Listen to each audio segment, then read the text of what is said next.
von Neumann already figured out a long time ago, for playing adversarial games. Luckily, or maybe unluckily for the theory, it becomes harder. The world is not always adversarial. So it can be, if there are other humans, even cooperative, or nature is usually, the dead nature is stochastic, things just happen randomly, or don't care about you. So what you have to take into account is the noise, and not necessarily adversariality. So you replace the minimum on the opponent side by an expectation, which is general enough to include also adversarial cases. So now instead of a minimax strategy, we have an expected max strategy. So far, so good. So that is well known. It's called sequential decision theory. But the question is, on which probability distribution do you base that?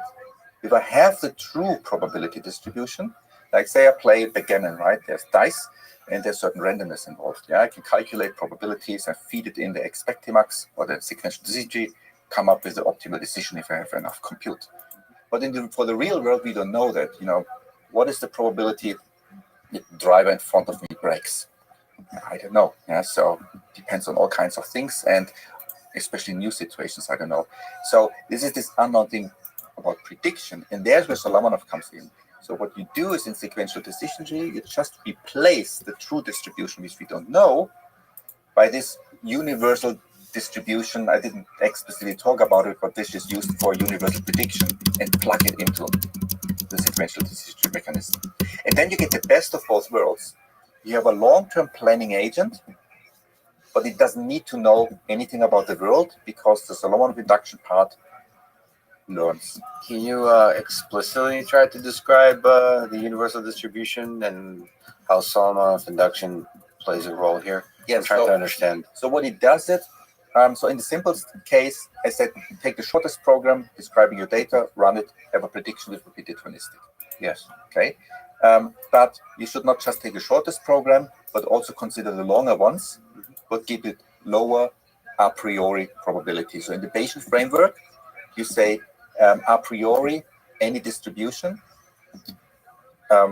which is a model or a stochastic program, has a certain a priori probability, which is 2 to the minus and y 2 to the minus length. I can explain length of this program. So longer programs are punished, a priori. And then you multiply it with the so-called likelihood function, which is, as the name suggests, is how likely is this model given the data at hand. So if you have a very wrong model, it's very unlikely that this model is true. So it is very small number. So even if the model is simple, it gets penalized by that. And what you do is then you take just the sum, but this is the average over it. And this gives you a probability distribution. So it's universal distribution or Solomonov distribution. So it's weighed by the simplicity of the program and the likelihood. Yes. It's kind of a nice idea. Yeah. So, okay.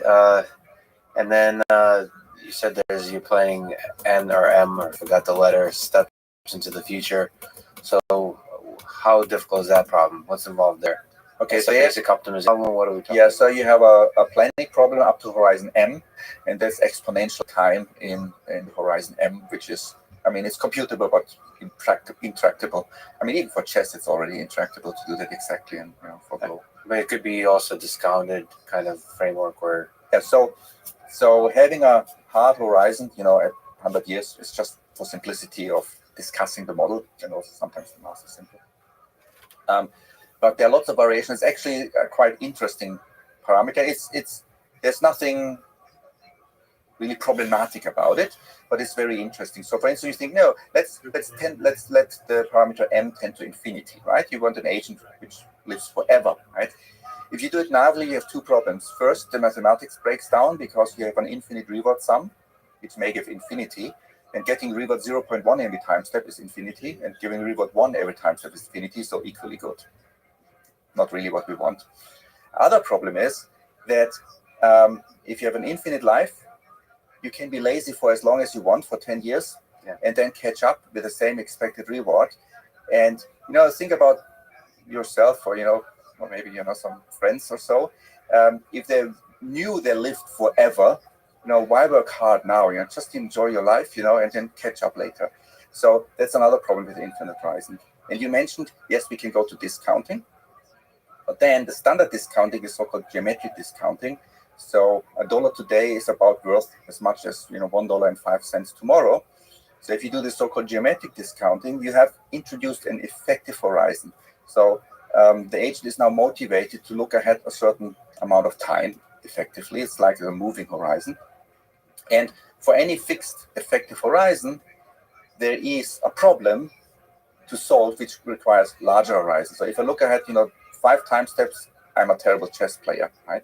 I need to look ahead longer. If I play Go, I probably have to look ahead even longer. So for every problem, for every horizon, there is a problem which this horizon cannot solve.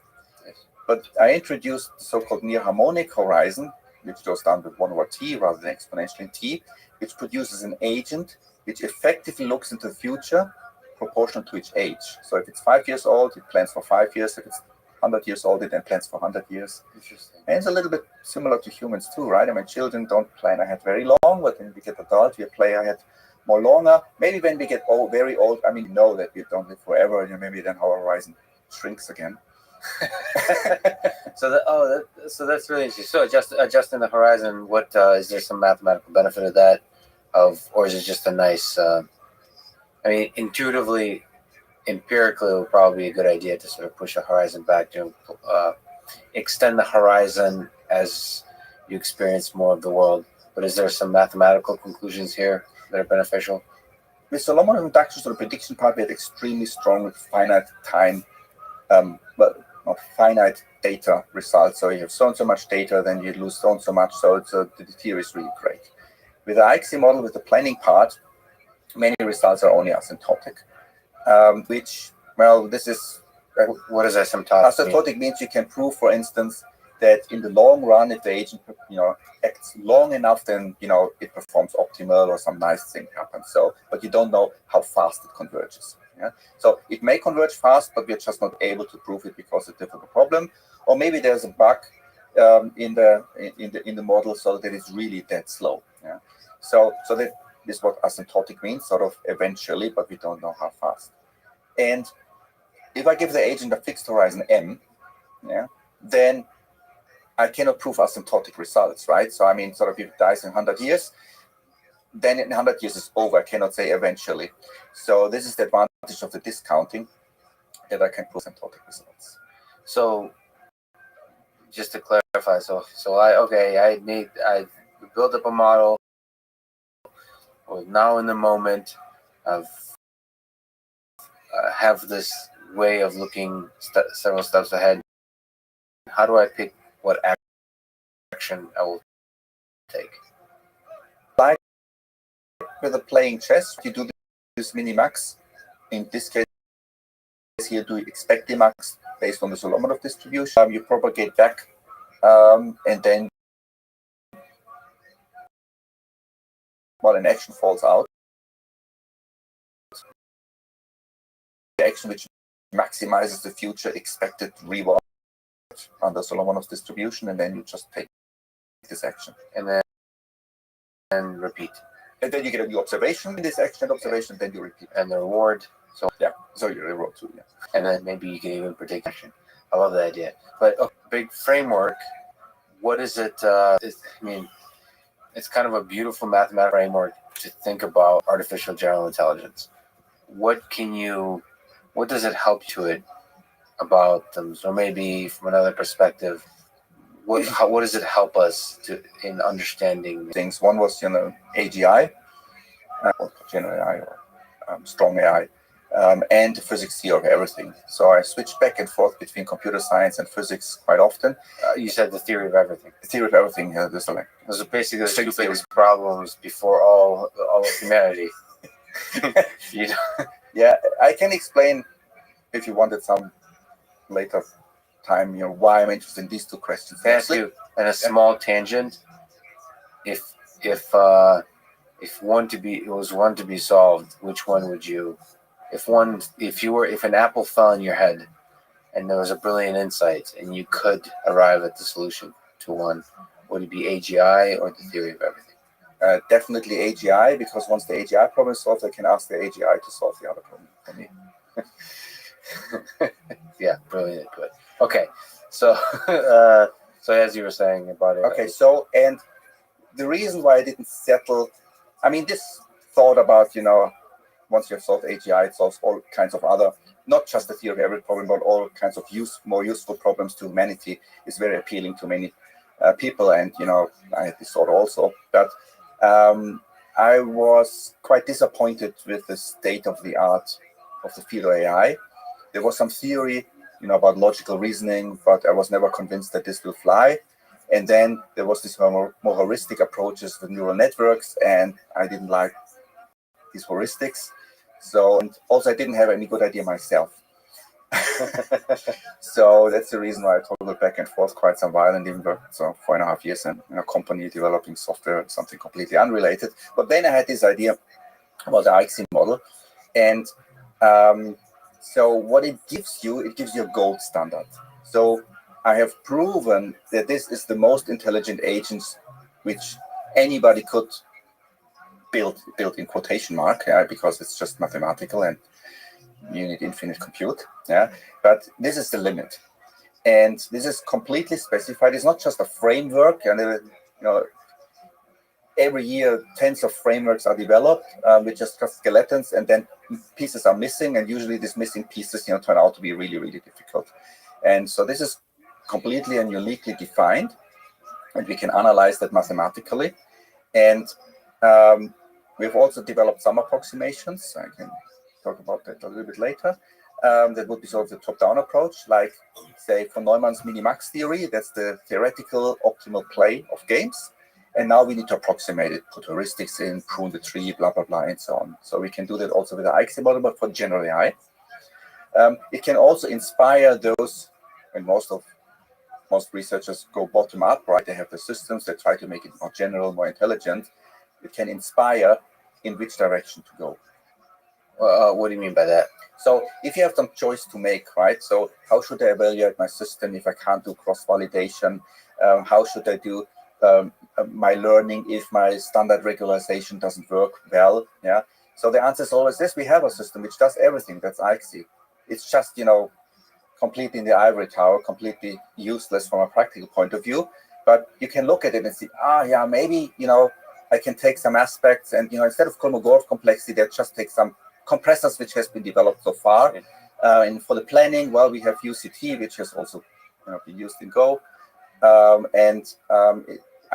At least it's inspired me a lot to have this formal definition. And if you look at other fields, like, I always come back to physics because I have a physics background. Think about the phenomenon of energy. That was a long time a mysterious concept, and at some point it was completely formalized, and that really helped a lot. And you can point out a lot of these things which were first mysterious and vague, and then they have been rigorously formalized. Speed and acceleration has been confused, right, until it was formally defined. There was a time like this, and people, often, who don't have any background, still confuse it. And this IXI model, or the intelligence definitions, which is sort of the dual to it, we come back to that later, formalizes the notion of intelligence uniquely and rigorously. So in a sense, it serves as kind of the light at the end of the tunnel. So yes, yeah.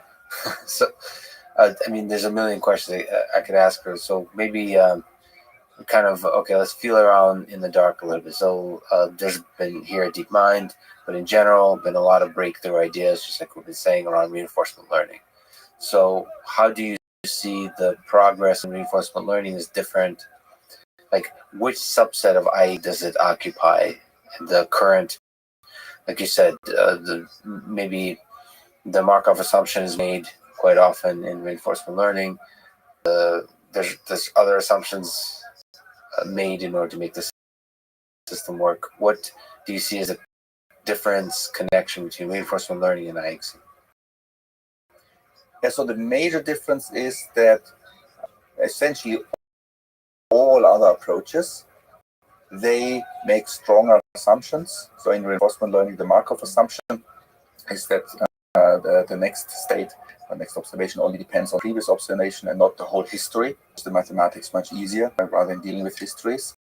Of course, they profit from it also because you have algorithms which run on computers and do something practically useful. But for general AI, all the assumptions which are made by other approaches, we know already now they are limiting. So, for instance, usually you need an ergodicity assumption in the MDP framework in order to learn. Ergodicity essentially means that you can recover from your mistakes and that there are no traps in the environment. And if you make this assumption, then essentially you can go back to a previous state, go there a couple of times, and then learn what statistics and what this state is like, and then in the long run perform well in this state. Yeah, but there are no fundamental problems. But in real life, we know, there can be one single action, 1 second of being inattentive while driving a car fast, can ruin the rest of my life. I can become quadriplegic or whatever. So there's no recovery anymore. So the real world is not ergodic, I always say. There are traps and there are situations where you're not recover from. And very little theory has been developed for this case. What about what do you see in the context of IEXI as the role of exploration? Sort of, you mentioned, in the road to trouble, we make don't really pay for it, but exploration is important for learning about, for gaining new knowledge. So, is it exploration baked in? Another way to ask it: what are the parameters of this of IEXI that can be controlled? Yeah, I say the good thing is that there are no parameters to control. Some other people tried knobs to control, and you can do that. I mean, you can modify IEXI so that you have some knobs to play with if you want to. But the exploration is directly baked in, and that comes the Bayesian learning and the long-term planning. So these together already imply exploration. You can nicely and explicitly prove that for simple problems like so-called bandit problems, where you say, to give a real-world example, say you have two medical treatments, A and B, you don't know the effectiveness, you try A a little bit, B a little bit, but you don't want to harm many patients, so you have... Are you ready, Zoot? Okay, how many games in a row are you going to win? 5. Just straight up 5. And are we going to tie any? Rabbi. Yo, pimp. What can I have for dessert that's still low calories? Calories don't matter as much as carbohydrates. Okay, what can I have for dessert that's low in carbohydrates? Cheese. Cheese? Oh, A cheesecake? not cheesecake. Why not? Too much sugar.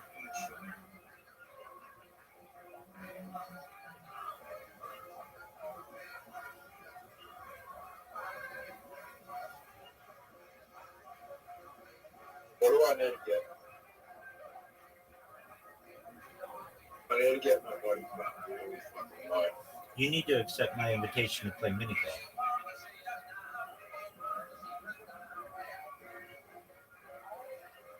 What did they tell you at the strip club? You need to have visible abs?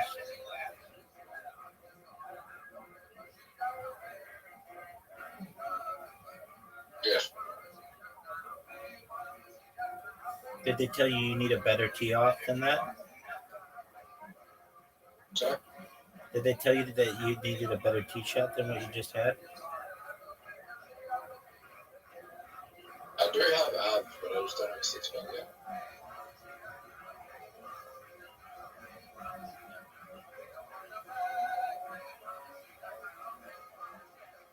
Are you going to make this shot? No, you missed it. Which means I'm up 1 hole to none. Which means your little plan of winning 5 games in a row might be out the window. I mean, everyone has abs. That's correct. Unless they had some kind of medical issue.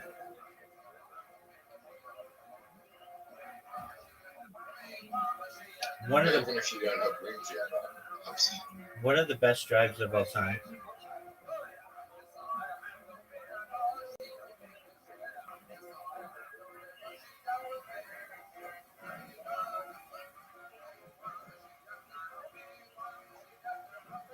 I need to fuck you up.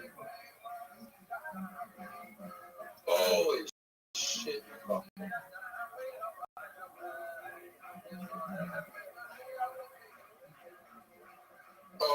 fuck yeah.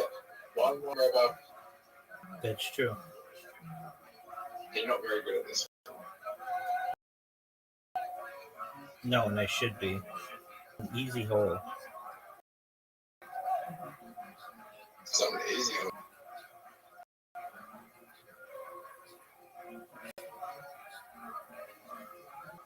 What a great shot. But early in the morning, like 2 a.m. or something. Yeah.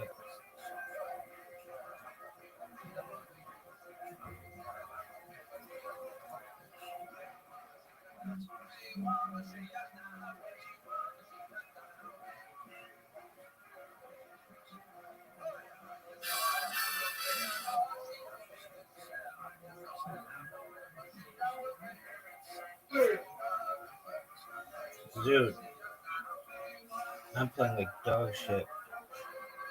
Put me out of my misery, big man.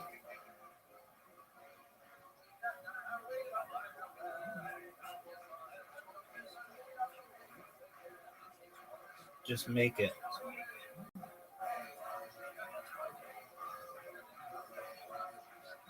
Ooh. Oh, not this hole.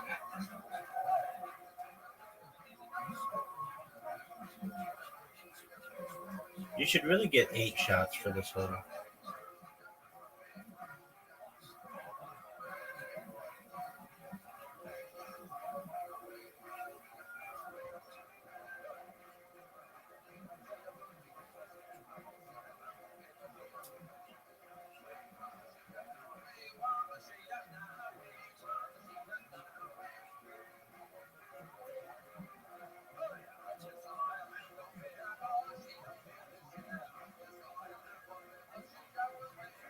Can I hit the ball, Zoot? Yep. Is your Discord link Jar Jar? No.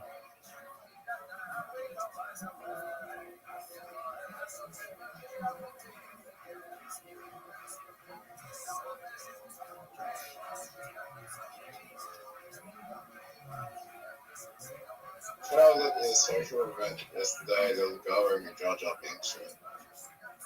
Okay. Hold on. Fuck.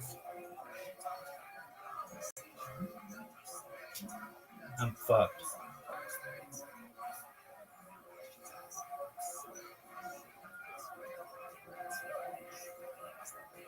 What you were like, oh,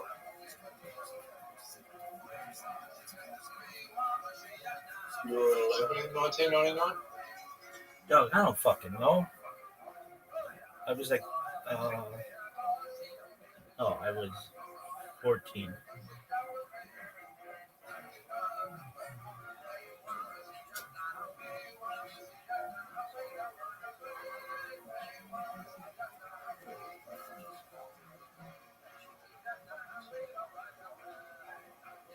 Guys,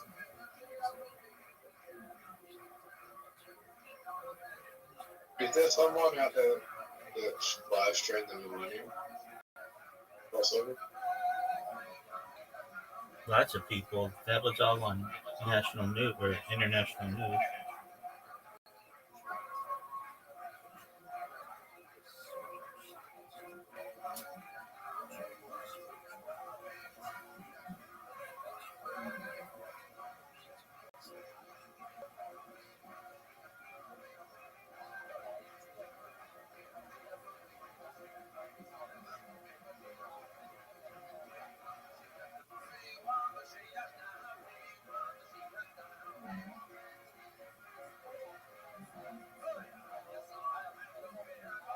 Do I do a go for it?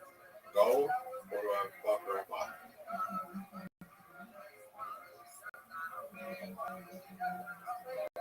Congratulations.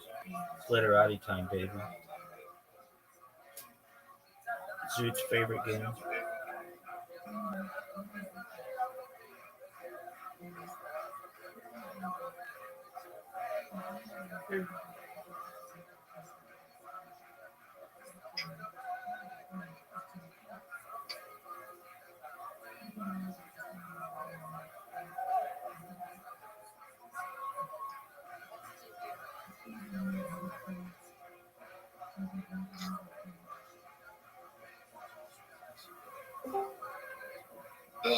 That Kevin? Welcome. What's up? The dream. Too bad. How are you?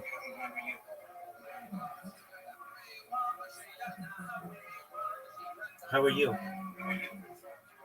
doing good. Thank you for asking. You? I'm well, thank you. How'd you find out about me? I was invited by Zeus and told me there was something interesting going on. Oh, cool. Well, we're playing a game right now. If you'd like to play, feel free to download an app called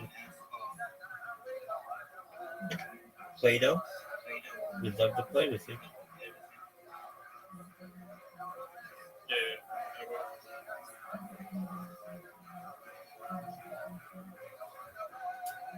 will. Rabbi, Yo, pimp. you can tell them what you do. Sure. I'm Rabbi Rothschild. I stream my life 24 hours a day, 7 days a week, 365 days a year for world peace. I've been live streaming since the pandemic, more than 3.5 years. I have more data online than any person in global history. It's essentially a real life time capsule or a real life timeline for society. A real life Truman Show, real life Big Brother. I have been streaming my life because I don't want more. I am an advocate for peace. I'm an advocate for agricultural drones, floating greenhouses, saltwater greenhouses, hydroponics, vertical farming, cloud seeding. I'm an advocate for ending world hunger through the use of technology. I'm part of a cryptocurrency known as Harry Potter Obama Sonic 10 Inu. One of our projects has been to build wells in developing nations, such as Nigeria. I'm going to continue those types of positive feats. Additionally, I am an advocate for the Lifestar program, and most importantly, the desalination technology, where we pump out seawater onto land to make it drinkable. I talk about other things that aren't normally discussed in society, things like anti-gravity, antimatter, faster than light travel, artificial intelligence, including artificial general intelligence, artificial superintelligence, things like alien display extinction. People don't know this. First successful de-extinction place in the year 2003 with the Pyrenean ibex, which was a goat located in northern Spain, southern France. Fast forward to the year 2021, a company out of Dallas, Texas is founded, known as Colossal Scientific. They've made it their goal that within the next 3 years to reintroduce the woolly mammoth into the Arctic Circle using African elephant surrogates. They just reintroduced the dire wolf, and following the reintroduction of the woolly mammoth, they want to introduce the Tasmanian tiger, followed by the dodo bird. I just think these are mind-blowing goals, and I like to make sure to tell the world about them. I talk about some other things that may be of interest to you, like life extension technology. When born, the average life expectancy for you is probably about age 80. I want to increase that to age 100, 120 through the use of life extension technology. And if you're like, Rabbi, well, all that sounds good, but it's really expensive, that's fine. I have more data than any person in global history, and I'm going to be able to make all your dreams come true so that you can start charities, philanthropic organizations, and just overall improve the world. Things like to be able to extend your life through the use of oxygen therapy, human growth hormone, steroids, things like um, stem cells, cryonics, cryogenics, things like perhaps nootropics and cold shock therapy and perhaps ambrosia therapy. But eventually, you might get to be 120 years old, and you're going to say, Rabbi, all right, this has been great. What's the next plan? And again, this is all with your consent. If you just want to live a normal life and die at age 80, you're more than welcome to. But for those of us who want to continue life, there may be a type of technology that we may be able to utilize known as mind uploading technology, where we scan your brain into a computer like a CAT scan or an MRI, knowing where every atom is in your central nervous system and your peripheral nervous system, for later download as an android, an avatar, a cyborg, a cybernetic being, a clone of yourself, a robot, an ethereal being, whatever you want to be. But essentially, what I'm saying to you, my friend Coop, is that you may be able to experience digital immortality, and I think that's a really exciting opportunity. What are your thoughts? That's quite an introduction. Thanks, Big Dog. Like digital immortality, right? That sounds good, but I don't really think it's like how can you like transport the consciousness of the person to digital? Sure. Well, essentially, we scan your brain like a CAT scan or an MRI, and knowing where every atom is in your central nervous system and your peripheral nervous system. We've already been able to do this to some extent with mice, be able to transfer their memories. So the opportunity is perhaps right around the corner to be able to do it with human memories, and then eventually with human cognitive function through the central nervous system and the peripheral nervous system.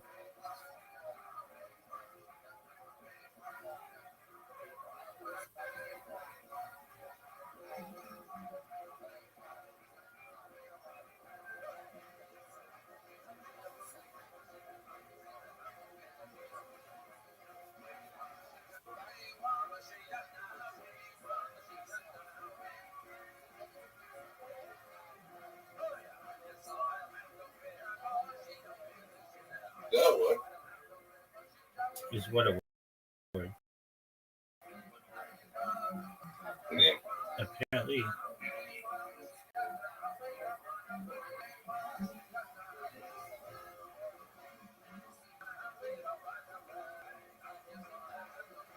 Yeah, but you should go Todd Rabbi Rothschild's name into any kick stream and see what happens. yeah, make sure to do it with intent. Yeah, maybe because it's like a name itself. No, because he spammed every single kick streamer you can imagine and it was his name. That's correct. What's the reason for naming yourself? My last name is Rothschild, and I'm a rabbi. Rabbi is Hebrew for teacher.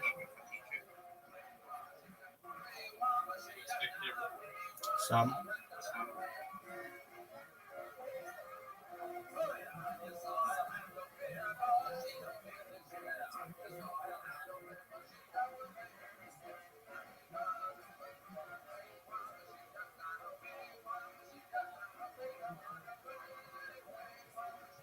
You're the most famous person on Blue Sky.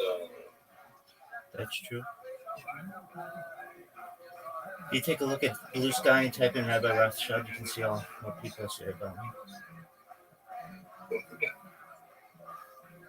I mean, there's only like 200 people using the app right now, so. No, it's 35 million, dude. Yeah, but that's just sign up active users. Probably like under 100,000. Okay, well, still good enough.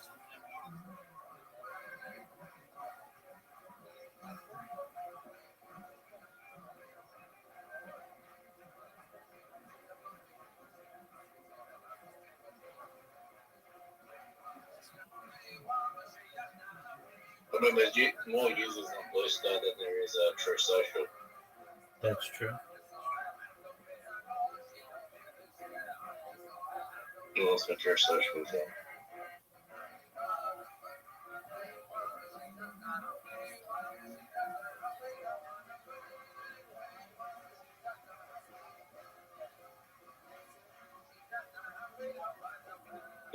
After Trump's presidency ends, True Social probably won't exist anymore. So Do you know anybody who's on it?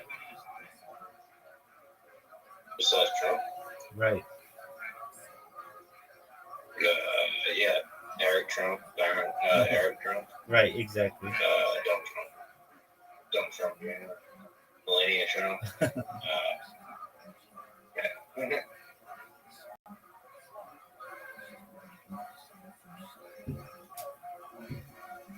No, there are some popular like the people that are.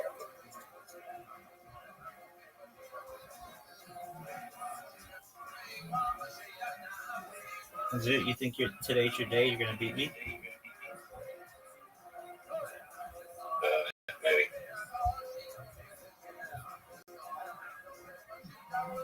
You have a cult leader running the country right now. Okay.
Good word. Did you hear it? Yep.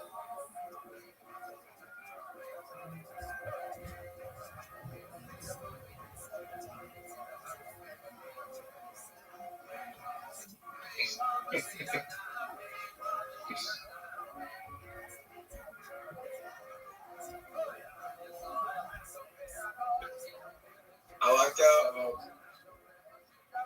I found this funny, Rabbi, that when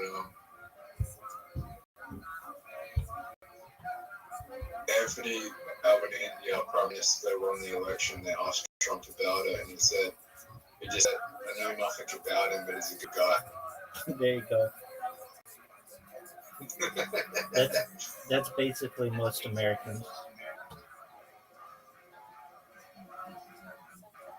What do you mean? I mean, we just don't follow any politics outside the United States generally, especially Australia. But it's a bit different when you look. I suppose when you suppose it probably just means like Putin or Kim Jong Un. Right. He's a good guy.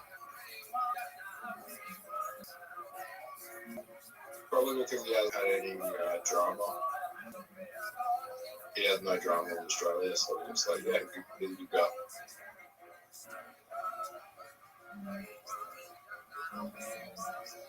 No.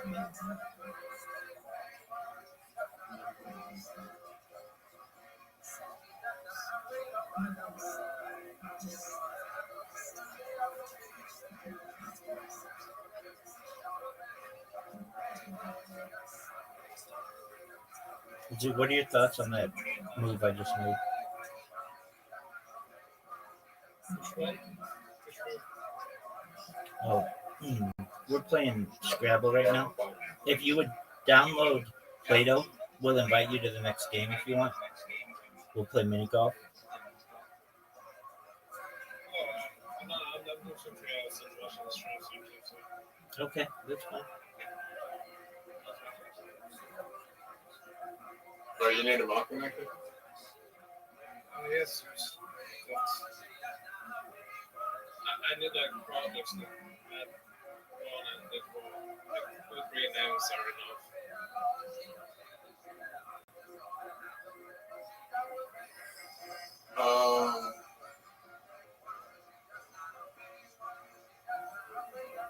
What change you want?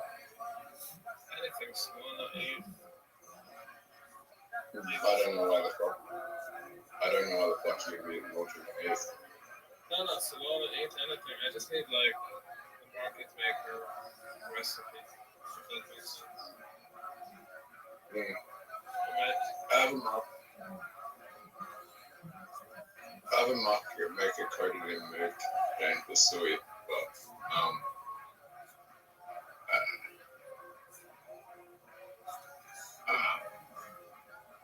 it's not time to launch on Sui. So. Bro, just like if you have any names for projects that's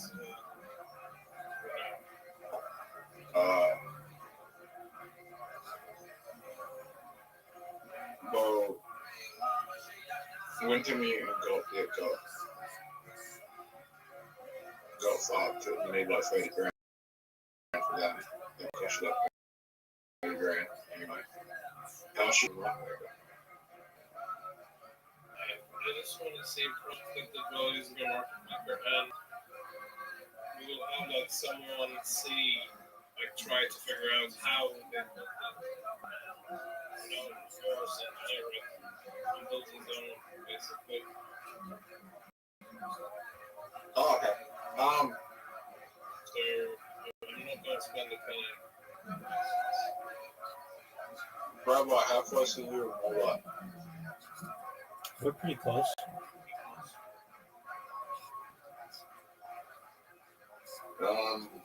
Do you think you can get Cobra in contact with the people that did the market maker for Harry Potter alongside anything? Probably. So it's not about getting. I just need like the names of like this. As an example, Harry Potter used a market maker. I think they did. Yeah, they did. They use the same market maker as SPX. They're using the same market maker as SPX. So whoever's doing market making for it, which is Galaxy Digital is doing market maker. So.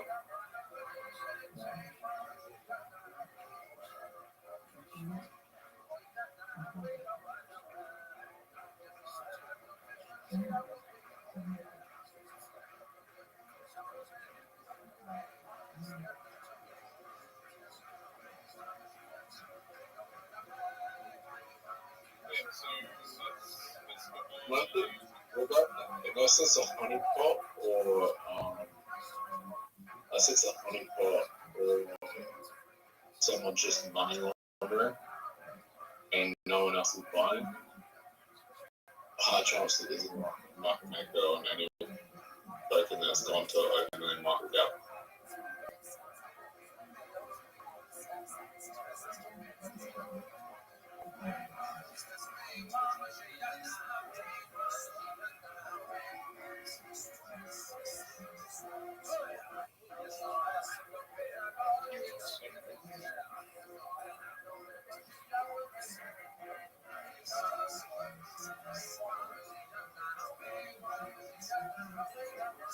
Are you still on Salon? Yeah. Well, I found that project on Eatwork. And it actually has good tech. Yeah, I'm gonna go along. Hear me out. I'll tell you what it does, and you can evaluate it. There's like 10,000 tokens, right? And each token you buy, you own one AI agent. You customize it. I don't know, bro. It's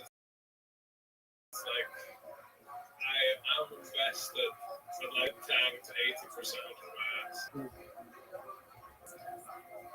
I'm not gonna lie, no one gives a fuck about that.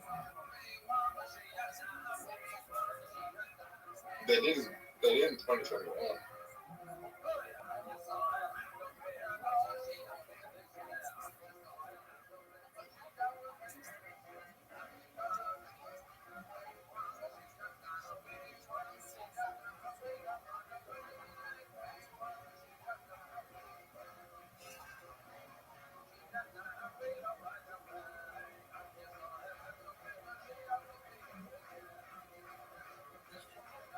Your best bet is to buy Dogecoin and Sui right now.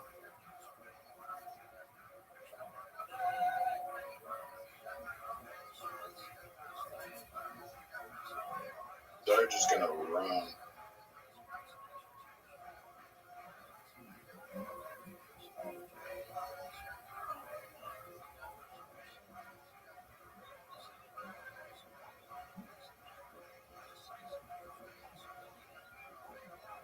XRP is probably gonna take money.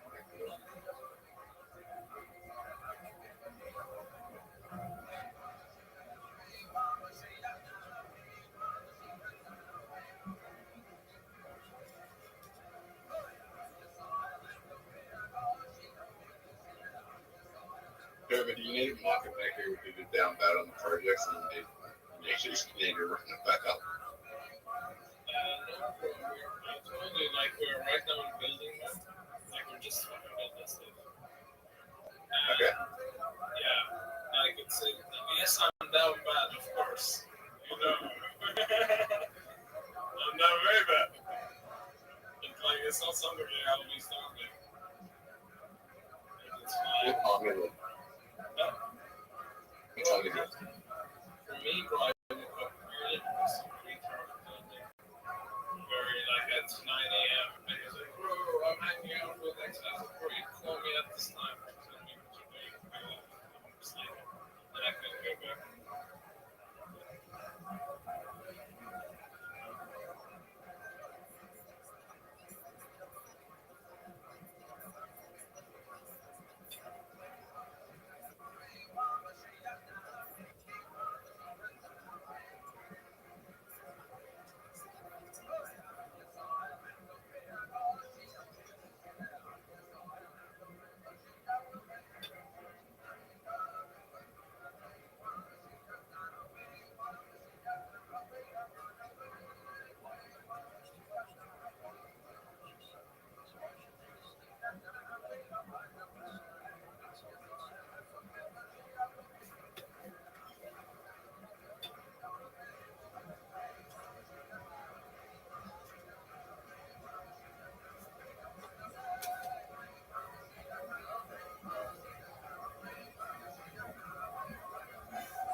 Okay, but I'm down bad as well.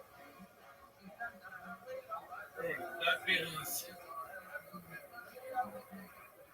Guys, I think I'm about to go homeless.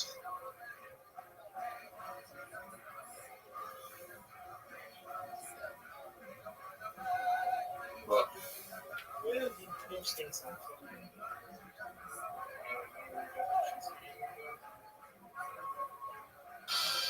I've been posting bangers. I've got two fucking 200 X's and I'm still I fucking cheated posting them.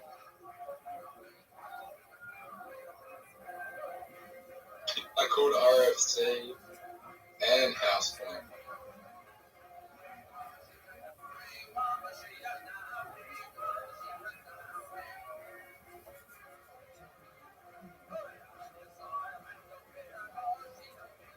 House Coin is gonna die there. Too many imports in it.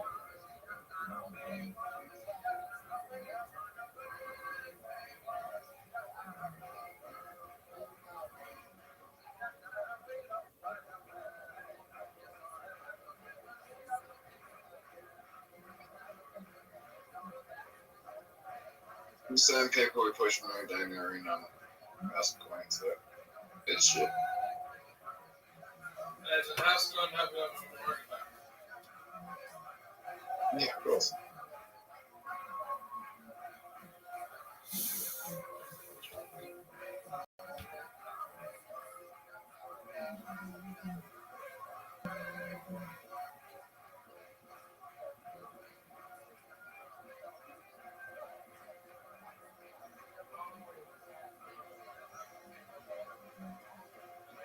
Everything that goes up, if it goes over a million market cap, it's very high chance that okay.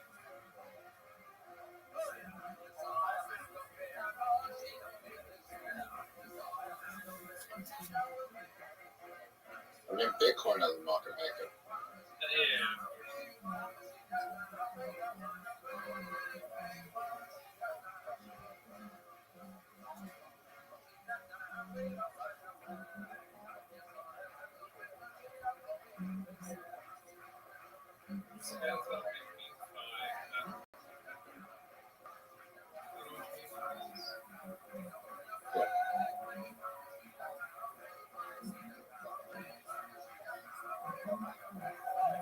I miss when Binance and FTX were market makers.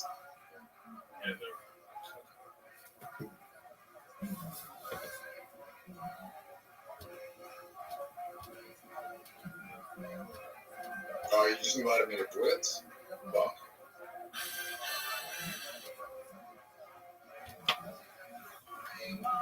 Oh man, I wasn't paying attention. You may get me just because of that. No, I don't think so. I'll tell you what. What is that? You got very shitty fucking defensive attack.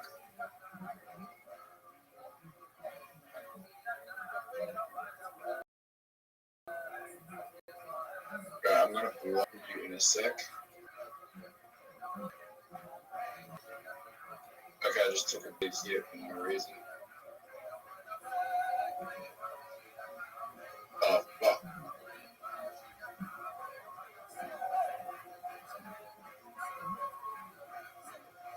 We're gonna have a showdown. Does the green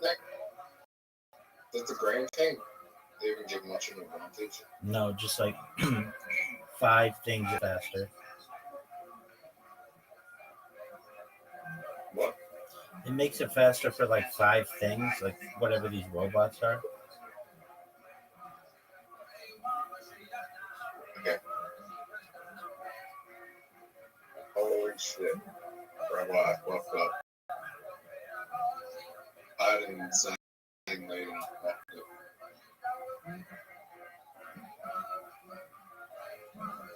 I think I'm gonna.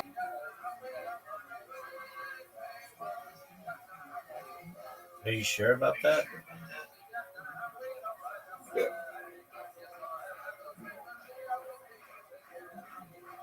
Alright. Bro, I've been smoking less since I've been going to the gym as well. I thought you gave up smoking.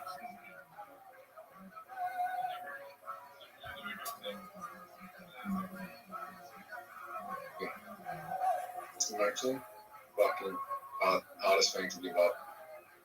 Oh, no, you got lucky.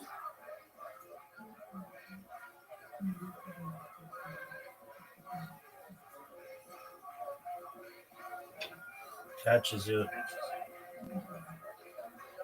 But yeah, I'm only smoking once a fortnight now.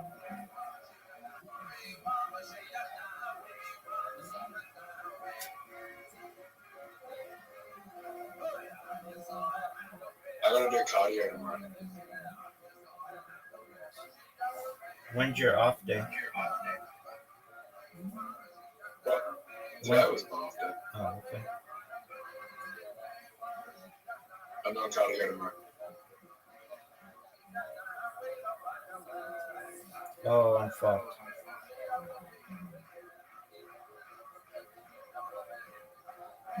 Rabbi, I'm doing 5 days a week. I'll have Friday off as well.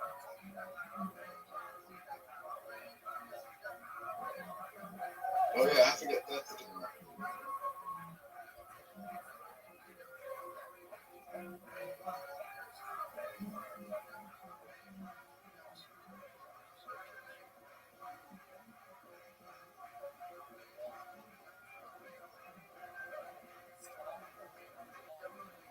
Oh, Zoo. You may have me this game.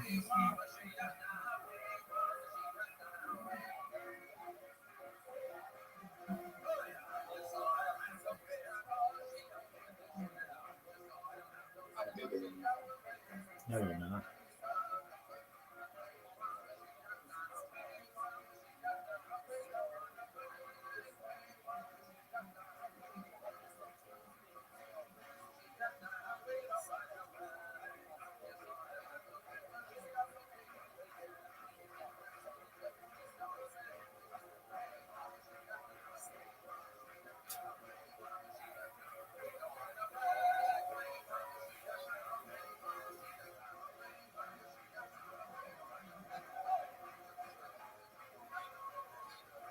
Are you sure?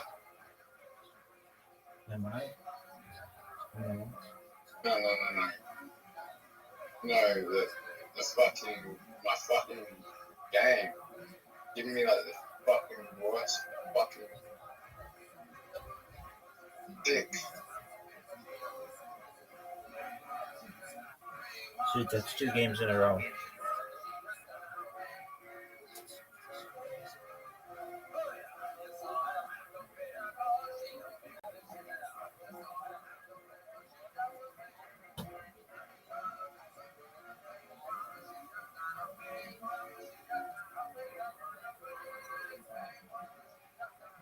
You get to start off with an 8.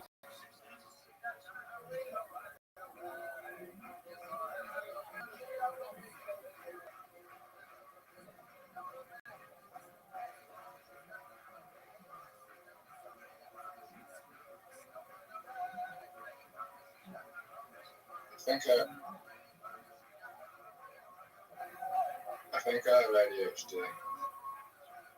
All right, well, you can get tested for that. I am getting tested.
This is going to be a big showdown.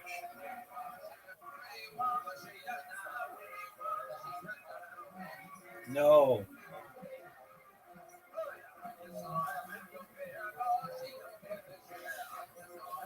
Even still, I might have you.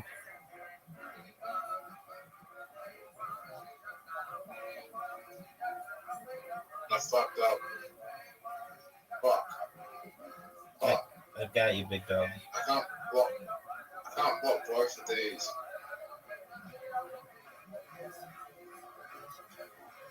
That's 3 games in a row. The Care Bear is one in a row thing.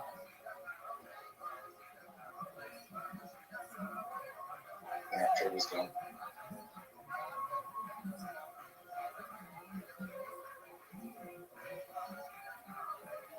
I still think one in a row is on the thing, by the way. You used it in a sentence.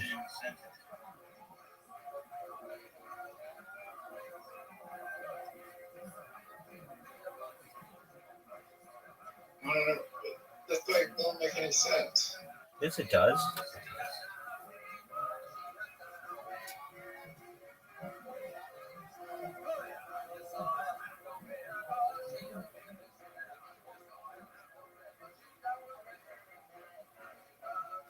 One in a row.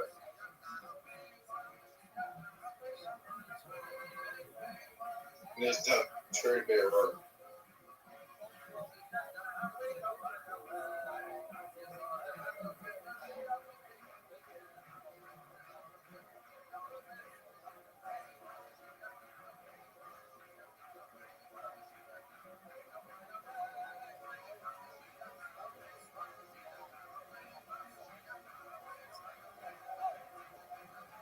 Bro, how many rows do you need to roll a robot? So what? How many rows do you need to roll a robot? That doesn't make any sense to me. How many rows do you need to roll a robot?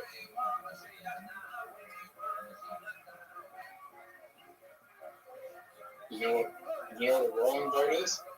I don't know what a rolling boat is. I know what a rowboat is. No, a rolling boat. What's a A rolling? rolling boat. What is that? A rolling boat. Boat you row. That's a rowboat. How many rows do you need Perhaps, to row a boat? perhaps just one. Really? Correct. Depends on the boat, I guess.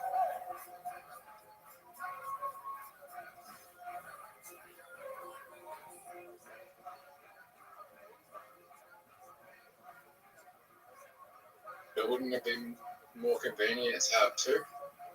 It'd be more convenient to have a motor.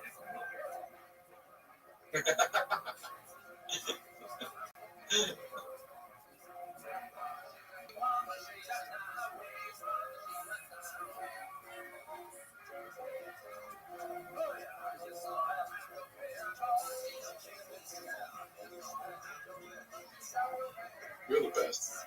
Thanks, big dog. You're not too bad yourself.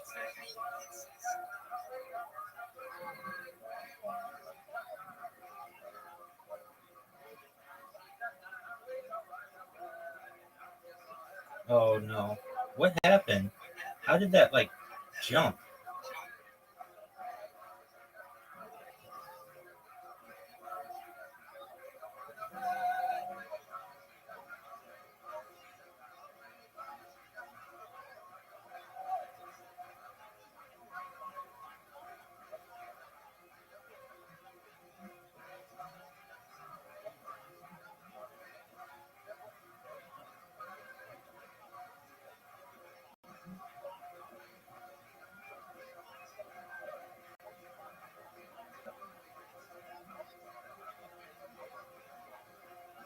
Brian Wood and David.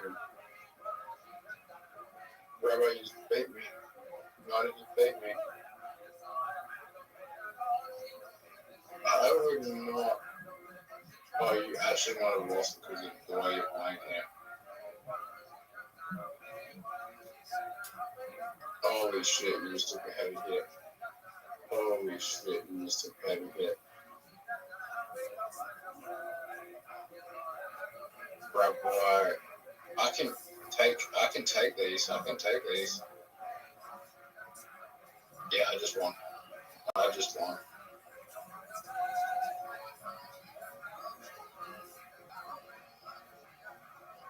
No.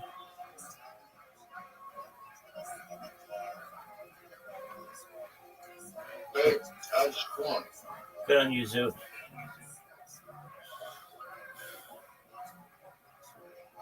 Oh, that was close though. Yes, sir. I just had a better strategy. Get better randomized robots. No.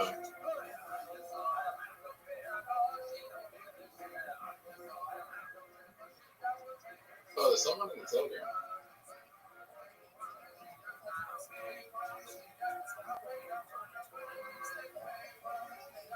Am I Babe that? was still there. Am I that person? Yes. There you go. You're one of them. There's another person called Angel. All right. Did you know that you had an invitation?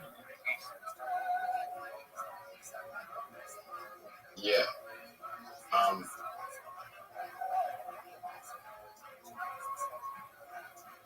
Literati again? Word, dog. I want you to beat me. You can beat me at the other games and try to beat me at this. I'm never gonna beat you. You came within one move of beating me.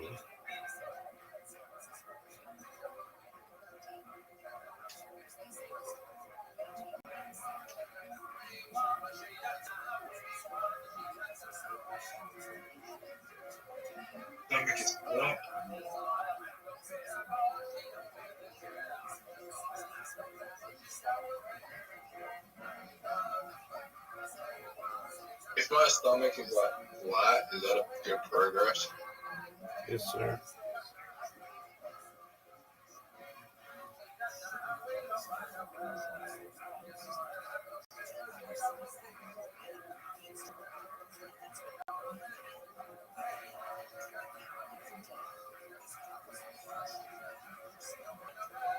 No, I'm very committed to this. That's good.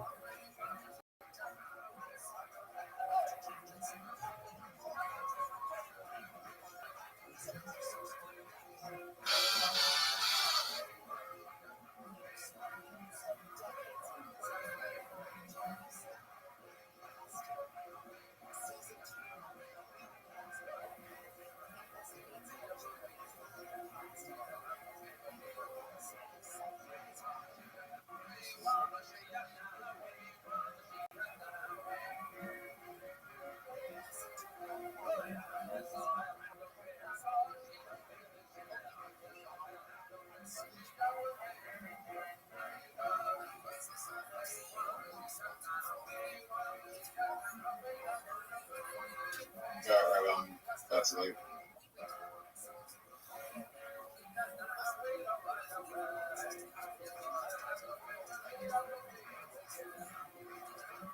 Rabbi.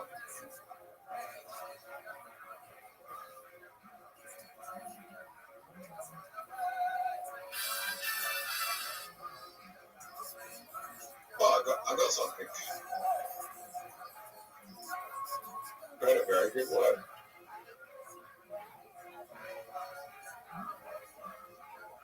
There you go.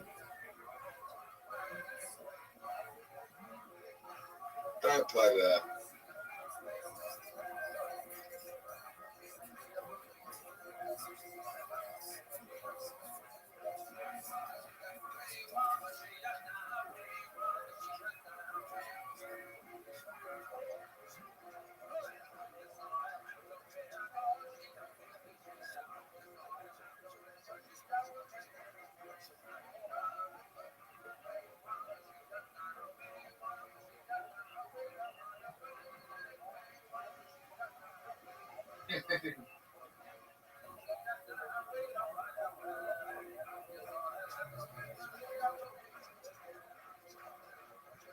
So yeah,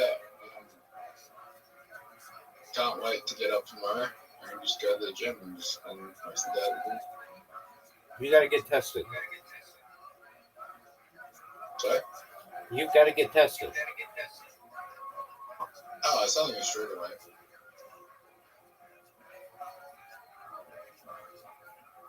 Yeah, the testing is only straight away from the gym.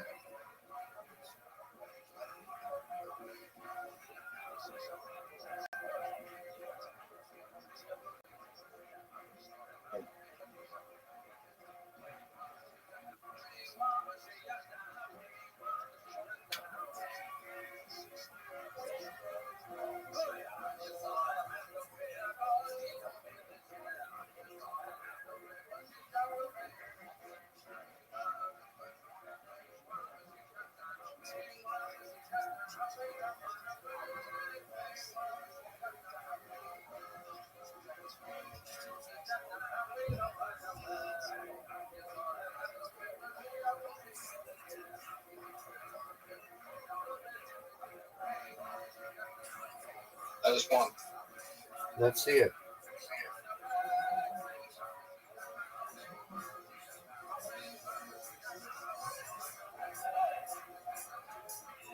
you to just let me win and we'll never go through this torture again.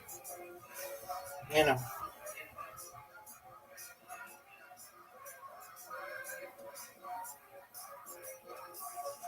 This is actually torture of a game. This game is no fun. It's amazing.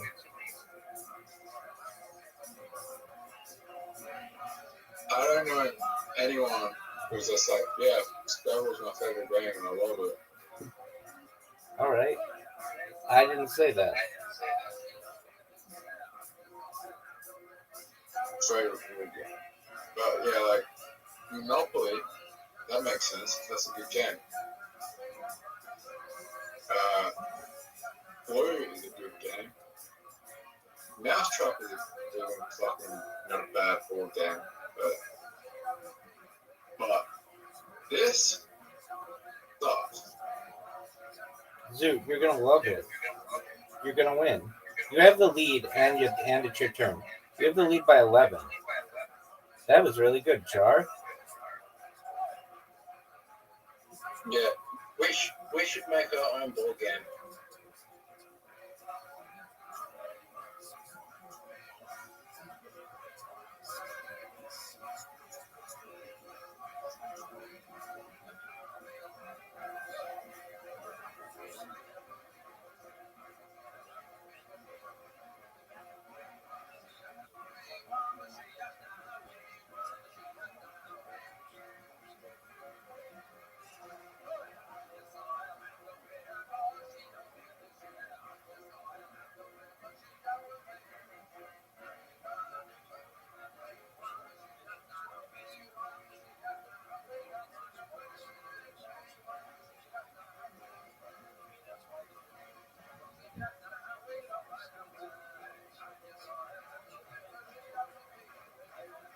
I just got rubbed.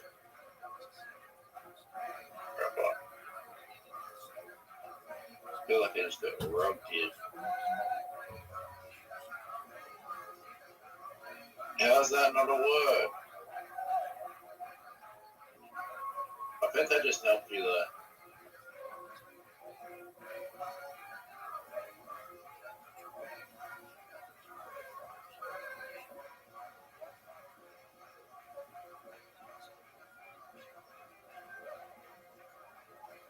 Harry took the lead, Zoot.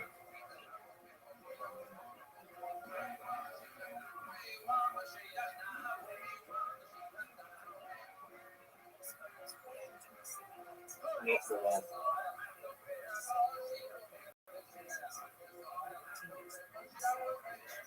Oh, fuck. Can you play any of it there?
105.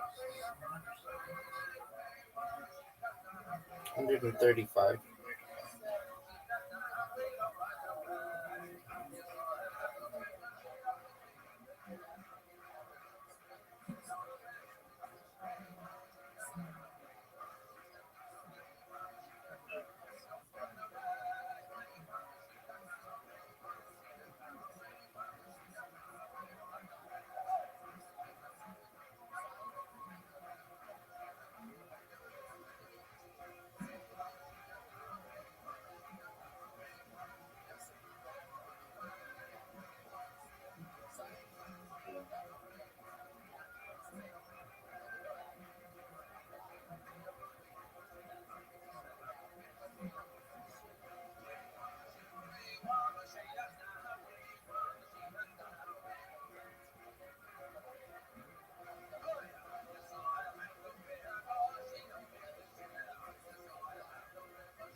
Rabbi, What's up, big dog? I was wrong. Let's see it. That's good. Cow? Did Cooper just leave? I believe so. Did you meet him through cryptocurrency? I guess so, yeah. Is he in Harry Potter Obama Sonic Canadian? No, because I sent it very early on and he didn't buy it.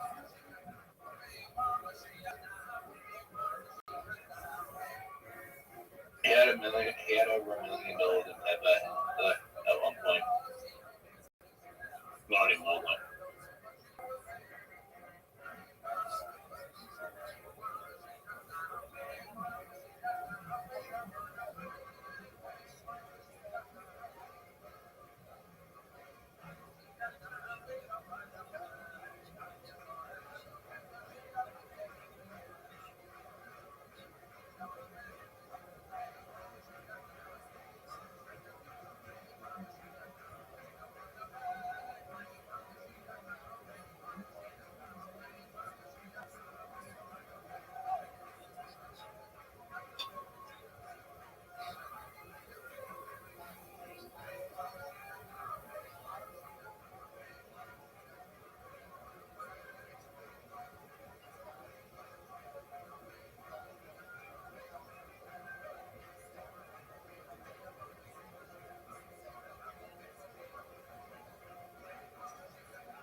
I just won. Let's see it. I, Dude, you're close. I- You're close to winning. Oh, you are fucked. You are fucked. You are fucked.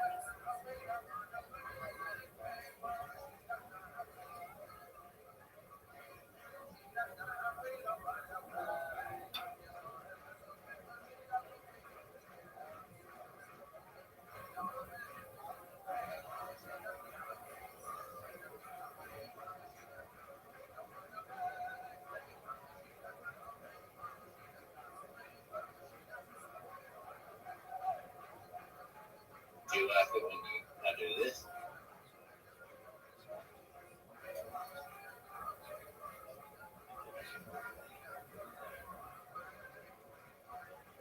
Do you laugh when I win?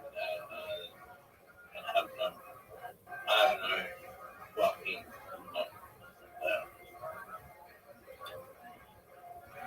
I'm fucked.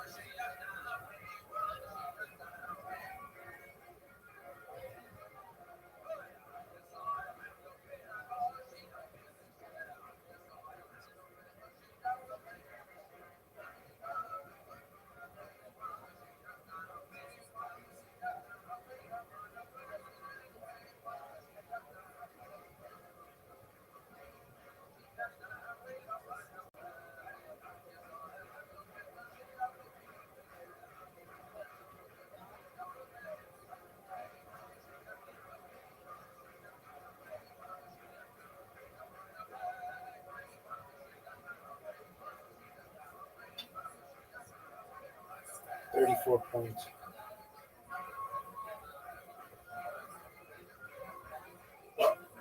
I just scored 34 points.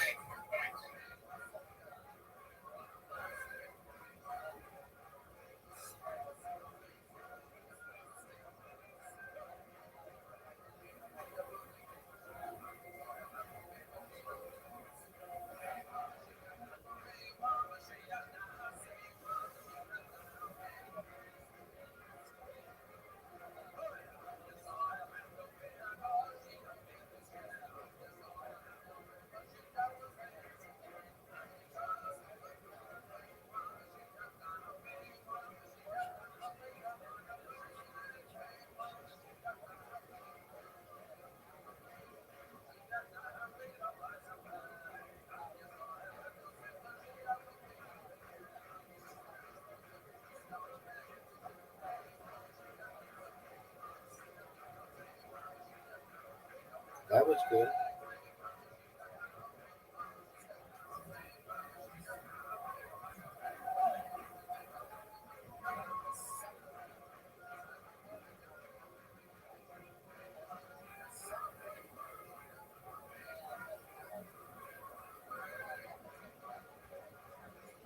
Oh, this is the closest I've ever come. No, it's not. You came closer one other time.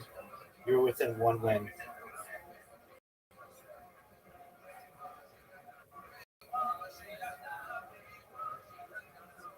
Fucking Zoom. I just lost. Have you ever had S? No, I've never had an No, S or an STD. no.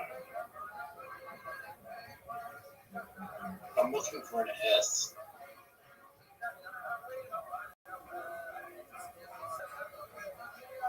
And that's good.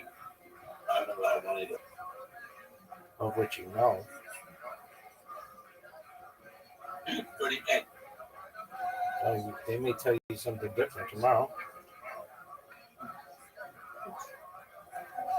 No, it's going to take a day to get a little results back.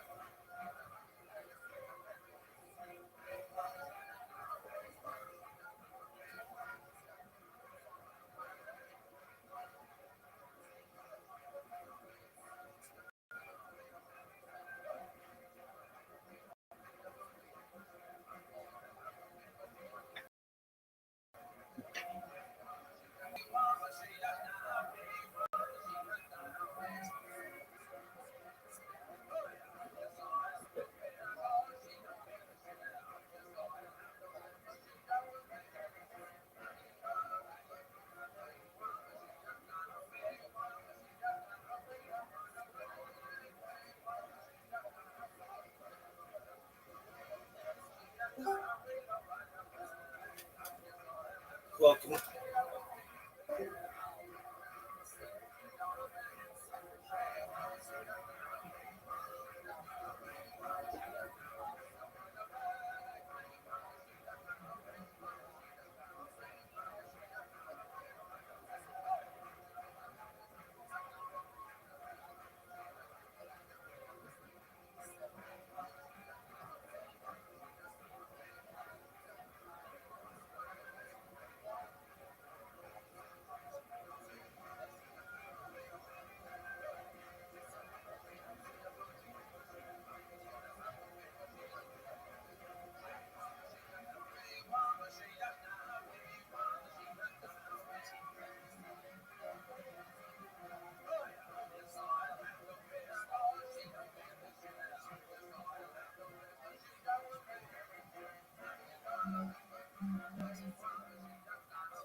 It's amazing to me that you had the lead like 2 seconds ago.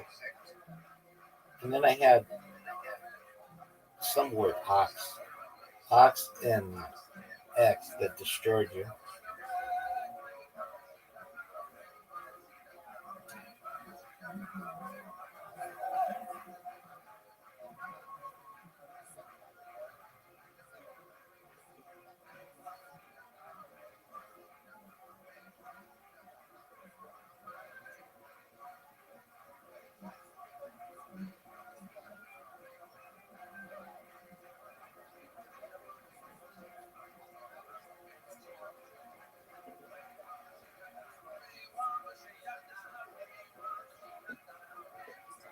is Zen not a word?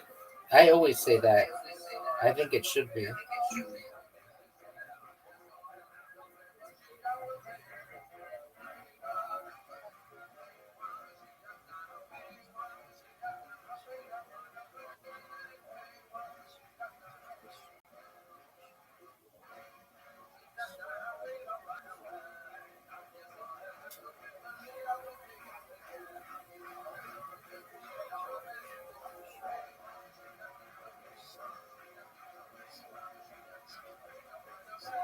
Is they a word?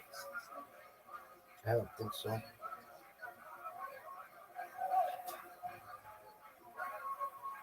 Is there anywhere I can put a Z?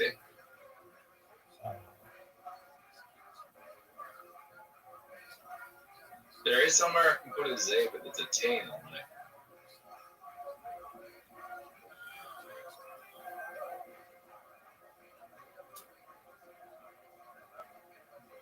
Rabbi Rothschild. Rabbi Rothschild. Very name.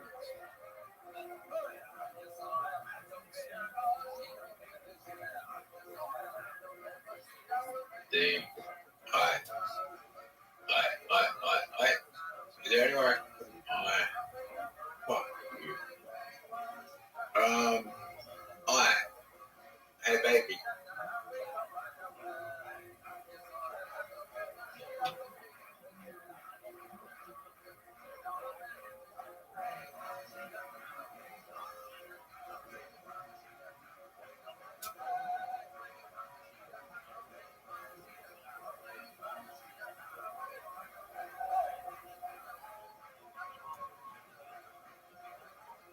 Okay. Rabbi, you won.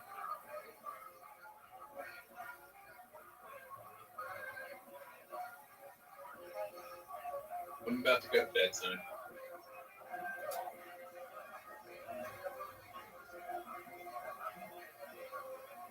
What time in California? 3:24.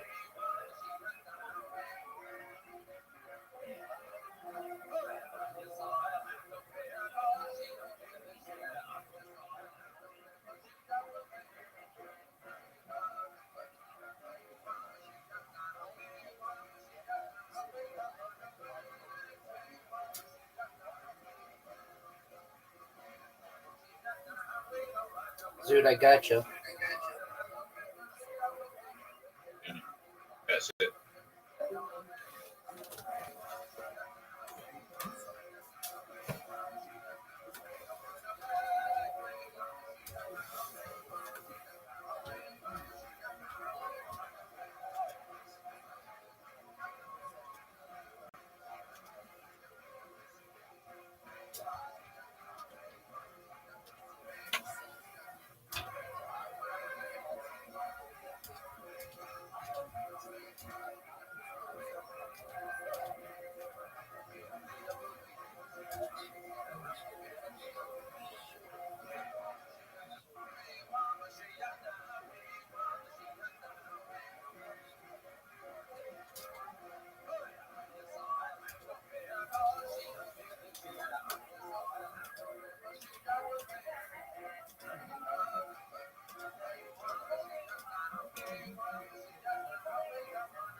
Have to sort of trade off exploring, yeah, and at some point you want to explore, and you can do the mathematics and figure out the optimal strategy. They took up Bayesian agents, they're also non-Bayesian agents, but it shows that this Bayesian framework, by taking a prior over possible worlds, doing the Bayesian mixture, then the Bayes optimal decision with long-term planning, that is important, automatically implies exploration also to the proper extent, not too much exploration and not too little. It is very simple settings.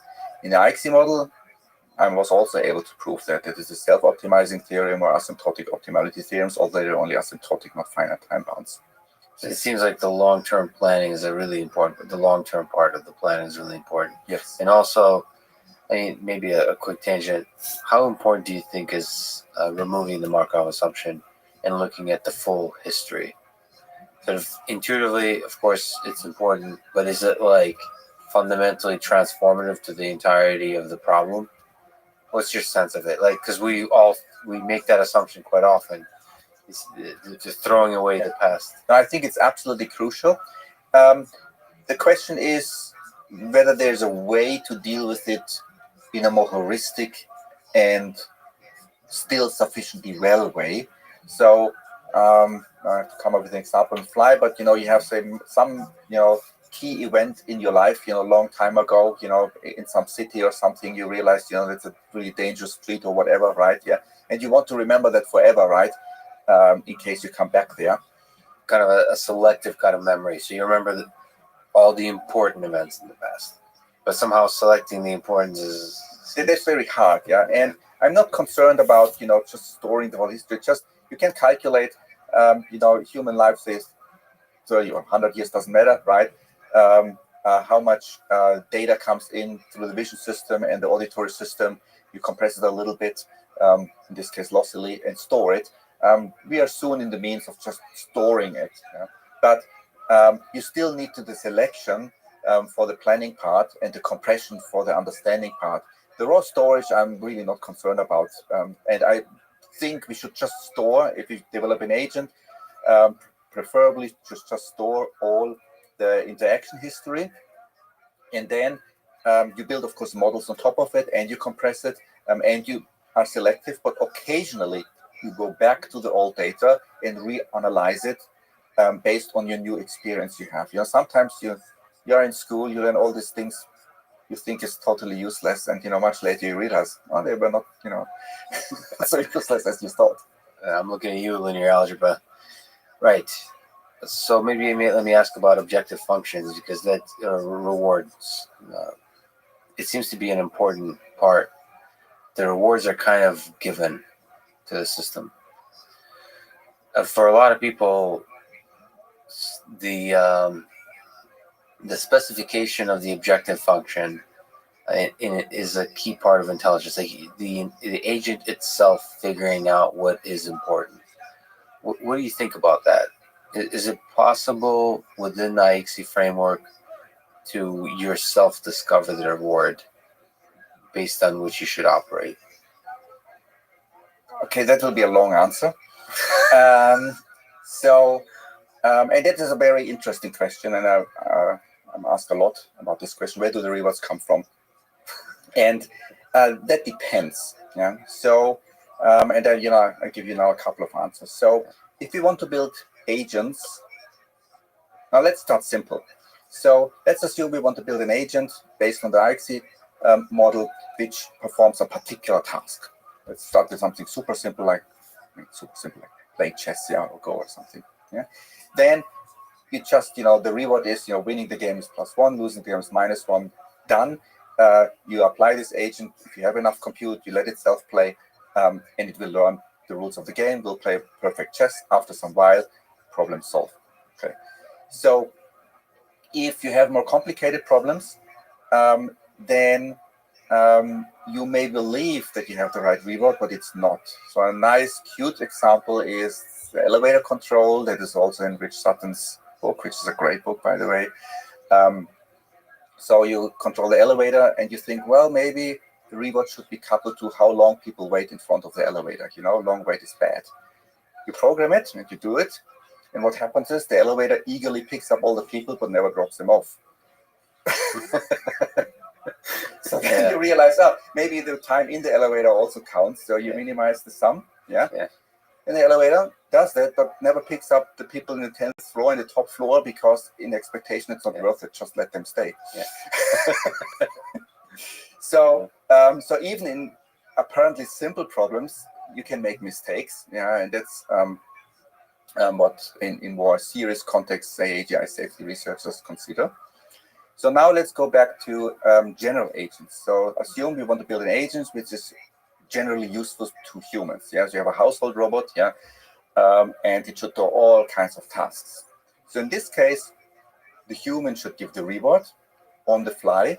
I mean, maybe it's pre-trained in the factory and that there's some sort of internal reward for the battery level or whatever. Yeah, but so it it does the dishes badly. You punish the robot. It does it good. You reward the robot and then train it to do a new task. Like a child, right? So you need the human in the loop if you want a system which is useful to the human. And as long as this agent stays subhuman level, that should work reasonably well. Apart from these examples, it becomes critical if they become on a human level. It's the same as children. Small children you have reasonably well under control. They become older. The reward technique doesn't work so well anymore.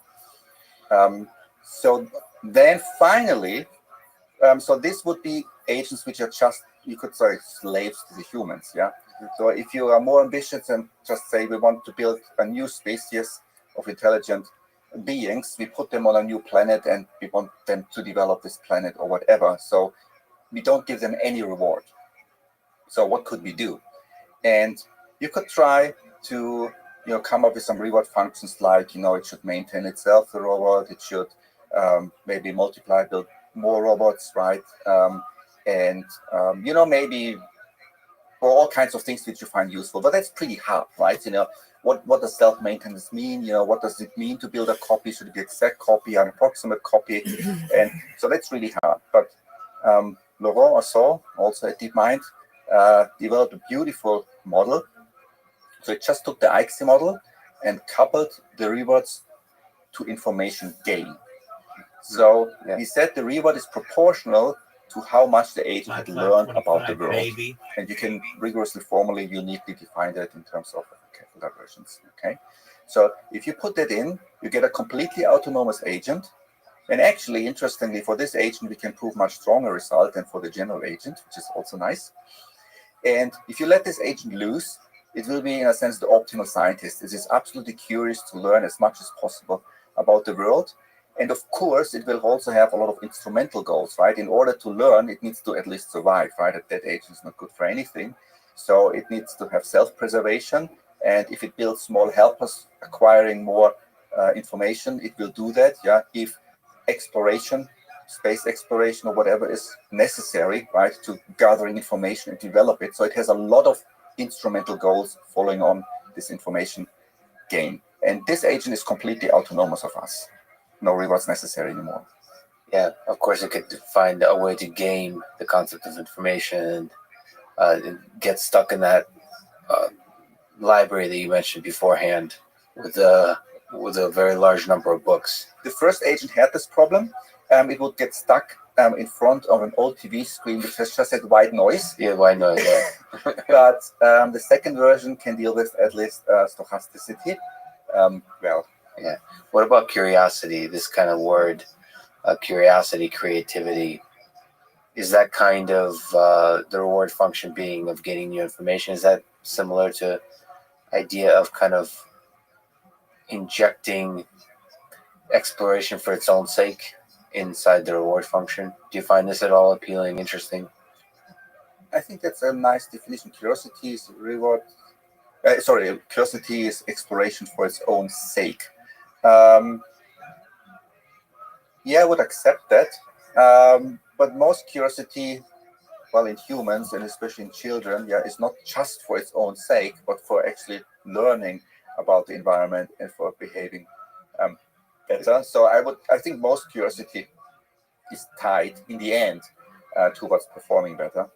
Well, okay. So if intelligent systems need to have this reward function, you're an intelligent system, currently passing the Turing test quite effectively. What's the reward function of our human intelligence existence? What's the reward function that Marcus Hutter is operating under? Okay, to the first question, the biological reward function is to survive and to spread, and very few humans sort of are able to overcome this biological reward function. But we live in a very nice world where we have lots of spare time and can still survive and spread, so we can develop arbitrary other interests, which is quite interesting. On top of that, On top of that, yeah. But the survival and spreading sort of is, I would say, the goal or the reward function of humans, the core one. I like how you avoided answering the second question, which a good intelligence system would. So your own meaning of life and the reward function. My own meaning of life and reward function is to find an AGI to build it. Beautifully put. Okay, let's dissect IXE even further. So one of the assumptions is kind of infinity keeps creeping up everywhere. Which what are your thoughts on kind of bounded rationality and so the nature of our existence and intelligent systems is that we're operating always under constraints, under limited time, limited resources. How do you think about that within the IXE framework, within trying to create an AGI system that operates under these constraints? Yeah, that is one of the criticisms of IXE, that it ignores computation completely, and some people believe that intelligence is inherently tied towards bounded resources. What do you think on this one point? Do you think the bounded resources are fundamental to intelligence? I would say that an intelligence notion which ignores computational limits is extremely useful. A good intelligence notion which includes these resources would be even more useful, but we don't have that yet. And so look at other fields outside of computer science. Computational aspects never play a fundamental role. You develop biological models for cells, something in physics. These theories, become more and more crazy and harder to compute. Well, in the end, of course, we need to do something with this model, but this is more a nuisance than a feature. And I'm sometimes wondering if artificial intelligence would not sit in a computer science department, but in a philosophy department, then this computational focus would be probably significantly less. Think about the induction problem is more in the philosophy department. There's virtually no paper who cares about, how long it takes to compute the answer. That is completely secondary. Of course, once we have figured out the first problem, so intelligence without computational resources, then the next very good question is, could we improve it by including computational resources? But nobody was able to do that so far in an even halfway satisfactory manner. I like that in the long run, the right department to belong to is philosophy. It's actually quite a deep idea, or even to at least to think about big picture philosophical questions big picture questions, even in the computer science department. But you've mentioned approximation. Sort of, there's a lot of infinity, a lot of huge resources needed. Are there approximations to IXE that within the IXE framework that are useful? Yeah, we have developed a couple of approximations. What we do there is that the Solomon induction part, which was, find the shortest program describing your data, we just replace it by standard data compressors, right? And the better compressors get, the better this part will become. We focus on a particular compressor called context-free weighting, which is pretty amazing, not so well known, and has beautiful theoretical properties, also works reasonably well in practice. So we use that for the approximation of the induction and the learning and the prediction part. And for the planning part, we essentially just took the ideas from Computer Go from 2006. It was Java Cypress Bari, also now at DeepMind, who developed the so-called UCT algorithm, upper confidence bound for trees algorithm, on top of the Monte Carlo tree search. So we approximate this planning part by sampling. And it's successful on some small toy problems. We don't want to lose the generality, right? And that's sort of the handicap, right? If you want to be general, you have to give up something. So, but this single agent was able to play, small games like Coon Poker and Tic-Tac-Toe and even Pac-Man. And it's the same architecture, no change. The agent doesn't know the rules of the game, virtually nothing, and all by self or by player with these environments. So Jürgen Schmidt proposed something called Gano Machines, which is a self-improving program that rewrites its own code. What, sort of mathematically or philosophically, what's the relationship in your eyes, if you're familiar with it, between IXE and the Gano Machines? Yeah, familiar with it. He developed it while I was in his lab. Yeah, so the Gödel machine, to explain it briefly, you give it a task. It could be a simple task as, finding prime factors in numbers, right? You can formally write it down. There's a very slow algorithm to do that. Just try all the factors, yeah. Or play chess, right? Optimally, you write the algorithm to minimax to the end of the game. So you write down what the Gödel machine should do. Then it will take part of its resources to run this program and other part of the resources to improve this program. And when it finds an improved version which provably computes the same answer, so that's the key part, yeah, it needs to prove by itself that this change of program still satisfies the original specification. And if it does so, then it replaces the original program by the improved program, and by definition it does the same job but just faster. Okay, and then it proves over it and over it, and it's developed in a way that all parts of this Gödel machine can self-improve, but it stays provably consistent with the original specification. So from this perspective, it has nothing to do with IXE.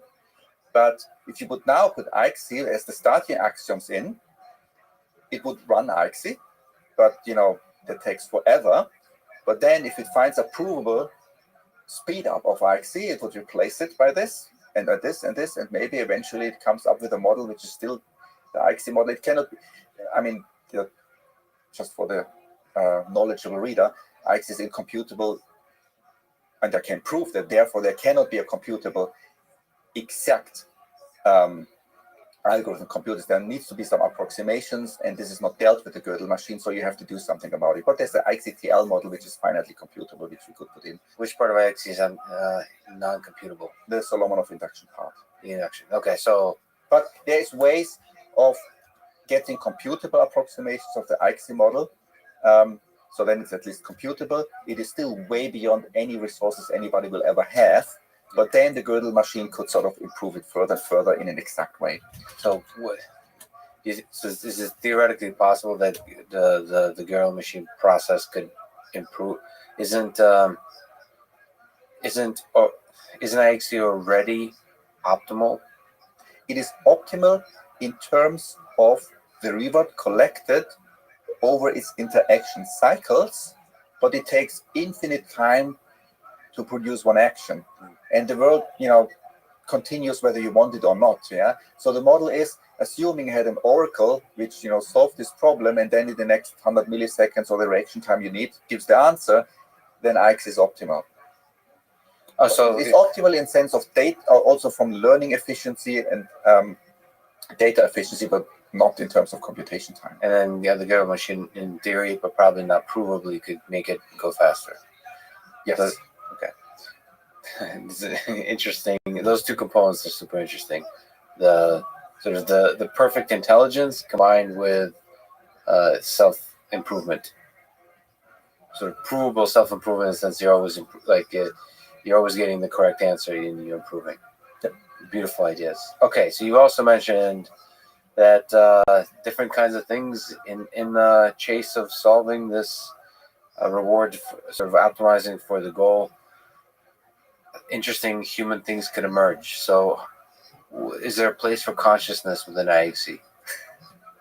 Where does, maybe you can comment, because I suppose we humans are just another instantiation of IXC agents, and we seem to have consciousness.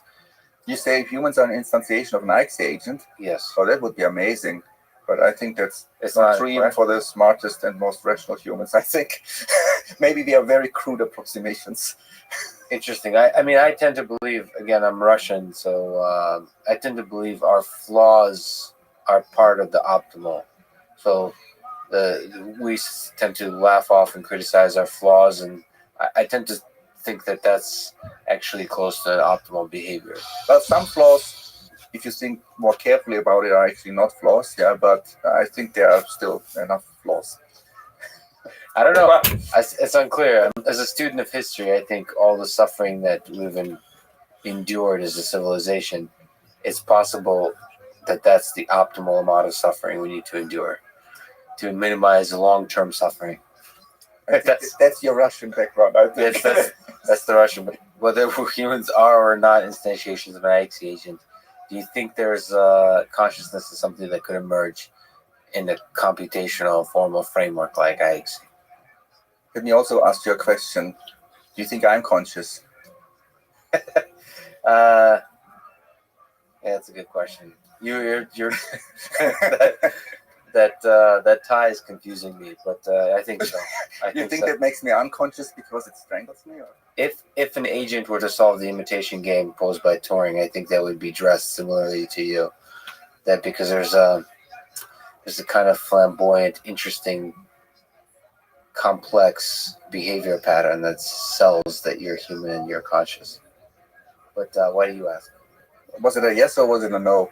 Yes, I think you're. Yes. I think you're conscious. Yes. Yeah.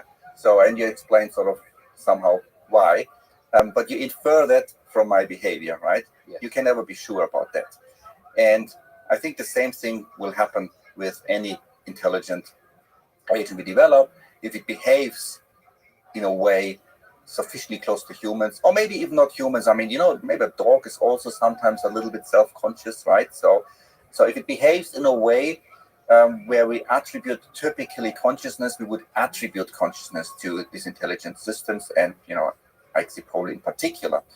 That of course doesn't answer the question whether it's really conscious, and that's the big hard problem of consciousness. Maybe I'm a zombie. I mean, not the movie Zombie, but the philosophical zombie.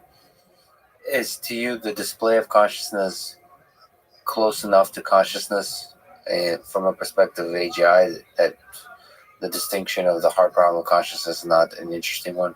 I think we don't have to worry about the consciousness problem, especially the hard problem for developing AGI. I think we progress. At some point, we have solved all the technical problems, and this system will behave intelligent and then super intelligent, and this consciousness will emerge. I mean, definitely it will display behavior which we will interpret as conscious, and then it's a philosophical question: did this consciousness really emerge, or is it a zombie which just fakes everything? We still don't have to figure that out, although it may be interesting. At least from a philosophical point of view, it's very interesting, but it may also be sort of practically interesting. There's some people say, if it's just faking consciousness and feelings, then we don't need to be concerned about, rights. But if it's real conscious and has feelings, then we need to be concerned. Yeah. I can't wait till the day where AI systems exhibit consciousness, because it'll truly be some of the hardest ethical questions of what we do with that. It is rather easy to build systems which people ascribe consciousness. Yeah. And I give you an analogy. I mean, remember, maybe it was before you were born, the Tamagotchi. Yeah. How dare you, sir? Why? That's the Yeah, but that you're young, right? Yes, that's good. Thank you very much. But I was also in the Soviet Union. We didn't have any of those fun things. But you have heard about this Tamagotchi, Yes, which yes. was, really, really primitive. Actually, for the time it was, and we could raise, this, and kids got so attached to it, and didn't want to let it die, and I would have probably, if we would have asked, the children, do you think this Tamagotchi is conscious? And They would have half said of yes. them would have, yes, I would guess. I think that's kind of a beautiful thing, actually, because that consciousness, ascribing consciousness, seems to create a deeper connection. Yeah. Which is a powerful thing, but we'll have to be careful on the ethics side of that. Well, let me ask about the AGI community broadly. You kind of represent some of the most serious work on AGI, so at least earlier. And DeepMind represents serious work on AGI these days. But why, in your sense, is the AGI community so small, or has been so small, until maybe DeepMind came along? Like, why aren't more people seriously working on human level and superhuman level intelligence from a formal perspective? Okay, from a formal perspective, that's sort of an extra point. So I think there are a couple of reasons. I mean, AI came in waves, right? AI winters and AI summers, and then there were big promises which were not fulfilled, and people got disappointed. And that narrow AI, solving particular problems which seem to require intelligence, was always to some extent successful, and there were improvements, small steps. And if you build something which is useful for society or industrial useful, then there's a lot of funding. So I guess it was in part the money which drives people to develop specific systems solving specific tasks. But you would think that at least in university you should be able to do ivory tower research. And that was probably better a long time ago, but even nowadays there's quite some pressure of doing applied research or translational research, and it's harder to get grants as a theorist. So that also drives people away. It's maybe also harder attacking the general intelligence problem. So I think enough people, I mean, maybe a small number, were still interested in formalizing intelligence and thinking of general intelligence, but not much came up, right? Or not much great stuff came up. So what do you think? We talked about the formal big light at the end of the tunnel, but from the engineering perspective, what do you think it takes to build an AGI system? And I don't know if that's a stupid question or a distinct question from everything we've been talking about IXE, but what do you see as the steps that are necessary to take to start to try to build something? So you want a blueprint now, and then you go up and do it? That's the whole point of this conversation. I'm trying to squeeze that in there. Now, what's your intuition? Is it in the robotic space, or something that has a body and tries to explore the world? Is it in the reinforcement learning space, like the efforts with AlphaZero and AlphaStar that are kind of exploring how you can solve it through in the simulation in the gaming world? Is there stuff in sort of all the transformer work in natural language processing, sort of maybe attacking the open domain dialogue? Like where do you see the promising pathways? Let me pick the embodiment maybe. Embodiment is important, yes and no. I don't believe that we need a physical robot walking or rolling around interacting with the real world in order to achieve AGI.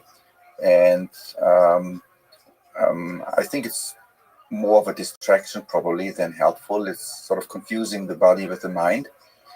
For industrial applications or near-term applications, Of course, we need robots for all kinds of things, yeah, but for solving the big problem, at least at this stage, I think it's not necessary.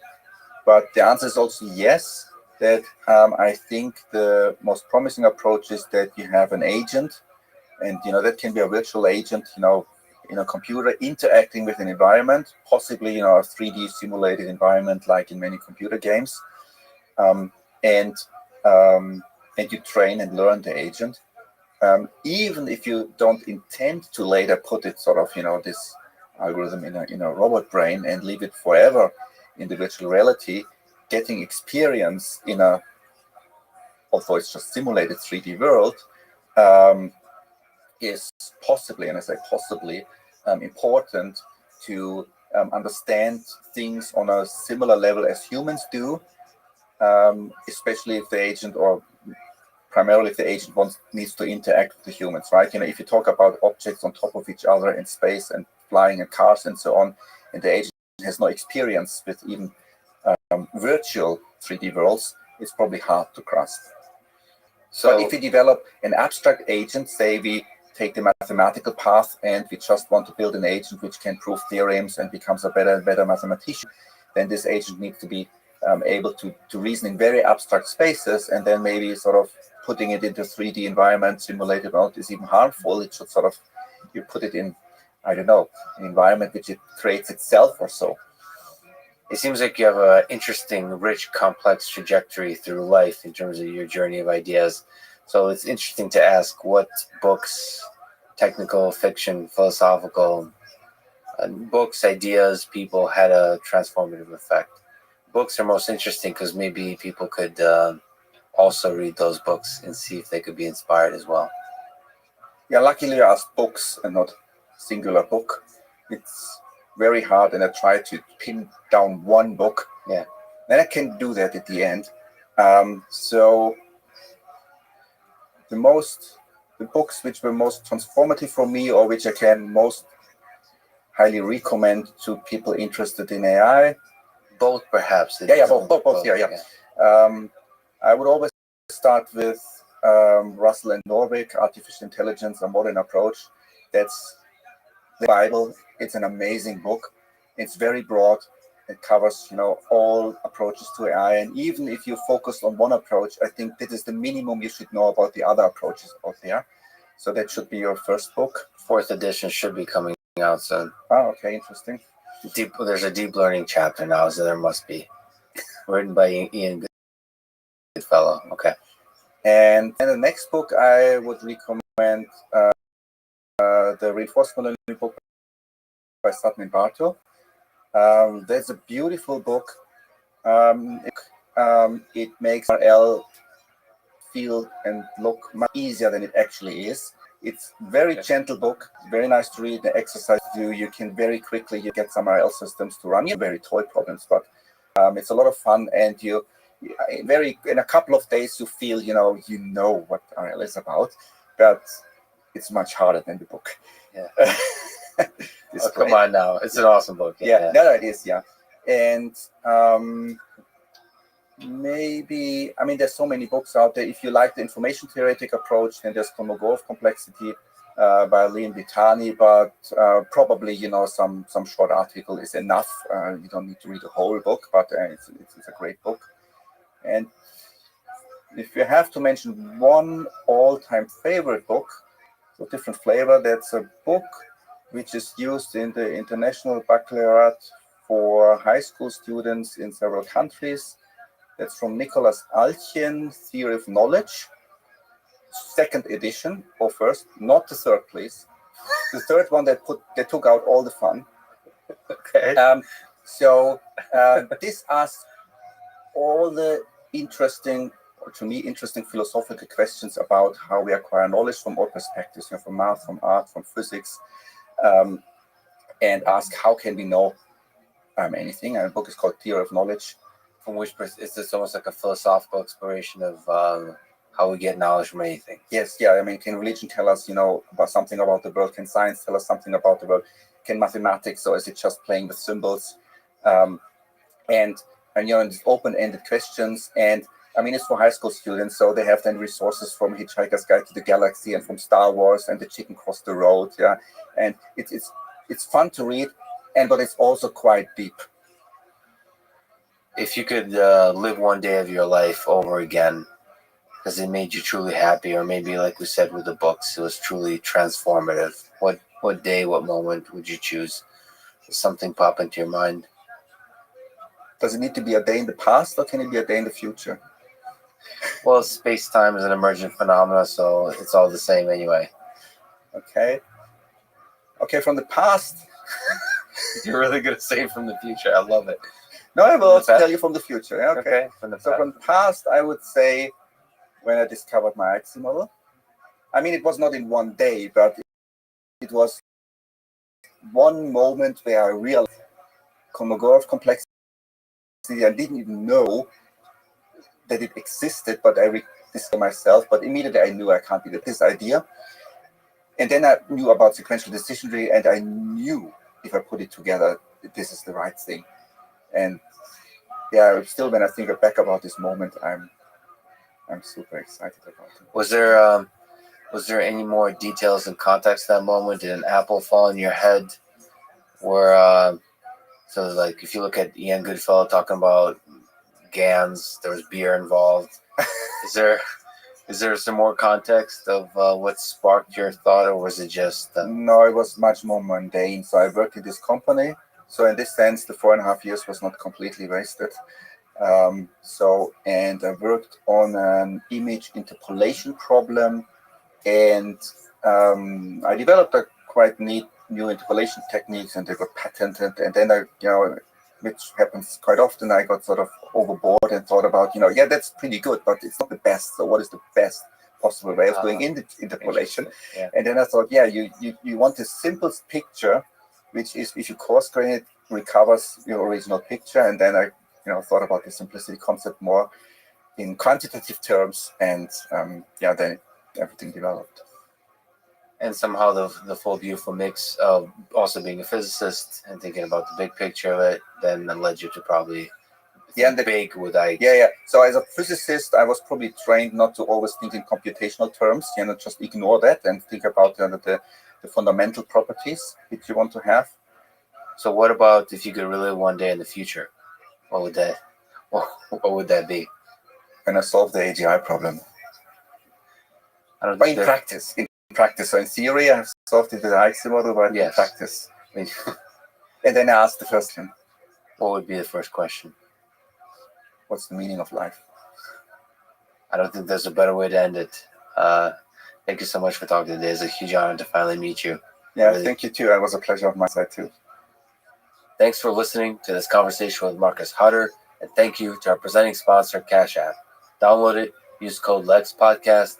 You'll get $10, and $10 will go to FIRST, an organization that inspires and educates young minds to become science and technology innovators of tomorrow. If you enjoy this podcast, subscribe on YouTube, give it 5 stars on Apple Podcasts, support it on Patreon, or simply connect with me on Twitter at Lex Friedman. And now, let me leave you with some words of wisdom from Albert Einstein. The measure of intelligence is the ability to change. Thank you for listening, and hope to see you next time.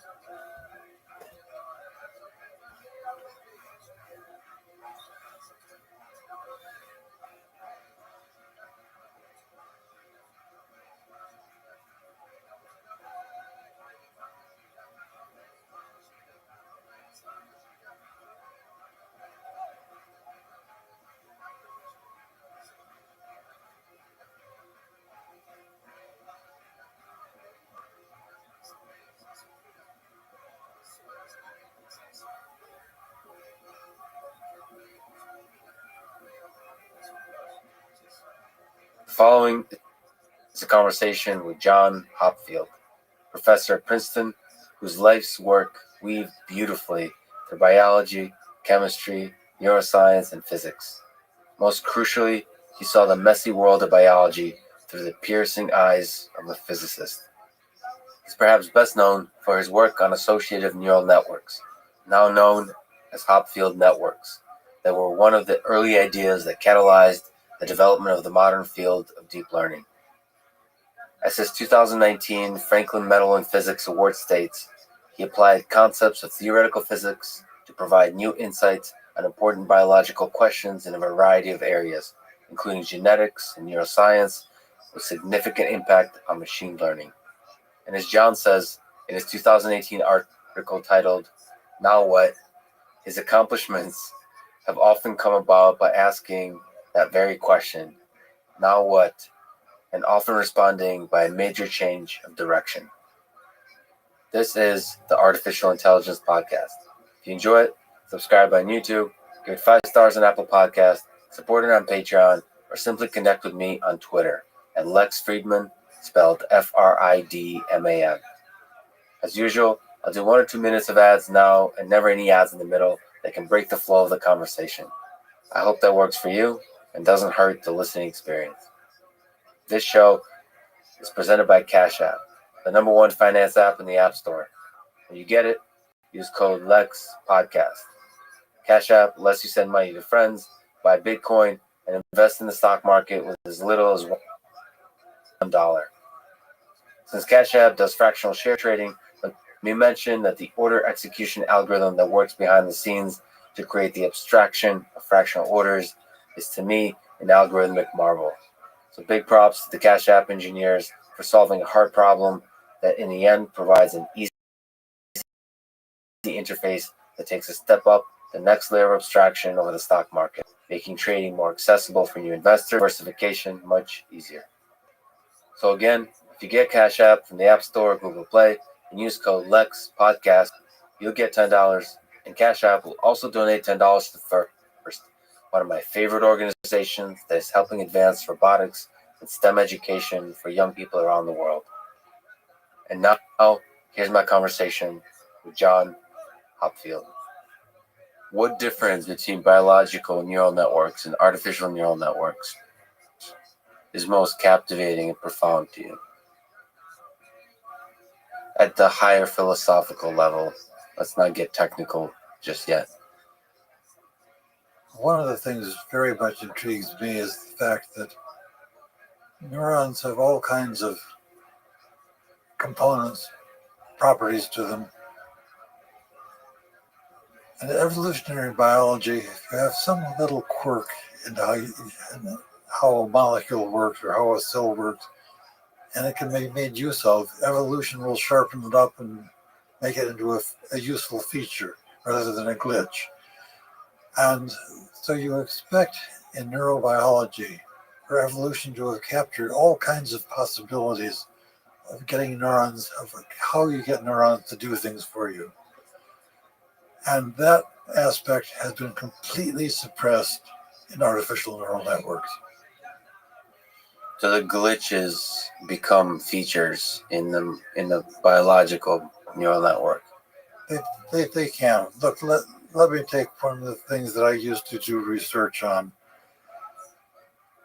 If you take things which oscillate, have rhythms which are sort of close to each other, under some circumstances these things will have a phase transition and suddenly everybody will fall into step. There's a marvelous physical example of that in the Millennium Bridge across the Thames River about 2001. And pedestrians walking across, pedestrians don't walk synchronized, they don't walk in lockstep, but they all walk at about the same frequency. And the bridge could sway at that frequency, and the slight sway made pedestrians tend a little bit to lock into step, and after a while, the bridge was oscillating back and forth, and the pedestrians were walking in step to it. You could see it in the movies made out of the bridge. And the engineers made a simple-minded mistake. They had assumed when you walk, it's step, step, step, and it's back and forth motion. But when you walk, it's also right foot, left foot, side-to-side motion. It's the side-to-side motion for which the bridge was strong enough, but it wasn't it wasn't stiff enough. And as a result, you would feel the motion and you'd fall into step with it. And people were very uncomfortable with it. They closed the bridge for 2 years while they built the stiffening for it. Now, nerve cells produce action potentials. You have a bunch of cells which are loosely coupled together, producing action potentials at the same rate. There'll be some circumstances under which these things can lock together. Other circumstances in which they won't. Well, if they fire together, you can be sure that the other cells are going to notice it. So you can make a computational feature out of this in an evolving brain. Most artificial neural networks don't even have action potentials, let alone have the possibility for synchronizing them. And you mentioned the evolutionary process. So the evolutionary process that builds on top of biological systems leverages that the weird mess of it somehow. So how do you make sense of that ability to leverage all the different kinds of complexities in the biological brain? Well, look, at the biological molecule level, you have a piece of DNA which encodes for a particular protein. You could duplicate that piece of DNA, and now one part of it encodes for that protein, but the other one could itself change a little bit and thus start coding for a molecule which is slightly different. Now, if that molecule was just slightly different, had a function which helped any old chemical reaction was important to the cell, you would go ahead and let that try, and evolution would slowly improve that function. And so you have the possibility of duplicating, and then having things drift apart. One of them retain the old function, the other one do something new for you. And there's evolutionary pressure to improve. Look, there is in computers too, but improvement has to do with closing some companies and opening some others. The evolutionary process looks a little different. Yeah. Similar time scale, perhaps. Much shorter in time scale. Companies close, go bankrupt and are born, shorter. But not much shorter. Some company lasts a century. But yeah, you're right. I mean, if you think of companies as a single organism that builds and you all know, it's a fascinating dual correspondence there between biological and companies have difficulty having a new product competing with an old product. Yeah. And when IBM built its first PC, you probably read the book. They made a little isolated internal unit to make the PC, and for the first time in IBM's history, they didn't insist that you build it out of IBM components. But they understood that they could get into this market, which is a very different thing, by completely changing their culture. And biology finds other markets in a more adaptive way. Yeah, it's better at it. It's better at that kind of integration.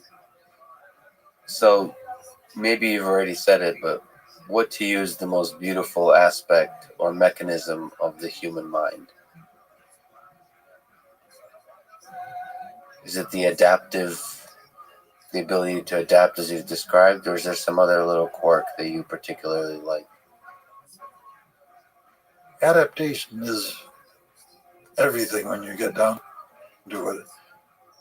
But there are differences between adaptation, where your learning goes on only over generations and over evolutionary time, where your learning goes on at the time scale of one individual who must learn from the environment during that individual's lifetime. And biology has both kinds of learning in it. And the thing which makes neurobiology hard is that a mathematical system, as it were, built on this other kind of evolutionary system. What do you mean by mathematical system? Where is the math in the biology? Well, when you talk to a computer scientist about neural networks, it's all math. The fact that biology actually came about from evolution, and the fact that biology is about a system which you can build in 3 dimensions. If you look at computer chips are basically 2-dimensional structures, maybe 2.1 dimensions, but they really have difficulty doing 3-dimensional wiring. Biology is neocortex is actually also sheet-like, and it sits on top of the white matter, which is about 10 times the volume of the gray matter, and contains all what you might call the wires. But there's a huge the effect of computer structure on what is easy and what is hard is immense. So, And biology it makes some things easy that are very difficult to understand how to do computationally. On the other hand, you can't do simple floating point arithmetic, so it's awfully stupid. yeah. And you're saying this kind of 3-dimensional complicated structure it's still math. It's still doing math. But the kind of math it's doing enables you to solve problems of a very different kind. That's right. So you mentioned 2 kinds of adaptation: the evolutionary adaptation and the adaptation or learning at the scale of a single human life. Which is particularly beautiful to you and interesting from a research and from just a human perspective, and which is more powerful? I find things most interesting that I begin to see how to get into the edges of them, and tease them apart a little bit to see how they work. And since I can't see the evolutionary process going on, I'm in awe of it. But I find it just a black hole as far as trying to understand what to do. And so in a certain sense, I'm in awe of it, but I couldn't be interested in working on it. The human life's time scale is, however, a thing you can tease apart and study. Yeah, you can do, there's developmental neurobiology, which understands how the connections and how the structure evolves from a combination of what the genetics is like and the fact that you're building a system in 3 dimensions. In just days and months, those early days of a human life are really interesting. They are, and of course, there are times of immense cell multiplication. There are also times of the greatest cell death in the brain is during infancy. It's turnover. So what is not effective, what is not wired well to use at the moment, throw it out. It's a mysterious process. Let me ask, from what field do you think the biggest breakthroughs in understanding the mind will come in the next decades? Is it neuroscience, computer science, neurobiology, psychology, physics, maybe math, maybe literature? Well, of course, I see the world always through a lens of physics. I grew up in physics, and the way I pick problems is very characteristic of physics and of an intellectual background, which is not psychology, which is not chemistry, and so on, and so on. Both of your parents are physicists. Both of my parents were physicists, and the real thing I got out of that was a feeling that the world is an understandable place. And if you do enough experiments and think about what they mean and structure things so you can do the mathematics of the relevant to the experiments, you ought to be able to understand how things work. But that was a few years ago. Did you change your mind at all? through many decades of trying to understand the mind, of studying it different kinds of ways, not even the mind, just biological systems. You still have hope that physics that you can understand. There's a question of what do you mean by understand? Of course. When I taught freshman physics, I used to say, I wanted to get physics to understand the subject, to understand Newton's laws. I didn't want them simply to memorize a set of examples to which they knew the equations to write down, generate the answers. I had this nebulous idea of understanding. So that if you looked at a situation, you could say, oh, I expect the ball to make that trajectory, or I expect some intuitive notion of understanding. And I don't know how to express that very well, and I've never known how to express it well. And you run smack up against it when you choose these, look at these simple neural nets, feed-forward neural nets, which do amazing things, and yet contain nothing of the essence of what I would have felt was understanding.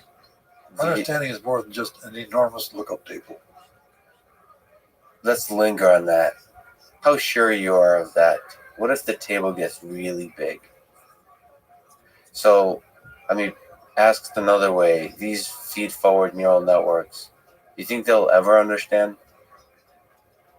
You answer that in two ways. I think if you look at real systems, feedback is an essential aspect of how these real systems compute. On the other hand, if I have a mathematical system with feedback, I know I can unlayer this and do it. But I have an exponential expansion in the amount of stuff I have to build if I can solve the problem that way. So feedback is essential. So we can talk even about recurrent neural networks, so recurrence. But do you think all the pieces are there to achieve understanding through these simple mechanisms? Like, back to our original question, what is the fundamental, is there a fundamental difference between artificial neural networks and biological? Or is it just a bunch of surface stuff?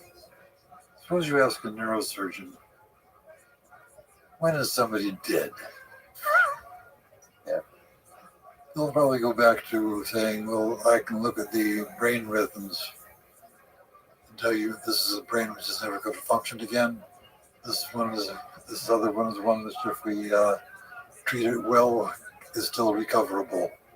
And they just do that by something electrodes looking at simple electrical patterns which don't look in any detail at all at what individual neurons are doing. These rhythms are utterly absent from anything which goes on at Google. Yeah, but the rhythms. But the rhythms what? So, well, that's like comparing. Okay, I'll tell you. It's like you're comparing the greatest classical musician in the world to a child first learning to play. The question I'm at, but they're still both playing the piano. I'm asking, will it ever go on at Google? Do you have a hope? Because you're one of the seminal figures in launching both disciplines, both sides of the river. I think it's going to go on generation after generation, the way it has, where what you might call the AI computer science community says, let's do the following. This is our model of neurobiology at the moment. Let's pretend it's good enough and do everything we can with it. And it does interesting things, and after the while, it sort of grinds into the sand. And say, something else is needed for neurobiology, and some other grand thing comes in, and they'll really go a lot further. But we'll go into the sand again. I think there could be generations of this evolution. I don't know how many of them. Each one is going to get you further into what a brain does. And in some sense, pass the Turing test longer and a more broad aspect. And how many of these there are going to have to be before you say, I've made a human. I don't know. But your sense is there might be a couple. My sense is there might be a couple more. Yeah.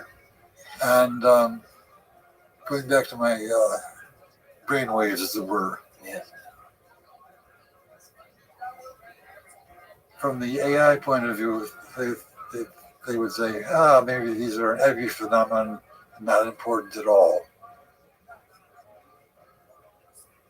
The first car I had, the wreck of a 1936 Dodge, go above 45 miles an hour and the wheels would shimmy. Yeah. Good speedometer, that.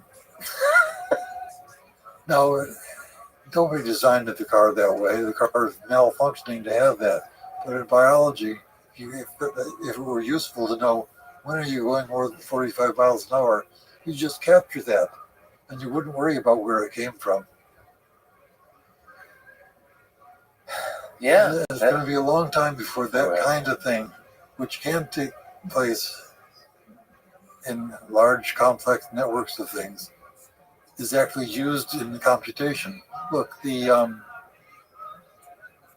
how many transistors are there in your laptop these days? Actually, I don't know the number. It's on the scale of 10 to the 10. I can't remember the number either. Yeah. And all the transistors are somewhat similar. And most physical systems, with that many parts, all of which are similar, have collective properties. Yes.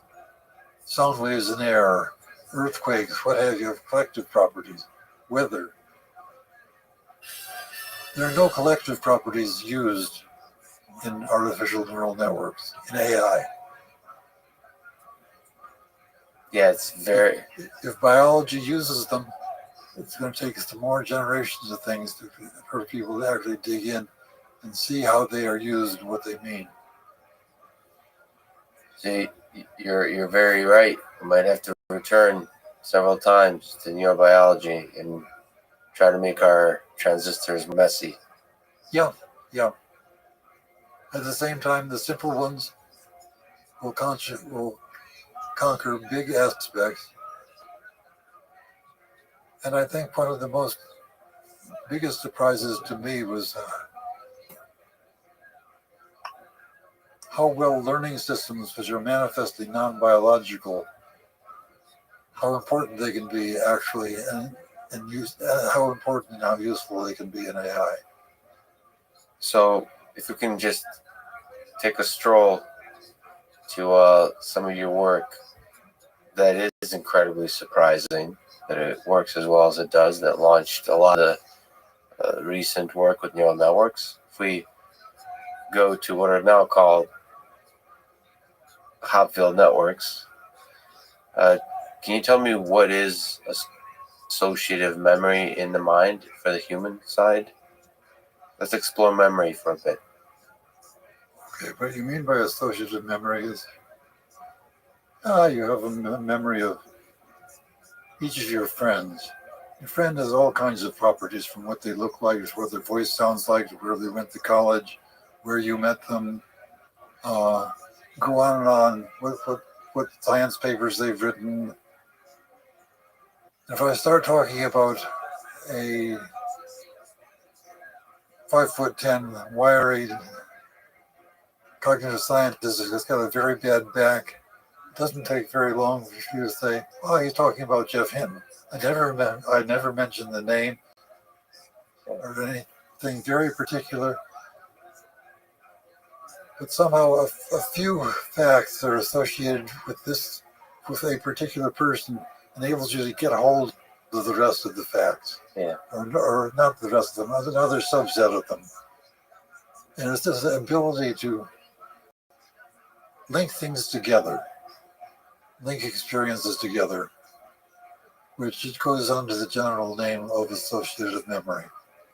And a large part of intelligent behavior is actually just large associative memories at work, as far as I can see.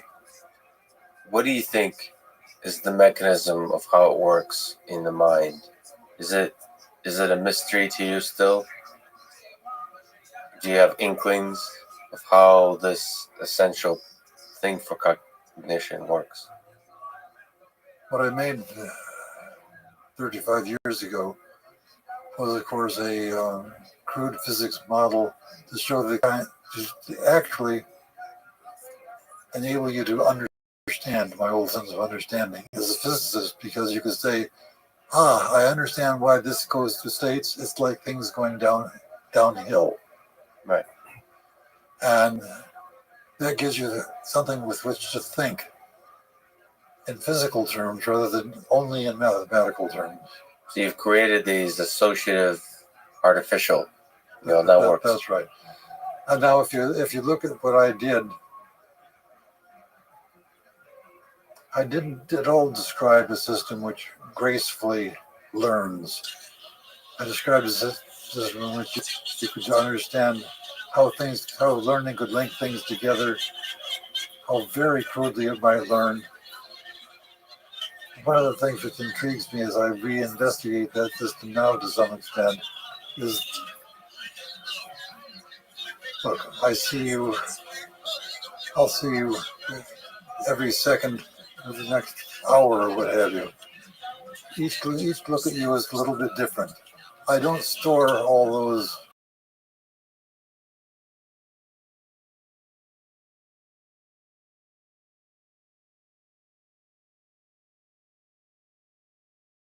I have a view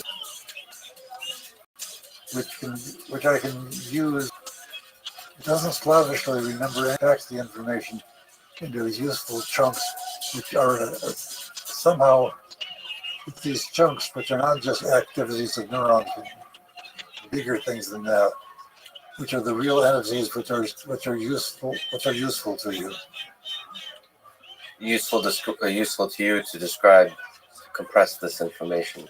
And you have to compress it in such a way that if the information comes in just like this again, I don't bother to rewrite it, or efforts to rewrite it simply do not yield anything, because those things are already written, and that needs to be not look this up as I started somewhere already. It's got to be something which is much more automatic in the machine hardware. Right. So, in the human mind, how complicated is that process, do you think? So you created. Feels weird to be sitting John Hopfield calling them Hopfield networks, but it is weird. Yeah, but nevertheless, that's what everyone calls them. So here we are. So that's just a simplification. That's what a physicist would do. You and Richard Feynman sat down and talked about associative memory. Now, if you look at the mind, where you can't quite simplify it so perfectly, do you think that? Let me backtrack just a little bit. Yeah. Biology is about dynamical systems. Computers are dynamical systems. You can ask, if you want to model biology, model neurobiology, what is the time scale? There's a dynamical system which of a fairly fast time scale in which you could say the synapses don't change much during the computation, so I'll think of the synapses as fixed and just do the dynamics of the activity. Or you can say the synapses are changing fast enough that I have to have the synaptic dynamics working at the same time as the system dynamics in order to understand the biology. If you look at the feed-forward artificial neural nets, they're all done as learning. First of all, I spend some time learning, not performing. Then I turn off learning and I perform. Right. That's not biology. And so as I look more deeply at neurobiology, even as associative memory, I've got to face the fact that the dynamics of a synapse change is going on all the time. And I can't just get by saying I'll do the dynamics of activity with fixed synapses.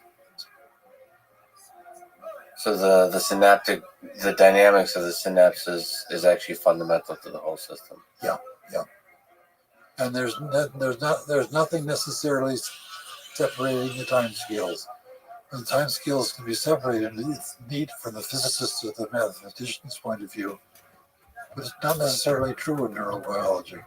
You're kind of dancing beautifully between showing a lot of respect to physics and then also saying that physics cannot quite reach the complexity of biology. So where do you land? Or do you continuously dance between the two? I continuously dance between them because my whole notion of understanding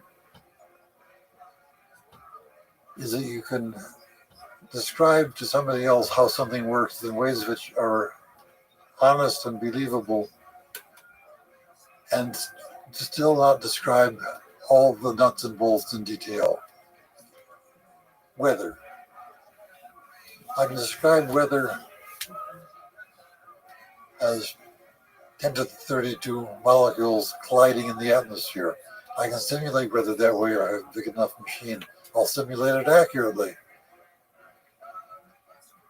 It's no good for understanding.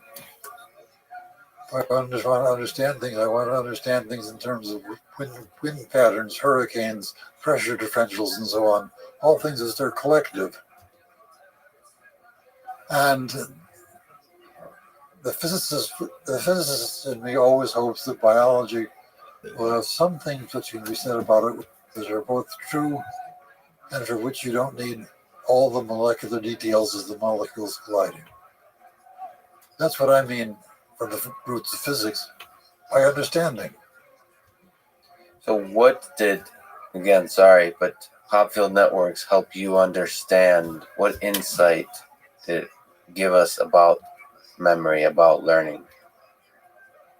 They didn't give insights about learning. They gave insights about how things having learned could be expressed. How having learned a picture of you reminds me of your name. That would, but it didn't describe a reasonable way of actually doing the learning. It only said if you had previously learned the connections of this kind of pattern would now be able to behave in a physical way, which is say, if I put part of the pattern in here, the other part of the pattern will complete over here. I can understand that physics if the right learning stuff had already been put in. And you could understand why then putting in a picture of somebody else would generate something else over here. But it did not have a reasonable description of the learning process. But even, so forget learning, I mean, that's just a powerful concept, that sort of forming representations that are useful to be robust, for error correction kind of thing. So this is kind of what the biology does, and we're talking about. Yeah, and what Bypaper did was simply enable you. There are lots of ways of being robust. If you think of a dynamical system, you think of a system where a path is going on in time. And if you think of a computer, there's a computational path which is going on in a huge dimensional space of ones and zeros. And an error correction system is a system which, if you get a little bit off that trajectory, will push you back onto that trajectory again, so you get to the same answer in spite of the fact that there were things, the computation wasn't being ideally done all the way along the line.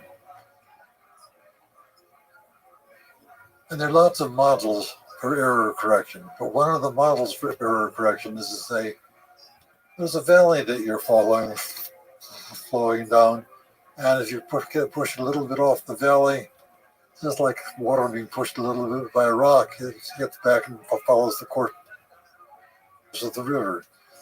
And that basically the analog in the physical system, which enables you to say, oh yes, error-free computation and associative memory are very much like things that I can understand from the point of view of a physical system. The physical system can be, under some circumstances, an accurate metaphor. It's not the only metaphor. There are other error correction schemes which don't have a value and energy behind them. But those are error correction schemes which a mathematician may be able to understand, but I don't. So there's the physical metaphor that seems to work here. That's right. That's right. So these kinds of networks actually led to a lot of the work that is going on now in neural networks, artificial neural networks. So the follow-on work with restrictor Boltzmann machines and deep belief nets followed on from these ideas of the hot field network. So what do you think about this continued progress of that work towards now revigorated exploration of feed-forward neural networks and recurrent neural networks and convolutional neural networks and kinds of networks that are helping solve image recognition, natural language processing, all that kind of stuff? It's always intrigued me that one of the most long-lived of the learning systems is the Boltzmann machine, which is intrinsically a feedback network.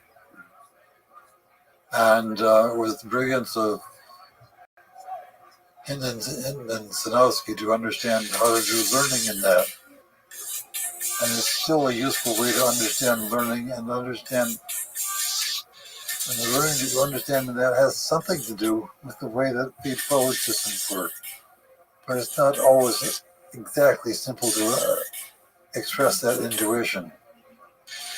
But it always amuses me to see Hinton going back to the will yet again on the form of the Boltzmann machine, because really that which has feedback and interesting probabilities in it is a lovely encapsulation of something computational. Something computational? Something both computational and physical. Computational in the very much related to feed-forward networks. Physical in that Boltzmann machine learning is really learning a set of parameters for a physics Hamiltonian or energy function. What do you think about learning in this whole domain? Do you think the aforementioned guy, Jeff Hinton, all the work there with backpropagation, all the kind of learning that goes on in these networks, how do you, if we compare it to learning in the brain, for example, is there echoes of the same kind of power that backpropagation reveals about these kinds of recurrent networks? Or is it something fundamentally different going on in the brain?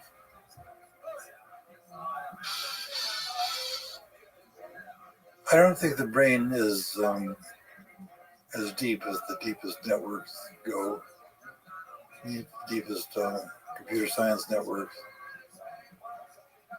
And I do wonder whether part of that depth of the computer science networks is necessitated by the fact that the only learning that's easily done on a machine is feed forward. And so there's the question of to what extent is the biology, which has some feed forward and some feedback, been captured by something which has got many more neurons, much more depth than neurons in it. So part of you wonders if the feedback is actually more essential than the number of neurons or the depth, the dynamics of the feedback. The dynamics of the feedback. Look, if you don't have feedback, it's a little bit like building a big computer and running it through one clock cycle, and then you can't do anything till you reload something coming in.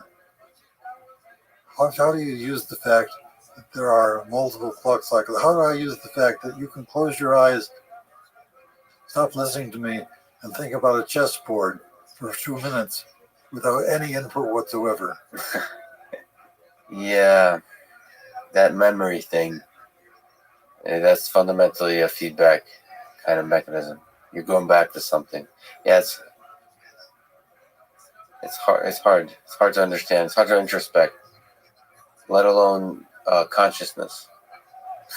Oh, Because that's let all. alone consciousness. Yes, yes. Because that's tied up in there too. You can't just put that on another shelf.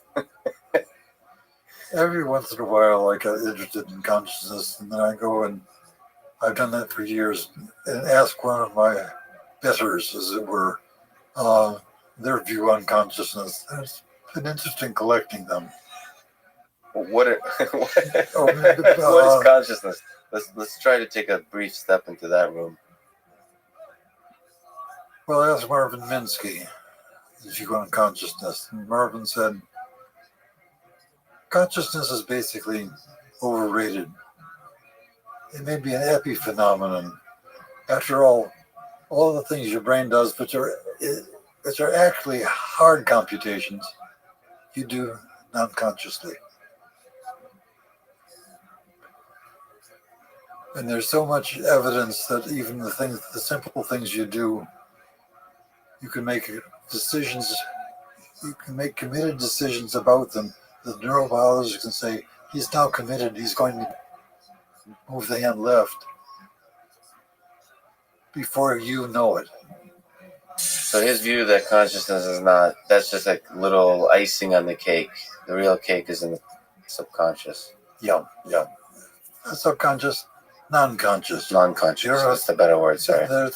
It's only that Freud captured the other word. Yeah, that's a confusing word, subconscious. Nicholas Chater wrote an interesting book. I think the title of it is "The Mind is Flat." Flat in a neural net sense might be flat is something which is a very broad neural net without really any layers and depth, whereas a deep brain would be many layers and not so broad. In the same sense that if you push Minsky hard enough, he would probably have said, consciousness is your effort to explain to yourself that which you have already done. Yeah, it's the weaving of the narrative around things that have already been computed for you.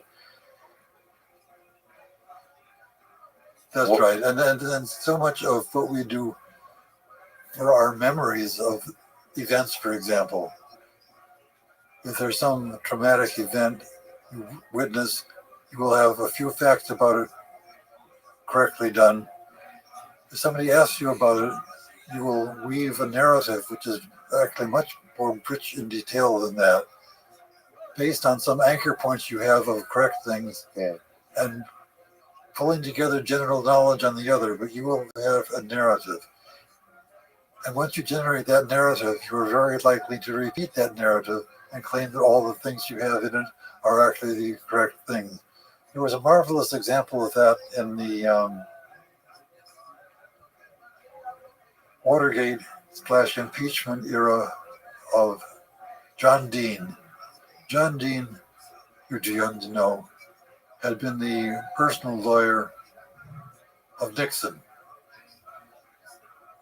And so John Dean was involved in the cover-up, and John Dean ultimately realized the only way to keep himself out of jail for a long time was actually to tell some of the truths about Nixon.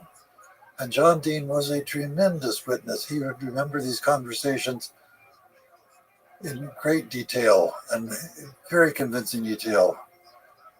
And long afterward, some of the tapes, the secret tapes, as it were, from which Dean was recalling these conversations, were published. And one found out that John Dean had a good but not exceptional memory.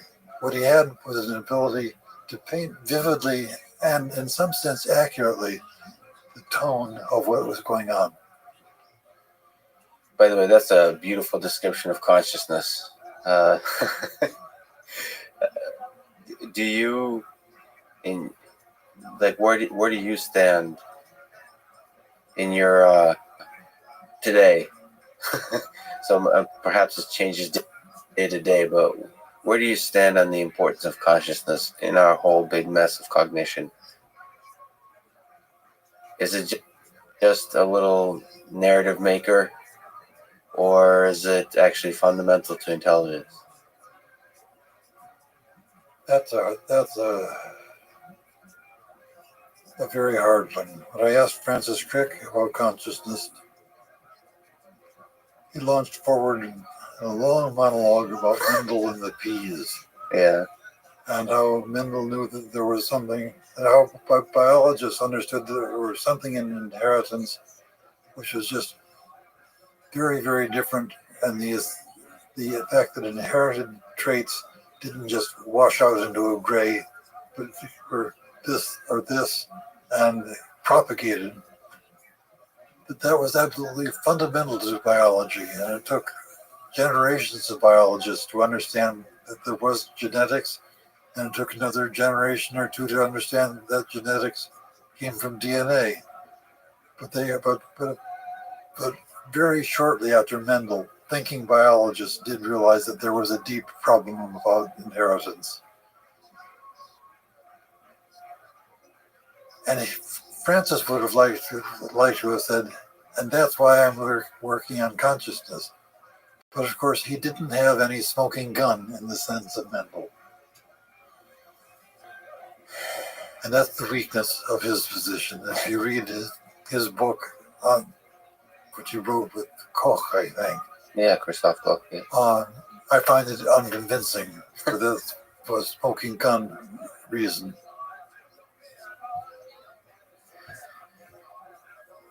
So I've gone on collecting views without actually having taken a very strong one myself, because I haven't seen the entry point.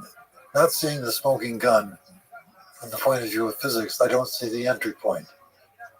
Whereas in neurobiology, once I understood the idea of an evolution of dynamics, which could be described as a collective phenomenon, I thought, there's a point where what I know about physics is so different from any neurobiologist that I have something that I might be able to contribute.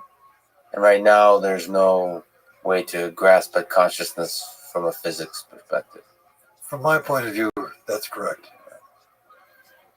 And of course, physicists, like everybody else, think very muddly about things. You ask the closely related question about free will. Do you believe you have free will? Physicists will give an offhand answer and then backtrack when they realize that the answer they gave must fundamentally contradict the laws of physics. Naturally, answering questions of free will and consciousness naturally lead to contradictions from a physics perspective, because it eventually ends up with quantum mechanics, and then you get into that whole mess of trying to understand how much, from a physics perspective, how much is determined, already predetermined, how much is already deterministic about our universe. There's lots of different... And if you don't push quite that far, you can say essentially all of neurobiology, which is relevant, can be captured by classical equations of motion. Because in my view, the mysteries of the brain are not the mysteries of quantum mechanics, but the mysteries of what can happen when you have a dynamical system, driven system, with 10 to the 14 parts.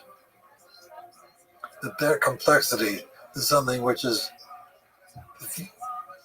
the physics of complex systems is at least as badly understood as the physics of phase coherence in quantum mechanics. Can we go there for a second? You've talked about attractor networks. And just maybe you could say what are attractor networks?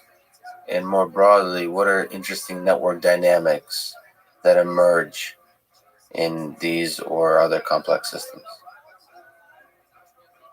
You have to be willing to think in a huge number of dimensions, because in a huge number of dimensions, the behavior of a system can be thought as just the motion of a point over time in this huge number of dimensions. Right. And an attractor network is simply a network where there is a line and other lines converge on it in time. That's the essence of an attractor network. That's how you in a highly dimensional space. and the easiest way to get that is to do it in a high dimensional space where some of the dimensions provide the dissipation which kind of a physical system, trajectories can't contract everywhere. They have to contract in some places and expand in others. There's a fundamental classical theorem of statistical mechanics which goes under the name of Liouville's theorem, which says you can't contract everywhere. You have to, if you contract somewhere, you expand somewhere else. In interesting physical systems, you get driven systems where you have a small subsystem, which is the interesting part, and the rest of the contraction and expansion, the physicists would say, is entropy flow in this other part of the system. But basically, attractor networks are dynamics funneling down so you can't be any. So if you start somewhere in the dynamical system, you will soon find yourself on a pretty well-determined pathway which goes somewhere. If you start somewhere else, you'll wind up on a different pathway. But you don't have just all possible things. You have some defined pathways which are allowed and onto which you will converge. And that's the way you make a stable computer, and that's the way you make a stable behavior. So in general, looking at the physics of the emergent stability in these networks, what are some interesting characteristics that, what are some interesting insights from studying the dynamics of such high dimensional systems? Most dynamical systems, driven dynamical systems, by driven, they're coupled somehow to an energy source, and so their dynamics keeps going because it's coupling to the energy source. Most of them, it's very difficult to understand at all what the dynamical behavior is going to be. You have to run it. You have to run it. There's a subset of systems which has what is actually known to the mathematicians as a Lyapunov function. And those systems, you can understand convergent dynamics by saying you're going downhill on something or other. And that's what I found without ever knowing what Lyapunov functions were in the simple model I made in the early 80s. Was an energy function, so you could understand how you could get this channeling onto pathways without having to follow the dynamics in infinite detail. You started rolling a ball at the top of a mountain, it's going to wind up at the bottom of a valley. You know that's true without actually watching the ball roll down. There are certain properties of the system that when you can know that. That's right. And not all systems behave that way. But most don't, probably. Most don't, but it provides you with a metaphor for thinking about systems which are stable and who do have these attractors behave, even if you can't find a Lyapunov function behind them or an energy function behind them. It gives you a metaphor for thought. Speaking of thought, if I had a glint in my eye with excitement and said, I'm really excited about this something called deep learning and neural networks, and I would like to create an intelligent system and came to you as an advisor, what would you recommend? Is it a hopeless pursuit to use neural networks to achieve thought? Is it, what kind of mechanisms should we explore? What kind of ideas should we explore? Well, you look at the simple networks, one-pass networks. They don't support multiple hypotheses very well. as I have tried to work with very simple systems which do something which you might consider to be thinking. Thought has to do with the ability to do mental exploration before you take a physical action. Almost like we were mentioning, playing chess, visualizing, simulating inside your head different outcomes. Yeah. And now you could do that in a feed-forward network because you've pre-calculated all kinds of things. But I think the way neurobiology does it hasn't pre-calculated everything. It actually has parts of a dynamical system in which you're doing exploration in a way which is... There's a creative element. Like there's a creative element, and in a simple-minded neural net, you have a constellation of instances from which you've learned. And if you are within that space, if a new question is a question within this space, you can actually rely on that system pretty well to come up with a good suggestion for what to do. If, on the other hand, the query comes from outside the space, you have no way of knowing how the system is going to behave. There are no limitations on what could happen. And so the artificial neural net world is always very much, I have a population of examples. The test set must be drawn from the equivalent population. The test set has examples which are from a population which is completely different. There's no way that you could expect to get the answer right. Yeah, and so what they call outside the distribution. That's right. And so if you see a ball rolling across the street at dusk, if that wasn't in your training set, the idea that a child may be coming close behind that is not going to occur to the neural net. And it is there's something in the neurobiology that allows that. Yeah. There's something in the way of what it means to be outside of the population of the training set. The population of the training set isn't just sort of this set of examples. There's more to it than that.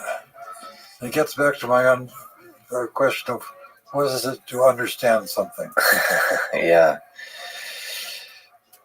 You know, in a small tangent, you've talked about the value of thinking, of deductive reasoning in science versus large data collection. So, sort of thinking about the problem. I suppose it's the physics side of you of going back to first principles and thinking. But what do you think is the value of deductive reasoning in the scientific process? Well, look, there are obviously scientific questions in which the route to the answer to it comes through the analysis of one hell of a lot of data. Right.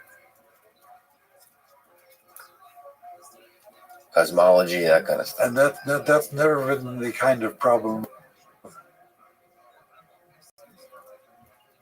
in which I've had any particular insight. Though I must say, if you look at cosmology is one of those. If you look at the actual things that Jim Peebles, one of this year's Nobel Prize in Physics ones from the local physics department, the kinds of things he's done, he's never crunched large data. Never. He's used the encapsulation of the work of others in this regard. But it ultimately boiled down to think through the problem. Like, what are the principles under which a particular phenomena operates? Yeah. And look, physics is always going to look for ways in which you can describe the system in a way which rises above the details. And to the hard-dyed-in-the-wool biologist, biology works because of the details. And physics, to the physicists, we want an explanation which is right in spite of the details, and there will be questions which we cannot answer as physicists because the answer cannot be found that way. There's, I'm not sure if you're familiar with the entire field of brain-computer interfaces. That's become more and more intensely researched and developed recently, especially with companies like Neuralink with Elon Musk. Yeah, I know there have always been the interest both in things like getting the eyes to be able to control things, or getting the thought patterns to be able to move what had been a connected limb, which is now connected through a computer. That's right. So, in the case of Neuralink, they're doing 1,000 plus connections where they're able to do two-way, activate and read spikes, neural spikes. Do you have hope for that kind of computer-brain interaction in the near or maybe even far future of being able to expand the ability of the mind of cognition or understand the mind? It's interesting watching things go. When I first became interested in neurobiology, most of the practitioners thought you would be able to understand neurobiology by techniques which allowed you to record only one cell at a time. One cell. People like David Hupel very strongly reflected that point of view. And that's been taken over by a generation, couple of generations later, by a set of people who says, not until we can record from 10 to the 4 or 10 to the 5 at a time will we actually be able to understand how the brain actually works. And in a general sense, I think that's right. You have to begin to be able to look for the collective modes, the collective operation of things. It doesn't rely on this action potential of that cell. It relies on the collective properties of this set of cells connected with this kind of patterns and so on. And you're not going to succeed in seeing what those collective activities are without recording many cells at once. The question is how many at once? What's the threshold? And that's the Yeah, and look, it's being pursued hard in the motor cortex. The motor cortex does something which is complex, and yet the problem you're trying to address is fairly simple. Now, neurobiology does it in ways that are different from the way an engineer would do it. An engineer would put in 6 highly accurate stepping motors controlling a limb, rather than 100,000 muscle fibers, each of which has to be individually controlled. And so understanding how to do things in a way which is much more forgiving and much more neural, I think, would benefit the engineering world. The engineering world, touch. Let's put in a pressure sensor or two, rather than an array of a gazillion pressure sensors, none of which are accurate, all of which are perpetually recalibrating themselves. You're saying your hope is, your advice for the engineers of the future is to embrace the large chaos of a messy, error-prone system like those of the biological system. Like, that's probably the way to solve some of these. I think you'll be able to make better computation/robotics that way than by trying to force things into a robotics where joint motors are powerful and stepping motors are accurate. But then the physicist in you will be lost forever in such systems, because there's no simple fundamentals to explore in systems that are so large and well, you say that, and yet there's a lot of physics. The Navier-Stokes equations, the equations of nonlinear hydrodynamics, huge amount of physics in them. All the physics of atoms and molecules has been lost, but it's been replaced by this other set of equations, which is just as true as the equations at the bottom. Now, those equations are going to be harder to find in neurobiology. But the physicist in me says there are probably some equations of that sort. They're out there. They're out there. And if physics is going to contribute anything, it may contribute to trying to find out what those equations are and how to capture them from the biology. Would you say that's one of the main open problems of our age, is to discover those equations? Yeah, if you look at, there's molecules, and there's psychological behavior. And these two are somehow related. They're layers of detail, they're layers of collectiveness, and to capture that in some vague way, several stages on the way up to see how these things can actually be linked together. So it seems in our universe there's a lot of elegant equations that can describe the fundamental way that things behave, which is a surprise. I mean, it's compressible into equations. It's simple and beautiful, but there isn't. It's still an open question whether that link is equally between molecules and the brain is equally compressible into elegant equations. But your sense, well, you're both a physicist and a dreamer. You have a sense that yeah, but I can only dream physics dreams. physics dreams. There was an interesting book called Einstein's Dreams, which alternates between chapters on his life and descriptions of the way time might have been, but isn't. The linking between these being, of course, ideas that Einstein might have had to think about the essence of time as he was thinking about time. So speaking of the essence of time and your biology, you're one human, famous, impactful human, but just one human with a brain living the human condition. But you're ultimately mortal, just like all of us. Has studying the mind as a mechanism changed the way you think about your own mortality?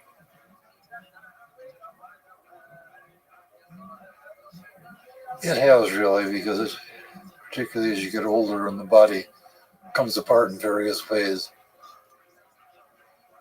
I became much more aware of the fact that what is somebody is contained in the brain and not in the body that you worry about burying. And it is to a certain extent true that for people who write things down, equations, dreams, notepads, diaries, fractions of their thought does continue to live after they're dead and gone, after their body is dead and gone. And there's a sea change in that going on in my lifetime between when my father died, when, except for the things which were actually written by him, as it were, very few facts about him will have ever been recorded. And the number of facts which are recorded about each and every one of us forever now, as far as I can see, in the digital world. And so the whole question of what is death may be different for people a generation ago and a generation further ahead. Maybe we have become immortal under some definitions. Yeah. Last easy question. What is the meaning of life? Looking back, you've studied the mind, us weird descendants of apes. What's the meaning of our existence on this little earth? That word meaning is as slippery as the word understand. Interconnected somehow, perhaps. Is there, it's slippery, but is there something that you, despite being slippery, can hold long enough to express? Well, I've been amazed at how hard it is to define the things in a living system, in the sense that one hydrogen atom is pretty much like another. One bacterium is not so much like another bacterium, even of the same nominal species. In fact, the whole notion of what is a species gets a little bit fuzzy. And do species exist in the absence of certain classes of environments?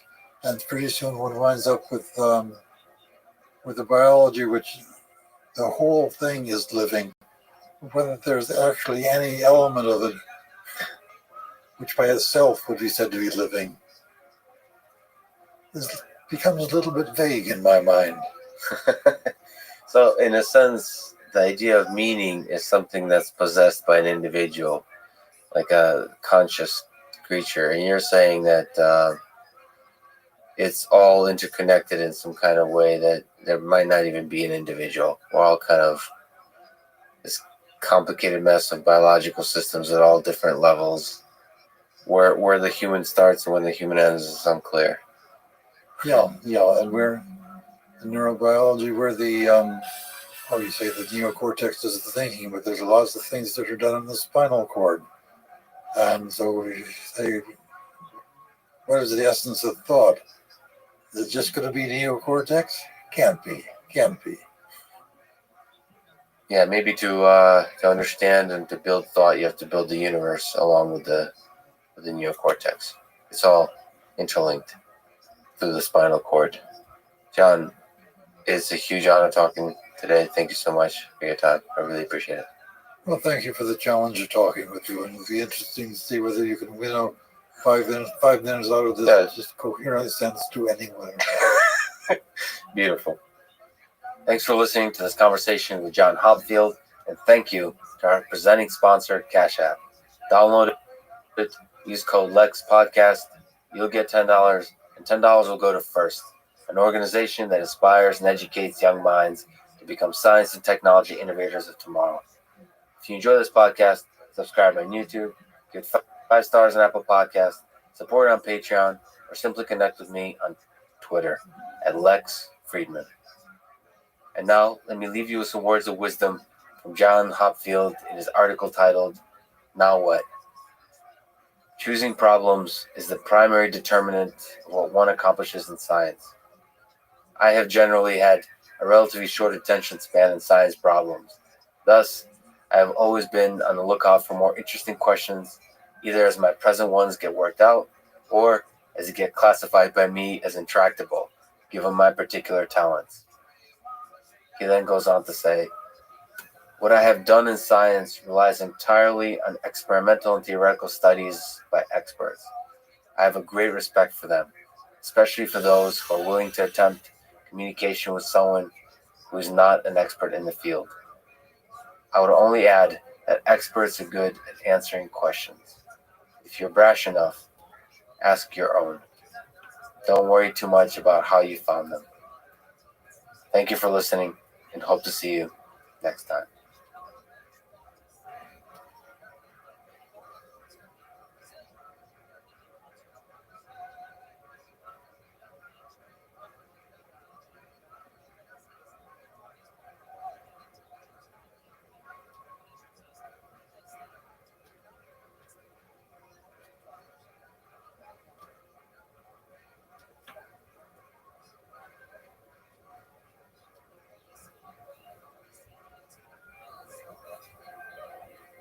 The following is a conversation with Alex Garland, writer and director of many imaginative and philosophical films, from the dreamlike exploration of human self-destruction in the movie Annihilation to the deep questions of consciousness and intelligence raised in the movie Ex Machina, which to me is one of the greatest movies on artificial intelligence ever made. I'm releasing this podcast to coincide with the release of his new series called Devs that will premiere this Thursday, March 5th on Hulu as part of FX on Hulu. It explores many of the themes this very podcast is about, from quantum mechanics to artificial life to simulation to the modern nature of power in the tech world. I got a chance to watch a preview and loved it. The acting is great. Nick Offerman especially is incredible in it. The cinematography is beautiful, and the philosophical and scientific ideas explored are profound. And for me as an engineer and scientist, were just fun to see brought to life. For example, if you watch the trailer for the series carefully, you'll see there's a programmer with a Russian accent looking at a screen with Python-like code on it that appears to be using a library that interfaces with a quantum computer. This attention to technical detail on several levels is impressive.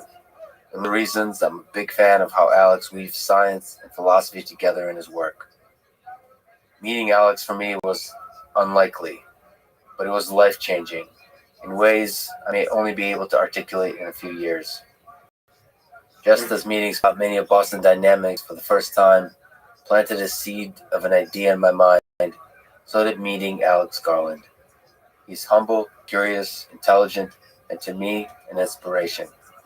Plus, he's just really a fun person to talk with about the biggest possible questions in our universe. This is the Artificial Intelligence Podcast. If you enjoy it, subscribe on YouTube, give it 5 stars on Apple Podcasts, support it on Patreon, or simply connect with me on Twitter at Lex Friedman, spelled Fridman. As usual, I'll do 1 or 2 minutes of ads now and never any ads in the middle that can break the flow of the conversation. I hope that works for you and doesn't hurt the listening experience. This show is presented by Cash App, the #1 finance app in the App Store. When you get it, use code LEXPODCAST. Cash App lets you send money to friends, buy Bitcoin, and invest in the stock market with as little as $1. Since Cash App allows you to buy Bitcoin, let me mention that cryptocurrency in the context of the history of money is fascinating. I recommend A Cent of Money as a great book on this history. Debits and credits on ledgers started 30,000 years ago. The US dollar was created about 200 years ago. And Bitcoin, the first decentralized cryptocurrency, was released just over 10 years ago. So given that history, cryptocurrency is still very much in its early days of development, but it still is aiming to, and just might, redefine the nature of money. So again, if you get Cash App from the App Store or Google Play and use code LEXPODCAST, you'll get $10, and Cash App will also donate $10 to FIRST, one of my favorite organizations that is helping advance robotics and STEM education for young people around the world. And now, here's my conversation with Alex Garland. You described the world inside the shimmer in the movie Annihilation as dreamlike, in that it's internally consistent but detached from reality. That leads me to ask, do you think, a philosophical question, I apologize, do you think we might be living in a dream or in a simulation, like the kind that the shimmer creates? We, human beings, here today. Yeah, I want to sort of separate that out into 2 things. Yes, I think we're living in a dream of sorts. No, I don't think we're living in a simulation. I think we're living on a planet with a very thin layer of atmosphere, and the planet is in a very large space, and the space is full of other planets and stars and quasars and stuff like that. And I don't think those physical objects, I don't think the matter in that universe is simulated. I think it's there. We are definitely, or it's a whole problem saying definitely, but in my opinion, I'll just go back to that. I think it seems very like we're living in a dream state. I'm pretty sure we are. And I think that's just to do with the nature of how we experience the world. We experience it in a subjective way. And the thing I've learned most as I've got older in some respects is the degree to which reality is counterintuitive, and that the things that are presented to us as objective turn out not to be objective. And quantum mechanics is full of that kind of thing, but actually just day-to-day life is full of that kind of thing as well. So my understanding of the way the brain works is you get some information, hit your optic nerve, and then your brain makes its best guess about what it's seeing, what it's saying it's seeing. It may or may not be an accurate best guess. It might be an inaccurate best guess. And that gap, the best guess gap, means that we are essentially living in a subjective state, which means that we're in a dream state. So I think you could enlarge on the dream state in all sorts of ways. But so yes, dream state, no simulation would be where I come down. So going further deeper into that direction, you've also described that world as psychedelia. So on that topic, I'm curious about that world. On the topic of psychedelic drugs, do you see those kinds of chemicals that modify our perception as a distortion of our perception of reality, or a window into another reality? No, I think what I'd be saying is that we live in a distorted reality, and then those kinds of drugs give us a different kind of distorted perspective. Yeah, exactly. They just give an alternate distortion.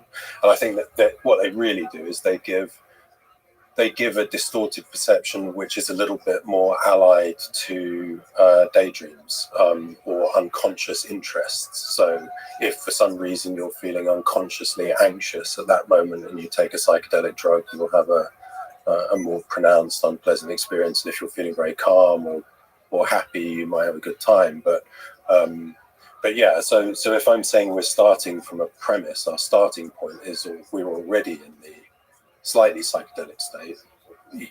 What those drugs do is help you go further down an avenue, or maybe a slightly different avenue, but that's what.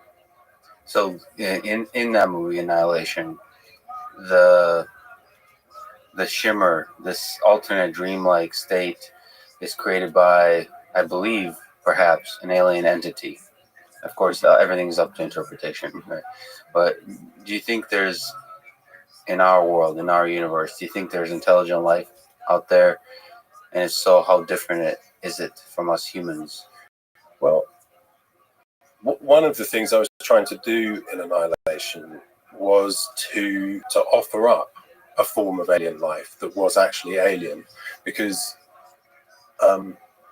it would often seem to me that in the way we would represent aliens in books or cinema or television or any one of the sort of storytelling mediums, is we would always give them very human-like qualities. So they wanted to teach us about galactic federations, or they wanted to eat us, or they wanted our resources, like our water, or they want to enslave us, or whatever it happens to be. But all of these are incredibly human-like motivations. And I was interested in the idea of an alien that was not in any way like us. It didn't share. Maybe it had a completely different clock speed. Maybe its way. So we're talking about, we're looking at each other, we're getting information, light hits our optic nerve, our brain makes the best guess of what we're doing. Sometimes it's right, something, the thing we were talking about before. What if this alien doesn't have an optic nerve? Maybe its way of encountering the space it's in is wholly different. Maybe it has a different relationship with gravity. The basic laws of physics it operates under might be fundamentally different. It could be a different time scale and so on. Yeah, or it could be the same laws, could be the same underlying laws of physics. It's a machine created, or it's a creature created in a quantum mechanical way. It just ends up in a very, very different place to the one we end up in.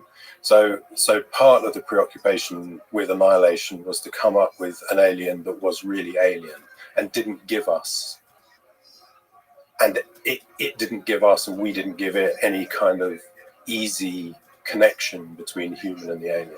Because I think it was to do with the idea that you could have an alien that landed on this planet that wouldn't even know we were here, and we might only glancingly know it was here. There'd just be this strange point where the Venn diagrams connected, where we could sense each other or something like that.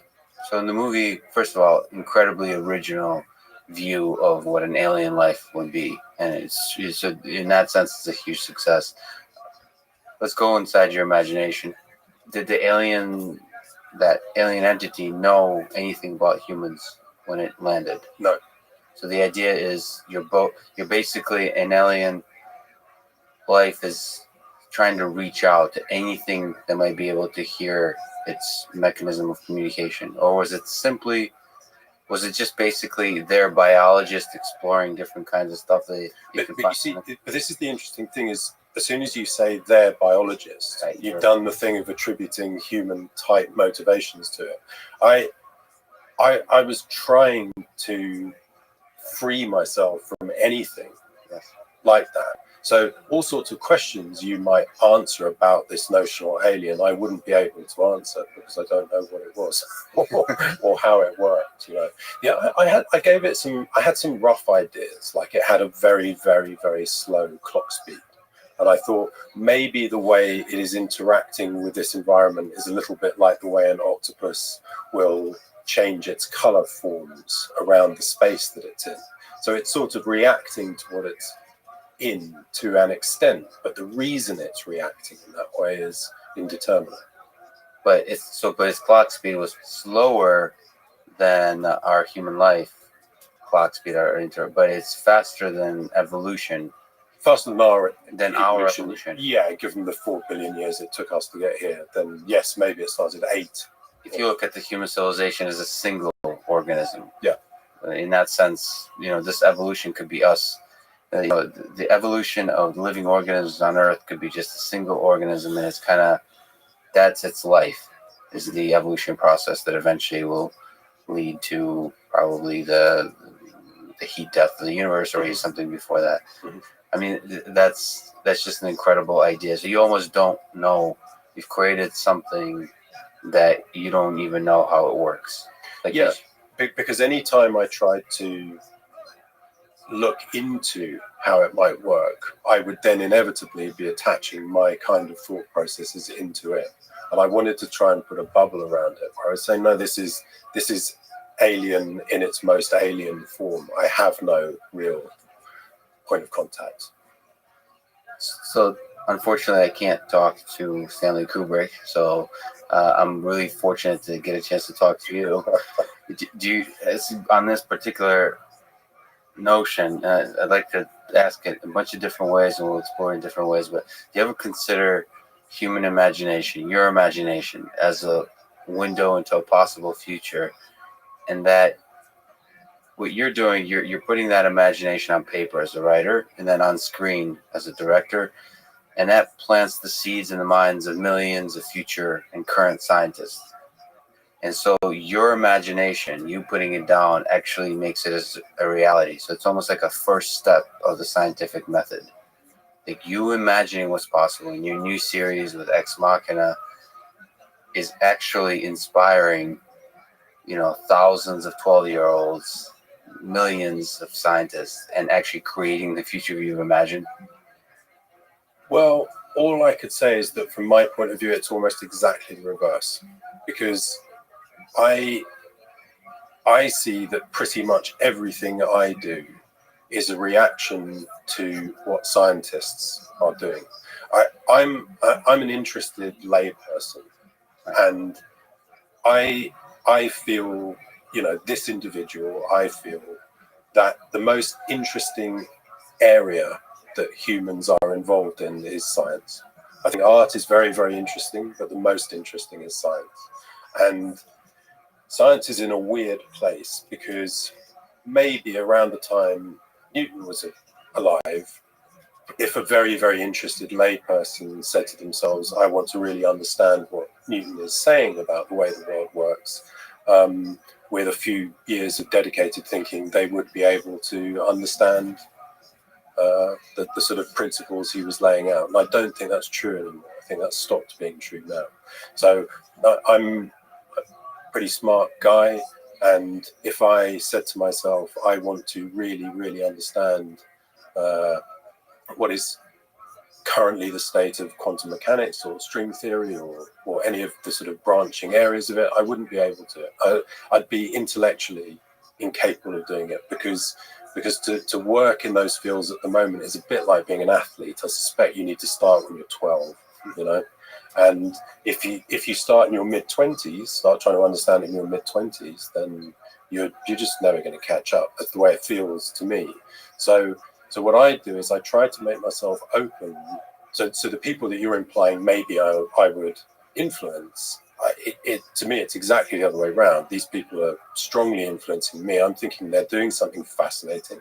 I'm concentrating and working as hard as I can to try and understand the implications of what they say. And in some ways, often what I'm trying to do is disseminate their ideas into a means by which it can enter a public conversation. So Ex Machina contains lots of name checks, all sorts of existing thought experiments, Shadows on, Plato's Cave and Mary in the Black and White Room, and all sorts of different long-standing thought processes about sentience or consciousness or subjectivity or gender or whatever it happens to be. And then I'm trying to marshal that into a narrative to say, look, this stuff is interesting and it's also relevant, and this is my best shot at it. So I'm the one being influenced in my construction. That's fascinating. Of course, you would say that because you're not even aware of your own. That's probably what Kubrick would say too, right? In interviewing why HAL 9000 is created, is you're just studying but the reality when the specifics of the knowledge passes through your imagination, I would argue that you're incorrect in thinking that you're just disseminating knowledge, that the very act of your imagination consuming that science, it creates something, it creates the next step, potentially creates the next step. I certainly think that's true with 2001: A Space Odyssey. I think at its best, even if it fails, it's true of that. Yeah, it's true of that, definitely.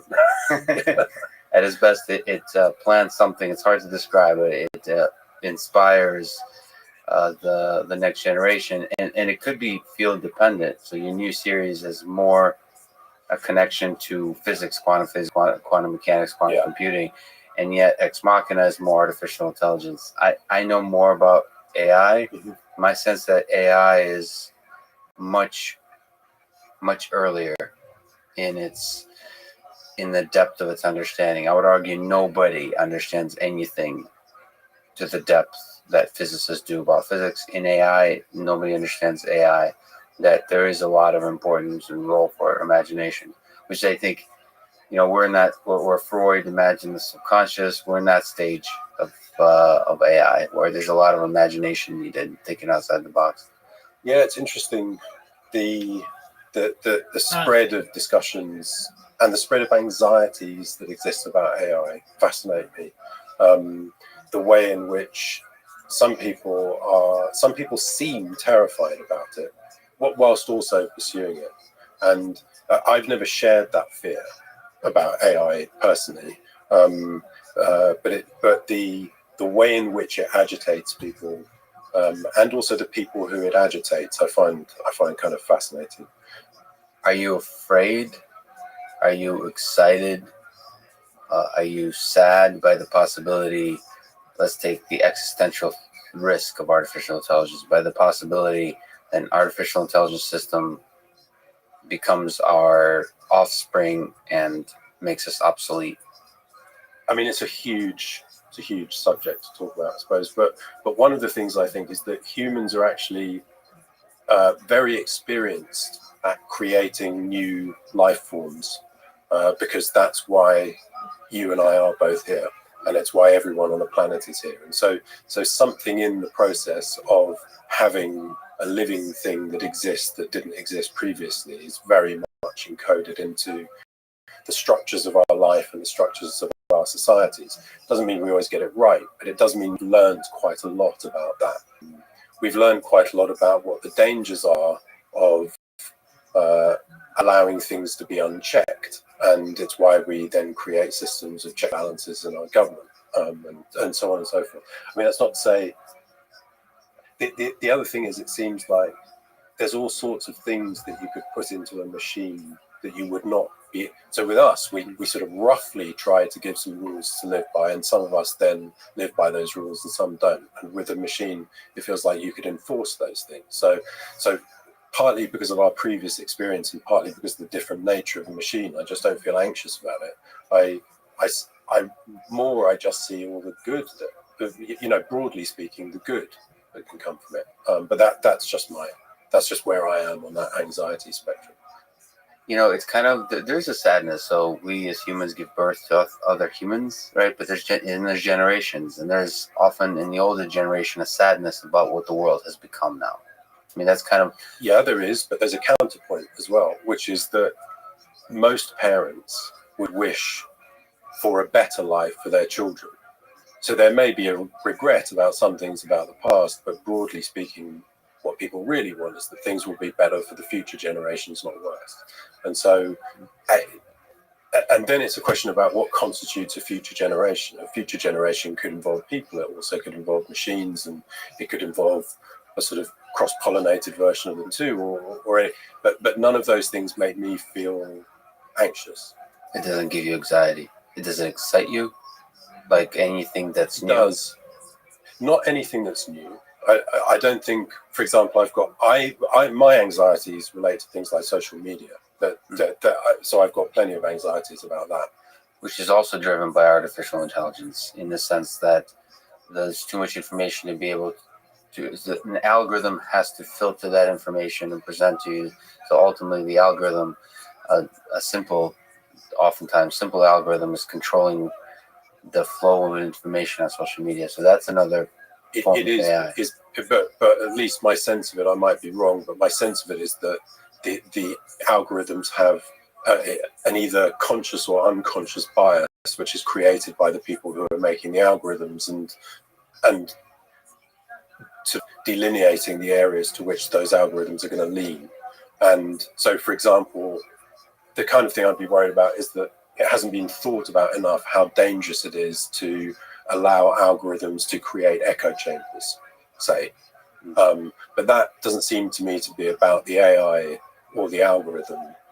It's the naivety of the people who are constructing the algorithms to do that thing, if you see what I mean.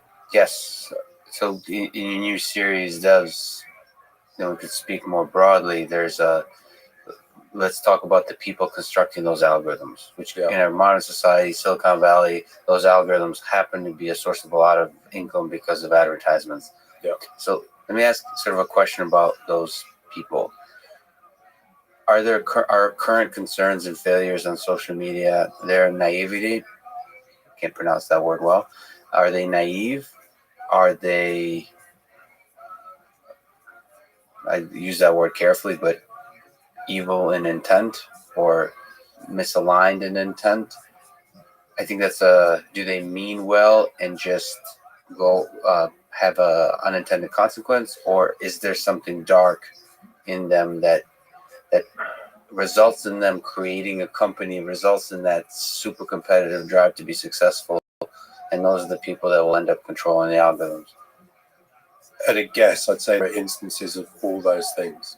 So sometimes I think it's naivety. Sometimes I think it's extremely dark, and sometimes I think people are not being naive or dark, and then in those instances are sometimes generating things that are very benign, and other times generating things that, despite their best intentions, are not very benign. It's something. I think the reason why I don't get anxious about AI in terms of, or at least AIs that have, I don't know, a relationship with some sort of relationship with humans, is that I think that's the stuff we're quite well equipped to understand how to mitigate.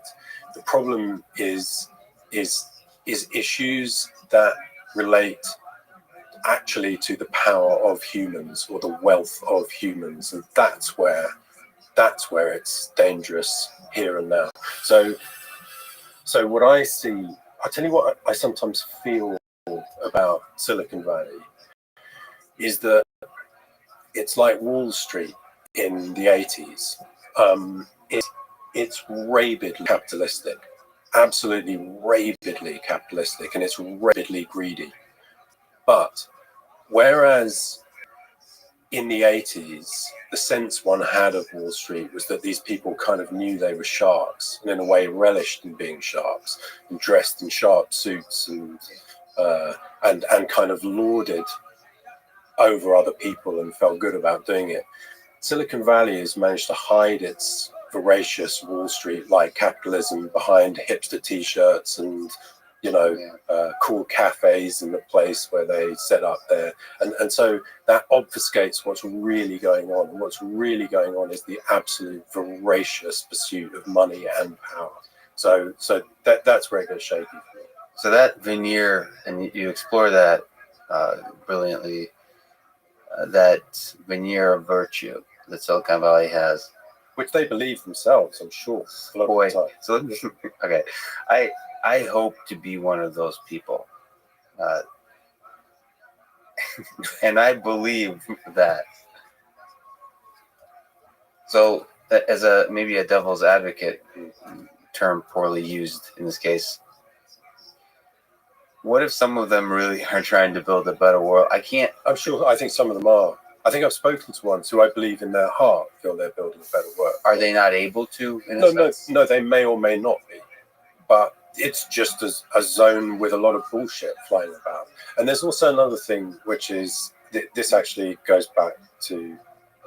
I always thought about some sports that later turned out to be corrupt in the way that the sport, like who won the boxing match, or how a football match got thrown, or a cricket match, or whatever it happened to be.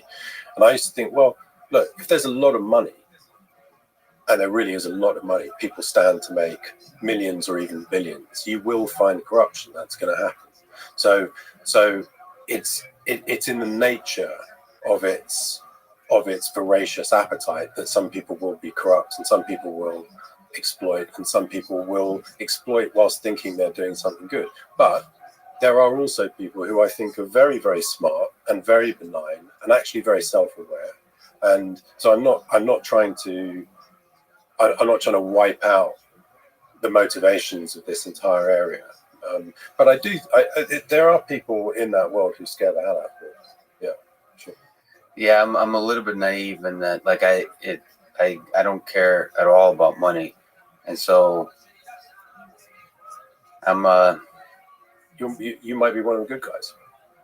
Yeah, but so the thought is, but I don't have money. Mm-hmm. So my thought is, if you give me $1 billion, it would change nothing, and I would spend it right away on investing it right back and creating a good world. But your intuition is that billion. There's something about that money that maybe slowly corrupts the people around you. There's somebody gets in that corrupts your soul, the way you view the world. Money does corrupt. We know that. But there's a different sort of problem aside from just the money corrupts, thing that we're familiar with throughout history. And it's more about the sense of reinforcement an individual gets, which is it effectively works like the reason I earned all this money and so much more money than anyone else is because I'm very gifted. I'm actually a bit smarter than they are, or I'm a lot smarter than they are, and I can see the future in a way they can't. And maybe some of those people are not particularly smart. They're very lucky, or they're very talented entrepreneurs. And there's a difference between it. So in other words, the acquisition of the money and power can suddenly start to feel like evidence of virtue. Yes. And it's not evidence of virtue. It might be evidence of completely different things. That's brilliantly put. Yeah, that's brilliantly put. Like, so I think one of the fundamental drivers of my current morality, let me just represent nerds in general, of all kinds, is constant self-doubt and the signals. I'm very sensitive to signals from people that tell me I'm doing the wrong thing. But when there's a huge inflow of money, you just put it brilliantly, that could become an overpowering signal that everything you do is right. Mm-hmm. And so your moral compass can just get thrown off. Yeah. And it's that is not contained to Silicon Valley. That's across the board in general. Yeah.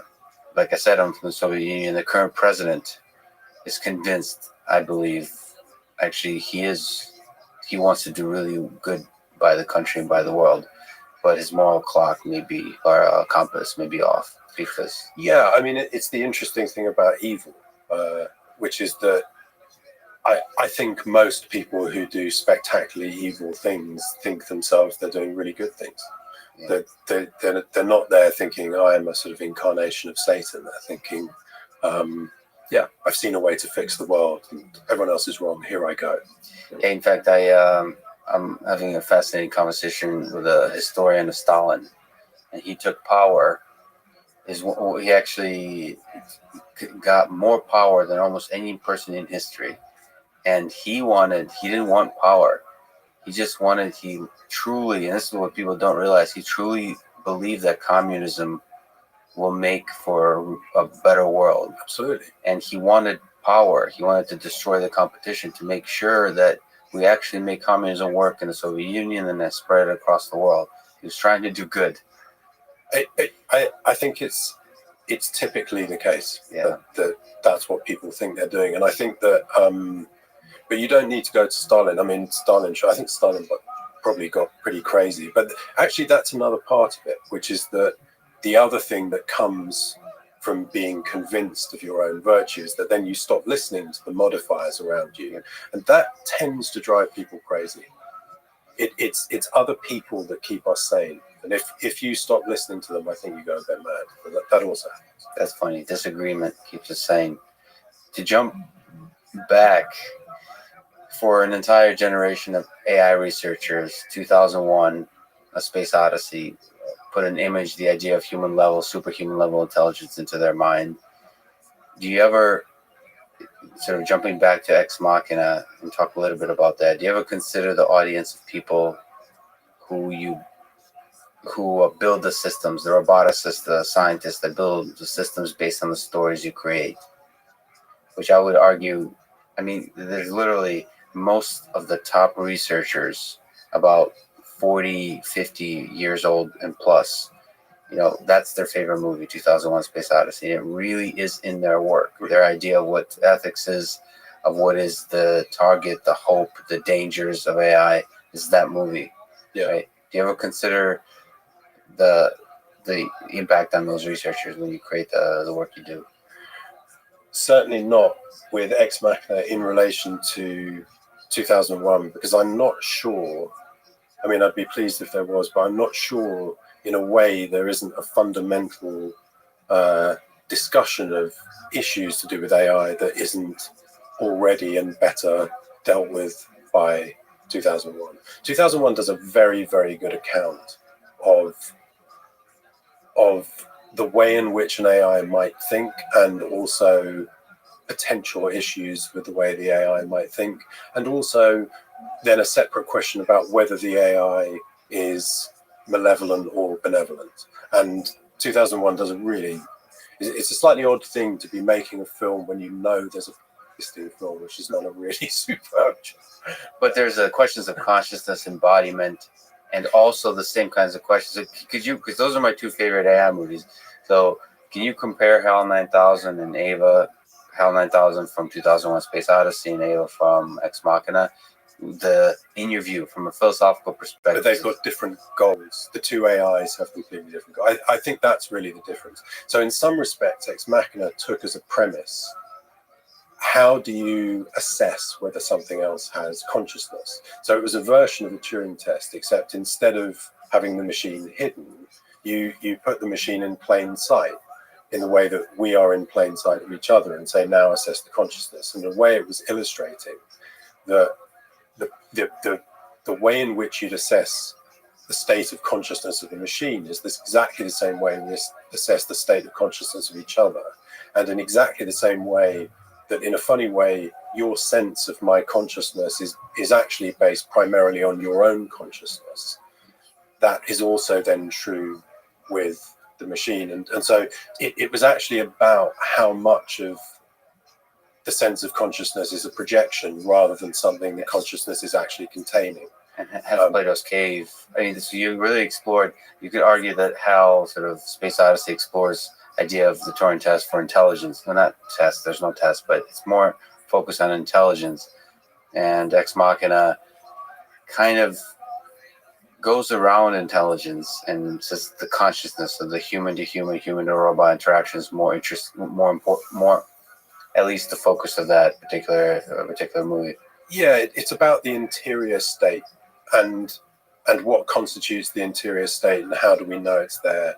And actually, in that respect, Ex Machina is as much about consciousness in general as it is to do specifically with machine consciousness. Yes. And it's also interesting, you know, that thing you started asking about the dream state, and I was saying, well, I think we're all in a dream state because we're all in a subjective state. Yeah. One of the things that I became aware of with Ex Machina is that the way in which people reacted to the film was very based on what they took into the film. So many people thought Ex Machina was the tale of a sort of evil robot who murders two men and escapes, and she has no empathy, for example, because she's a machine. Whereas I felt, no, she was a conscious being with a consciousness different from mine, but so what, imprisoned and made a bunch of value judgments about how to get out of that box. And there's a moment which it sort of slightly bugs me, but nobody ever has noticed it, and it's years after, so I might as well say it now, which is that after Ava has escaped, she crosses a room, and as she's crossing a room, this is just before she leaves the building, she looks over her shoulder and she smiles. And I thought, after all the conversation about tests, in a way, the best indication you could have of the interior state of someone is if they are not being observed and they smile about something, or they're smiling for themselves. And that, to me, was evidence of Ava's true sentience, whatever that sentience was. But that's really interesting. We don't get to observe Ava much, or something like a smile in any context except through interaction, trying to convince others that she's conscious. That's beautiful. Yeah. Exactly, yeah. But it was a small, in a funny way, I think maybe people saw it as an evil smile, like, ha, you know, Yeah. I fooled them. But actually it was just a smile. And I thought, well, in the end, after all the conversations about the test, that was the answer to the test, and then off she goes. So if we just to linger a little bit longer on Hal and Ava, do you think in terms of motivation, what was Hal's motivation? Is Hal good or evil? Is Ava good or evil? Ava's good, in my opinion. And Hal is neutral. Because Hal is presented as having a sophisticated emotional life. He has a set of paradigms, which is that the mission needs to be completed. I mean, it's a version of the paperclip. Yeah. You know, the idea that it's a super intelligent machine, but it's just performs a particular task. Yeah. And in doing that task, may destroy everybody on Earth, or may achieve undesirable effects for us humans. Precisely. Yeah. But what if? Okay. At the very end, he says something like, "I'm afraid, Dave," but that maybe he is on some level experiencing fear, or it may be this is the terms in which it would be wise to stop someone from doing the thing they're doing, if you see what I mean. Yes, absolutely. So actually, that's funny. So that's such a small, short exploration of consciousness that I'm afraid. And then you just with Ex Machina say, okay, we're going to magnify that part and then minimize the other part. So that's a good way to sort of compare the two. But if you could just use your imagination, and if Ava sort of I don't know, was president of the United States, so had some power. So what kind of world would you want to create? If you kind of say good, and there is a sense that she has a really like there's a desire for a better human to human interaction, human to robot interaction in her, but what kind of world do you think she would create with that desire? See, that's a very interesting question. That I'm going to approach it slightly obliquely, which is that if a friend of yours got stabbed in a mugging, and you then felt very angry at the person who'd done the stabbing, but then you learned that it was a 15-year-old, and the 15-year-old, both their parents were addicted to crystal meth, and the kid had been addicted since he was 10, and he really never had any hope in the world, and he'd been driven crazy by his upbringing and did the stabbing. That would hugely modify, and it would also make you wary about that kid then becoming president of America. Right. And Ava has had a very, very distorted introduction into the world. So although there's nothing, as it were, organically within Ava that would lean her towards badness, it's not that robots or sentient robots are bad. She did not, her arrival into the world was being imprisoned by humans. So I'm not sure she'd be a great president. Yeah, the trajectory through which she arrived at her moral views have some dark elements there. Maybe. But I like Ava. Personally, I like Ava. And I Would think, you vote for her? I'm having difficulty finding anyone to vote for at the moment in my country, or if I lived here in yours. So that's a yes, I guess, because the competition. She could easily do a better job than any of the people we've got around at the moment. Okay. I'd vote for her over Boris Johnson. So what is a good test of consciousness? Just we talk about consciousness a little bit more. If something appears conscious, is it conscious? You mentioned the smile, which seems to be something done. I mean, that's a really good indication because it's a tree falling in the forest with nobody there to hear it. But does the appearance from a robotics perspective of consciousness mean consciousness to you? No, I don't think you could say that fully, because I think you could then easily have a thought experiment which said, we will create something which we know is not conscious, but is going to give a very, very good account of seeming conscious. And so, and also it would be a particularly bad test where humans are involved, because humans are so quick to project sentience into things that don't have sentience. So someone could have their computer playing up and feel as if their computer is being malevolent to them when it clearly isn't. And so of all the things to judge consciousness, humans are bad at. We're empathy machines. So the flip side of that, the argument there is because we just attribute consciousness to everything almost, and anthropomorphize everything, including Roombas. That maybe consciousness is not real, that we just attribute consciousness to each other. So you have a sense that there is something really special going on in our mind that makes us unique and gives us subjective experience. There's something very interesting going on in our minds. I'm slightly worried about the word special because it gets it nudges towards metaphysics and maybe even magic. In some ways, something magic-like, which I don't think is there at all. I mean, if you think about, so there's an idea called panpsychism that says consciousness is in everything. Yeah, I don't buy that. Yeah, so the idea that there is a thing that it would be like to be the sun. Yes. I don't buy that. I think that consciousness is a thing. My sort of broad modification is that usually the more I find out about things, the more illusory our instinct is, and is leading us into a different direction about what that thing actually is. That happens, it seems to me, in modern science, that happens a hell of a lot, whether it's to do with how big or small things are. So my sense is that consciousness is a thing, but it isn't quite the thing, or maybe very different from the thing that we instinctively think it is. So it's there, it's very interesting, but we may be in sort of quite fundamentally misunderstanding it for reasons that are based on intuition. So I have to ask, this is kind of an interesting question. The Ex Machina, for many people, including myself, is one of the greatest AI films ever made. Well, it's number 2 for me. Thanks. Yeah, it's definitely not number 1. If it was number 1, I'd really have to. Well, anyway, yeah. Whenever you grow up with something, right? Whenever you grow up with something, it's in the blood. But there's one of the things that people bring up. You can't please everyone, including myself. This is what I first reacted to the film. is the idea of the lone genius. This is the criticism that people say, sort of, me as an ad researcher, I'm trying to create what Nathan is trying to do.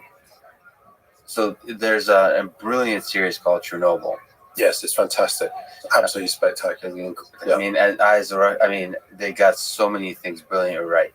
But one of the things, again, the criticism there, they conflated lots of people into one character that represents all nuclear scientists, Luana Komiak. It's a composite character that represents all scientists. Yeah. Is this the way you were thinking about that, or is it just simplifies the storytelling? How do you think about the lone genius? Well, I'd say this. The series I'm doing at the moment is a critique, in part, of the lone genius concept. So, yes, I'm sort of oppositional and either agnostic or atheistic about that as a concept. I mean, not entirely, whether lone is the right word, broadly isolated, but Newton clearly exists in a sort of bubble of himself in some respects. So does Shakespeare. So do you think we would have an iPhone without Steve Jobs? I mean, how much contribution from Steve Jobs clearly isn't a lone genius because there's too many other people in the sort of superstructure around him who are absolutely fundamental to that journey. But you're saying Newton, but that's a scientific. So there's an engineering element to building Ava. But just to say, what Ex Machina is really, it's a thought experiment. I mean, so it's a construction of putting 4 people in a house. Nothing about Ex Machina adds up in all sorts of ways, in as much as who built the machine parts? Did the people building the machine parts know what they were creating, and how did they get there? And it's a thought experiment. It doesn't stand up to scrutiny of that sort.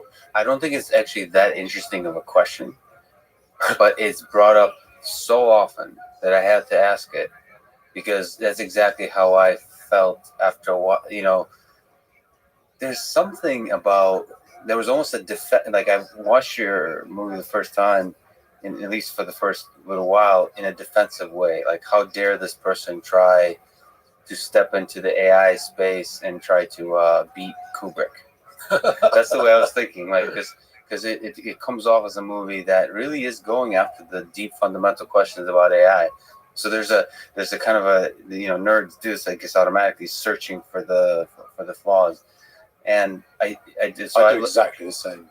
I think in Annihilation, in the other movie, I was be able to free myself from that much quicker. That it is a thought experiment. There's, who cares if there's batteries that don't run out, right? Those kinds of questions. Yeah. That's the whole point. Yeah.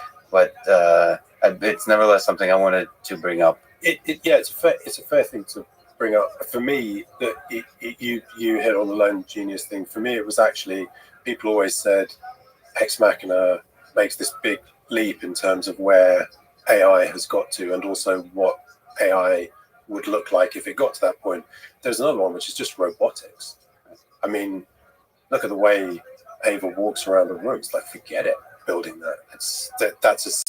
That's also got to be a very, very long way off. And if you did get there, would it look anything like that? It's a thought experiment. Actually, I disagree with you. I think this the way, as a ballerina, Alicia Vikander, brilliant actor, that moves around, that we're very far away from creating that, but the way she moves around is exactly the definition of perfection for a roboticist. It's like smooth and efficient. So it is where we want to get. Right. I believe. I think. So I hang out with a lot of humanoid robotics people. They love elegant, smooth motion like that. That's their dream. So the way she moved is actually what I believe they would dream for a robot to move. It might not be that useful to move that sort of that way, but that is the definition of perfection in terms of movement. Drawing inspiration from real life. So for devs, for Ex Machina, look at characters like Elon Musk. What do you think about the various big technological efforts of Elon Musk and others like him, and that he's involved with, such as Tesla, SpaceX, Neuralink? Do you see any of that technology potentially defining the future worlds you create in your work? So Tesla is automation, SpaceX is space exploration, Neuralink is brain-machine interface. somehow a merger of biological and electric systems. In a way, I'm influenced by that almost by definition, because that's the world I live in, and this is the thing that's happening in that world. And I also feel supportive of it. So I think amongst various things, Elon Musk has done, I'm almost sure he's done a very, very good thing with Tesla for all of us. It's really kicked all the other car manufacturers in the face. It's kicked the fossil fuel industry in the face, and they needed kicking in the face, and he's done it. So and so that's the world he's part of creating, and I live in that world. Just bought a Tesla, in fact. And so does that play into whatever I then make? In some ways it does, partly because I try to be a writer who, quite often filmmakers are in some ways fixated on the films they grew up with, and they sort of remake those films in some ways. I've always tried to avoid that, and so I look to the real world to inspiration, and as much as possible sort of by living, I think. And so yeah, I'm sure. Which of the directions do you find most exciting? Space travel. Space travel. So you haven't really explored space travel in your work. You said something like if you had unlimited amount of money, I think on a Reddit AMA, that you would make like a multi-year series of Space Wars or something like that. So what is it that excites you about space exploration? Well, because if we have any sort of long-term future, it's that. It just simply is that. If energy and matter are linked up in the way we think they're linked up, we'll run out if we don't move. So we got to move. And but also, how can we not? It's built into us to do it or die trying. I was on Easter Island a few months ago, which is, as I'm sure you know, in the middle of the Pacific, and difficult for people to have got to, but they got there. And I did think a lot about the way those boats must have set out into something like space. It was the ocean, and how sort of fundamental that was to the way we are. And it's the one that most excites me, because it's the one I want most to happen. It's the thing, it's the place where we could get to as humans. Like, in a way, I could live with us never really fully unlocking the nature of consciousness. I'd like to know, I'm really curious. But if we never leave the solar system, and if we never get further out into this galaxy, or maybe even galaxies beyond our galaxy, that feels sad to me, because it's so limiting. Yeah, there's something hopeful and beautiful about reaching out, any kind of exploration, reaching out across Earth centuries ago, and then reaching out into space. So what do you think about colonization of Mars? So go to Mars. Does that excite you, the idea of a human being stepping foot on Mars? It does. It absolutely does. But in terms of what would really excite me, it would be leaving the solar system. In as much as that, I think we already know quite a lot about Mars. But yes, listen, if it happened, that would be. I hope I see it in my lifetime. I really hope I see it in my lifetime. So it would be a wonderful thing. Without giving anything away, but the series begins with the use of quantum computers. Yeah. The new series begins with the use of quantum computers to simulate basic living organisms. Or actually, I don't know if it's quantum computers are used, but basic living organisms are simulated on a screen. It's a really cool kind of demo. Yeah, that's right. They are using a quantum computer to simulate a nematode. Yeah. So returning to our discussion of simulation, or thinking of the universe as a computer, do you think the universe is deterministic? Is there a free will? So with the qualification of what do I, because I'm a layman, right? Layperson. But with big imagination. Thanks. With that qualification, I think the universe is deterministic, and I see absolutely, I I cannot see how free will fits into that. So yes, deterministic, no free will. That would be my position. And how does that make you feel? It partly makes me feel that it's exactly in keeping with the way these things tend to work out, which is that we have an incredibly strong sense that we do have free will. And just as we have an incredibly strong sense that time is a constant, and turns out probably not to be the case, or definitely in the case of time. But it's the problem I always have with free will is that it gets. I can never seem to find the place where it is supposed to reside. And yet you explore. Just but a very, very. But we have something we can call free will, but it's not the thing that we think it is. What free will is, so to you, what we call free will is It's just what we call it as the illusion of it. And that's a subjective experience of illusion. Which is a useful thing to have, and it partly comes down to, although we live in a deterministic universe, our brains are not very well equipped to fully determine the deterministic universe, so we're constantly surprised and feel like we're making snap decisions based on imperfect information. So that feels a lot like free will. It just isn't. Would be that's my guess. So in that sense, your sort of sense is that you can unroll the universe forward or backward, and you will see the same thing. And that notion. Yeah, sort of. But yeah, sorry, go ahead. I mean, that notion is a bit uncomfortable to think about. That you can roll it back and forward. And well, if you were able to do it, it would certainly have to be a quantum computer, something that worked in a quantum mechanical way in order to understand a quantum mechanical system, I guess. But and so that unrolling, there might be a multiverse thing where there's a bunch of branching. Well, exactly, because it wouldn't follow that every time you roll it back or forward, you'd get exactly the same result. Which is another thing that's hard to wrap my mind around. So yeah, but that yes, but essentially what you just described, that the yes forwards and yes backwards, but you might get a slightly different result, or a very different result. Or very different. Along the same lines, you've explored some really deep scientific ideas in this new series, and I mean, just in general, you're unafraid to ground yourself in some of the most amazing scientific ideas of our time. What are the things you've learned or ideas you find beautiful and mysterious about quantum mechanics, multiverse, string theory, quantum computing that you've learned? Well, I would have to say every single thing I've learned is beautiful. And one of the motivators for me is that I think that people tend not to see scientific thinking as being essentially poetic and lyrical. But I think that is literally exactly what it is.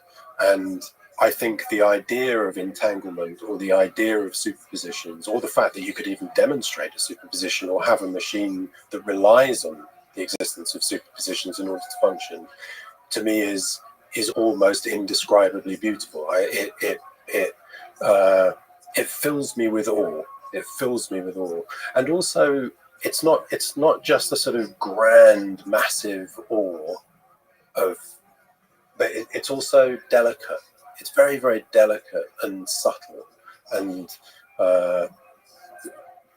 it has these beautiful sort of nuances in it, and also these completely paradigm-changing thoughts and truths. So it's as good as it gets, as far as I can tell. So broadly everything. That doesn't mean I believe everything I read in quantum physics, because obviously a lot of the interpretations are completely in conflict with each other, and who knows whether string theory will turn out to be a good description or not. But the beauty in it seems undeniable, and I do wish people really understood how beautiful and poetic science is, I would say. Science is poetry. In terms of quantum computing being used to simulate things, or just in general, the idea of simulating small parts of our world, which actually current physicists are really excited about simulating small quantum mechanical systems on quantum computers, but scaling that up to something bigger, like simulating life forms.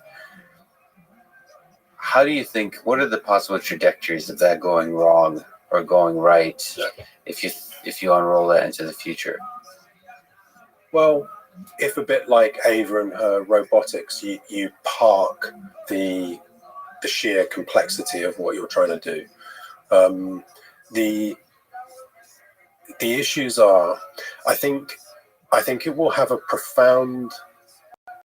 If you were able to have a machine that was able to project forwards and backwards accurately, it would, in an empirical way, it would demonstrate that you don't have free will. So the first thing that would happen is to really take on a very, very different idea of what they were. The thing that they truly, truly believe they are not. And so that I suspect would be very, very disturbing to a lot of people. Do you think that has a positive or negative effect on society? The realization that you cannot control your actions, essentially, I guess, is the way that could be interpreted. Yeah, although in some ways we instinctively understand that already, because in the example I gave you of the kid and the stabbing, we would all understand that kid was not really fully in control of their actions. So it's not an idea that's entirely alien to us. But I don't know we understand that. I think there's a bunch of people who see the world that way, but not everybody. Yes, true. Of course, true. But what this machine would do is prove it beyond any doubt, because someone would say, well, I don't believe that's true, and then you'd predict, well, in 10 seconds you're going to do this, and they'd say, no, I'm not, and then they'd do it, and then determinism would have played its part, but or something like that. But actually, the exact terms of that thought experiment probably wouldn't play out. But still, broadly speaking, you could predict something happening in another room, sort of unseen, I suppose, that foreknowledge would not allow you to affect. So, what effect would that have? I think people would find it very disturbing.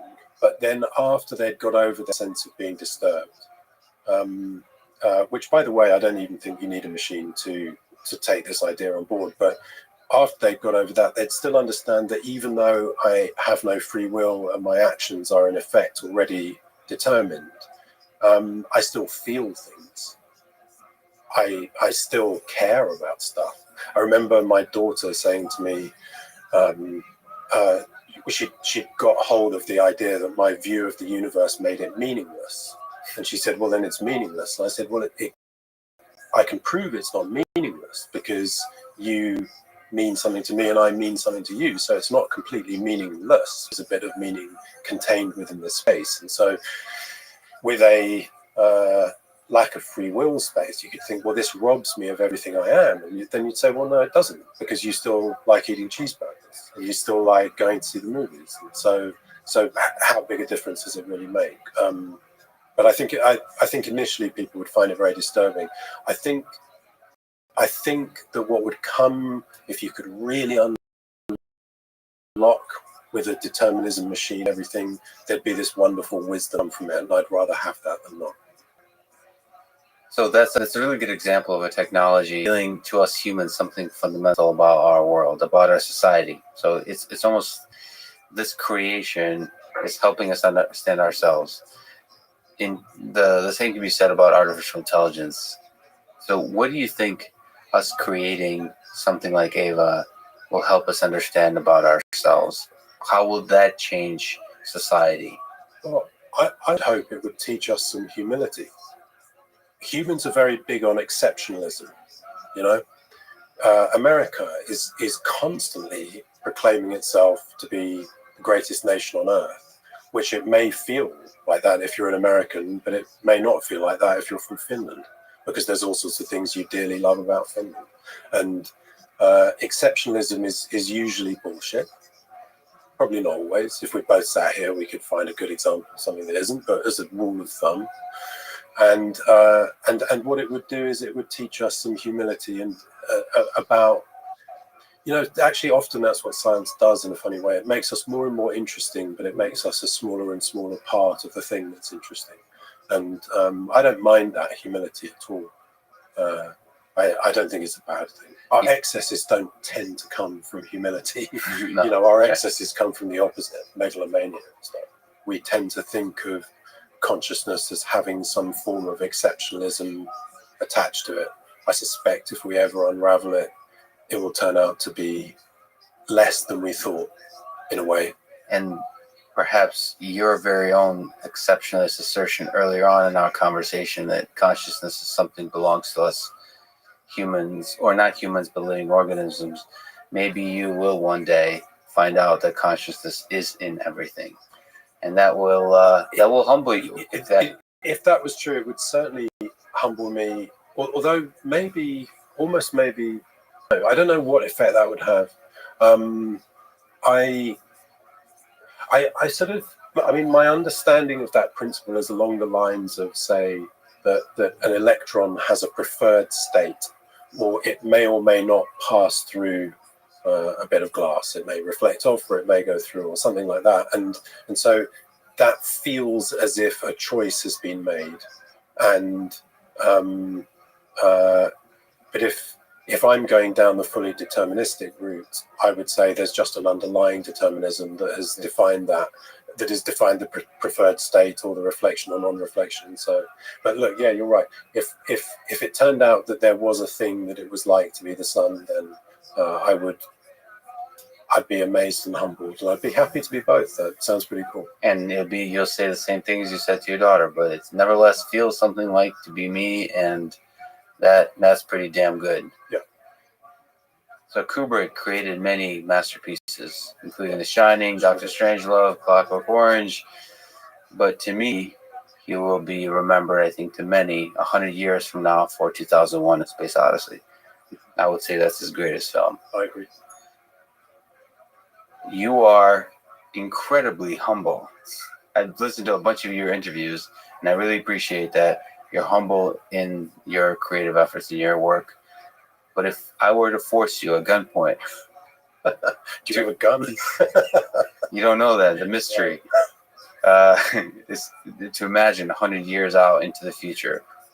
What will Alex Garland be remembered for? From something you've created already, or you may feel somewhere deep inside you may still create? Well, okay. Well, I'll take the question in the spirit it was asked, but very generous. Gunpoint. Yeah. What I try to do, so therefore what I hope, yeah, if I'm remembered, what I might be remembered for is as someone who participates in a conversation. And I think that often what happens is people don't participate in conversations. They make proclamations, they make statements, and people can either react against the statement or can fall in line behind it. And I don't like that. So I want to be part of a conversation. I take as a sort of basic principle, I think I take lots of my cues from science, but one of the best ones, it seems to me, is that when a scientist has something proved wrong that they previously believed in, they then have to abandon that position. So I'd like to be someone who is allied to that sort of thinking. So part of an exchange of ideas, and the exchange of ideas for me is something like, people in your world show me things about how the world works, and then I say, this is how I feel about what you told me, and then other people can react to that. And it's not to say this is how the world is. It's just to say it is interesting to think about the world in this way. And the conversation is one of the things I'm really hopeful about in your works. The conversation you're having is with the viewer, in the sense that you are bringing back, you and several others, but you very much so, sort of intellectual depth to cinema, to now series, sort of allowing film to be something that, yeah, sparks a conversation, is a conversation, lets people think, allows them to think. But also, it's very important for me that if that conversation is going to be a good conversation, what that must involve is that someone like you, who understands AI, and I imagine understands a lot about quantum mechanics, if they then watch the narrative, feels, yes, this is a fair account So it is a worthy addition to the conversation. That for me is hugely important. I'm not interested in getting that stuff wrong. I'm only interested in trying to get it right. Alex, it was truly an honor to talk to you. I really appreciate it. I really enjoyed it. Thank you so much. Thank you. Thanks, man. Thanks for listening to this conversation with Alex Garland, and thank you to our presenting sponsor, Cash App. Download it, use code LEX Podcast. You'll get $10, and $10 will go to FIRST, an organization that inspires and educates young minds to become science and technology innovators of tomorrow. If you enjoy this podcast, subscribe on YouTube, give 5 stars on Apple Podcasts, support it on Patreon, or simply connect with me on Twitter at Lex Friedman. And now, let me leave you with a question from Ava, the central artificial intelligence character in the movie Ex Machina, that she asked during her Turing test.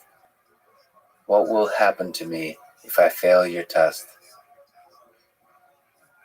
Thank you for listening, and hope to see you next time.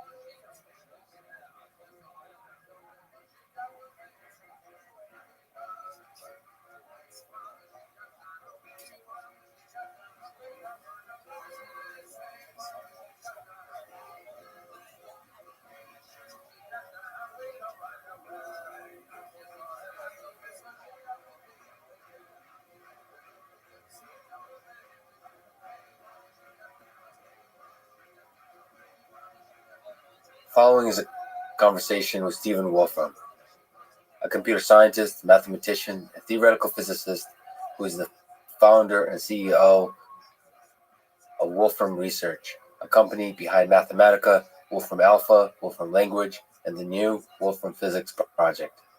He's the author of several books, including A New Kind of Science, which, on a personal note, was one of the most influential books in my journey in computer science and artificial intelligence. It made me fall in love with the mathematical beauty and power of cellular automata.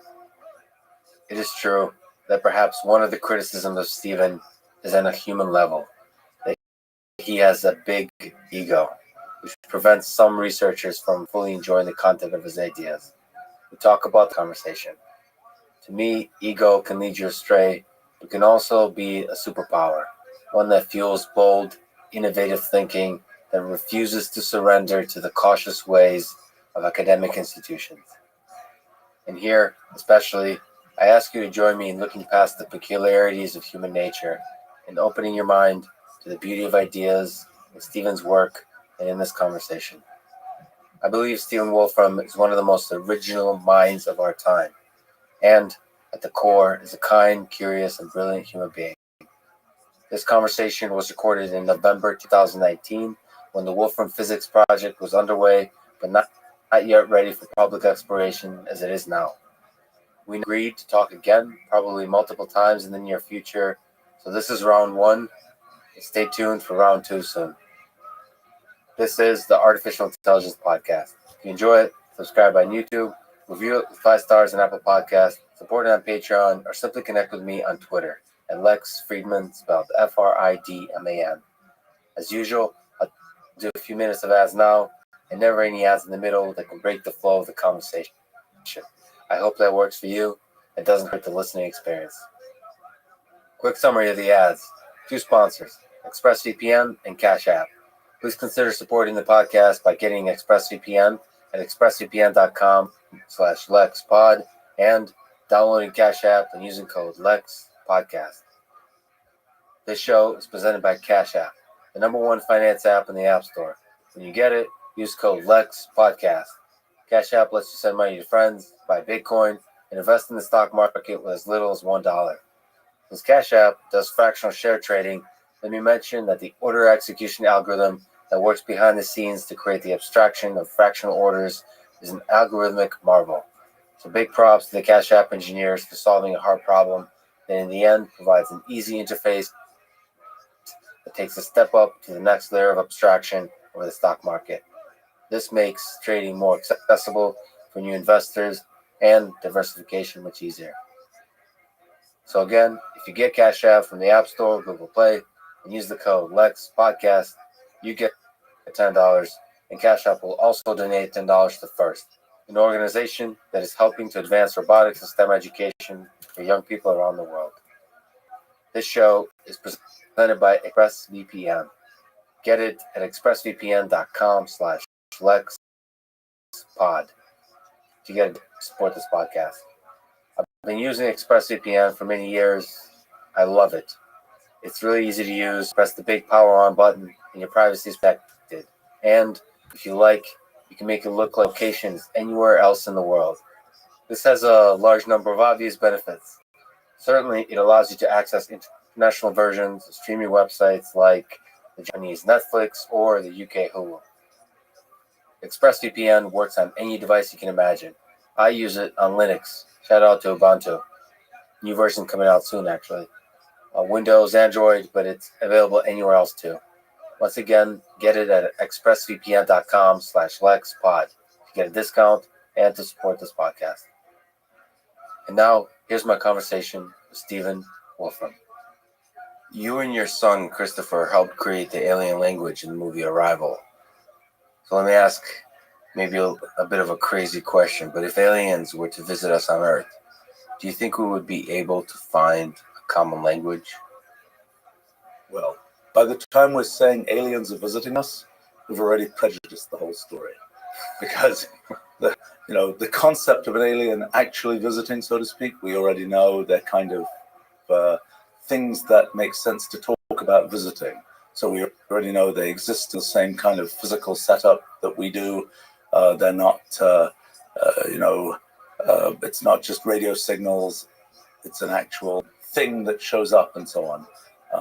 So I think in terms of, can one find ways to communicate? Well, the best example we have of this right now is AI. I mean, that's our first sort of example of alien intelligence. And the question is, how well do we communicate with AI? If you were to say, if you were in the middle of a neural net and you open it up and it's like, what are you thinking? Can you discuss things with it? It's not easy, but it's not absolutely impossible. So I think given the setup of your question, aliens visiting, I think the answer is yes, one will be able to find some form of communication, whatever communication means. Communication requires notions of purpose and things like this. It's a kind of philosophical quagmire. So if AI is a kind of alien life form, what do you think visiting looks like? So if we look at aliens visiting, and we'll get to discuss computation and the world of computation, but if you were to imagine, you said you already prejudiced something by saying you visit. How would aliens visit? By visit, there's kind of an implication, and here we're using the imprecision of human language. In a world of the future, if that's represented in computational language, we might be able to take the concept visit and go look in the documentation basically and find out exactly what does that mean, what properties does it have, and so on. But by visit in ordinary human language, I'm kind of taking it to be there's something, a physical embodiment that shows up in a spacecraft, since we kind of know that that's necessary. We're not imagining it's just photons showing up in a radio signal that photons in some very elaborate pattern. We're imagining it's physical things made of atoms and so on that show up. Can it be photons in a pattern? Well, that's a good question. I mean, whether there is the possibility, what counts as intelligence? Good question. I mean, it's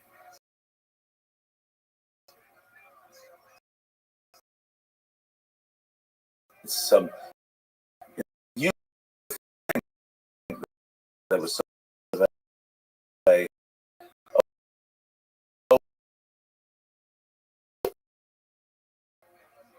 there'll be what it means to find extraterrestrial intelligence, etc., etc. I've increasingly intelligent and then computational, so to speak.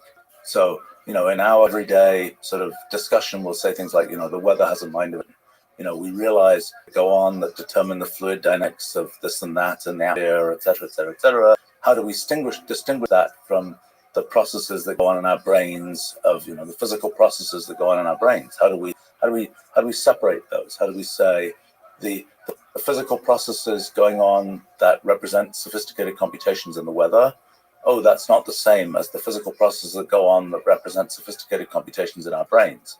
The answer is I don't think there is a fundamental distinction. I think the distinction for us is that there's kind of a thread of history and so on that connects kind of what happens in different brains to each other, so to speak. And it's what happens in the weather is something which is not connected by sort of a thread of civilizational history, so to speak, to what we're used to. In our story, in the stories that the human brains told us, but maybe the weather has its own stories that it tells itself. Absolutely. And that's where we run into trouble thinking about extraterrestrial intelligence, because it's like that pulsar magnetosphere that's generating these very elaborate radio signals. Is that something that we should think of as being this whole civilization that's developed over the last however long, millions of years of processes going on in the neutron star, versus what we're used to in human intelligence. And I think in the end, when people talk about extraterrestrial intelligence and the whole, Fermi paradox of how come there's no other signs of intelligence in the universe, my guess is that we've got sort of two alien forms of intelligence that we're dealing with: artificial intelligence and sort of physical or extraterrestrial intelligence. And my guess is people will sort of get comfortable with the fact that both of these have been achieved around the same time. And in other words, people will say, well, yes, we're used to computers, things we've created, digital things we've created, being sort of intelligent like we are. And they'll say, oh, we're kind of also used to the idea that there are things around the universe that are kind of intelligent like we are, except they don't share the sort of civilizational history that we have. And so we don't, they're a different branch. I mean, it's similar to when you talk about life, for instance. I mean, you kind of said life form, I think, almost synonymously with intelligence, which I don't think is the AIs would be upset to hear you equate those two things. Because I really probably implied biological life. Right. But you're saying, I mean, we'll explore this more, but you're saying it's really a spectrum, and it's all just a kind of computation. And so it's a full spectrum, and we just make ourselves special by weaving a narrative around our particular kinds of computation. Yes. I mean, the thing that I think I've kind of come to realize is, at some level, it's a little depressing to realize that there's so little that's or liberating. Well, yeah, but I mean, it's it's the story of science, right? In from Copernicus on, it's like first we were like convinced our planet's at the center of the universe. No, that's not true. Well, then we were convinced there's something very special about the chemistry that we have as biological organisms. No, that's not really true. And then we're still holding out that hope thing we have. That's really special. Yeah. I don't think it is. However, in a sense, as you say, it's kind of liberating for the following reason, that you realize that what's special is the details of us, not some abstract attribute that, we could wonder, oh, is something else going to come along and, also have that abstract attribute? Well, yes, every abstract attribute we have, something else has it. But the full details of our kind of history of our civilization and so on, nothing else has that. That's what, that's our story, so to speak. And that's sort of almost by definition special. So I view it as not being such a, I mean, I was like, this is bad. This is kind of, how can we have self-respect about the things that we do? Then I realized the details of the things we do, they are the story. Everything else is kind of a blank canvas. So maybe on a small tangent, you just made me think of it, but what do you make of the monoliths in 2001 Space Odyssey in terms of aliens communicating with us and sparking the kind of particular intelligent computation that we humans have? Is there anything interesting to get from that sci-fi? Yeah, I mean, I think what's fun about that is, the monoliths are these, 1 to 4 to 9 perfect cuboid things. And in the, Earth of a million years ago, or whatever they were portraying with a bunch of apes and so on, a thing that has that level of perfection seems out of place. It seems very kind of constructed, very engineered. So that's an interesting question. What is what's the techno signature, so to speak? What is it that you see it somewhere and you say, my gosh, that had to be engineered? Now, the fact is, we see crystals, which are also very perfect. And, the perfect ones are very perfect. They're nice polyhedra or whatever. And so in that sense, if you say, well, it's a sign of it's a techno signature that it's a perfect, perfect polygonal shape, polyhedral shape. That's not true. And so then it's an interesting question. What is the right signature? I mean, Gauss, famous mathematician, he had this idea you should cut down the Siberian forest in the shape of sort of a typical image of the proof of the Pythagorean theorem, on the grounds that that's a kind of cool idea. It didn't get done, but it was on the grounds that the Martians would see that and realize.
Realize, gosh, there are mathematicians out there. It's kind of, it's in his theory of the world, that was probably the best advertisement for the cultural achievement. of our species. But you know, it's a reasonable question. What can you send or create that is a sign of intelligence in its creation, or even intention in its creation? Yeah, you talk about if we were to send a beacon. Can you what should we send? Is math our greatest creation? What is our greatest creation? I think it's a philosophically doomed issue. So I mean, in other words, you send something, you think it's fantastic, but it's kind of like we are part of the universe. We make things that are, you know, things that happen in the universe. Computation, which is sort of the thing that we are in some abstract sense using to create all these elaborate things we create, is surprisingly ubiquitous. In other words, we might have thought that, you know, we've built this whole giant engineering stack that's led us to microprocessors, that's led us to be able to do elaborate computations, but this idea, the computations are happening all over the place. The only question is whether there's a thread that connects our human intentions to what those computations are. And so I think this question of what do you send to kind of show off our civilization in the best possible way, I think any kind of almost random slab of stuff we've produced is about equivalent to everything else. I think it's one of these things where Such a non-romantic way of phrasing it. I just sorry to interrupt, but I just talked to Andrew, who's the wife of Carl Sagan. And so I don't know if you're familiar with the Voyager. I mean, she was part of sending, I think, brainwaves of, you know, wasn't it hers? It was hers. Her Yeah. brainwaves when she was first falling in love with Carl Sagan, right? So this beautiful story, Right. that perhaps he would shut down the power of that by saying we might as well send anything else, and that's interesting. All of it is kind of an interesting, peculiar thing. That's right. Well, I mean, I think it's kind of interesting too on the Voyager, you know, golden record thing. One of the things that's kind of cute about that is, you know, it was made, when was it, in the late 70s, early 80s. Yeah. You know, one of the things, it's a phonograph record, okay? And it has a diagram of how to play a phonograph record. Yeah, it does. And, you know, it's kind of like, it's shocking that in just 30 years, if you show that to a random kid of today and you show them that diagram, I've tried this experiment, they're like, I don't know what the heck this is. And the best anybody can think of is, you know, take the whole record, forget the fact that it has some kind of helical track in it, just image the whole thing and see what's there. That's what we would do today.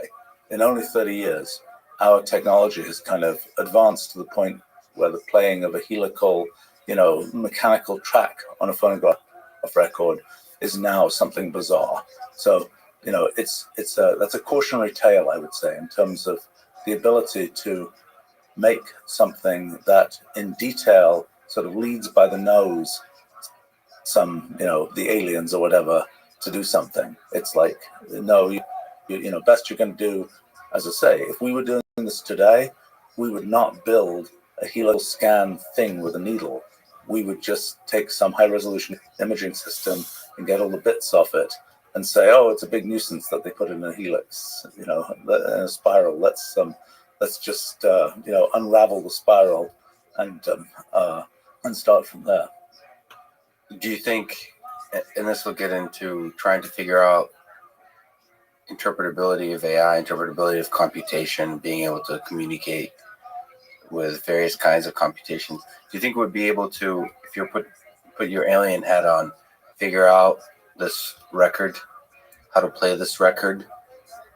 Well, it's a question of what one wants to do. I mean, understand what the other party was trying to communicate, or understand anything about the other party. What does understanding mean? I mean, that's the issue. The issue is, it's like what people were trying to do, natural language understanding for computers, right? So people tried to do that for years. It wasn't clear what it meant. In other words, you take your piece of English or whatever, and you say, gosh, my computer has understood this. Okay, that's nice. What can you do with that? Well, so for example, when we did built Wolf Malfa. One of the things was it's doing question answering and so on, and it needs to do natural language understanding.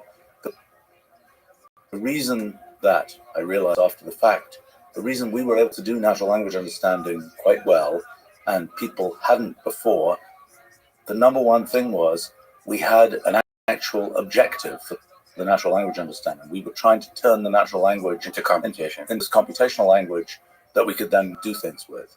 Now, similarly, when you imagine your alien, you say, okay, we're playing the record. Did they understand it? Well, depends what you mean. If they, if there's a representation that they have, if it converts to some representation where we can say, oh yes, that's a representation that we can recognize represents understanding, then all well and good. But actually, the only ones that I think we can say would represent understanding are ones that will then do things that we humans kind of recognize as being useful to us. Mm-hmm. Maybe you're trying to understand, quantify how technologically advanced this particular civilization is. So are they a threat to us from a military perspective? Yeah, That's probably the first kind of understanding that I would be interested in. Gosh, that's so hard. I mean, that's like in the Arrival movie. That was sort of one of the key questions: is why are you here, so to speak? Yeah. And are you going to hurt us? Right. But even that is it's a very unclear. It's like the are you going to hurt us? That comes back to a lot of interesting AI ethics questions, because we might make an AI that says, well, take autonomous cars for instance. Are you going to hurt us? Well, let's make sure you only drive at precisely the speed limit, because we want to make sure we don't hurt you, so to speak, because that's and then, well, something, but you say, but actually that means I'm going to be really late for this thing. And, that sort of hurts me in some way. So it's hard to know, even the definition of what it means to hurt someone is unclear. And as we start thinking about things about AI ethics and so on, that's, something one has to address. There's always trade-offs, and that's the annoying thing about ethics. Yeah, well, right. And I mean, I think ethics, like these other things we're talking about, is a deeply human thing. There's no abstract, let's write down the theorem that proves that this is ethically correct. That's a meaningless idea. You have to have a ground truth, so to speak, that's ultimately sort of what humans want. And they don't all want the same thing. So that gives one all kinds of additional complexity in thinking about that. One convenient thing in terms of turning ethics into computation, you can ask the question of what maximizes the likelihood of the survival of the species. Yeah, that's a good existential issue. Yeah. But then when you say survival of the species, right, you might say, you might, for example, let's say, forget about technology, just, hang out and, be happy with our lives, go on to the next generation, go through many generations where since nothing is happening. Okay, is that not okay? Hard to know. In terms of, the attempt to do elaborate things and the attempt to might be counterproductive for the survival of the species. Like, for instance, I mean, I think it's also a little bit hard to know. So, okay, let's take that as a sort of thought experiment. Okay, you can say, well, what are the threats that we might have to survive? The supervolcano, the asteroid impact, the all these kinds of things. Okay, so now we inventory these possible threats and we say, let's make our species as robust as possible relative to all these threats. I think in the end, it's sort of an unknowable thing. What it takes to so given that you've got this AI and you've told it maximize the long term. What does long term mean? Does long term mean until the sun burns out? That's not going to work. Does long term mean next 1,000 years? Okay, there are probably optimizations for the next 1,000 years that it's like if you're running a company, you can make a company be very stable for a certain period of time. Like if your company gets bought by some private investment group, then they'll you can run a company just fine for 5 years by just taking what it does and removing all R&D and the company will burn out after a while, but it'll run just fine for a while. So if you tell the AI, keep the humans okay for 1,000 years, there's probably a certain set of things that one would do to optimize that, many of which one might say, well, that would be a pretty big shame for the future of history, so to speak, for that to be what happens.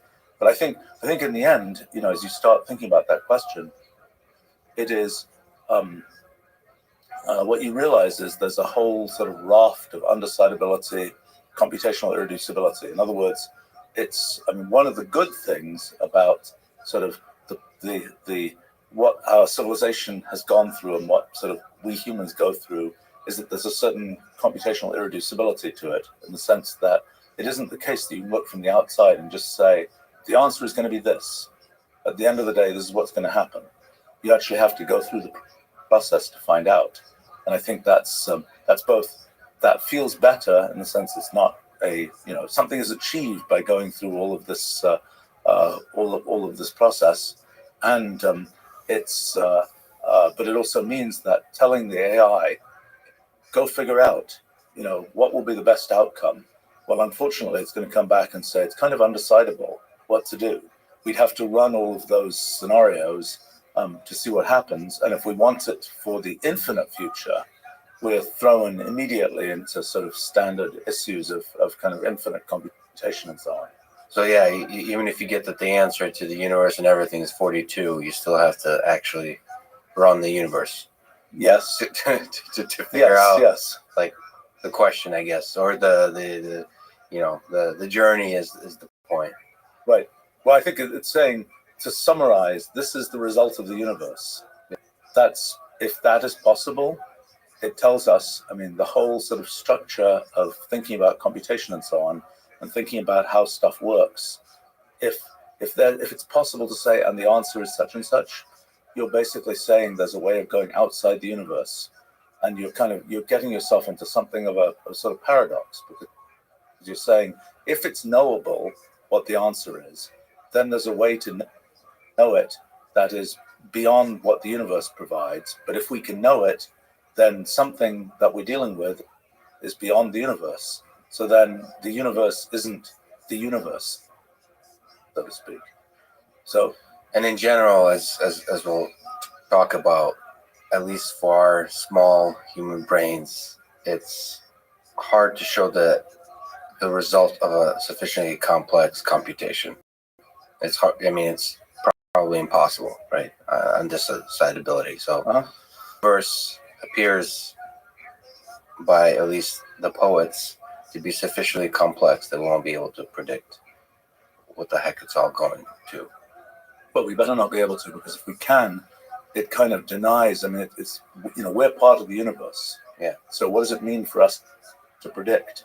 It means that our little part of the universe is able to jump ahead of the whole universe, and this quickly winds up. That it is conceivable. The only way we'd be able to predict is if we are so special in the universe. We are the one place where there is computation more special, more sophisticated than anything else that exists in the universe. That's the only way we would have the ability to sort of the almost theological ability, so to speak, to predict what happens in the universe, is to say somehow we're better than everything else in the universe, which I don't think is the case.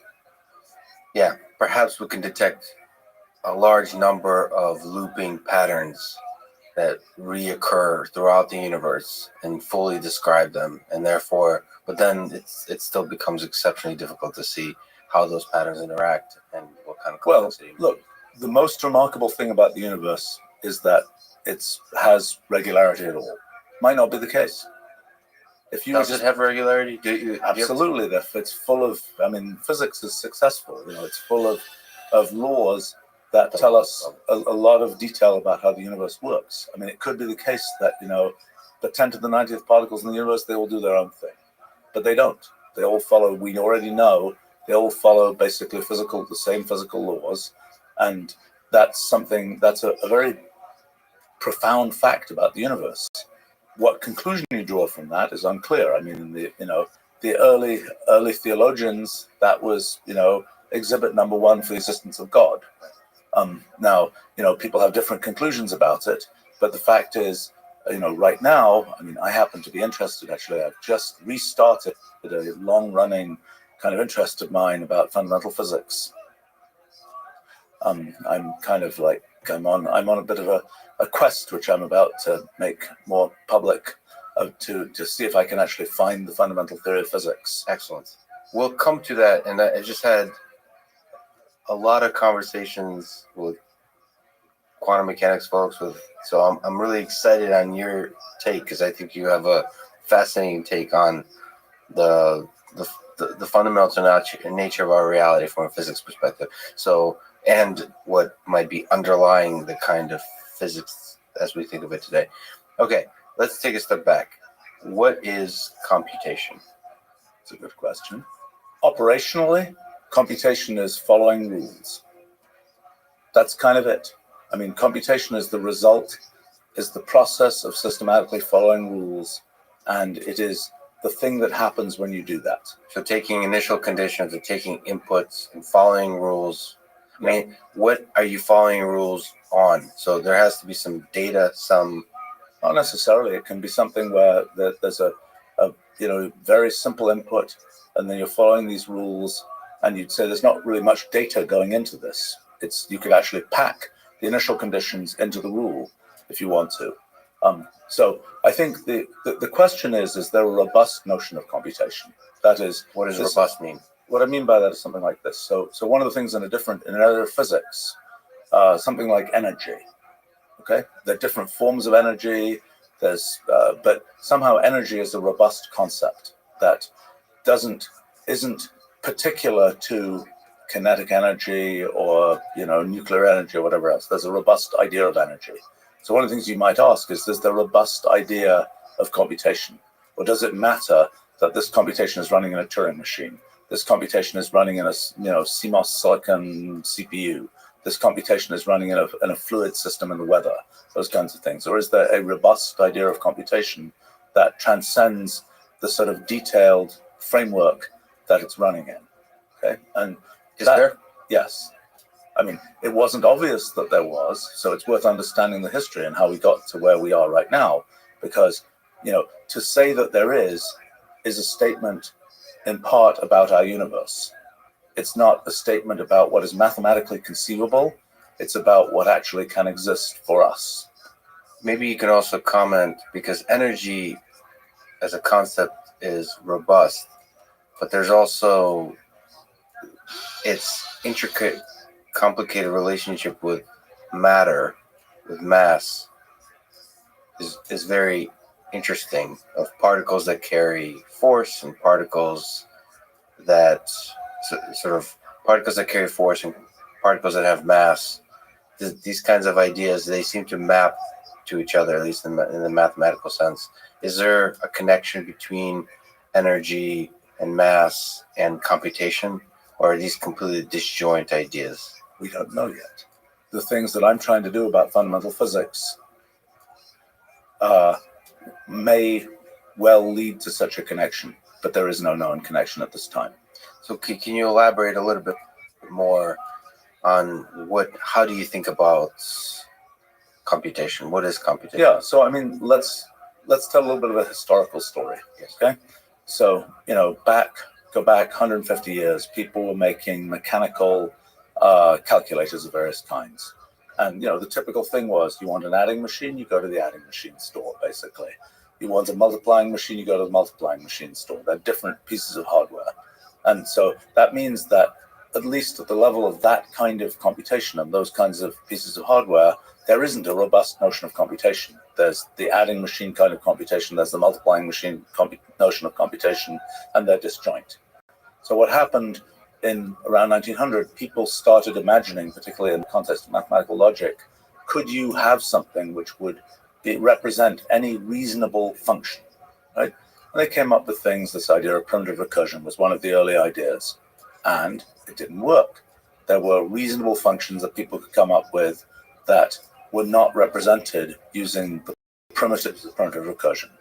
Okay, so then along comes 1931 theorem and so on, and as in looking back, one can see that as part of the process of establishing Gödel's theorem, Gödel basically showed how you could compile arithmetic, how you could basically compile logical statements like this statement is unprovable into arithmetic. So what he essentially did was to show that arithmetic can be a computer in a sense that's capable of representing all kinds of other things. And then Turing came along, 1936, came up with Turing machines. Meanwhile, Alonzo Church had come up with lambda calculus. And the surprising thing that was established very quickly is the Turing machine idea about what computation might be is exactly the same as the lambda calculus idea of what computation might be. And then there started to be other ideas, register machines, other kinds of representations of computation. And the big surprise was they all turned out to be equivalent. So in other words, it might have been the case, like those old adding machines and multiplying machines, that Turing had his idea of computation, Church had his idea of computation, and they were just different. But it isn't true. They're actually all equivalent. So then by, I would say, the 1970s or so, in sort of the computation, computer science, computation theory area, people had sort of said, oh, Turing machines are kind of what computation is. Physicists were still holding out, saying, no, that's just not how the universe works. We've got all these differential equations. We've got all these real numbers that have infinite number of digits. Yeah, the universe is not a Turing machine. Right. The Turing machines are a small subset of the things that we make in microprocessors and engineering structures and so on.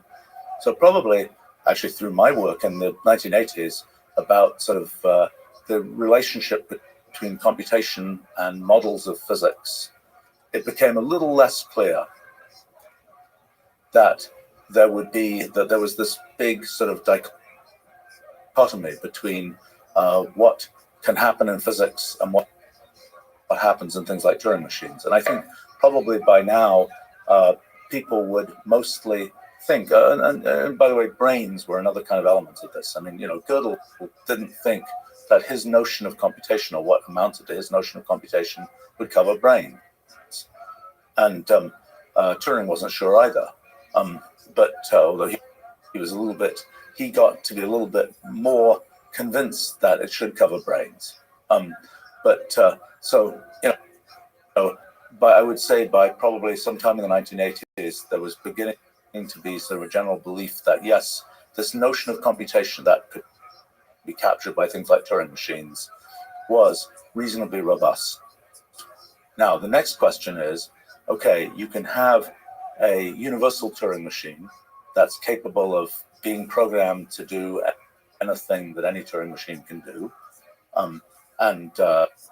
This idea of universal computation is an important idea. This idea that you can have one piece of hardware and program it with different pieces of software. That's kind of the idea that launched most modern technology. I mean, that's the idea that launched computer revolution, software, etc. So important idea. But the thing that's still kind of holding out from that idea is, okay, there is this universal computation thing, but it seems hard to get to. Seems like you want to make a universal computer, you have to kind of have a microprocessor with, 1 million gates in it, and you have to go to a lot of trouble to make something that achieves that level of computational sophistication. Okay, so the surprise for me was that stuff that I discovered in the early 80s, looking at these things called cellular automata, which are really simple computational systems.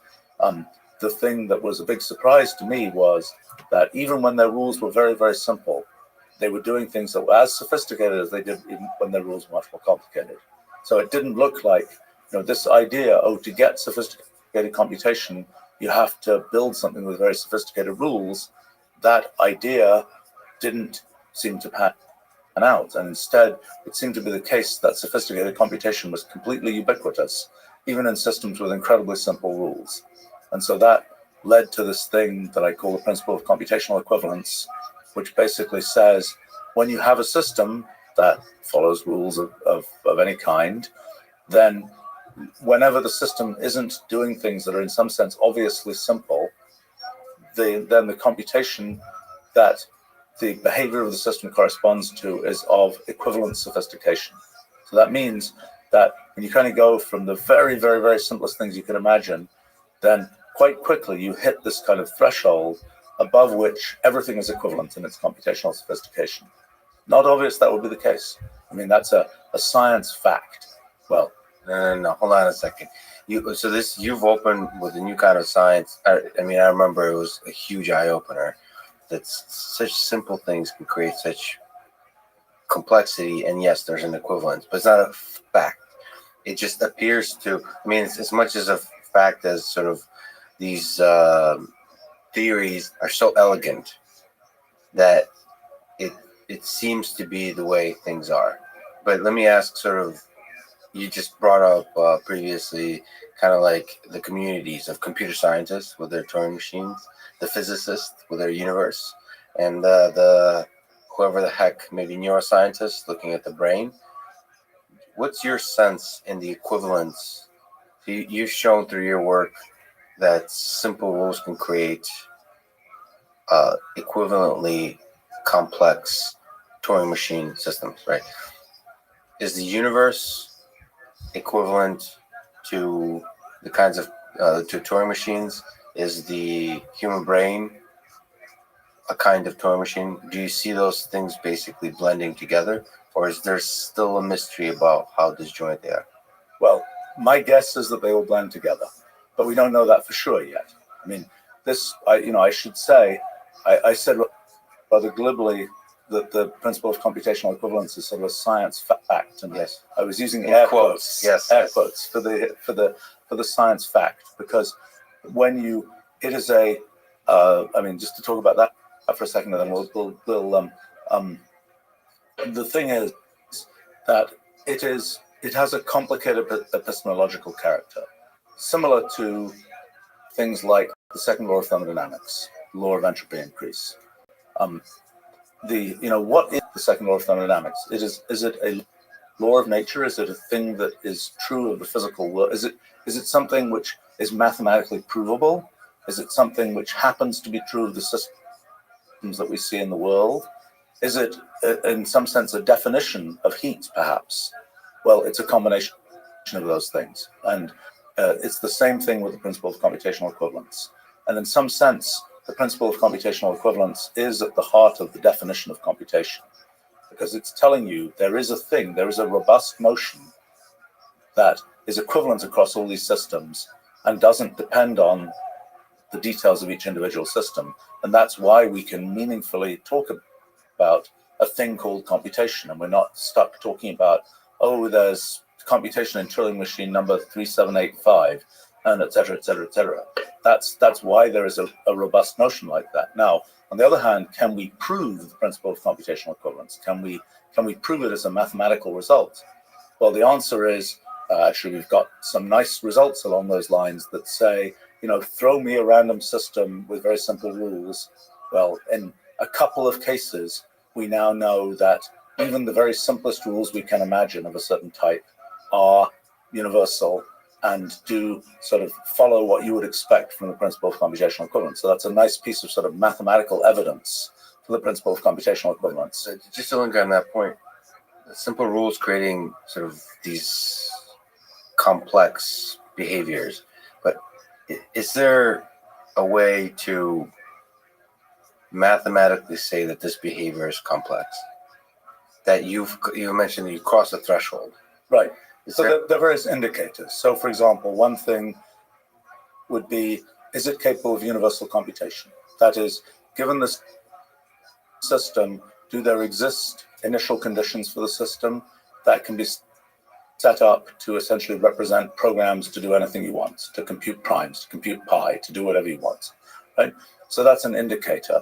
So we know in a couple of examples that, yes, the simplest candidates that could conceivably have that property do have that property, and that's what the principle of computational equivalence might suggest. But this principle of computational equivalence, one question about it is it true for the physical world?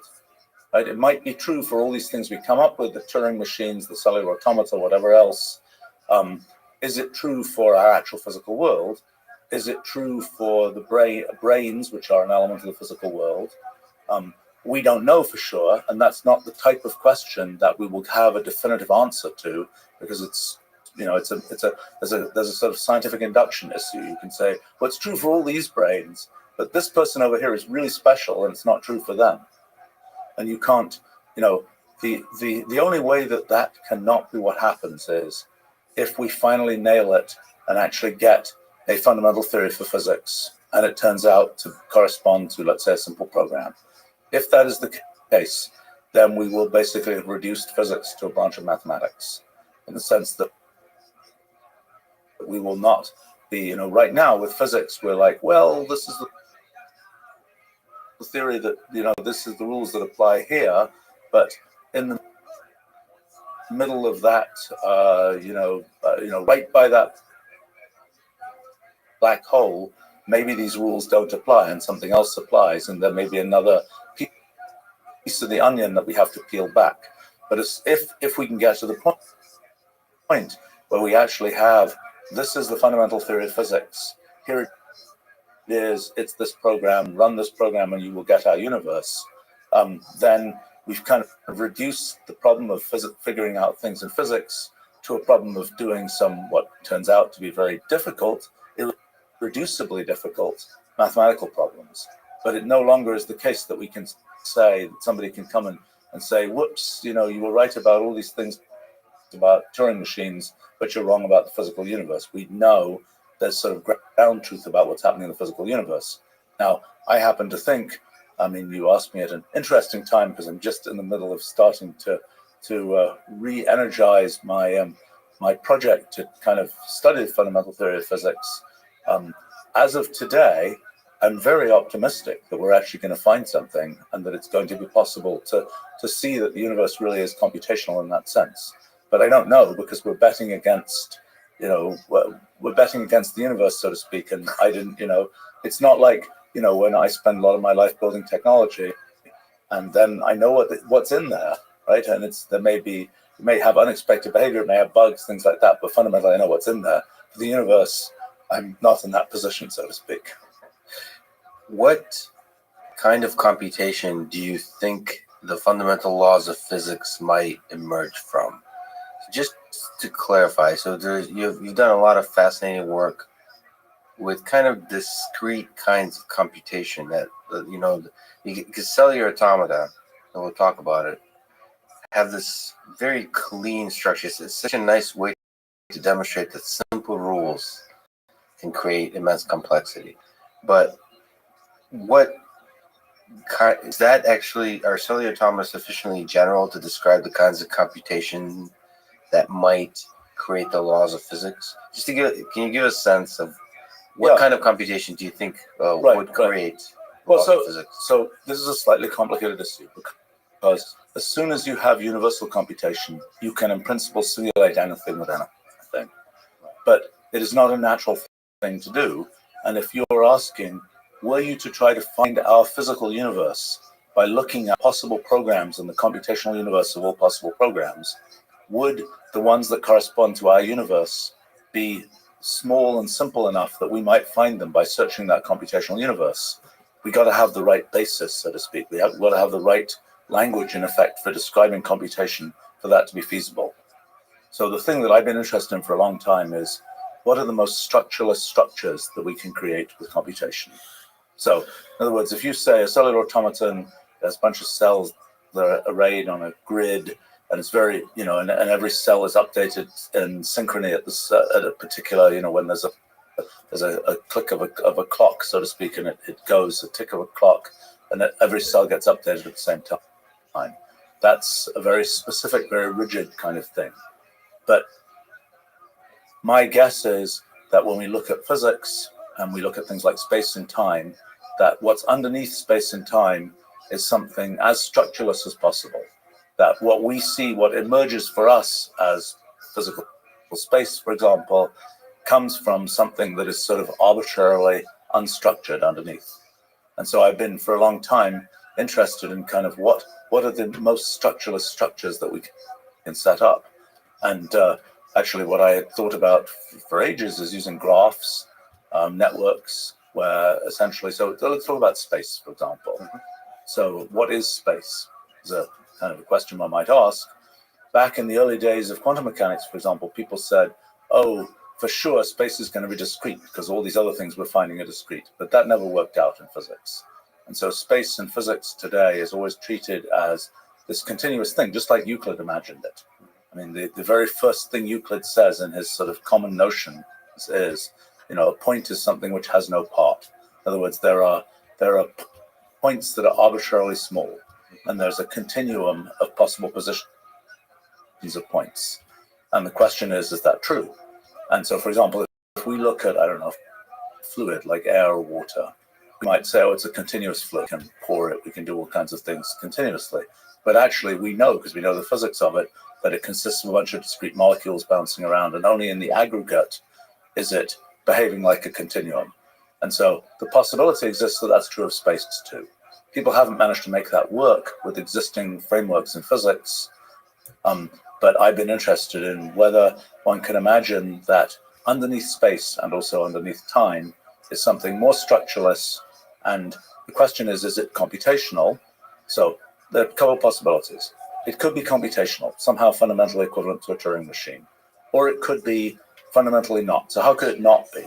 It could not be. So a Turing machine essentially deals with integers, whole numbers, at some level. And, it can do things like it can add one to another number. It can do things like this. It can also store whatever the heck it did. Yes, it has an infinite storage. But what when one thinks about doing physics, or sort of idealized physics or idealized mathematics, one can deal with real numbers with an infinite number of digits, numbers which are absolutely precise. And one can say, we can take this number and we can multiply it by itself. Are you comfortable with infinity in this context? Are you comfortable in the context of computation? Do you think infinity plays a part? I think that the role of infinity is complicated. Infinity is useful in conceptualizing things. It's not actualizable. Almost by definition, it's not actualizable. But do you think infinity is part of the thing that might underlie the laws of physics? I think that, no. I think there are many questions that you might ask about physics, which inevitably involve infinity. Like when you say, is faster than light travel possible? You could say, given the laws of physics, can you make something even arbitrarily large, even quotes infinitely large, that will make faster than light travel possible? Then you're thrown into dealing with infinity as a kind of theoretical question. But I mean, talking about sort of what's underneath space and time and how one can make a computational infrastructure. One possibility is that you can't make a computational infrastructure in Turing machine sense. That you really have to be dealing with precise real numbers.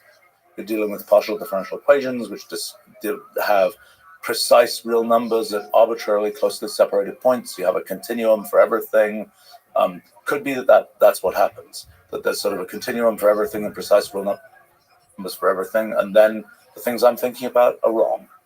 And that's the risk you take if you're trying to sort of do things about nature, is you might just be wrong. It's for me personally, it's kind of a strange thing. I've spent a lot of my life building technology where you can do something that nobody cares about, but you can't be sort of wrong in that sense, in the sense you build your technology and it does what it does.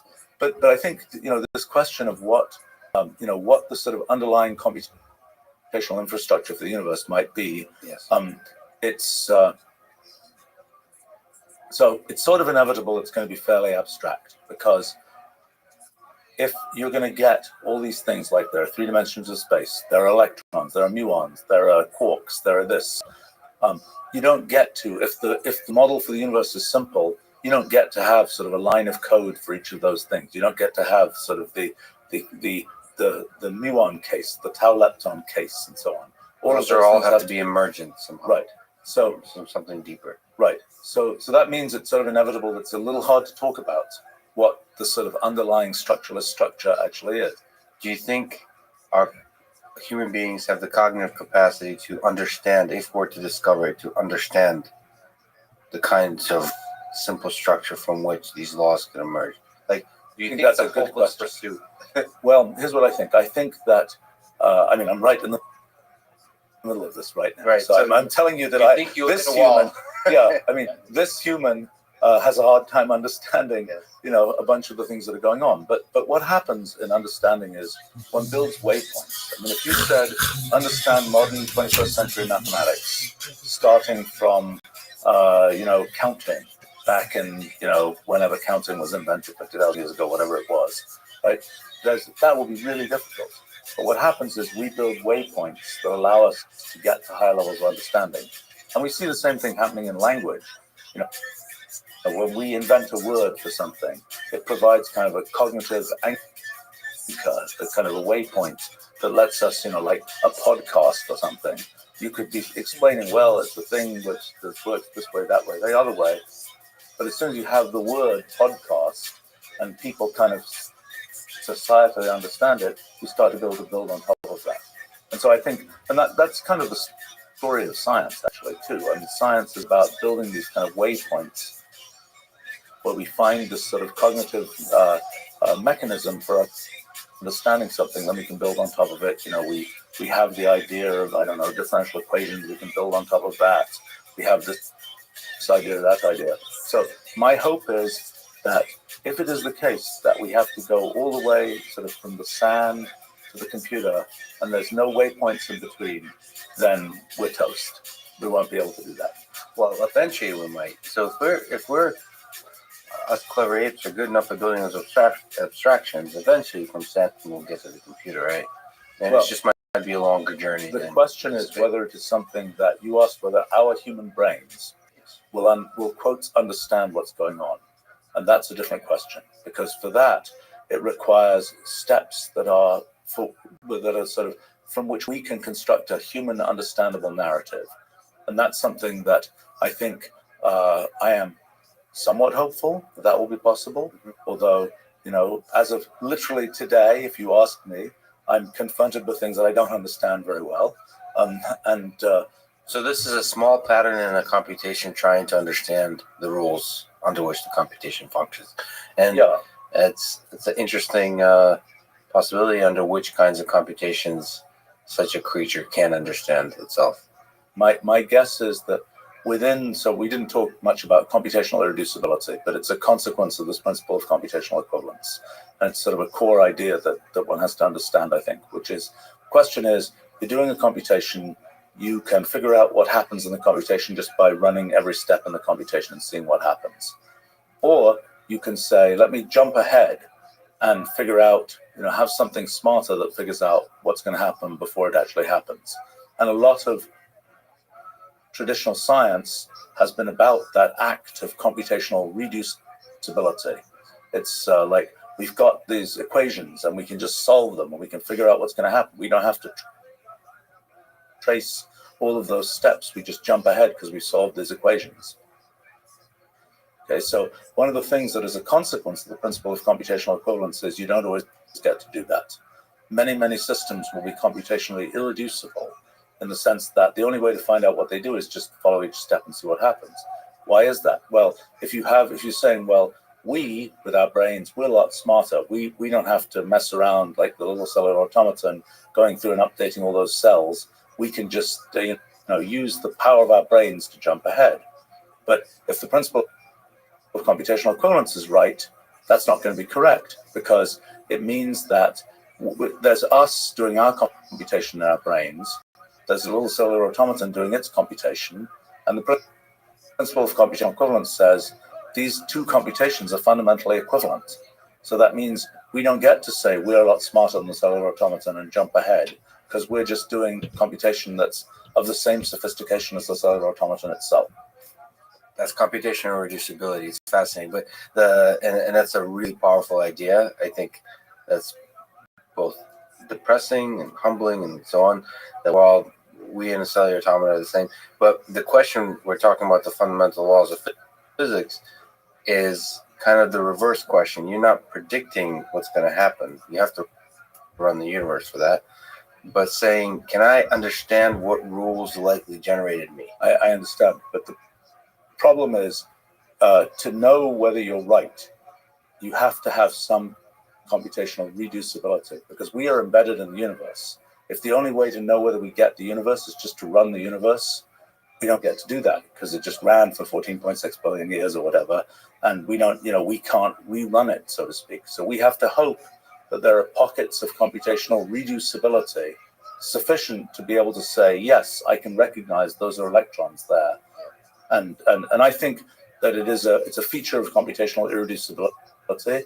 It's sort of a mathematical feature that there are always an infinite collection of pockets of reducibility. Yeah. The question of whether they land in the right place and whether we can sort of build a theory based on them is unclear.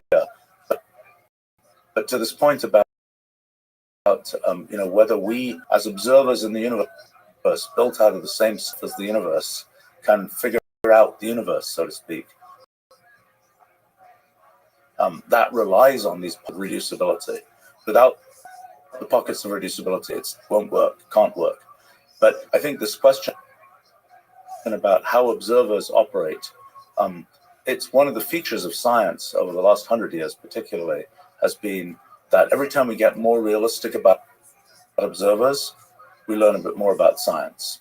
So for example, relativity was all about observers don't get to say when, what's simultaneous with what. They have to just wait for the light signal to arrive to decide what's simultaneous. Or for example, in thermodynamics, observers don't get to say the position of every single molecule in a gas. They can only see the kind of large-scale features, and that's why the second law of thermodynamics, law of entropy increase, and so on works. If you could see every individual molecule, you wouldn't conclude something about thermodynamics. You would conclude, oh, these molecules are just all doing these particular things. You wouldn't be able to see this aggregate fact.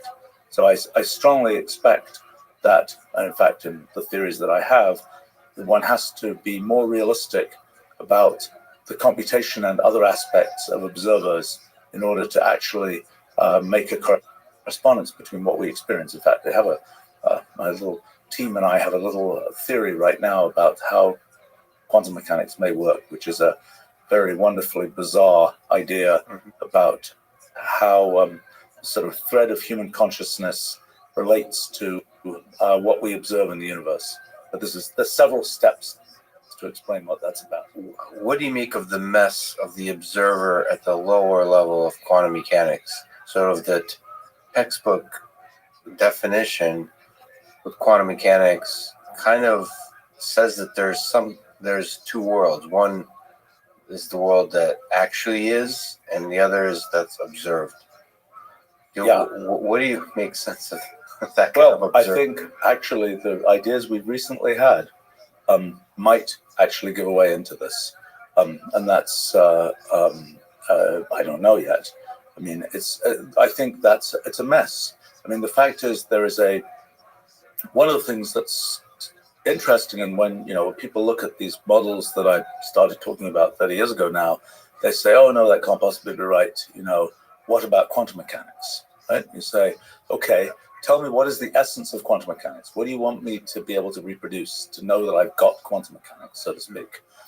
Well, and that question comes up very operationally, actually, because we've been doing a bunch of stuff with quantum computing, and there are all these companies that say, we have a quantum computer. We say, let's connect to your API and let's actually run it. And they're like, well, maybe you shouldn't do that yet. We're not quite ready yet. And one of the questions that I've been curious about is, if I have 5 minutes with a quantum computer, how can I tell if it's really a quantum computer or whether it's a simulator at the other end? Right? And turns out it's really hard. Turns out there isn't. It's like a lot of these questions about sort of what is intelligence, what's life. It's scoring test for quantum computer. That's right. That's right. It's like, are you really a quantum computer? And I think simulation. Yes, exactly. Is it just a simulation or is it really a quantum computer? Same issue all over again. Yeah. But that this whole issue about the sort of mathematical structure of quantum mechanics and the completely separate thing that is our experience, in which we think definite things happen, whereas quantum mechanics doesn't say definite things ever happen. Quantum mechanics is all about the amplitudes for different things to happen, but yet our thread of consciousness operates as if definite things are happening. But to linger on the point, you've kind of mentioned the structure that could underlie everything, and this idea that it could perhaps have something like the structure of a graph. Can you elaborate why your intuition is that there's a graph structure of nodes and edges and what it might represent? Right. Okay. So the question is, what is, in a sense, the most structureless structure you can imagine? Right. So, and in fact, what I've recently realized in the last year or so, I have a new, most structureless structure. By the way, the question itself is a beautiful and a powerful one in itself. So even without an answer, just the question is a really strong question. Right. Right. But what's your new idea? Well, it has to do with hypergraphs. Essentially, what is interesting about the sort of model I have now is a little bit like what happened with computation. Everything that I think of as, oh, well, maybe the model is this, I discover its equivalent. And that's quite encouraging, because it's like I could say, well, I'm going to look at trivalent graphs with, 3 edges for each node and so on. Or I could look at this special kind of graph, or I could look at this kind of algebraic structure. And turns out that the things I'm now looking at, everything that I've imagined that is a plausible type of structureless structure is equivalent to this. So what is it? Well, a typical way to think about it is, so you might have some collection of tuples, collection of let's say numbers. So you might have 1, 3, 5, 2, 3, 4, little just collections of numbers, triples of numbers, let's say, quadruples of numbers, pairs of numbers, whatever. And you have all these sort of floating little tuples. They're not in any particular order. And that sort of floating collection of tuples, and I told you this was abstract, represents the whole universe. The only thing that relates them is when a symbol is the same, it's the same, so to speak. So if you have 2 tuples and they contain the same symbol, let's say at the same position of the tuple, at the first element of the tuple, then that represents a relation. Okay, so let me try and peel this back. Wow. Okay. So I told you it's abstract, but this is so the relationship is formed by some aspect of sameness. Right, but so think about it in terms of a graph. Yeah. So a graph, bunch of nodes. Let's say you number each node. Okay. Then what is a graph? A graph is a set of pairs that say this node has an edge connecting it to this other node. So and a graph is just a collection of those pairs that say this node connects to this other node. So this is a generalization of that, in which instead of having pairs, you have arbitrary n tuples. That's it. That's the whole story. And now the question is, okay, so that might represent the state of the universe. How does the universe evolve? What does the universe do? And so the answer is that what I'm looking at is transformation rules on these hypergraphs. In other words, you say this whenever you see a piece of this hypergraph that looks like this, turn it into a piece of a hypergraph that looks like this. So on a graph, it might be when you see this subgraph, when you see this thing with a bunch of edges hanging out in this particular way, then rewrite it as this other graph. Okay, and so that's the whole story. So the question is, what? So now you say, as I say, this is quite abstract, and one of the questions is, where do you do those updating? So you've got this giant graph. What triggers the updating? Like, what's the ripple effect of it? Is it? Yes. And I suspect everything's discrete, even in time. So. Okay, so the question is, where do you do the updates? Yes. And the answer is, the rule is you do them wherever they apply. And you do them, the order in which the updates is done is not defined. That is, that you can do them, so there may be many possible orderings for these updates. Now, the point is, imagine you're an observer in this universe. So, and you say, did something get updated? Well, you don't in any sense know until you yourself have been updated. Right. So, in fact, all that you can be sensitive to is essentially the causal network of how an event over there affects an event that's in you. It doesn't even feel like observation. That's something else. You're just part of the whole thing. Yes, you're part of it, but even to have the end result of that is all you're sensitive to is this causal network of what event affects what other event. I'm not making a big statement about sort of the structure of the observer. I'm simply making the argument that what happens, the microscopic order of these rewrites, is not something that any observer, any conceivable in this universe, can be affected by. Because the only thing the observer can be affected by is this causal network of how the events in the observer are affected by other events that happen in the universe. So the only thing you have to look at is the causal network.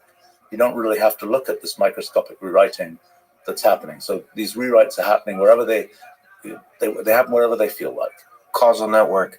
Is there? You said that there's not really. So the idea would be an undefined. Like what gets updated, the sequence of things is undefined. It's yes. That's what you mean by the causal network. And then the causal network is given that an update has happened. That's an event. Then the question is that event causally related to? Does that event, if that event didn't happen, then some future event couldn't happen yet. Gotcha. And so you build up this network of what affects what. Okay? And so what that does, so when you build up that network, that's kind of the observable aspect of the universe in some sense. Gotcha. And so then you can ask questions about, how robust is that observable network of what's happening in the universe. Okay, so here's where it starts getting kind of interesting. So for certain kinds of microscopic rewriting rules, the order of rewrites does not matter to the causal network. And so this is, mathematical logic, moment. This is equivalent to the Church-Rosser property or the confluence property of rewrite rules. And it's the same reason that if you're simplifying an algebraic expression, for example, you can say, let me expand those terms out, let me factor those pieces. Doesn't matter what order you do that in, you'll always get the same answer. And it's the same fundamental phenomenon that causes, for certain kinds of microscopic rewrite rules, that causes the causal network to be independent of the microscopic order of rewritings. Why is that property important? Because it implies special relativity. I mean, the reason it's important is that property, special relativity says you can look at different reference frames. You can be looking at your notion of what's space and what's time can be different, depending on whether you're traveling at a certain speed, depending on whether you're doing this, that, and the other. But nevertheless, the laws of physics are the same. That's what the principle of special relativity says. Is the laws of physics are the same, independent of your reference frame. Well, turns out this sort of change of the microscopic rewriting order is essentially equivalent to a change of reference frame, or at least there's a sub part of how that works that's equivalent to change of reference frame. So, somewhat surprisingly, and sort of for the first time in forever, it's possible for an underlying microscopic theory to imply special relativity, to be able to derive it. It's not something you put in as it's something where this other property, causal invariance, which is also the property that implies that there's a single thread of time in the universe. It might not be the case. That's what would lead to possibility of an observer thinking that definite stuff happens. Otherwise, you've got all these possible rewriting orders, and who's to say which one occurred? But with this causal invariance property, there's a notion of a definite thread of time. It sounds like that kind of idea of time, even space, would be emergent from the system. Oh yeah, no, I mean, so it's not a fundamental part of the system. No, the fundamental level, all you've got is a bunch of nodes connected by hyperedges or whatever. So there's no time, there's no space. That's right. But the thing is that it's just like imagine you're just dealing with a graph, and imagine you have something like a honeycomb graph where you have a bunch of hexagons. That graph at a microscopic level is just a bunch of nodes connected to other nodes. But at a macroscopic level, you say that looks like a honeycomb, lattice. It looks like a two-dimensional, manifold of some kind. It looks like a two-dimensional thing. If you connect it differently, if you just connect all the nodes one to another in kind of a sort of linked list type structure, then you'd say, well, that looks like a one-dimensional space. But at the microscopic level, all these are just networks with nodes. The macroscopic level, they look like something that's like one of our sort of familiar kinds of space. And it's the same thing with these hypergraphs. Now, if you ask me, have I found one that gives me three-dimensional space? The answer is not yet. So we don't know. This is one of these things we're kind of betting against nature, so to speak. And I have no way to know. And so there are many other properties of this kind of system that are very beautiful, actually, and very suggestive. And it will be very elegant if this turns out to be right, because it's very clean. I mean, you start with nothing, and everything gets built up. Everything about space, everything about time, everything about matter. It's all just emergent from the properties of this extremely low-level system. And that would be pretty cool if that's the way our universe works. Now, on the other hand, the thing that I find very confusing is, let's say we succeed. Let's say we can say, this particular sort of hypergraph rewriting rule gives the universe. Just run that hypergraph rewriting rule for enough times and you'll get everything. You'll get this conversation we're having. You'll get everything. If we get to that point and we look at what is this thing, what is this rule that we just have that is giving us our whole universe, how do we think about that thing? Let's say, turns out the minimal version of this, and this is kind of cool thing for a language designer like me, the minimal version of this model is actually a single line of orphan language code. So which I wasn't sure was going to happen that way, but it's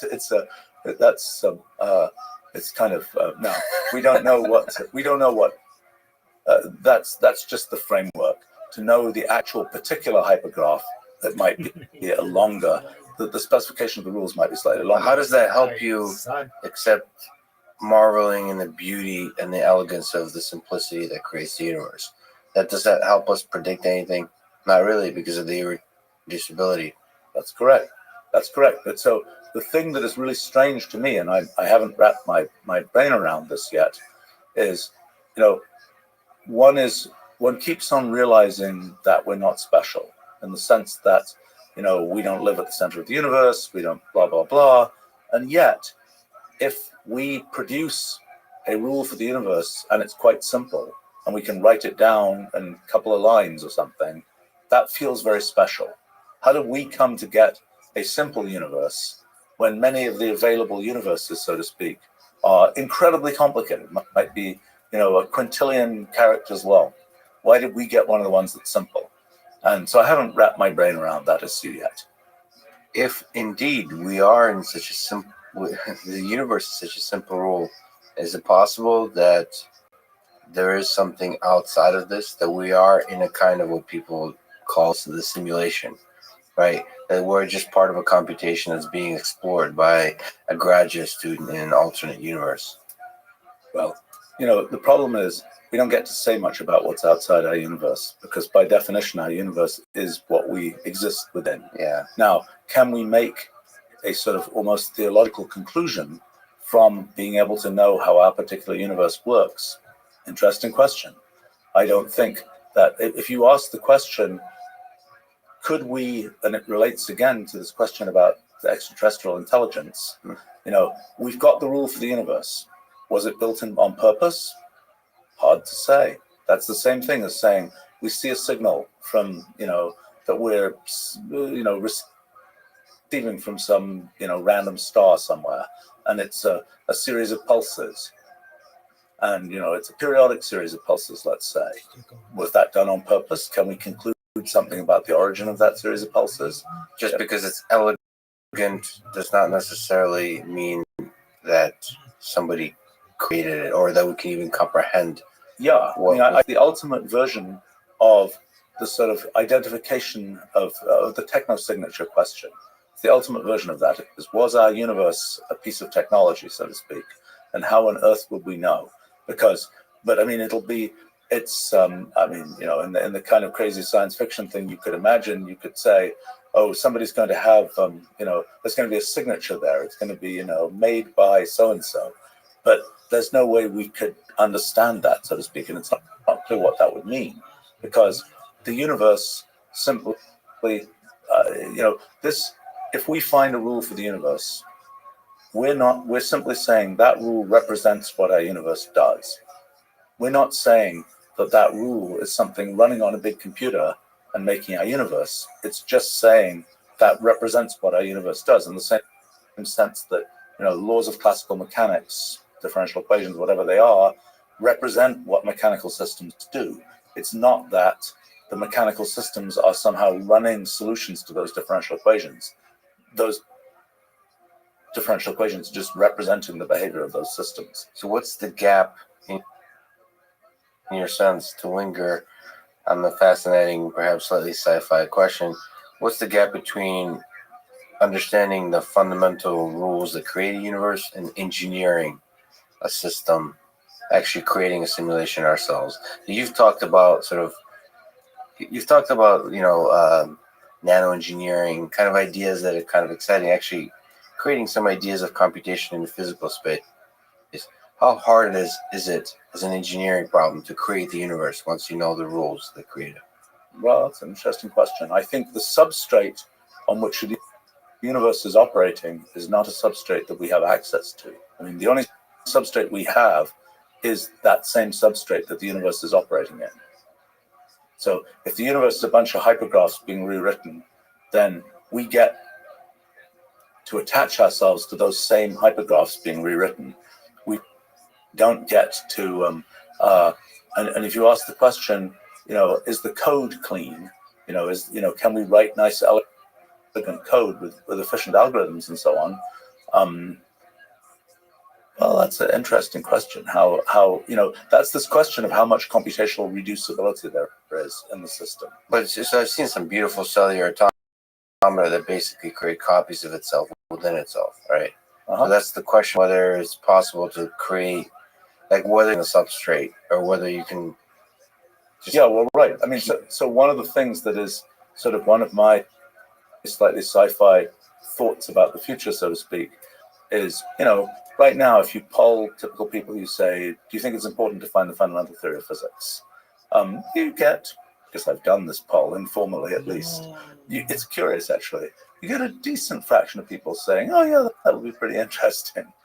I think that's becoming, surprisingly enough, more, I mean, there's a lot of people are interested in physics in a way that, like, without understanding it, just kind of watching scientists, a very small number of them, struggle to understand the nature of our reality. Right. I think that's somewhat true. And in fact, in this project that I'm launching into to try and find the fundamental theory of physics, I'm going to do it as a very public project. And it's going to be live streamed and all this kind of stuff. And I don't know what will happen. It'll be kind of fun. I think that it's the interface to the world of this project. I figure one feature of this project is, unlike technology projects that basically are what they are, this is a project that might simply fail, because it might be the case that it generates all kinds of elegant mathematics that has absolutely nothing to do with the physical universe that we happen to live in. Well, okay, so we're talking about kind of the quest to find the fundamental theory of physics. First point is, it's turned out it's kind of hard to find the fundamental theory of physics. People weren't sure that would be the case. Back in the early days of applying mathematics to science, 1600s and so on, people were like, oh, in 100 years we'll know everything there is to know about how the universe works. It's turned out to be harder than that. And people got kind of humble at some level, because every time we got to sort of a greater level of smallness in studying the universe, it seemed like the math got more complicated and everything got harder. When I was a kid, basically, I started doing particle physics, and when I was doing particle physics, I always thought finding the fundamental theory of physics, that's a kooky business. We'll never be able to do that. But we can operate within these frameworks that we built for doing quantum field theory and general relativity and things like this. and it's all good, and we can figure out a lot of stuff. Do you have a sense that there's something behind that Sure, too? sure. I just didn't expect that. I thought some rather it's actually kind of crazy thinking back on it, because it's kind of like there was this long period in civilization where people thought the ancients had it all figured out and will never figure out anything new. Right. And to some extent, that's the way I felt about physics when I was in the middle of doing it, so to speak. Was, we've got quantum field theory, it's the foundation of what we're doing. And there's, yes, there's probably something underneath this, but we'll sort of never figure it out. But then I started studying simple programs in the computational universe, things like cellular automata and so on. And I discovered that they do all kinds of things that were completely at odds with the intuition that I had had. And so after you see this tiny little program that does all this amazingly complicated stuff, then you start feeling a bit more ambitious about physics and saying, maybe we could do this for physics too. Just let it. And so that got me started years ago now in this kind of idea of, could we actually find what's underneath all of these frameworks like quantum field theory and general relativity and so on. And people perhaps don't realize as clearly as they might that, the frameworks we're using for physics, which is basically these two things, quantum field theory, sort of the theory of small stuff, and general relativity, theory of gravitation and large stuff. Those are the two basic theories, and they're 100 years old. I mean, general relativity was 1915, quantum field theory, 1920s.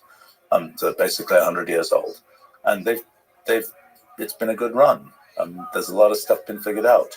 But what's interesting is the foundations haven't changed in all that period of time, even though the foundations had changed several times before that, in the 200 years of that. And I think the kinds of things that I'm thinking about, which are sort of really informed by thinking of computation and the computational universe, it's a different foundation. It's a different set of foundations, and might be wrong, but it is at least, we have a shot. And I think it's, to me, it's, my personal calculation for myself is, if it turns out that finding the fundamental theory of physics, it's kind of low-hanging fruit, so to speak. It'd be a shame if we just didn't think to do it. If people just said, oh, you'll never figure that stuff out, let's, and it takes another 200 years before anybody gets around to doing it. I think it's, I don't know how low-hanging this fruit actually is. It may be, that it's kind of the wrong century to do this project. I mean, I think the cautionary tale for me, I think about things that I've tried to do in technology where people thought about doing them a lot earlier. My favorite example is probably Leibniz, who thought about making, essentially encapsulating the world's knowledge in a computational form in the late 1600s, and did a lot of things towards that. And basically, we finally managed to do this, but he was 300 years too early. And that's kind of in terms of life planning, it's kind of like, avoid things that can't be done in your century, so to speak. Yeah, timing is everything. So you think if we kind of figure out the underlying rules it can create from which quantum field theory and general relativity can emerge, do you think they'll help us unify it at that level of abstraction? Oh, we'll know it completely. We'll know how that all fits together. Yes, without a question. And it's already, even the things I've already done, they're very, it's very, very elegant, actually, how things seem to be fitting together. Now, is it right? I don't know yet. It's awfully suggestive. If it isn't right, it's then the designer of the universe should feel embarrassed, so to speak, because it's a really good way to do it. And your intuition in terms of designing a universe, does God play dice? Is there randomness in this thing, or is it deterministic? So the kind of that's a little bit of a complicated question, because when you're dealing with these things that involve these rewrites that have even randomness is an emergent phenomenon, perhaps. Yes, yes. I mean, randomness in many of these systems, pseudo randomness and randomness are hard to distinguish. In this particular case, the current idea that we have about measurement in quantum mechanics is something very, very bizarre and very abstract, and I don't think I can yet explain it without kind of yakking about very technical things. Eventually, I will be able to, but if that's right, it's kind of a weird thing because it slices between determinism and randomness in a weird way that hasn't been sliced before, so to speak. So like many of these questions that come up in science, where it's like, is it this or is it that? Turns out the real answer is it's neither of those things. It's something kind of different and sort of orthogonal to those categories. And so that's the current, this week's idea about how that might work. But we'll see how that unfolds. I mean, there's this question about a field like physics and sort of the quest for fundamental theory and so on. And there's both the science of what happens and there's the sort of the social aspect of what happens. Because, in a field that is basically as old as physics, we're at, I don't know what it is, fourth generation, I don't know, fifth generation, I don't know what generation it is of physicists. And like, I was one of these, so to speak. And for me, the foundations were like the pyramids, so to speak. It was that way and it was always that way. It is difficult in an old field to go back to the foundations and think about rewriting them. It's a lot easier in young fields where you're still dealing with the first generation of people who invented the field. And it tends to be the case, that the nature of what happens in science tends to be, you'll get, typically the pattern is some methodological advance occurs. And then there's a period of 5 years, 10 years, maybe a little bit longer than that, where there's lots of things that are now made possible by that methodological advance, whether it's, telescopes or whether that's some mathematical method or something. It's, there's something happens, a tool gets built, and then you can do a bunch of stuff. And there's a bunch of low-hanging fruit to be picked. And that takes a certain amount of time. After that, all that low-hanging fruit is picked, then it's a hard slog for the next however many decades or century or more to get to the next sort of level at which one can do something. And it's kind of and it tends to be the case that in fields that are in that kind of, I wouldn't say cruise mode because it's really hard work, but it's very hard work for very incremental progress. And then in your career and some of the things you've taken on, it feels like you haven't been afraid of the hard slog. Yeah, that's true. So it's quite interesting, especially on the engineering side. On a small tangent, when you were at Caltech, did you get to interact with Richard Feynman at all? Do you have any memories of Richard? We worked together quite a bit, actually. In fact, both when I was at Caltech and after I left Caltech, we were both consultants at this company called Thinking Machines Corporation, which was just down the street from here, actually. As ultimately ill-fated company, but I used to say this company is not going to work with the strategy they have, and Dick Feynman always used to say, what do we know about running companies? Just let them run their company. But anyway, he was not into that kind of thing, and he always thought that my interest in doing things like running companies was a distraction, so to speak. For me, it's a mechanism to have a more effective machine for actually figuring things out and getting things to happen. Did he think of it, because essentially what you did with the company, I don't know if you were thinking of it that way, but you're creating tools to empower the exploration of the universe. Do you think, did he understand that point? The point of tools of, I think not as well as he might have done. I mean, I think that, but he was actually my first company, which was also involved with more mathematical computation kinds of things. He had lots of advice about the technical side of what we should do and so on.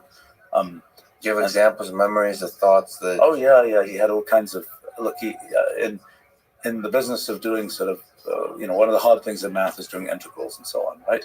And so he had his own elaborate ways to do integrals and so on. He had his own ways of thinking about sort of getting intuition about how math works. And so his sort of meta idea was take those intuitional methods and make the computer follow those intuitional methods. Now, it turns out, for the most part, like when we do integrals and things, what we do is we build this kind of bizarre industrial machine that turns every integral into, you know, products of Mayer G functions and generates this very elaborate thing. And actually, the big problem is turning the results into something a human will understand. It's not, quotes, doing the integral.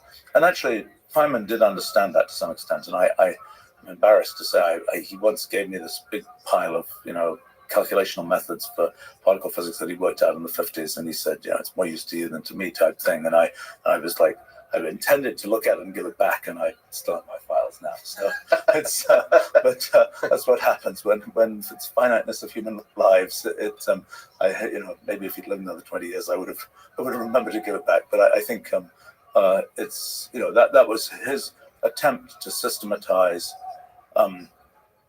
the ways that one does integrals that show up in particle physics and so on. Turns out the way we've actually done it is very different from that way. What do you make of that difference between, so Feynman was actually quite remarkable at creating sort of intuitive, like diving in, you know, creating intuitive frameworks for understanding difficult concepts. I'm smiling because, you know, the funny thing about him was that the thing he was really, really, really good at is calculating stuff. But he thought that was easy because he was really good at it. And so he would do these things where he would calculate do some complicated calculation in quantum field theory, for example, come out with a result. Wouldn't tell anybody about the complicated calculation because he thought that was easy. He thought the really impressive thing was to have this simple intuition about how everything works. So he invented that at the end. Mm-hmm. And, you know, because he'd done this calculation and knew how it worked, it was a lot easier. It's a lot easier to have good intuition when you know what the answer is. And then he would just not tell anybody about these calculations. And he wasn't meaning that maliciously, so to speak. It's just he thought that was easy. Yeah. And that's, you know, that led to areas where people were just completely mystified and they kind of followed his intuition, but nobody could tell why it worked. Because actually the reason it worked was because he'd done all these calculations and he knew that it would work. And, you know, when he and I worked a bit on quantum computers, actually, back in 1980, 81, but before anybody had heard of those things. And, you know, the typical mode of, I mean, he always used to say, and I now think about this because I'm about the age that he was when I worked with him. And, you know, I see that people at 1/3 my age, so to speak. Mm-hmm. And he was always complaining that I was 1/3 his age, therefore various things. But you know, he would do some calculation by hand, you know, on blackboard and things, come up with some answer. I'd say, I don't understand this. You know, I do something with a computer, and he'd say, you know, I don't understand this. So there'd be some big argument about what was going on. But it was always, and I think actually many of the things that we sort of realized about quantum computing that were sort of issues that have to do particularly with the measurement process are kind of still issues today. And I kind of find it interesting. It's a funny thing in science that these, you know, that there's a remarkable, it happens in technology too, there's a remarkable sort of repetition of history that ends up occurring. Eventually things really get nailed down, but it often takes a while, and things come back decades later. Well, for example, I could tell a story actually happened right down the street from here. When we were both at Thinking Machines, I had been working on this particular cellular automaton called Rule 30 that has this feature that it, from very simple initial conditions, it makes really complicated behavior. Okay, so, and actually, of all silly physical things, using this big parallel computer called the connection machine that company was making, I generated this giant printout of Rule 30 on the same kind of printer that people use to make layouts for microprocessors. So one of these big, you know, large format printers with high resolution and so on. So okay, so we print this out, lots of very tiny cells, and so there was sort of a question of how some features of that pattern, and so it was very much a physical, you know, on the floor with meter rules trying to measure different things. So Feynman kind of takes me aside. We've been doing that for a little while, and takes me aside and he says, I just want to know this one thing. He says, I want to know, how did you know that this Rule 30 thing would tell this really complicated behavior that is so complicated that we're, going around with this big printout and so on? And I said, well, I didn't know. I just enumerated all the possible rules and then observed that that's what happened. He said, I feel a lot better. I thought you had some intuition that he didn't have that would let one. I said, no intuition, just experimental science. So that's such a beautiful sort of dichotomy there. That's exactly what you showed, is you really can't have an intuition about an irreducible. I mean, you have to run it. Yes, that's right. That's so hard for us humans, and especially brilliant physicists like Feynman, to say that you can't have a compressed, clean intuition about how the whole thing works. Yes. No, I think he was sort of on the edge of understanding that point about computation. And I think he found that, he always found computation interesting. And I think that was sort of what he was a little bit poking at. That intuition, the difficulty of discovering things, like even you say, you just enumerate all the cases and you just find one that does something interesting, right? Sounds very easy. Turns out, like, I missed it when I first saw it because I had kind of an intuition that said it shouldn't be there. And so I had kind of arguments, I'm going to ignore that case because whatever. How did you have an open mind enough? Because you're essentially the same person as Richard Feynman, like the same kind of physics type of thinking. How did you find yourself having a sufficiently open mind to be open to watching rules and them revealing complexity? Yeah, I think that's an interesting question. I've wondered about that myself, because it's kind of like, you live through these things and then you say, what was the historical story? And sometimes the historical story that you realize after the fact was not what you lived through, so to speak. And so what I realized is, I think what happened is, I did physics kind of like reductionistic physics, where you're thrown the universe and you're told, go figure out what's going on inside it. And then I started building computer tools, and I started building my first computer language, for example. And computer language is not like, it's sort of like physics in the sense that you have to take all those computations people want to do and kind of drill down and find the primitives that they can all be made of. But then you do something that's really different, because you're just saying, okay, these are the primitives. Now, hopefully they'll be useful to people. Let's build up from there. So you're essentially building an artificial universe, in a sense, where you make this language, you've got these primitives, you're just building whatever you feel like building. And so it was sort of interesting for me, because from doing science where you're just throwing the universe as the universe is, to then just being told, you can make up any universe you want. And so I think that experience of making a computer language, which is essentially building your own universe, so to speak, is, that's kind of the, that's what gave me a somewhat different attitude towards what might be possible. It's like, let's just explore what can be done in these artificial universes, rather than thinking the natural science way of, let's be constrained by how the universe actually is. Yeah, by being able to program, essentially, you've, as opposed to being limited to just your mind and a pen, you've basically built another brain that you can use to explore the universe. By a computer program, this is kind of a brain. Right, and it's or a telescope, or it's a tool. Yeah. It lets you see stuff. But there's something fundamentally different between a computer and a telescope. I mean, I'm hoping not to romanticize the notion, but it's more general. The computer is more general. Much more general, and it's I think, this point about, people say, such and such a thing was almost discovered at such and such a time. The distance between, the building the paradigm that allows you to actually understand stuff, or allows one to be open to seeing what's going on, that's really hard.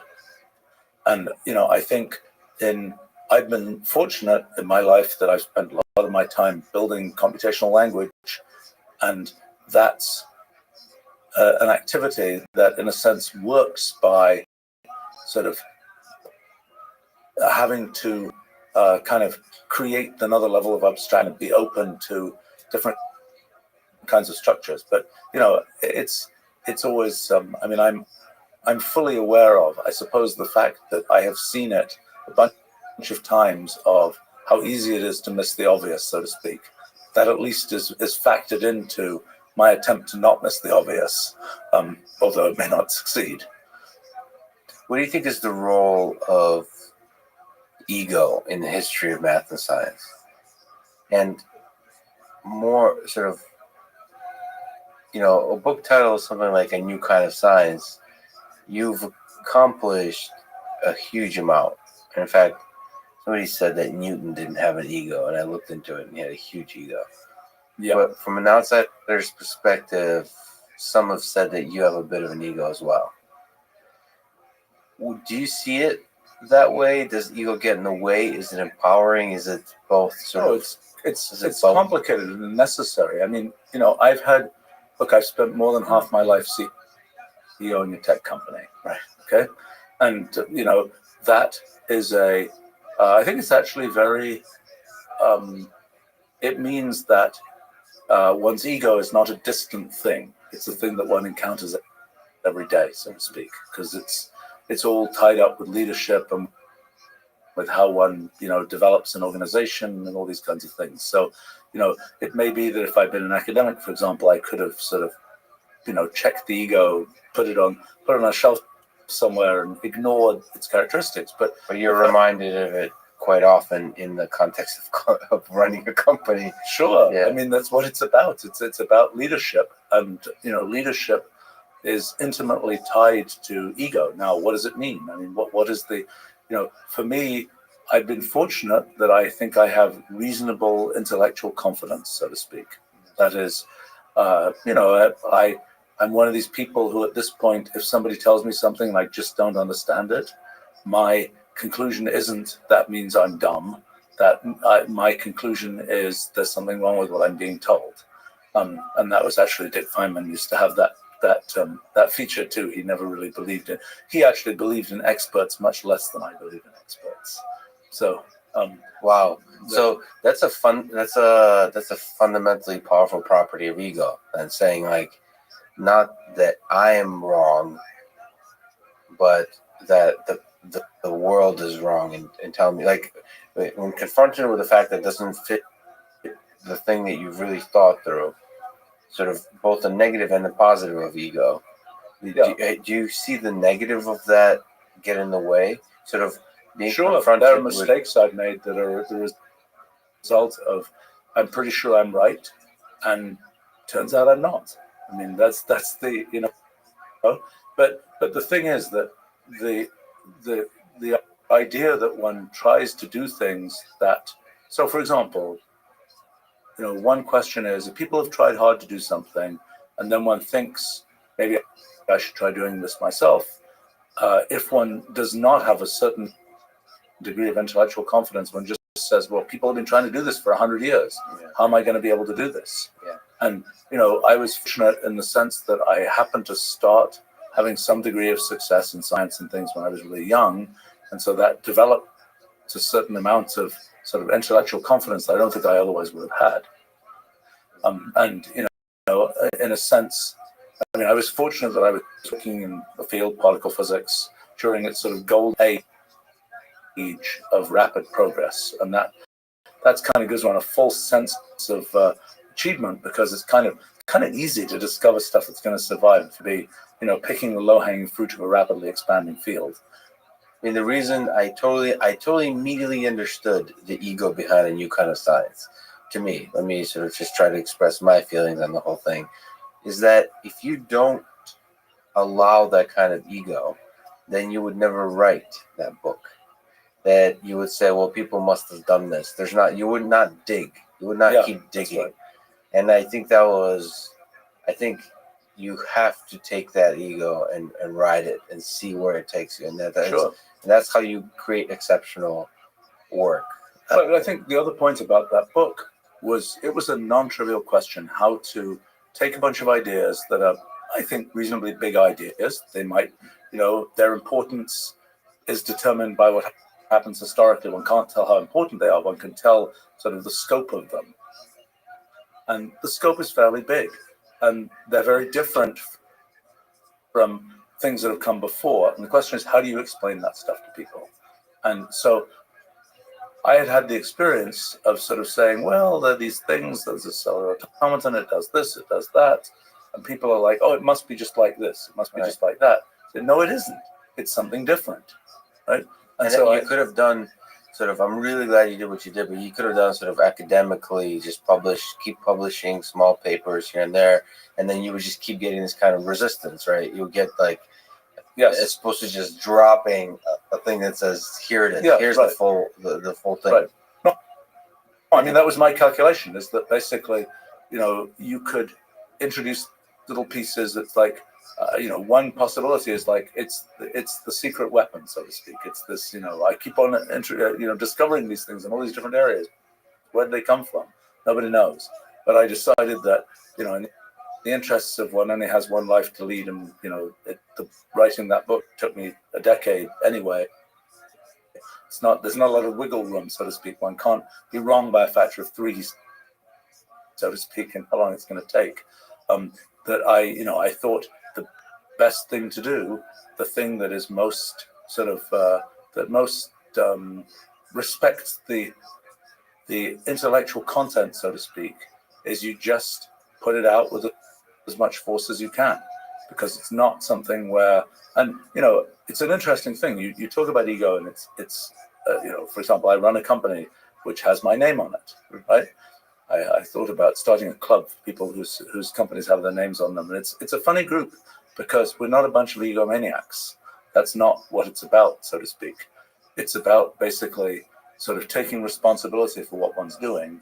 And, in a sense, any of these things where you're sort of putting yourself on the line, it's kind of a funny, it's a funny dynamic, because in a sense, my company is sort of something that happens to have my name on it, but it's kind of bigger than me, and I'm kind of just its mascot at some level. I also happen to be a pretty, strong leader of it, but it's basically showing a deep, inextricable sort of investment. The same, your name, like Steve Jobs' name wasn't on Apple, but he was Apple. Yes. Elon Musk's name is not on Tesla, but he is Tesla. So it's like, meaning emotionally, if the company succeeds or fails, he would that emotionally would suffer through that. Yes. And so that's a beautiful recognizing that fact. Right? And also, Wolfram is a pretty good branding name, so it works out. Yeah, right, exactly. I think Steve had a bad deal there. Yeah, no. So you made up for it with the last name. Okay, so in 2002, you published A New Kind of Science, to which, sort of on a personal level, I can credit my love for cellular automata and computation in general. I think a lot of others can as well. Can you briefly describe the vision, the hope, the main idea presented in this 1,200-page book? Sure. Although it took 1,200 pages to say in the book. So, no, the real idea, it's kind of a good way to get into it is to look at sort of the arc of history and to look at what's happened in kind of development of science. I mean, there was this sort of big idea in science about 300 years ago that was, let's use mathematical equations to try and describe things in the world. Let's use sort of the formal idea of mathematical equations to describe what might be happening in the world, rather than, for example, just using sort of logical augmentation and so on. Let's have a formal theory about that. And so there'd been this 300-year run of using mathematical equations to describe the natural world, which had worked pretty well. But I got interested in how one could generalize that notion. There is a formal theory, there are definite rules, but what structure could those rules have? And so what I got interested in was, let's generalize beyond the sort of purely mathematical rules. And we now have this sort of notion of programming and computing and so on. Let's use the kinds of rules that can be embodied in programs to as a sort of generalization of the ones that can exist in mathematics as a way to describe the world. And so my kind of favorite version of these kinds of simple rules are these things called cellular automata. And so a typical case. So wait, what are cellular automata? Fair enough. So typical case of a cellular automaton, it's an array of cells. It's just a line of discrete cells. Each cell is either black or white. And in a series of steps that you can represent as lines going down a page, you're updating the color of each cell according to a rule that depends on the color of the cell above it and to its left and right. So it's really simple. So the thing might be, if the cell and its right neighbor are not the same, and or the cell on the left is black or something, then make it black on the next step, and if not, make it white. Typical rule. That rule, I'm not sure I said it exactly right, but a rule very much like what I just said, has the feature that if you started off from just one black cell at the top, it makes this extremely complicated pattern. So some rules, you get a very simple pattern. Some rules, you have the rule is simple, you start them off from a sort of simple seed, you just get this very simple pattern. But other rules, and this was the big surprise when I started actually just doing the simple computer experiments to find out what happens, is that they produce very complicated patterns of behavior. So for example, this Rule 30 rule has the feature you started off from just one black cell at the top, makes this very random pattern. If you look like at the center column of cells, you get a series of values, it goes black, white, black, black, whatever it is. That sequence seems for all practical purposes random.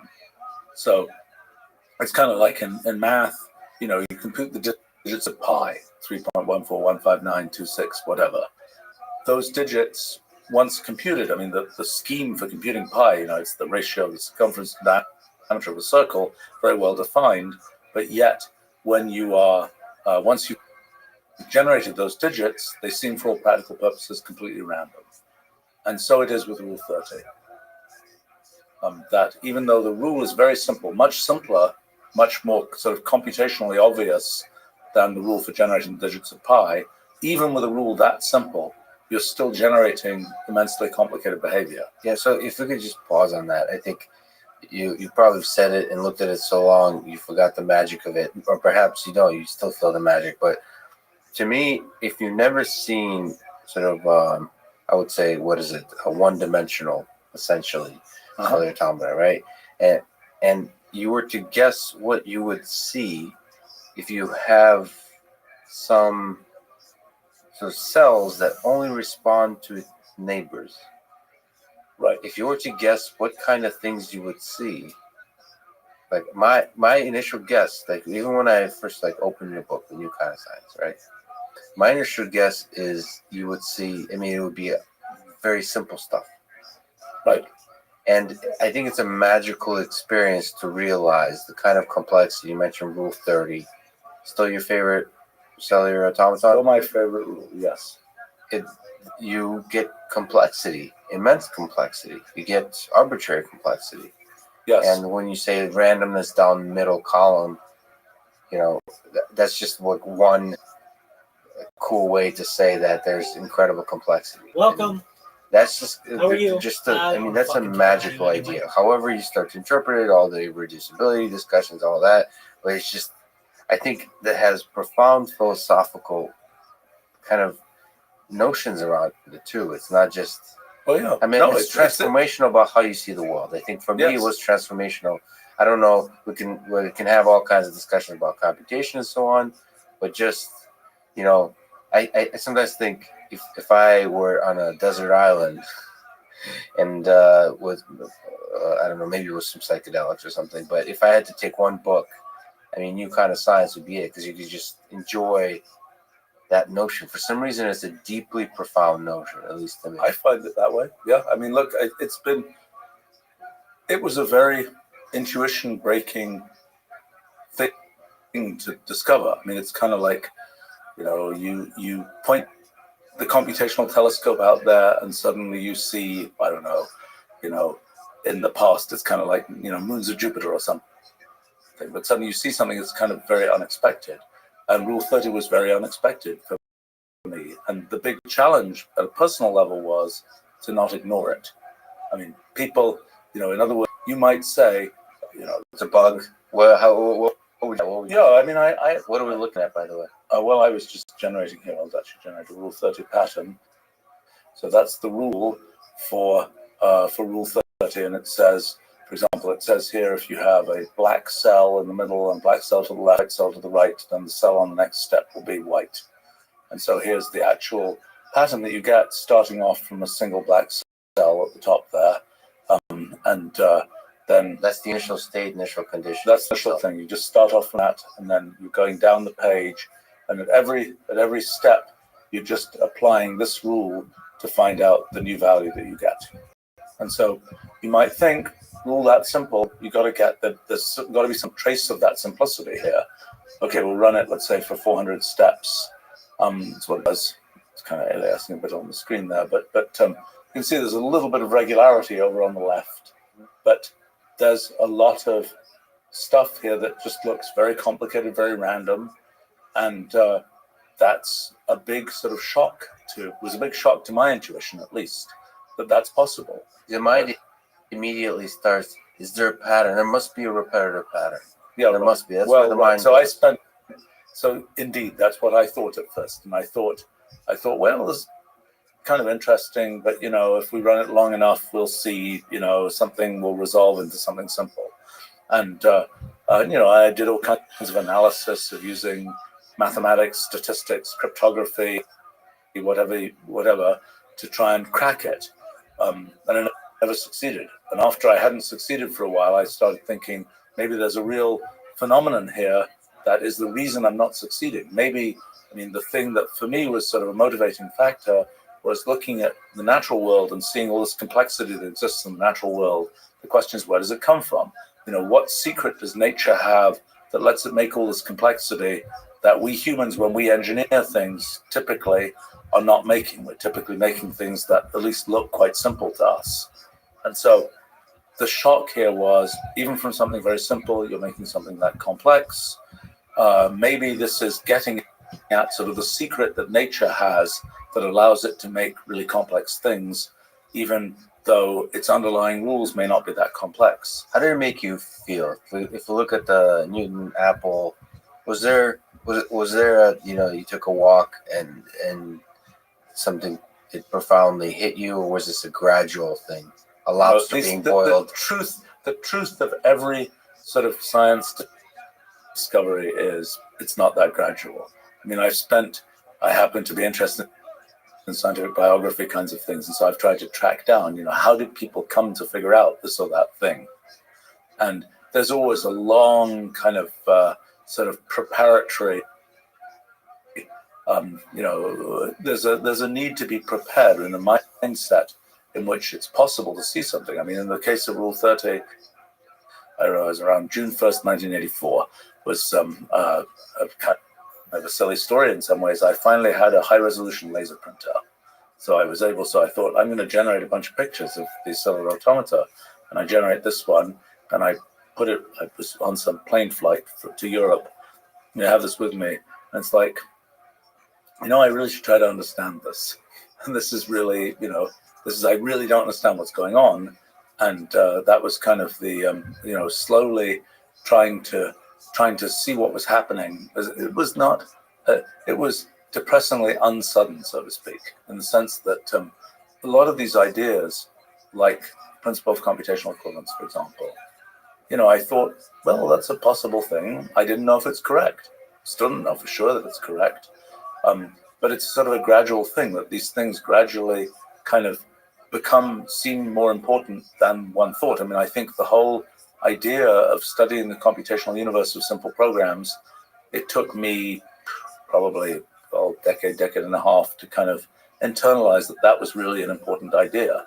And I think, if it turns out we find the whole universe lurking out there in the computational universe, that's a good, it's a good brownie point or something for the whole idea.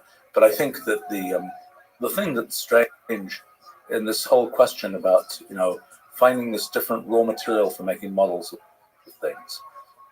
What's been interesting, sort of in sort of arc of history, is for 300 years it's kind of like the mathematical equations approach. It was the winner. It was the thing. You want to have a good model for something. That's what you use.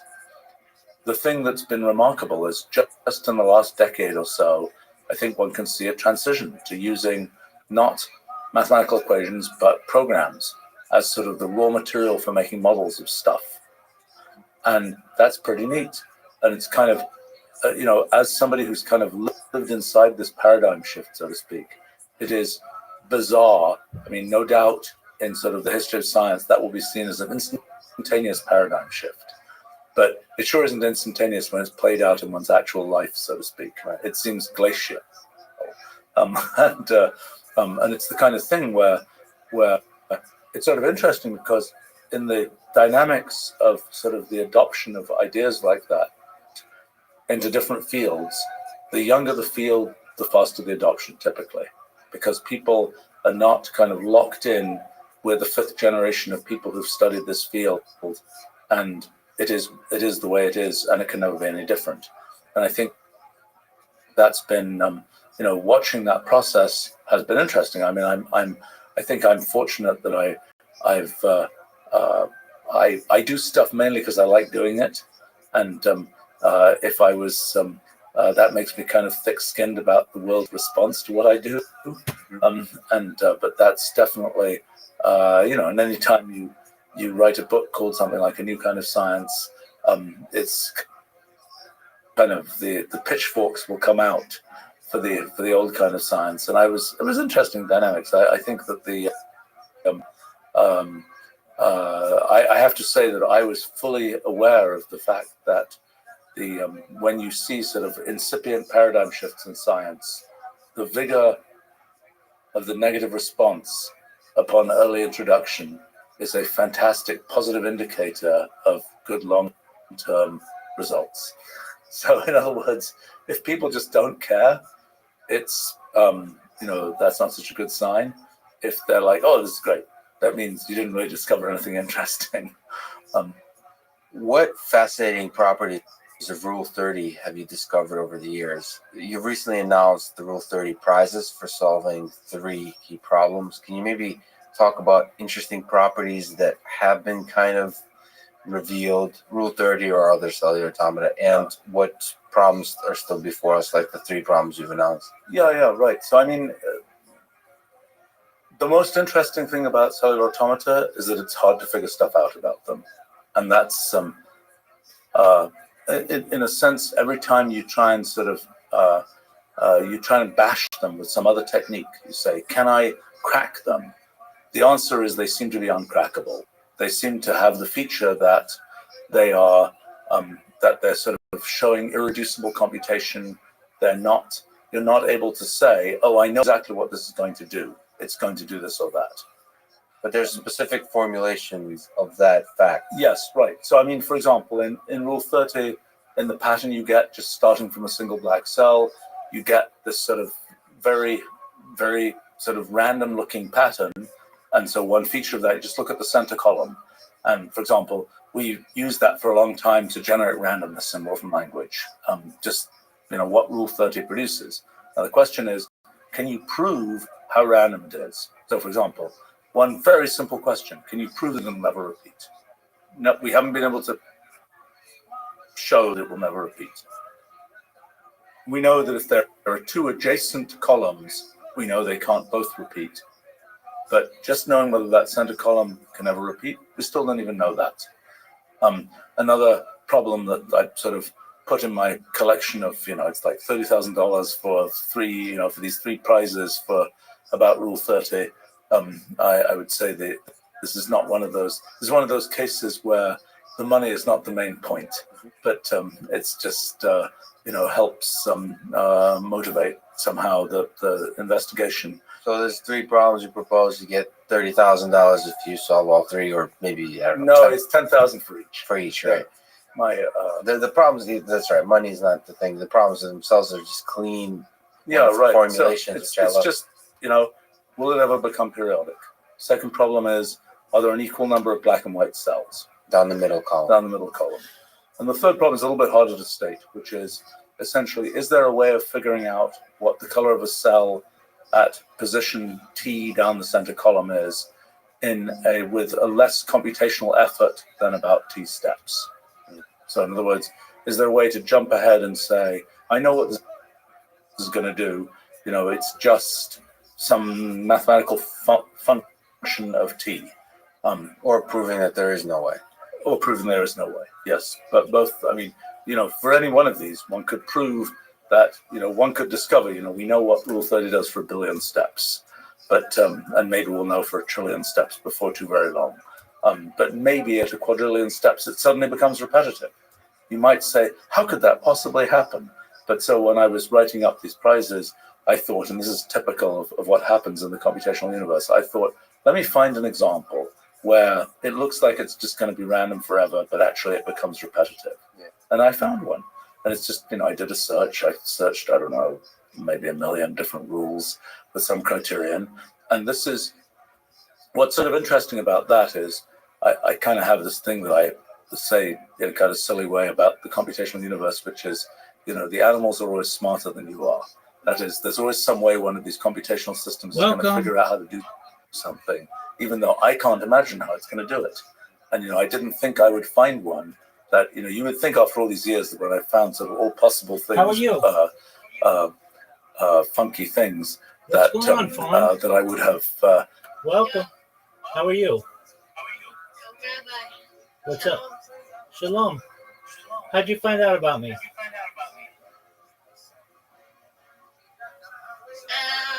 was floating around on the bird news. On the bird news? Yeah, the bird news. What's the bird news? It's a blog. No way. Well, wonderful. Do you mind if I tell you about myself? Yeah, I don't mind. Excellent. My name is Rabbi Rothschild. I stream my life 24 hours a day, 7 days a week, 365 days a year for world peace. I've been live streaming since the pandemic, more than 3.5 years. I have more data archived online than any person in global history. Fawn or Niku, have you ever seen the movie The Truman Show or the television show Big Brother? I've seen the Truman Show, yeah. Excellent. Well, that's essentially what I am, except we have my consent to do this, and they didn't in that movie. I share my life for world peace. I want to help end world hunger through the use of technology, such as agricultural drones, floating greenhouses, saltwater greenhouses, vertical farming, hydroponics, cloud seeding. I want to help end world thirst. I want to improve the world. I want to help end world thirst through the use of life straws. I'm sponsored by a cryptocurrency Harry Potter Obama Sonic 10 Inu. It's worth tens of millions of dollars. We build wells in Nigeria, and I want to continue good projects like that. But most of all, I want to mainstream the idea of desalination technology, pumping earth seawater onto land to make it drinkable. I talk about a lot of other things. In addition to some of the technology that I've just mentioned, I talk about data a lot. So, Fawn and Niku, how am I going to be able to help you with data? Well, The Economist magazine stated that data was Earth's #1 resource, more valuable than food, water, air, gold, petroleum. In 2018, The Economist stated that data overtook petroleum, and that may make me a very influential person because I have more data online than any person ever. You can literally go back on. Are you a data broker? I'm not a data broker. No, I just create data. I've created more data than any person in global history. I have over 100 YouTube accounts, over 200 Instagram accounts, over 500 Twitch accounts, over 1,000 TikTok accounts, over 2,000 Twitter accounts, over 5,000 Blue Sky accounts, and over 10,000 Kick accounts. I have more social media than any person ever. I talk about things that I want to do to help the world, but also I want to help you. I have more data than any person. That may make me very influential, and I want to be able to give you, Fawn, and you, Niku, all the money that you need to be able to have generational wealth, but also I want you to be able to start charities of your own and philanthropic organizations to better the world. I talk about some things that are really going to change the world. In addition to the technology that I've mentioned, things like anti-gravity, antimatter, faster than light travel, faster than light communication, things like alien disclosure and de-extinction. People don't know this, but the first successful de-extinction took place in the year 2003 with the Pyrenean ibex, which was a goat that was located in northern Spain, southern France. Fast forward to the year 2021, a company out of Dallas, Texas, is founded known as Colossal Bioscientific. They've made it their goal that within the next 3 years, or by the year 2028, to reintroduce the woolly mammoth into the Arctic Circle, utilizing the woolly mammoth, absolutely, utilizing African elephant surrogates. They've already de-extincted the dire wolf. After the woolly mammoth, they want to reintroduce the Tasmanian tiger, followed by the dodo bird. I think these are fascinating projects, and I've been tracking them since their founding. And I talk about other things like life extension technology. When you were born, Fawn and Niku, the average life expectancy for you was probably about age 80. And that's great. And if you want to continue living just to age 80, that's fine. But you should know that I want to be able to give you the resources to be able to utilize life extension technology and increase your life expectancy from age 80 to age 100, 120 through the use of oxygen therapy, human growth hormone, stem cells, cryonics, cryogenics, things like perhaps cold shock therapies, ambrosia therapy. But eventually you're going to be 120 years old, and Fawn and Nico, you may say, Rabbi, we've lived a wonderful life. We want it to continue, but our bodies are starting to break down. What's the next plan? Well, the next plan is, again, this is with your consent. If you want, you may be able to utilize a type of technology known as mind uploading technology, which, with your consent, we scan your brain into a computer like a CAT scan or an MRI, knowing where every atom is in your central nervous system and your peripheral nervous system, for later download as an android, an avatar, a cyborg, a cybernetic being, a clone of yourself, a robot, an ethereal being, whatever you want to be. But essentially what I'm saying to you, Fawn and Niku, is that there's an opportunity at digital immortality for you if you want. What are your thoughts on that? I don't think I would like my brain to be uploaded to some fucking network. That doesn't sound very fun. That's okay. You don't have to. Be made into like you don't have to. Some fucking company. You don't have to. So what you can do is when I go viral, you're on this stream. I'm going to give you all the money that you need to be able to live a wonderful life, and you'll die at a normal age. Wow, that sounds wonderful. Excellent. Hey, if I may ask, this blog, it's called the Bird Blog. Yeah, it's on Pinterest. Oh, very cool. Okay, I'll have to look that up. What would I search in Pinterest to find it? It's a sewing bird blog, like the birds. Okay, so would I just search sewing bird? I think so. I'm not sure. Okay. It was like, I was invited by the algorithm, you know. It brought me here, man. That's amazing. Well, I'm glad that you're here. And you should know, more than anything that I say, if you ever need anybody, if you ever need a positive person in your life, if you ever need an optimistic view on the world, or if you just need hope, I'm here for you. I'm here to be a good person to you and to the world, and just be a light amongst the nation. So if you ever need anything, I'm here to help you. How's that sound? Yeah, man, that's great, man. That's great. Excellent. Well, are you really from the Rothschild family? We're all related. There are over 3,000 of us in the United States alone.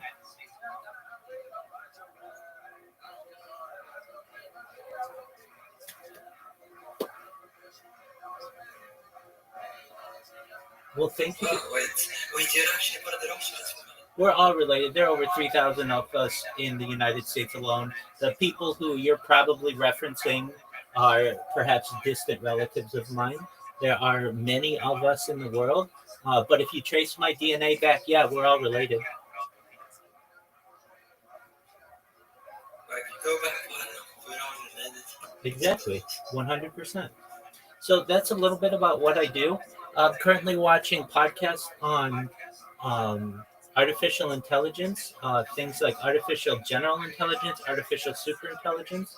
So if that's of interest to you, feel free to watch, and just know how much I appreciate. What is the difference between general and super intelligence? Great question. Excellent question. Okay, so the difference is artificial general intelligence is having the intelligence of what we would consider a human.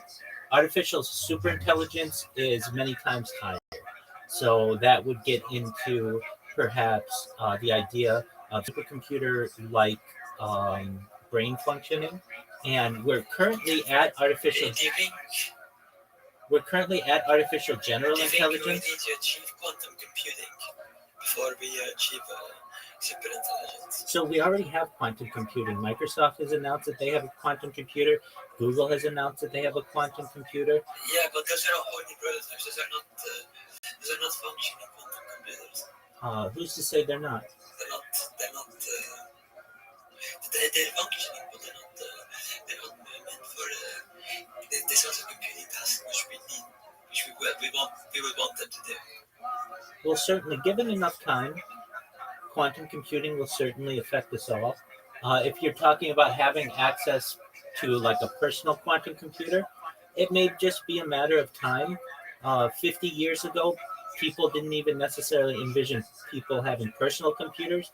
In fact, there were many predictors that said there's no reason that a person should ever need a computer at home, and now we all have them. So perhaps 50 years from now, or probably even less, we may all have access to our own quantum computers. I would like my own quantum computer. Well, I'll tell you what, Nikio and anybody else watching this right now, when we have access to quantum computing at a personal level, we'll make sure to get you one. How about that?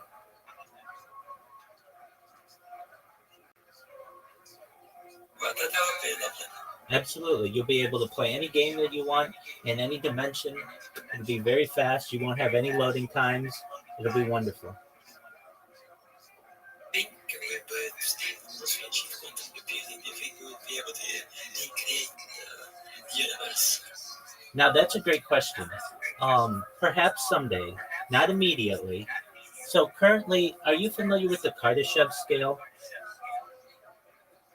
It's okay if you're not.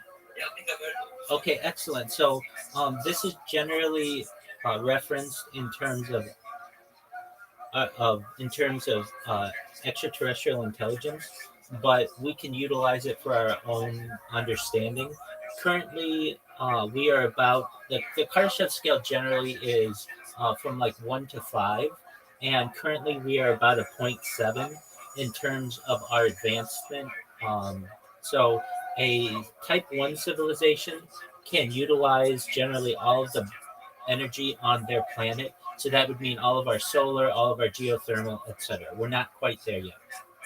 We may be able to achieve that within the next 300 years or so. Then type 2 on the Kardashev scale means that we will be able to utilize all of the energy perhaps in our moving from our solar system to perhaps a galaxy, or moving really like all of our solar energy. Yeah, I want the second one. Yeah. Was when you utilize all of the power from your sun. Exactly. So you can You- roam around you- the sun. Usually using what's known as a Dyson sphere. So it's basically Yeah, something that's, that, yeah, that's something. exactly. And then type 3, perhaps, is when we're able to utilize all of the energy, or a civilization is able to utilize all of the energy within a galaxy. Type 4 perhaps may be able to utilize all of the galaxy, moving away from the galaxy to multiple galaxies. And then type 5 is perhaps the ability to be able to utilize all of the energy in the universe and create your own universes. So that gets into would we be able to use quantum computing to create our own universes? Perhaps once we achieve type 5 civilization, or perhaps sooner, but at least that's the idea.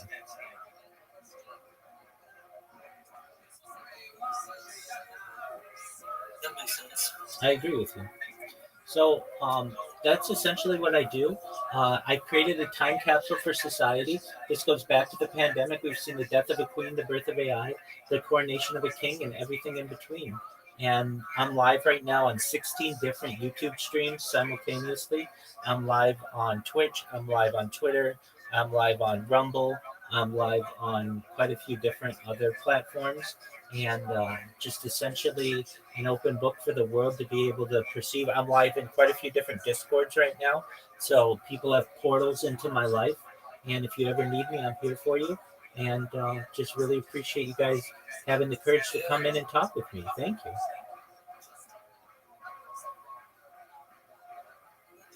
I'm going to make sure to send you guys friend requests on Discord.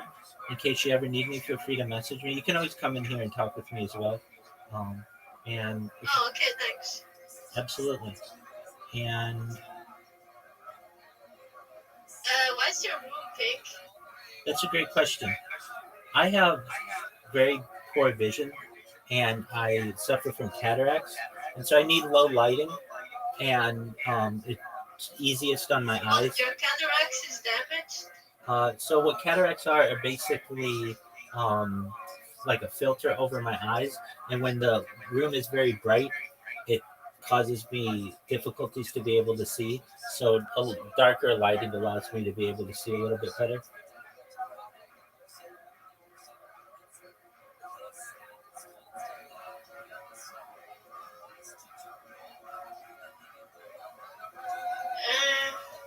Now, if I were on Pinterest, Yes. how would I find the post about me?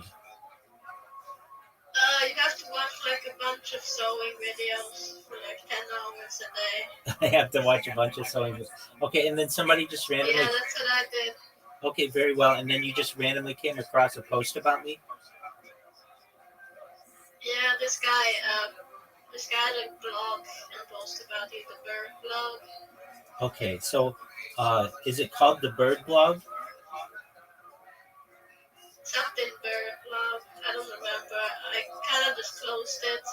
Okay, that's all right. Like, if you know how Pinterest works, you just kind of click a photo and it has a link sometimes. Absolutely. What was the link? What did it look like? Like bird. Okay. Well, very well. Well, I'm glad that you guys found me. And if you need anything from me, I'm here to help you, okay? Yeah. Excellent. Sounds good. Wonderful. Well, how did you get the curtain? How many windows do you have? You got a lot of curtains. Yeah. So they are essentially dust sheets. How many do I have? 1, 2, 3, like 3 on this wall. And essentially they keep dust off some of the shelving and make it just overall like a consistent background for me. And it makes it easier to not have the sun in my eyes. Is it fire retardant? I'm not sure about that. I think it perhaps is fire retardant but not fireproof. I'm saying, is it like 100% cotton or is it polycotton? No, what is it? It's not. They're just like fire retardant sheets of probably plastic. Yeah, but what makes them fire retardant? I believe the type of plastic that they are. No, if it's made from plastic, it's not fire retardant. It can be. No, I would not sew anything with that. Sorry. Oh, I'm not asking you to. Yeah, I'm just wondering if I could use it for my curtain. Oh yeah, no, I wouldn't either. I don't need them to be fire retardant. I have. I'm actually a certified rabbi. I am. I made smicha during the pandemic in 2020, pardon me. And I take questions in here. I daven every day. I lay tefillin. We light candles. I do my best to keep kosher and do everything that I can to maintain an Orthodox life while live streaming my life simultaneously. What do you think about the Arabs? I want world peace.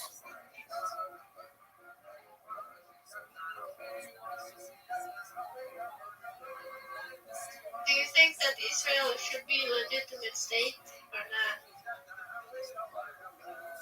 That's not up for me to decide. I would say that's probably up to the United Nations to decide. Okay. Okay. So you like sewing? Do I Would you understand? like a one state or a two state solution? Whichever one achieves peace. Yeah, all right, brother. Excellent. My philosophy is I don't want anyone to die on any side. I want to limit as many deaths on Earth as possible.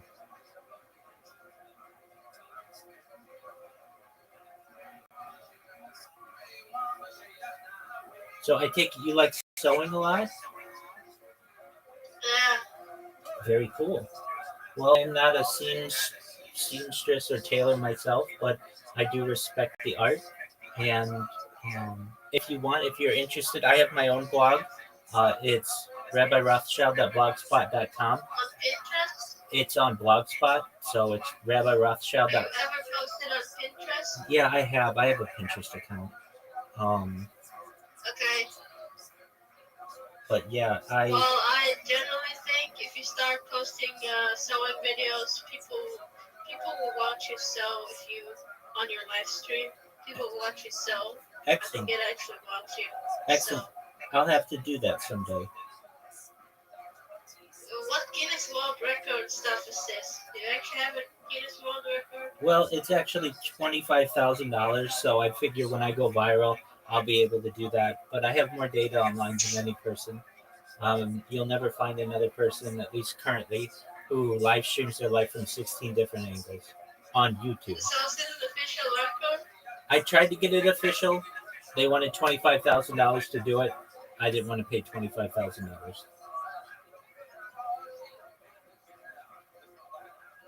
You didn't want to give them money? It's a lot of money, and I figure What does the world record do anyways? exactly. Give me a job. It doesn't necessarily do anything for you No, anyway. will you give me a job if you get the Guinness World Record? Absolutely. You will be my official tailor. So you do whatever kind of curtain sewing that we need. How's that sound? Yeah, okay. Excellent. Very well. If you're interested in my blog, it's rabbirothschild.blogspot.com. It may be the largest blog entry. And I'm actually boycotting Blogspot Okay, why are you boycotting me? because they took down my blog. Oh, boo on them. Why did they take down your blog? Because I was bashing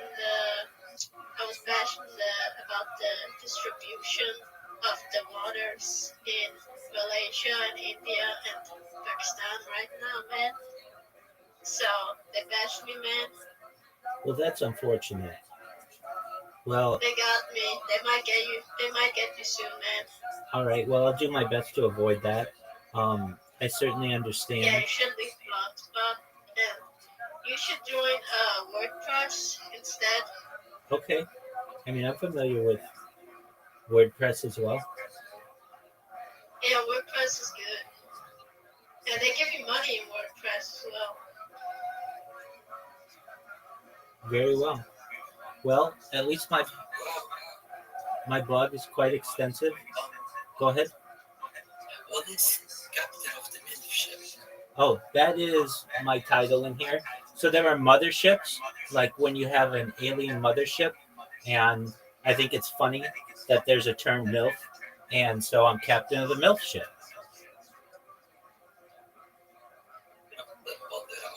Like the bug ship. Exactly, 100%. That's nice. Very well. Yeah, I think MILFs are a very underrepresented. Excellent. They're very under what? I think they're very underrated. Basically, they're experienced, powerful women, and I think that they should be held in higher regard in society. So I think that they've reproduced. That's really interesting. But just generally, I think I'm more attracted to older women, and I think that they should be held in high regard. Ja, verkligen. Precis. Vi ska göra det bästa för oss. 100%. Especially even the term MILF, which is usually mothers I'd like to fuck, or mother I'd like to fuck. I think that it should be changed, the acronym, to matures I like fucking. Firstly, because that fits the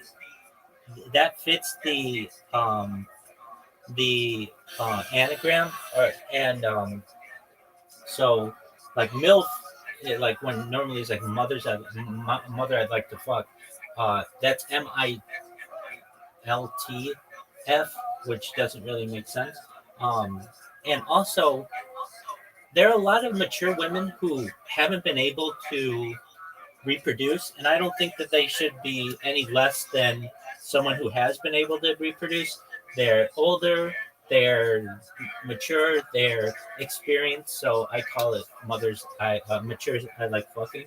And additionally, especially with some types of technology that we currently have and that we're utilizing, women are going to be able to have children at later ages. So, especially in terms of cryogenic preservation of embryos or of eggs, they should be able to have children perhaps in their 50s, 60s, 70s, 80s, even, especially with the use surrogacy.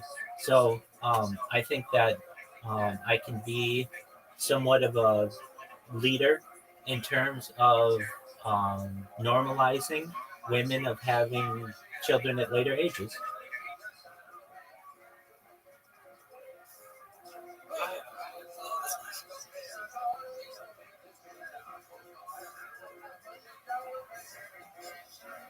Excellent. Well, take care. Thank you for coming, and I appreciate you being here.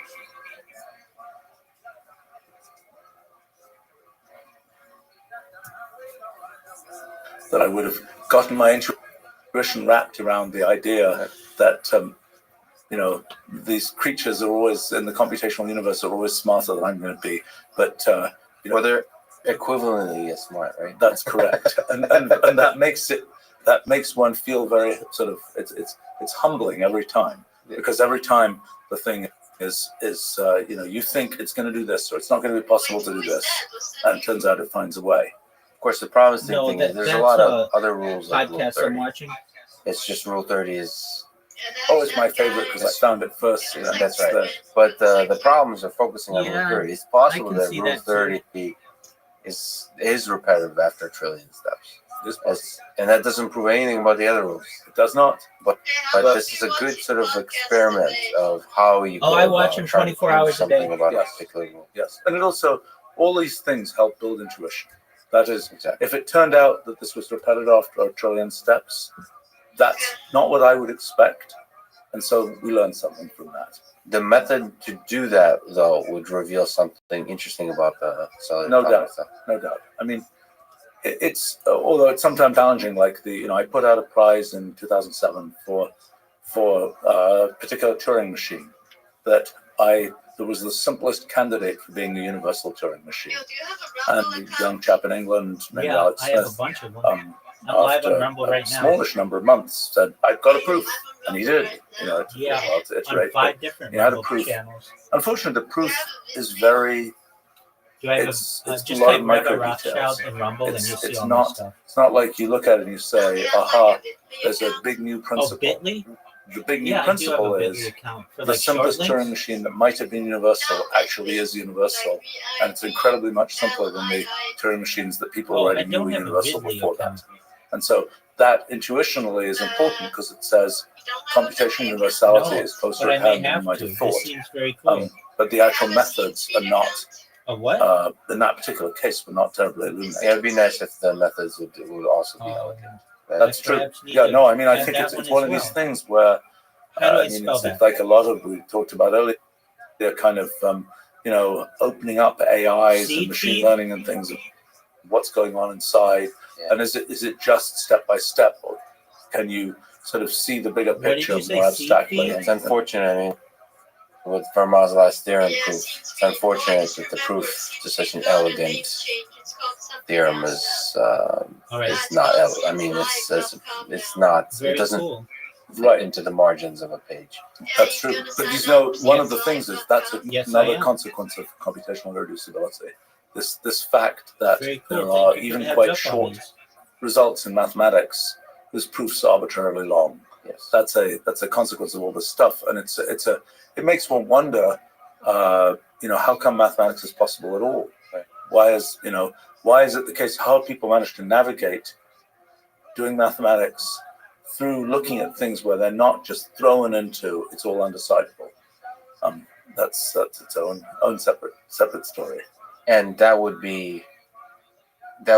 have a poetic beauty to it if people were What is to your find website something that interesting Michael about Rule uses? 30, because I mean Which there's website? an emphasis to this particular rule. It wouldn't say anything about the broad irreducibility of all computations, but it would nevertheless put a few smiles on people's faces of Well, yeah, Yeah.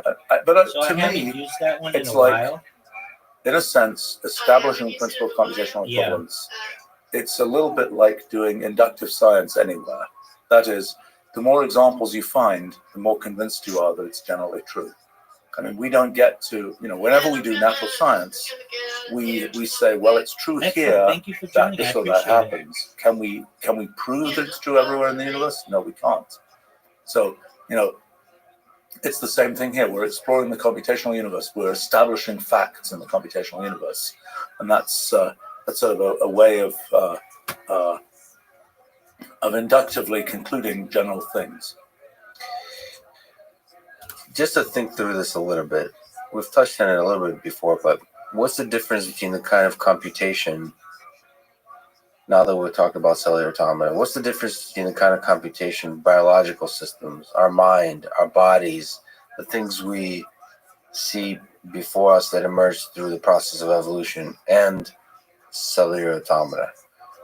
We've kind of implied through the discussion of physics underlying everything, but we talked about the potential equivalence of the fundamental laws of physics and the kind of computation going on in Turing machines. But can you now connect that? Do you think there's something special or interesting about the kind of computation that our bodies do? Right. Well, let's talk about brains primarily. Brains. I think the most important thing about the things that our brains do is that we care about them, in the sense that there's a lot of computation going on out there, Right. in cellular automata and physical systems and so on. It does what it does. It follows those rules. It does what it does. The thing that's special about the computation in our brains is that it's connected to our goals and our kind of whole societal story. And I think that's the special feature. And now the question then is, when you see this whole sort of ocean of computation out there, how do you connect that to the things that we humans care about? And in a sense, a large part of my life has been involved in sort of the technology, how to do that. And what I've been interested in is kind of building computational language that allows that something that both we humans can understand and that can be used to determine computations that are actually computations we care about. See, I think when you look at something like one of these cellular automata and it does some complicated thing, you say, hey, that's fun, but why do I care? Well, you could say the same thing actually in physics. You say, oh, I've got this material and it's a ferrite or something. Why do I care? It has some magnetic properties. Why do I care? It's amusing, but why do I care? Well, we end up caring because ferrite is what's used to make magnetic tape, magnetic discs, whatever. Or we could use liquid crystals as used to make well, not actually, increasingly not, but it has been used to make computer displays and so on. But those are, so in a sense, we're mining these things that happen to exist in the physical universe and making it be something that we care about because we sort of entrain it into technology. And it's the same thing in the computational universe, that a lot of what's out there is stuff that's just happening, but sometimes we have some objective and we will go and sort of mine the computational universe for something that's useful for some particular objective. On a large scale, trying to do that, trying to sort of navigate the computational universe to do useful things, that's where computational language comes in. And a lot of what I've spent time doing and building this thing we call Wolfram language, which I've been building for the last 1/3 of a century now, the goal there is to have a way to express kind of computational thinking, computational thoughts in a way that both humans and machines can understand. So it's kind of like in the tradition of computer languages, programming languages, that the tradition there has been more, let's take how computers are built and let's have a human way to specify, do this at the level of the way that computers are built. What I've been interested in is representing sort of the whole world computationally and being able to talk about whether it's about cities or chemicals or, this kind of algorithm or that kind of algorithm, things that have come to exist in our civilization and the sort of knowledge base of our civilization, being able to talk directly about those in a computational language so that both we can understand it and computers can understand it. I mean, the thing that I've been sort of excited about recently, which I had only realized recently, which is kind of embarrassing, but is kind of the arc of what we've tried to do in building this kind of computational language is it's a similar kind of arc of what happened when mathematical notation was invented. So go back 400 years, people were trying to do math. They were always explaining their math in words. And it was pretty clunky. And as soon as mathematical notation was invented, you could start defining things like algebra and later calculus and so on. It all became much more streamlined. When we deal with computational thinking about the world, there's a question of what is the notation? What is the kind of formalism that we can use to talk about the world computationally? And in a sense, that's what I've spent the last 1/3 of a century trying to build. And we finally got to the point where we have a pretty full-scale computational language that sort of talks about the world.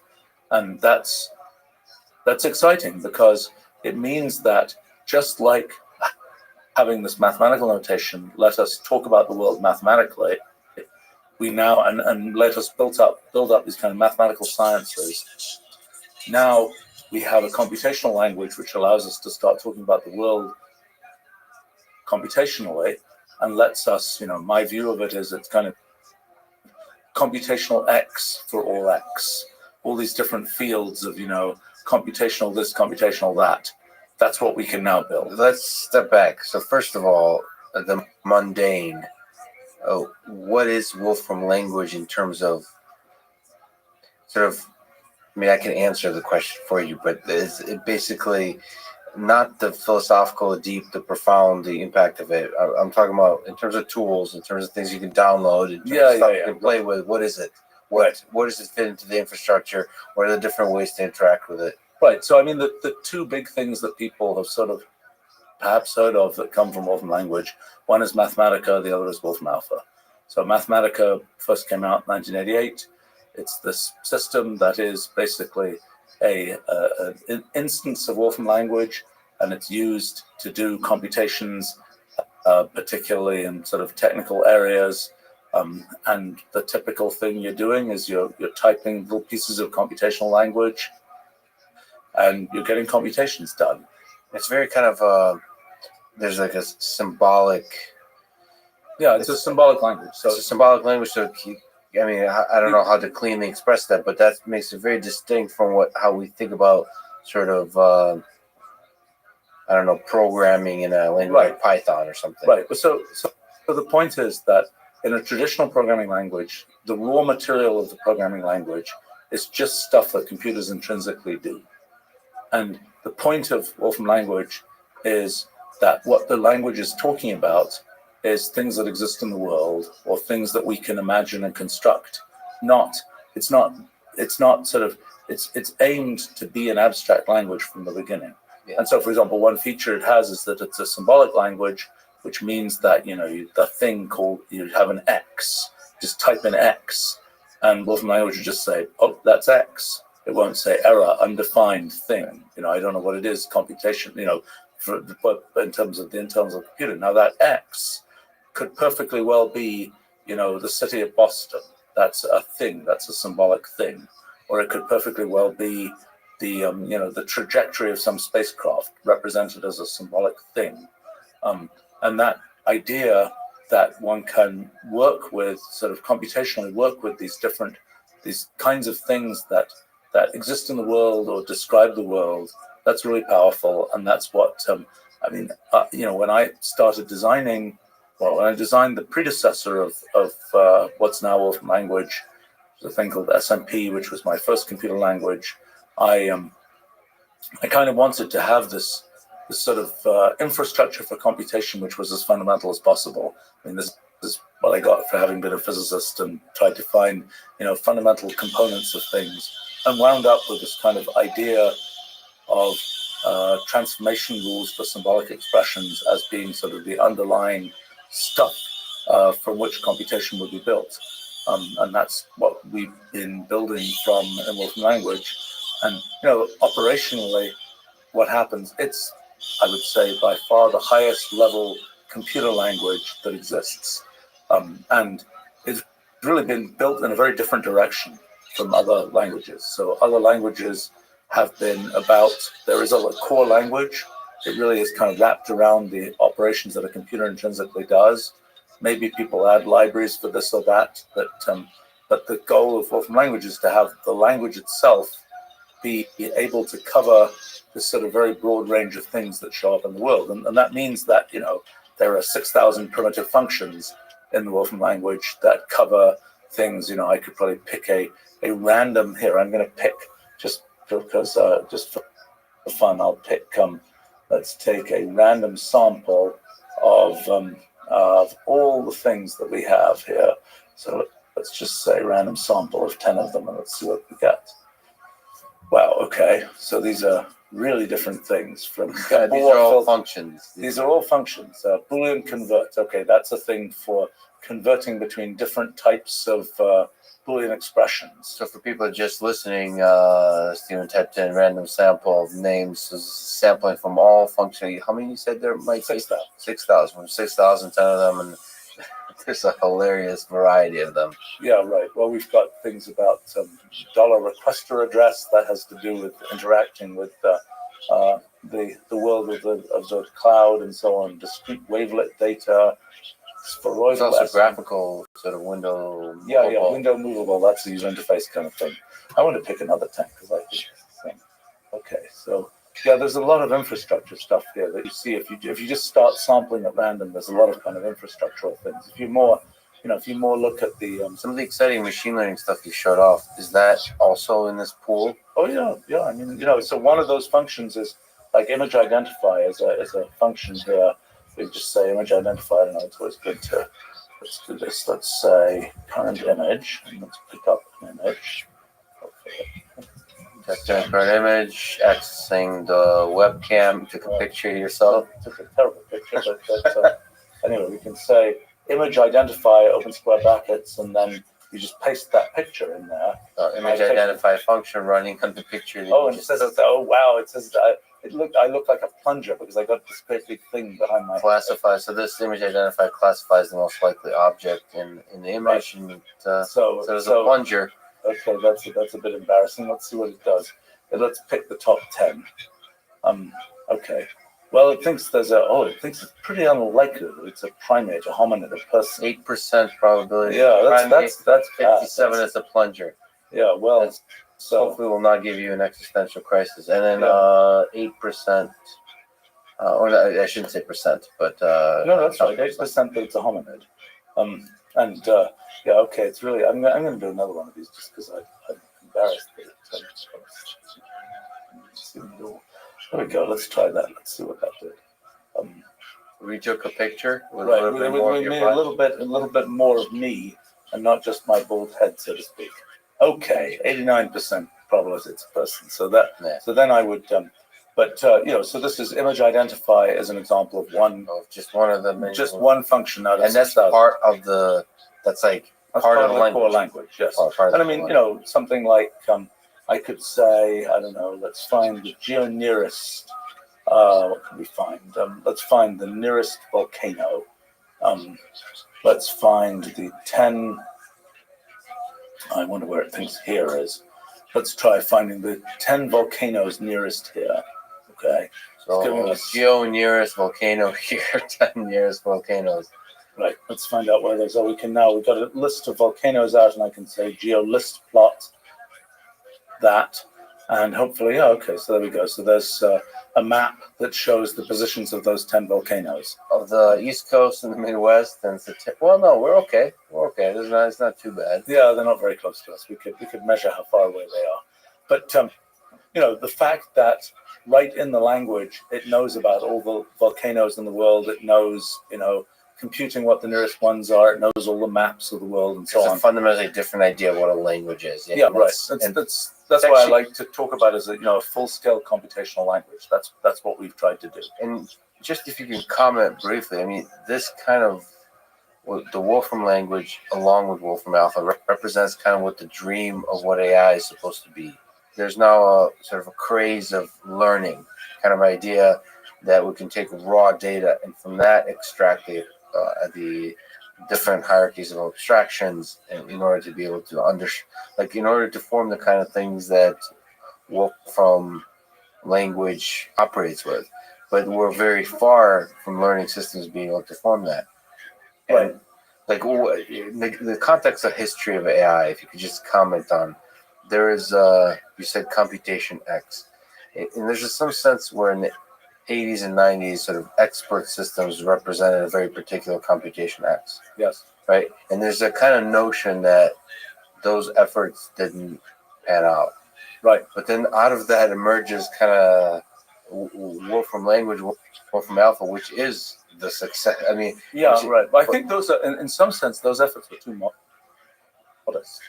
That is, they were looking at particular areas, and you actually can't do it with a particular area. I mean, like even a problem like natural language understanding, it's critical to have broad knowledge of the world if you want to do good natural language understanding, and you kind of have to bite off the whole problem. If you say we're just going to do the blocks world over here, so to speak, you don't really. It's one of these cases where it's easier to do the whole thing than it is to do some piece of it. One comment to make about sort of the relationship between what we've tried to do and sort of the learning side of AI. In a sense, if you look at the development of knowledge in our civilization as a whole, there was kind of this notion pre-300 years ago or so now, you want to figure something out about the world, you can reason it out. You can do things which just use raw human thought. And then along came sort of modern mathematical science, and we found ways to just sort of blast through that by, in that case, writing down equations. Now we also know we can do that with computation and so on.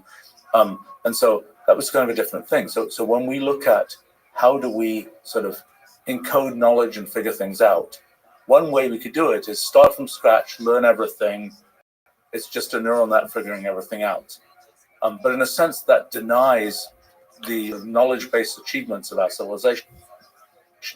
Because in our civilization, we have learned lots of stuff. We've surveyed all the volcanoes in the world. We've done, we've figured out lots of algorithms for this or that. Those are things that we can encode computationally, and that's what we've tried to do. And we're not saying you don't have to start everything from scratch. So in a sense, a big part of what we've done is to try and sort of capture the knowledge of the world in computational form, in computable form. Now, there's also some pieces which were for a long time undoable by computers, like image identification, where there's a really, really useful module that we can add that is those things which actually were pretty easy for humans to do that had been hard for computers to do. I think the thing that's interesting that's emerging now is the interplay between these things, between this kind of knowledge of the world that is, in a sense, very symbolic, and this kind of sort of much more statistical kind of things like image identification and so on, and putting those together by having this sort of symbolic representation of image identification, that's where things get really interesting, and where you can kind of symbolically represent patterns of things and images and so on. I think that's that's kind of a part of the path forward, so to speak. Yeah, so the machine learning is not, in my view, I think the view of many people, is not anywhere close to building the kind of wide world of computable knowledge that Wolfram language should build. But because you have a kind of you've done the incredibly hard work of building this world, now machine learning can serve as tools that help you explore that world. Yeah. And that's what you've added. I mean, right. With the version 12, right? You added a few. I was seeing some demo. It looks amazing. Right. I mean, I think this. It's sort of interesting to see the sort of the once it's computable, once it's in there, it's running in sort of a very efficient computational way. But then there's sort of things like the interface of how do you get there? How do you do natural language understanding to get there? How do you pick out entities in a big piece of text or something? That's actually a good example right now is our NLP NLU loop, which is we've done a lot of stuff, natural language understanding, using essentially not learning-based methods, using a lot of little algorithmic methods, human curation methods, and so on. In terms of when people try to enter a query and then converting, so the process of converting, NLU defined beautifully as converting their query into a computational language, which is a very first of all, super practical definition, a very useful definition, and then also a very clear definition of natural language understanding. Right. I mean, a different thing is natural language processing, where it's like, here's a big lump of text, go pick out all the cities in that text, for example. And so a good example, so we do that. We're using modern machine learning techniques. And it's actually kind of an interesting process that's going on right now, is this loop between what do we pick up with NLP using machine learning versus what do we pick up with our more kind of precise computational methods in natural language understanding. And so we've got this kind of loop going between those, which is improving both of them. Yeah, and I think you have some of the state-of-the-art transformers. Like you have BERT in there, I think. Oh, yeah. So it's cool to see you're integrating all the models. I mean, this is the hybrid thing that people have always dreamed about or talking about. I'm actually just surprised, frankly, that Wolfram language is not more popular than it already is. It's a complicated issue because it's like it involves it involves ideas, and ideas are absorbed slowly in the world. I mean, I think that's. And then there's sort of like we were talking about. There's egos and personalities, and some of the absorption mechanisms of ideas have to do with personalities, and the students of personalities, and the little social network. So it's interesting how the spread of ideas works. You know what's funny with Wolfram language is that we are, if you say, what market penetration, if you look at I would say very high end of R&D and sort of the people where you say, wow, that's a really, impressive, smart person, they're very often users of Wolfram language, very, very often. If you look at the more sort of, it's a funny thing, if you look at the more kind of, I would say, people who are like, oh, we're just plodding away doing what we do, they're often not yet Wolfram language users. And that dynamic, it's kind of odd that there hasn't been more rapid trickle down, because we really, the high end, we've really been very successful in for a long time. And but that's partly, I think, a consequence of my fault in a sense, because it's kind of, I have a company which really emphasizes sort of creating products and building a sort of the best possible technical tower we can, rather than sort of doing the commercial side of things and pumping it out in sort of the most effective way. And there's an interesting idea that perhaps you can make it more popular by opening everything up, sort of the GitHub model. But there's an interesting, I think I've heard you discuss this, that turns out not to work in a lot of cases, like in this particular case, that you want it, that when you deeply care about the integrity, the quality of the knowledge that you're building, that unfortunately, you can't distribute that effort. Yeah, it's not the nature of how things work. I mean, what we're trying to do is a thing that, for better or worse, requires leadership, and it requires kind of maintaining a coherent vision over a long period of time, and doing not only the cool vision related work, but also the kind of mundane in the trenches, make the thing actually work. So how do you build the knowledge? Because that's the fascinating thing. That's the mundane. The fascinating and the mundane is building the knowledge, integrating more data. Yeah, I mean, that's probably not the most. I mean, the things like get it to work in all these different cloud environments and so on.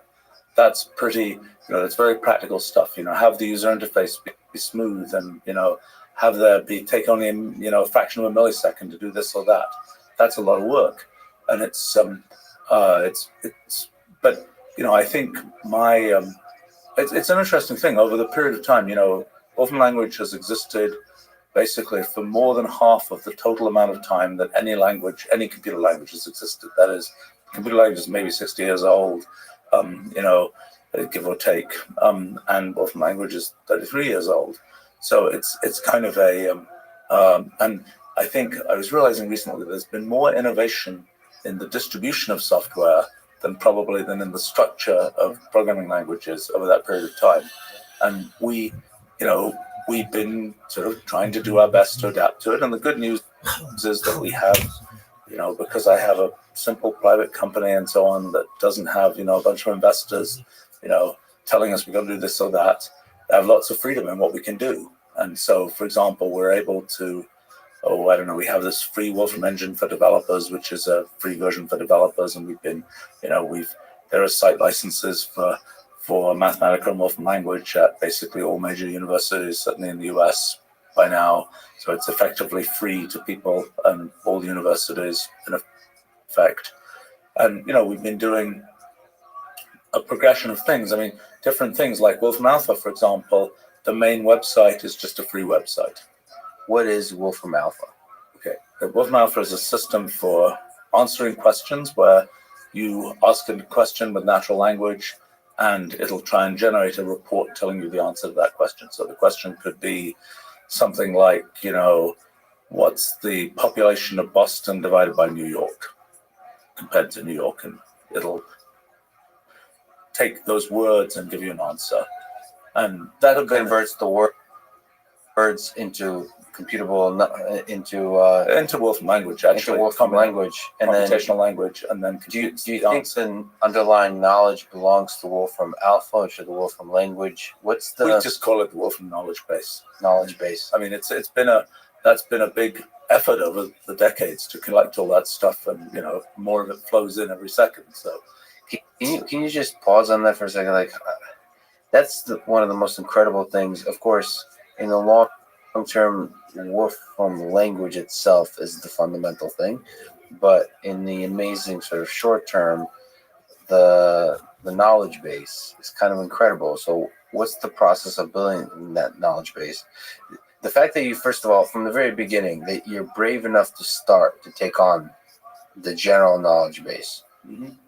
And how do you go from zero to the incredible knowledge base that you have now? Well, yeah, that was kind of scary at some level. I mean, I had wondered about doing something like this since I was a kid, so it wasn't like I hadn't thought about it for a while. But most of the brilliant dreamers give up such a difficult engineering notion at some point. Right.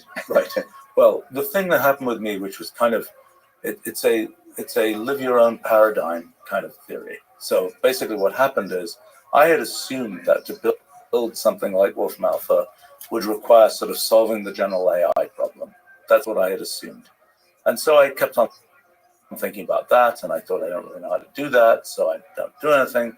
Then I worked on my new kind of science project and sort of exploring the computational universe, and came up with things like this principle of computational equivalence, which say there is no bright line between the intelligent and the merely computational. So I thought, look, that's this paradigm I've built. Now now I have to eat that dog food myself, so to speak. I've been thinking about doing this thing with computable knowledge forever. and let me actually try and do it. And so it was, if my paradigm is right, then this should be possible. But the beginning was certainly, it was a bit daunting. I remember I took the early team to a big reference library, and we're like looking at this reference library, and it's like, my basic statement is our goal over the next year or two is to ingest everything that's in here. And that's, it seemed very daunting, but in a sense, I was well aware of the fact that it's finite. The fact that you can walk into the reference library, it's a big thing with lots of reference books all over the place. But it is finite. This is not an infinite, it's not the infinite corridor of, so to speak, of reference library. It's not truly infinite, so to speak. But no, I mean, and then what happened was sort of interesting there was from a methodology point of view was I didn't start off saying, let me have a grand theory for how all this knowledge works. It was like, let's, implement this area, a few hundred areas and so on. That's a lot of work. I also found that, I've been fortunate in that our products get used by sort of the world's experts in lots of areas. And so that really helped because we were able to ask people, the world expert in this or that, and we were able to ask them for input and so on. And I found that my general principle was that any area where there wasn't some expert who helped us figure out what to do wouldn't be right. Because our goal was to kind of get to the point where we had sort of true expert level knowledge about everything. And so that, that the ultimate goal is, if there's a question that can be answered on the basis of general knowledge in our civilization, make it be automatic to be able to answer that question. And, and now, well, Wolfram Alpha got used in Siri from the very beginning, and it's now also used in Alexa. And so people are kind of getting more of the, they get more of the sense of this is what should be possible to do. I mean, in a sense, the question answering problem was viewed as one of the sort of core AI problems for a long time. And I had kind of an interesting experience. I had a friend, Marvin Minsky, who was a well-known AI person from right around here. And I remember when Wolfram Alpha was coming out, it was a few weeks before it came out, I think. I happened to see Marvin, and I said, I should show you this thing we have. It's a question answering system. And he was like, okay. Type something in, it's like, okay, fine. And then he's talking about something different. I said, no, Marvin, this time it actually works. Look at this, it actually works. He types in a few more things. There's maybe 10 more things. Of course, we have a record of what he typed in, which is kind of interesting. But and then can you share where his mind was in the testing space? Like what? Well, all kinds of random things. He was just trying random stuff, medical stuff and chemistry stuff and astronomy and so on. And it was like after a few minutes, he was like, "Oh my God, it actually works." And but that was kind of told you something about the state, what happened in AI, because people had, in a sense, by trying to solve the bigger problem, we were able to actually make something that would work. Now, to be fair, we had a bunch of completely unfair advantages. For example, we already built a bunch of Wolfram language, which was, very high level symbolic language. How are you? We had, I had the practical experience of building big systems. I had the sort of intellectual confidence to not just sort of give up in doing something like this. I think that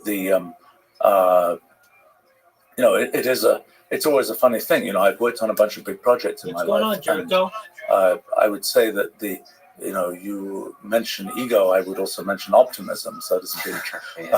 I mean, if somebody said this project is going to take 30 years, it's it would be hard to sell me on that. I'm always in the well, I can kind of see a few years.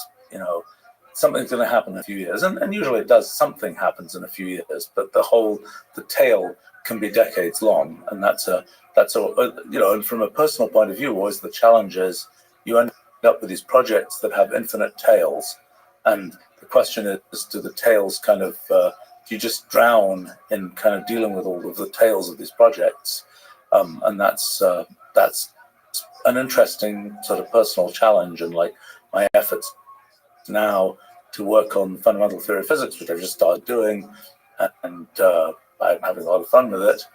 But it's kind of it's kind of making a bet that I can kind of Welcome. I can do that as well How as are you? doing the incredibly energetic things that I'm trying to do with orphan language. I mean, not really. I mean, I guess you can marry into the family if you'd like. Yeah, how are you?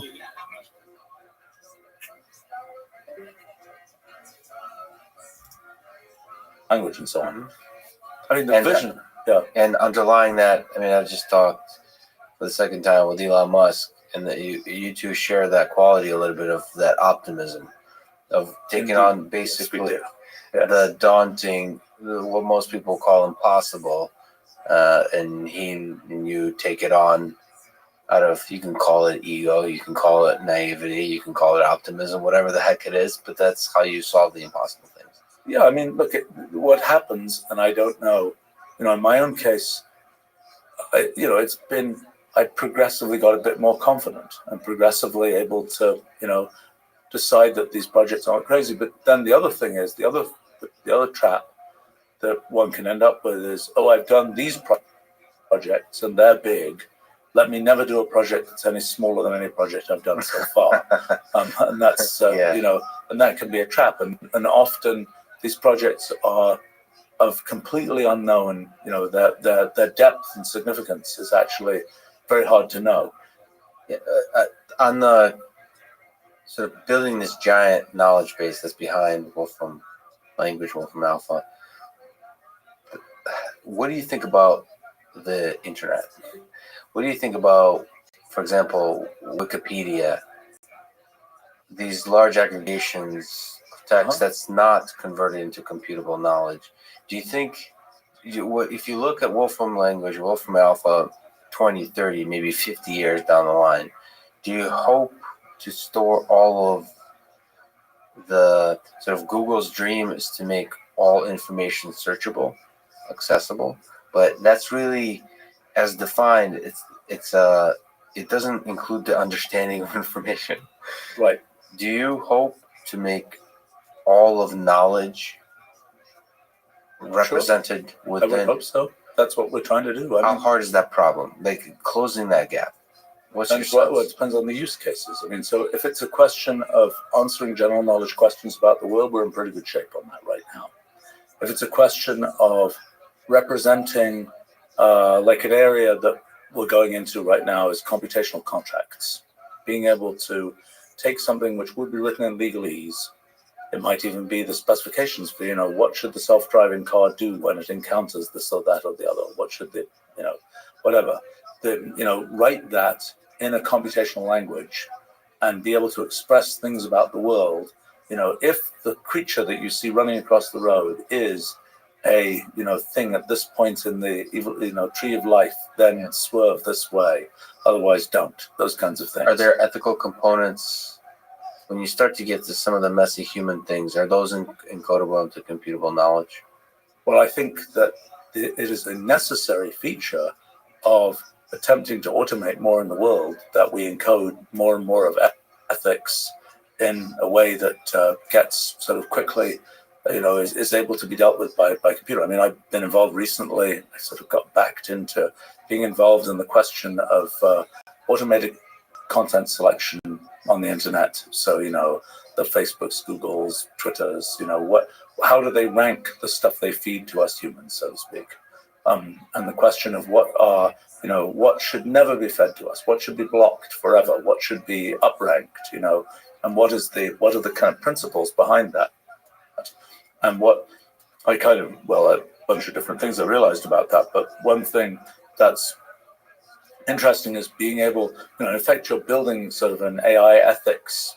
You have to build an AI ethics module, in effect, to decide, is this thing so shocking I'm never going to show it to people? Is this thing so whatever?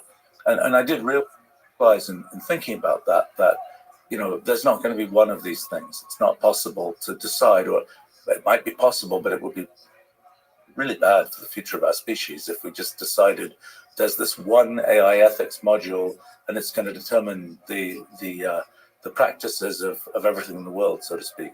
And I kind of realized one has to sort of break it up, and that's an interesting societal problem of how one does that, and how one sort of has people sort of self-identify for, I'm buying in the case of just content selection.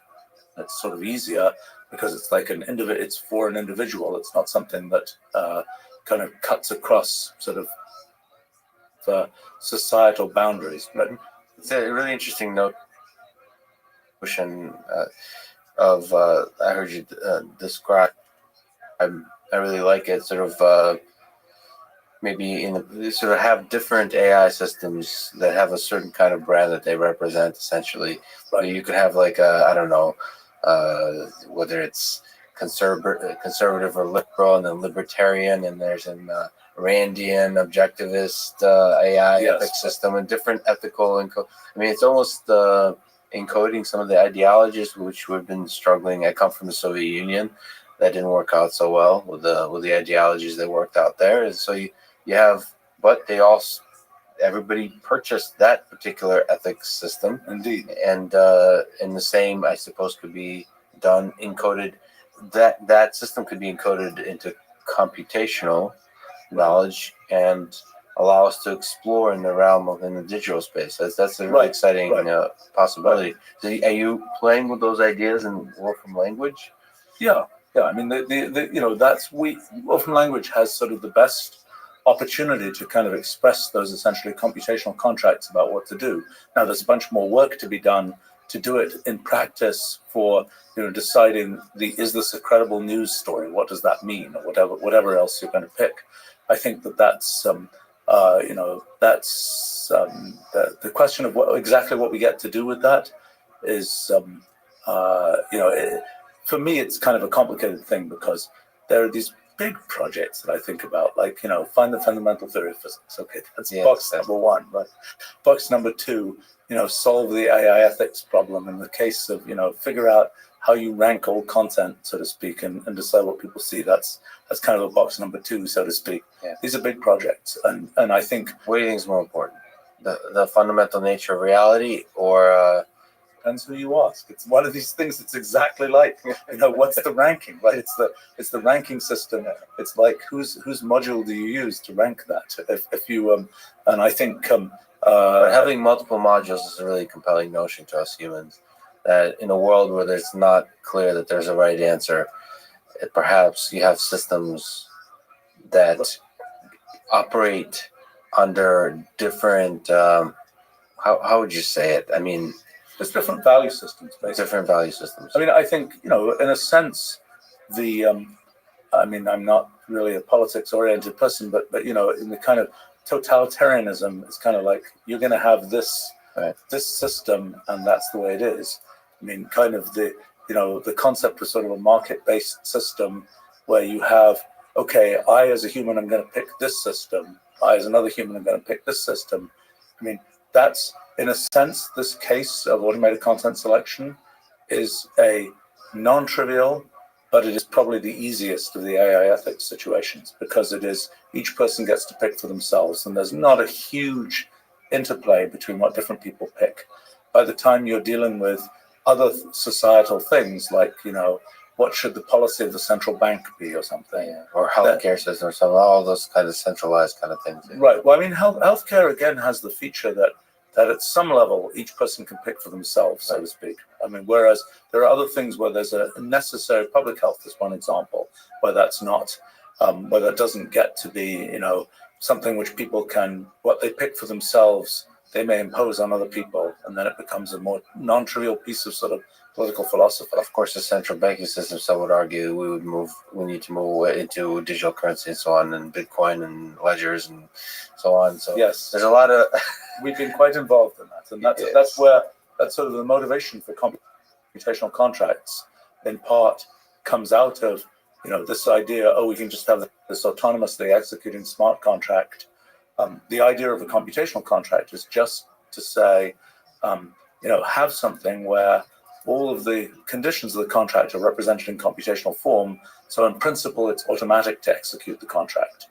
And I think that's, that will surely be the future of, the idea of legal contracts written in English or legalese or whatever, and where people have to argue about what goes on is surely not, we have a much more streamlined process if everything can be represented computationally and the computers can kind of decide what to do. I mean, ironically enough, old Gottfried Leibniz back in the, 1600s was saying exactly the same thing, but he had, his pinnacle of technical achievement was this brass 4-function mechanical calculator thing that never really worked properly, actually. So he was like 300 years too early for that idea. But now that idea is pretty realistic, I think. And, you ask how much more difficult is it than what we have now in Wolfram language to express, I call it symbolic discourse language, being able to express sort of everything in the world in kind of computational symbolic form. I think it is absolutely within reach. I mean, I think it's I don't know, maybe I'm just too much of an optimist, but I think it's a limited number of years to have a pretty well built out version of that will allow one to encode the kinds of things that are relevant to typical legal contracts and these kinds of things. The idea of symbolic discourse language, can you try to define the scope of what it is? So we're having a conversation. It's a natural language. Can we have a representation of the sort of actionable parts of that conversation in a precise computable form so that a computer could go do it? And not just contracts, but really sort of some of the things we think of as common sense, essentially, even just like basic notions of human life. Well, I mean, things like, I'm getting hungry and want to eat something. Right. That's something we don't have a representation. In Wolfram language right now, if I was like, I'm eating blueberries and raspberries and things like that, and I'm eating this amount of them, we know all about those kinds of fruits and plants and nutrition content and all that kind of thing. But the I want to eat them part of it is not covered yet. And you need to do that in order to have a complete symbolic discourse language, to be able to have a natural language conversation. Right. To be able to express the kinds of things that say, if it's a legal contract, it's, the parties desire to have this and that. And that's a thing like I want to eat a raspberry or something. But isn't this just the one you said it's centuries old, this dream? Yes. But it's also the more near term, the dream of Turing and formulating the Turing test. Yes. So, do you think that's the ultimate test of creating something special? Because we said, I don't know. I think by special, look, if the test is, does it walk and talk like a human? Well, that's just the talking like a human. But the answer is, it's an okay test. If you say, is it a test of intelligence? People have attached the Wolfram Alpha API to, Turing test bots. And those bots just lose immediately. Because all you have to do is ask it 5 questions that, are about really obscure, weird pieces of knowledge, and it's just trot them right out. And you say, that's not a human. Right? It's a different thing. It's achieving a different... right now, but it's... I would argue not. I would argue it's not a different thing. It's actually legitimately...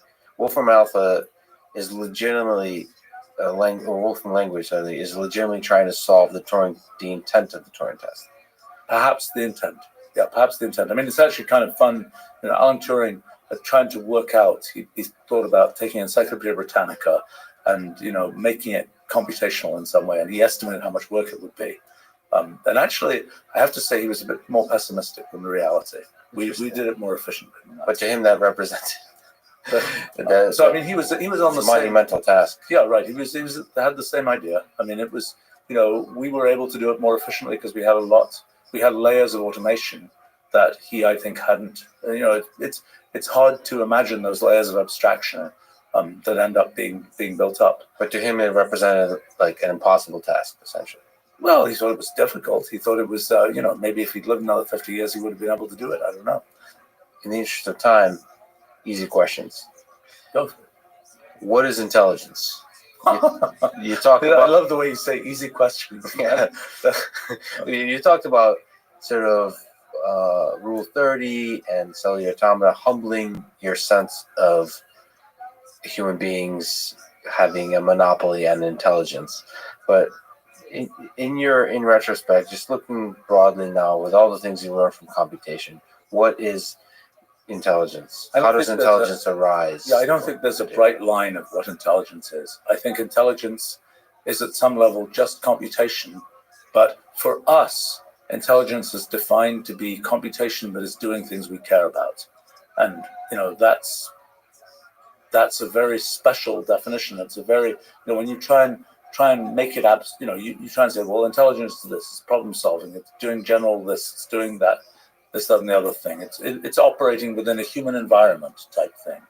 Okay, that's fine. If you say, well, what's intelligence in general? I think that question is totally slippery and doesn't really have an answer. As soon as you say, what is it in general, it quickly segues into this is just computation, so to speak. But in a sea of computation, how many things, if we were to pick randomly, is your sense, would have the kind of impressive to us humans levels of intelligence, meaning it could do a lot of general things that are useful to us humans? Right.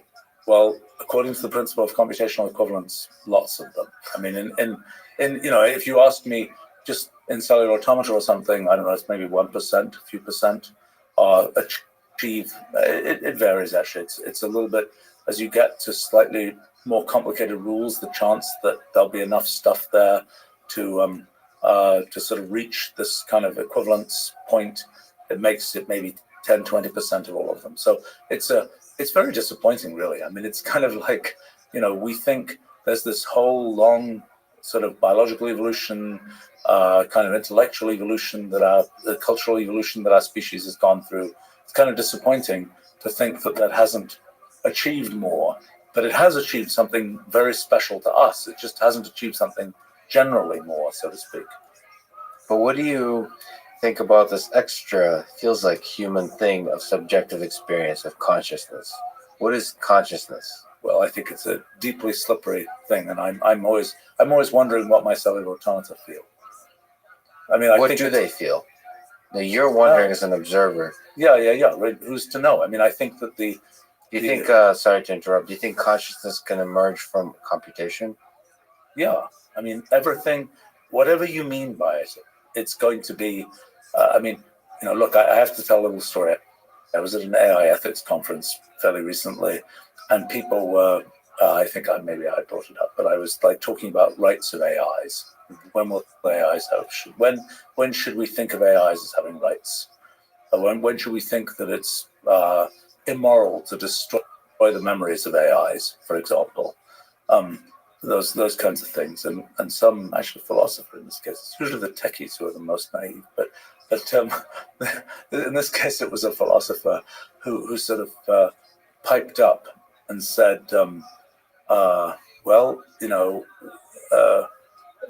the AIs will have rights when we know that they have consciousness.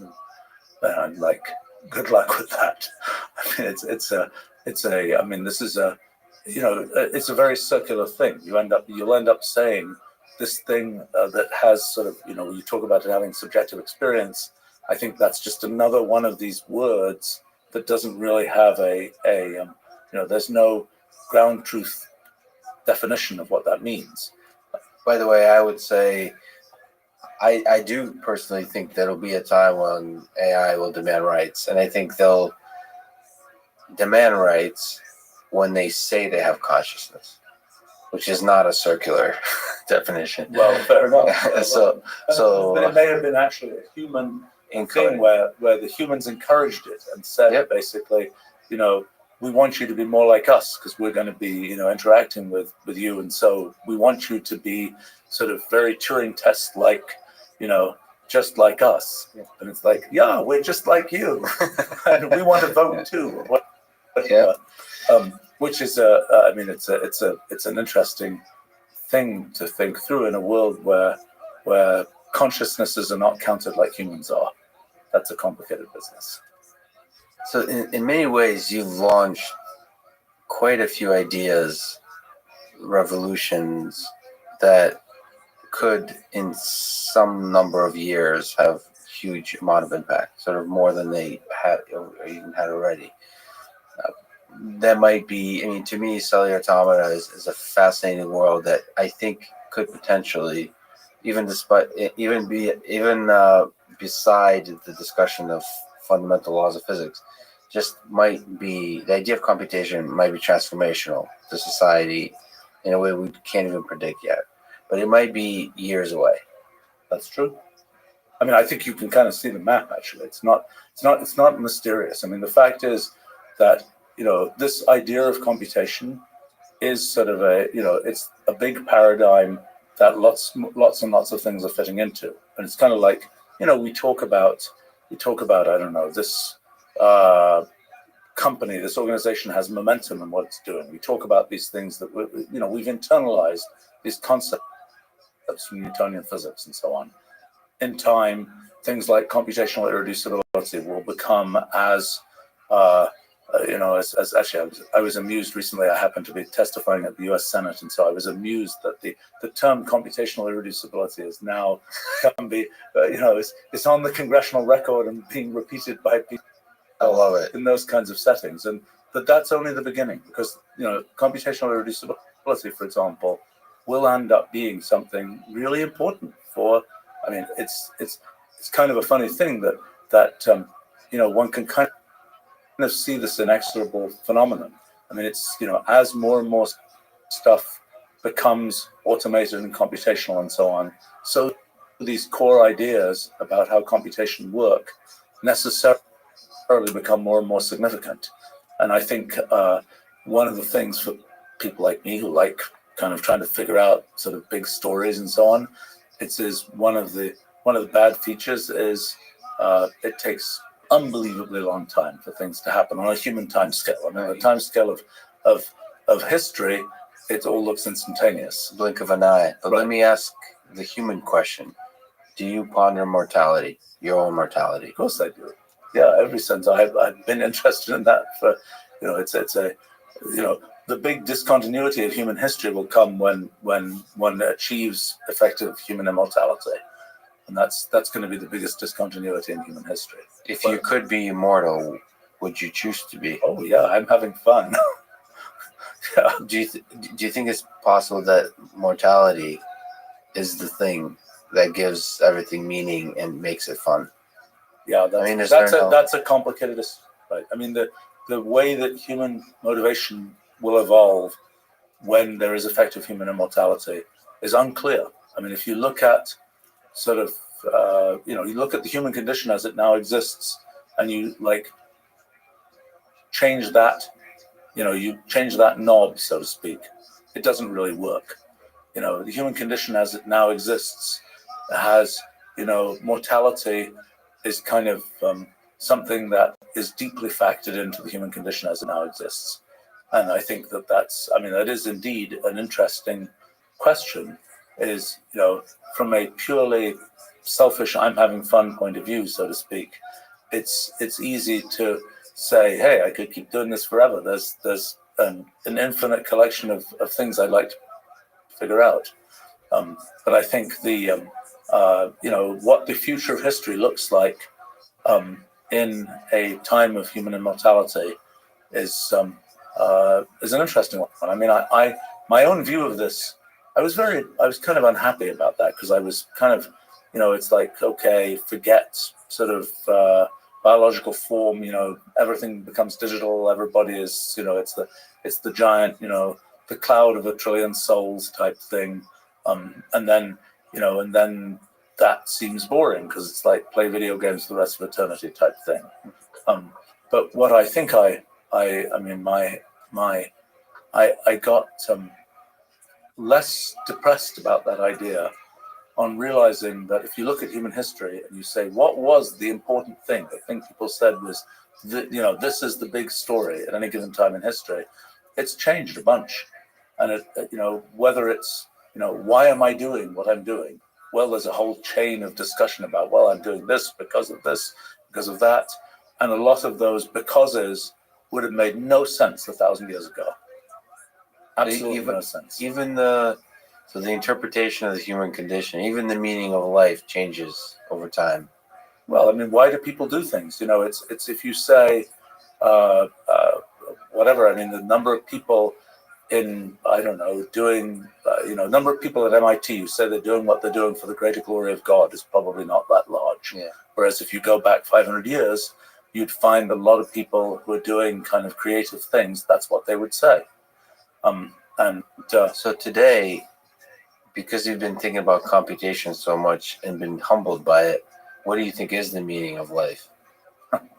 Well, it's that's a thing where I don't know what meaning. I mean, my attitude is, I do things which I find fulfilling to do.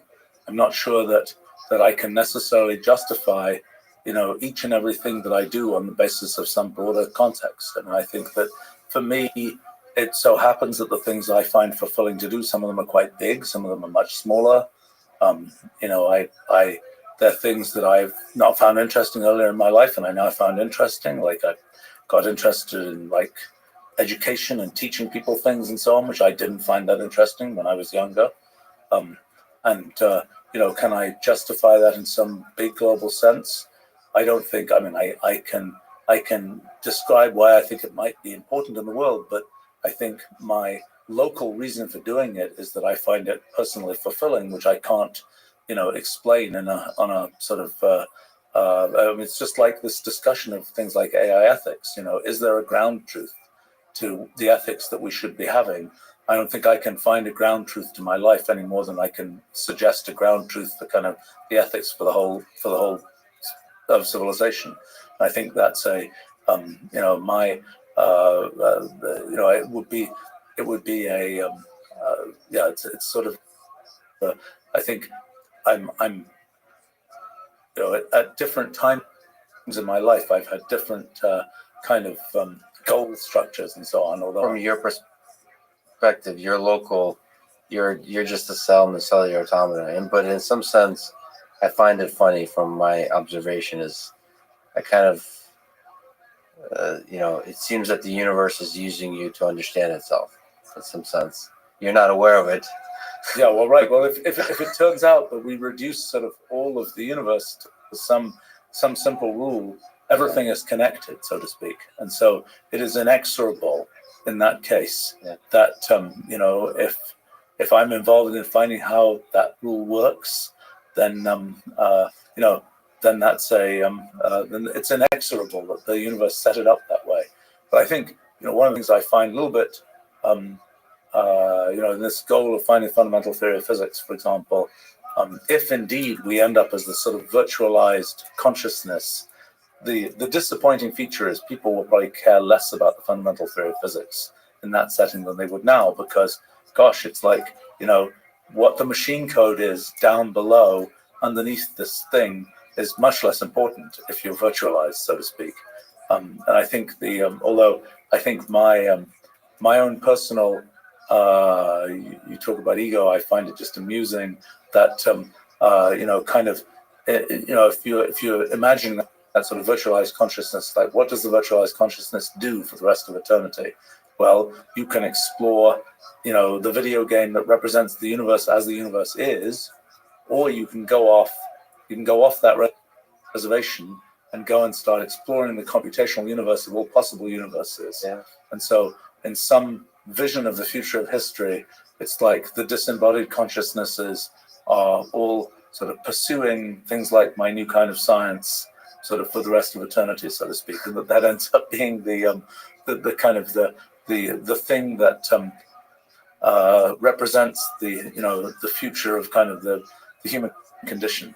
I don't think there's a better way to end it, Stephen. Thank you so much. It's a huge honor talking today. Thank you so much. This was great. You did very well.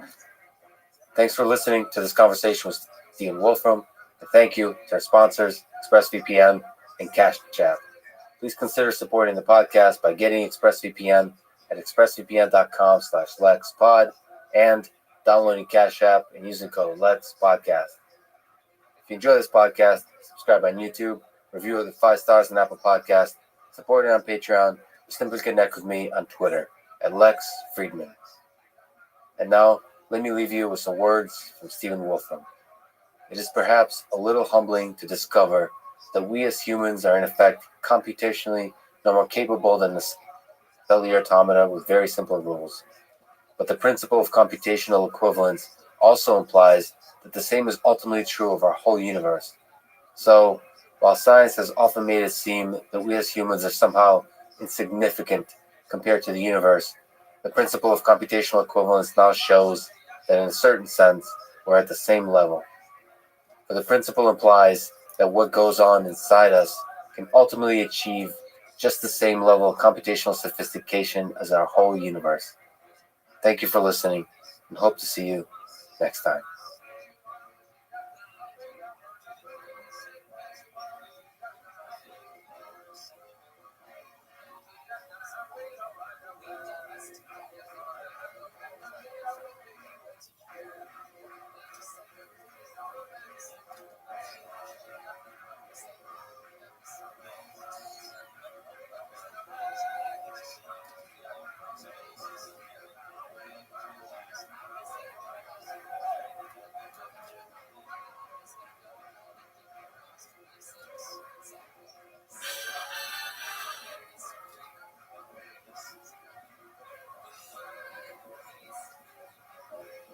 The following is a conversation with Daphne Kohler, professor of computer science at Stanford University, a co-founder of Coursera with Andrew Ng, and founder and CEO of InCitro, a company at the intersection of machine learning and biomedicine. We're now in the exciting early days of using the data-driven methods of machine learning to help discover and develop new drugs and treatment at scale. Daphne and InCitro are leading the way on this, with breakthroughs that may ripple through all fields of medicine, including ones most critical for helping with the current coronavirus pandemic. This conversation was recorded before the COVID-19 outbreak. For everyone feeling the medical, psychological, and financial burden of this crisis, I'm sending love your way. Stay strong. We're in this together. We'll beat this thing. This is the Artificial Intelligence Podcast. If you enjoy it, subscribe on YouTube, review it with 5 stars on Apple Podcast, support it on Patreon, or simply connect with me on Twitter at Lex Friedman, spelled Fridman.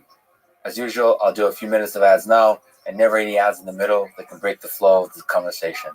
I hope that works for you and doesn't hurt the listening experience. This show is presented by Cash App, the #1 finance app in the App Store. When you get it, use code LEXPODCAST. Cash App lets you send money to friends, buy Bitcoin, and invest in the stock market with as little as $1. Since Cash App allows you to send and receive money digitally, peer-to-peer, and security in all digital transactions is very important, let me mention that PCI data security standard that Cash App is compliant with. I'm a big fan of standards for safety and security. PCI DSS is a good example of that, where a bunch of competitors got together and agreed that there needs to be a global standard around the security of transactions. Now we just need to do the same for autonomous vehicles and AI systems in general. So again, if you get Cash App from the App Store or Google Play and use the code LEXPODCAST, you get $10. And Cash App will also donate $10 to FIRST, an organization that is helping to advance robotics and STEM education for young people around the world. And now, here's my conversation with Daphne Kohler. So you co-founded Coursera and made a huge impact in the global education of AI, and after 5 years, in August 2016, wrote a blog post saying that you're stepping away and wrote, quote, "It is time for me to turn to another critical challenge, the development of machine learning and its applications to improving human health." So let me ask 2 far-out philosophical questions. 1, do you think we'll one day find cures for all major diseases known today? And 2, do you think we'll one day figure out a way to extend the human lifespan, perhaps to the point of immortality? So one day is a very long time, and I don't like to make predictions of the type we will never be able to do X, because I think that's that smacks of hubris. It seems that never in the entire eternity of human existence will we be able to solve a problem. That being said, curing disease is very hard, because oftentimes by the time you discover the disease, a lot of damage has already been done, and so to assume that we would be able to cure disease at that stage assumes that we would come up with ways of basically regenerating entire parts of the human body in a way that actually returns it to its original state, and that's a very challenging problem. We've cured very few diseases. We've been able to provide treatment for an increasingly large number, but the number of things that you could actually define to be cures is actually not that large.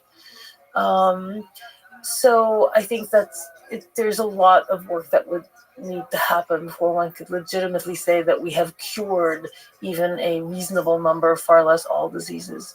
On the scale of 0 to 100, where are we in understanding the fundamental mechanisms of all of major diseases? What's your sense? So from the computer science perspective that you've entered the world of health, how far along are we? I think it depends on which disease. I mean, there are ones where I would say we're maybe not quite at 100, because biology is really complicated, and there's always new things that we uncover that people didn't even realize existed. But I would say there's diseases where we might be in the 70s or 80s, and then there's diseases in which I would say probably the majority where we're really close to zero. Would Alzheimer's and schizophrenia and type 2 diabetes fall closer to 0 or to the 80?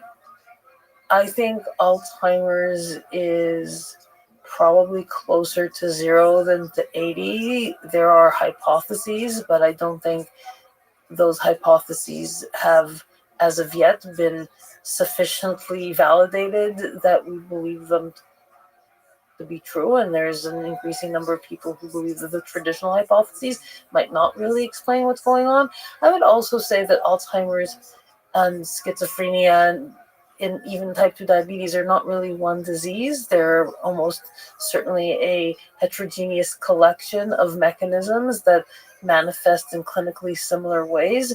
So in the same way that we now understand that breast cancer is really not one disease, it is multitude of cellular mechanisms, all of which ultimately translate to uncontrolled proliferation, but it's not one disease. The same is almost undoubtedly true for those other diseases as well, and it's that understanding that needs to precede any understanding of the specific mechanisms of any of those other diseases. Now, in schizophrenia, I would say we're almost certainly closer to 0 than to anything else. Type 2 diabetes is a bit of a mix. There are clear mechanisms that are implicated that I think have been validated that have to do with insulin resistance and such, but there's almost certainly there as well many mechanisms that we have not yet understood. You've also thought and worked a little bit on the longevity side. Do you see the disease and longevity as overlapping completely, partially, or not at all, as efforts? Those mechanisms are certainly overlapping. There's a well-known phenomenon that says that for most diseases, other than childhood diseases, the risk for contracting that disease increases exponentially year on year, every year from the time you're about 40. So obviously there's a connection between those two things. That's not to say that they're identical. There's clearly aging that happens that is not really associated with any specific disease. And there's also diseases and mechanisms of disease that are not specifically related to aging. So I think overlap is where we're at. Okay. It is a little unfortunate that we get older, and it seems that there's some correlation with the occurrence of diseases with the fact that we get older, and both are quite sad. I mean, there's processes that happen as cells age that I think are contributing to disease. Some of those have to do with DNA damage that accumulates as cells divide, where the repair mechanisms don't fully correct for those. There are accumulations of proteins that are misfolded and potentially aggregate, and those too contribute to disease and contribute to inflammation. There's a multitude of mechanisms that have been uncovered that are sort of wear and tear at the cellular level that contribute to disease processes. And I'm sure there's many that we don't yet understand. On a small tangent, and perhaps philosophical, does the fact that things get older and the fact that things die is a very powerful feature for the growth of new things. That it's a kind of learning mechanism. So it's both tragic and beautiful. So do you so in trying to fight disease and trying to fight aging, do you think about sort of the useful fact of our mortality? Or would you, if you could be immortal, would you choose to be immortal? Again, I think immortal is a very long time, and I don't know that would necessarily be something that I would want to aspire to, but I think all of us aspire to an increased health span, I would say, which is an increased amount of time where you're healthy and active and feel as you did when you were 20. We're nowhere close to that. People deteriorate physically and mentally over time, and that is a very sad phenomenon. So I think a wonderful aspiration would be if we could all live to the biblical 120, maybe, in perfect health. In high quality of life. High quality of life. I think that would be an amazing goal for us to achieve as a society. Now, is the right age 120 or 100 or 150? I think that's up for debate, but I think an increased health span is a really worthy goal. And anyway, in a grand time of the age of the universe, it's all pretty short. So from the perspective, you've done obviously a lot of incredible work in machine learning. So what role do you think data and machine learning play in this goal of trying to understand diseases and trying to eradicate diseases?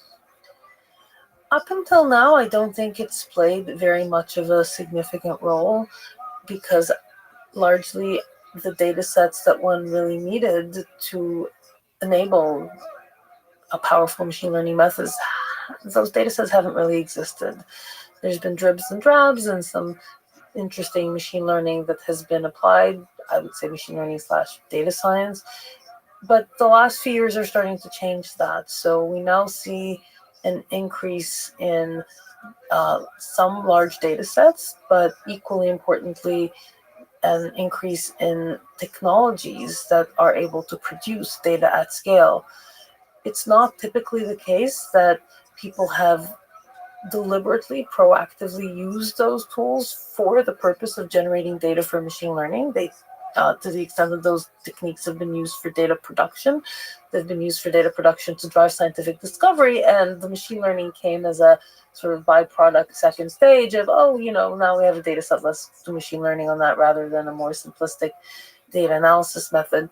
But what we are doing at InSitro is actually flipping that around and saying, here's this incredible repertoire of methods that bioengineers, cell biologists have come up with. Let's see if we can put them together in brand new ways with the goal of creating data sets that machine learning can really be applied on productively to create powerful predictive models that can help us address fundamental problems in human health. So really focus to make data the primary focus and the primary goal, and use the mechanisms of biology and chemistry to create the kinds of data set that could allow machine learning to benefit the most. I wouldn't put it in those terms, because that says that data is the end goal. Data is the means. So for us, the end goal is helping address challenges in human health, and the method that we've elected to do that is to apply machine learning to build predictive models. And machine learning, in my opinion, can only be really successfully applied, especially the more powerful models, if you give it data that is of sufficient scale and sufficient quality. So how do you create those data sets so as to drive the ability to generate predictive models which subsequently help improve human health? So before we dive into the details of that, let me take a step back and ask, when and where was your interest in human health born? Are there moments, events, perhaps, if I may ask, tragedies in your own life that catalyzed this passion, or was it the broader desire to help humankind? So I would say it's a bit of both.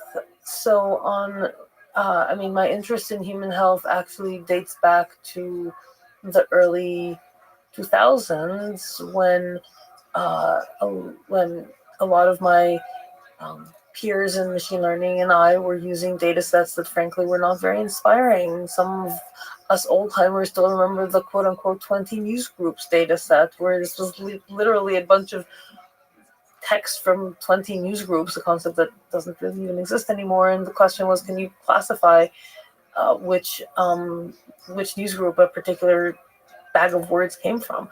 And it wasn't very interesting. The data sets at the time on the biology side were much more interesting, both from a technical and also from an aspirational perspective.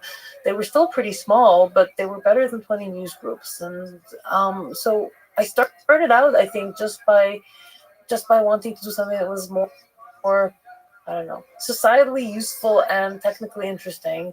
And then over time became more and more interested in the biology and the human health aspects for themselves, and began to work even sometimes on papers that were just in biology without having a significant machine learning component.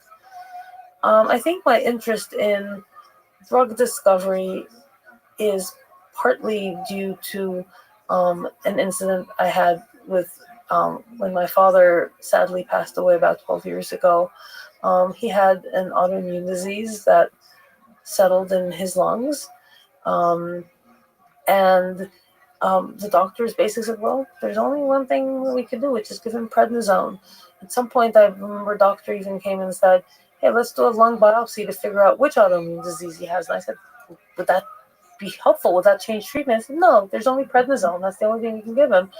And I had friends who were rheumatologists who said the FDA would never approve prednisone today because the ratio of side effects to benefit is probably not large enough. Today, we're in a state where there's probably 4 or 5, maybe even more, well, it depends for which autoimmune disease, but there are multiple drugs that can help people with autoimmune diseases, many of which didn't exist 12 years ago. And I think we're at a golden time in some ways in drug discovery, where there's the ability to create drugs that are much more safe and much more effective than we've ever been able to before. And what's lacking is enough understanding of biology and mechanism to know where to aim that engine. And I think that's where machine learning can help. So in 2018, you started and now lead a company in Citro, which is like you mentioned, perhaps the focus is drug discovery and the utilization of machine learning for drug discovery. So you mentioned that, quote, we're really interested in creating what you might call a disease in a dish model, disease in a dish models, places where diseases are complex, where we really haven't had a good model system, where typical animal models that have been used for years, including testing on mice, just aren't very effective. So can you try to describe what is an animal model and what is the disease in a dish model? Sure. So an animal model for disease is where you create effectively, it's what it sounds like. It's oftentimes a mouse where we have introduced some external perturbation that creates the disease, and then we cure that disease And the hope is that by doing that, we will cure a similar disease in the human.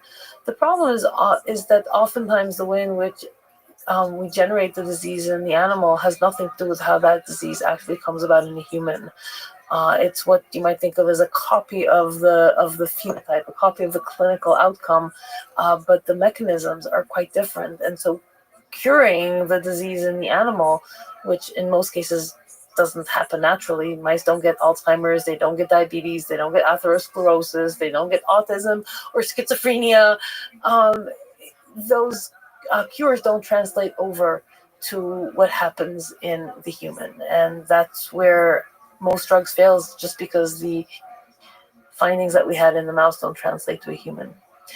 The disease in the dish models is a fairly new approach. It's been enabled by technologies that have not existed for more than 5 to 10 years. So, for instance, the ability for us to take a cell from any one of us, you or me, revert that, say, skin cell to what's called stem cell status, which is what's called a pluripotent cell that can then be differentiated into different types of cells. So from that pluripotent cell, one can create a Lex neuron, or a Lex cardiomyocyte, or a Lex hepatocyte that has your genetics, but that right cell type. And so if there's a genetic burden of disease that would manifest in that particular cell type, you might be able to see it by looking at those cells and saying, oh, that's what potentially sick cells look like versus healthy cells, and understand how and then explore what kind of interventions might revert the unhealthy looking cell to a healthy cell. Now, of course, curing cells is not the same as curing people.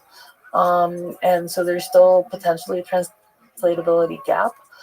But at least for diseases that are driven, say, by human genetics, and where the human genetics is what drives the cellular phenotype, there is some reason to hope that if we revert those cells in which the disease begins and where the disease is driven by genetics, and we can revert that cell back to a healthy state, maybe that will help also revert the more global clinical phenotype. So that's really what we're hoping to do. That backward step, I was reading about it, the Yamanaka factor. Yes. So it's like that, the reverse step back to stem cells. Yes. Seems like magic. It is. Honestly, before that happened, I think very few people would have predicted that to be possible. It's amazing. Can you maybe elaborate? Is it actually possible? How stable? So this result was maybe like I don't know how many years ago, maybe 10 years ago was first demonstrated, something like that. How hard is this? Like, how noisy is this backward step? It seems quite incredible and cool. It is incredible and cool. It was much more, I think, finicky and bespoke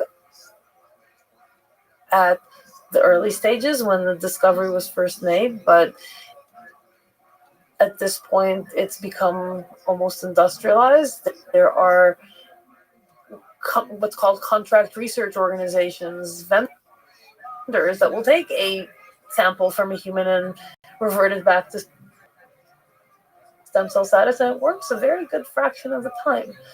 Now, there are people who will ask, I think, good questions. Is this really truly a stem cell, or does it remember certain aspects of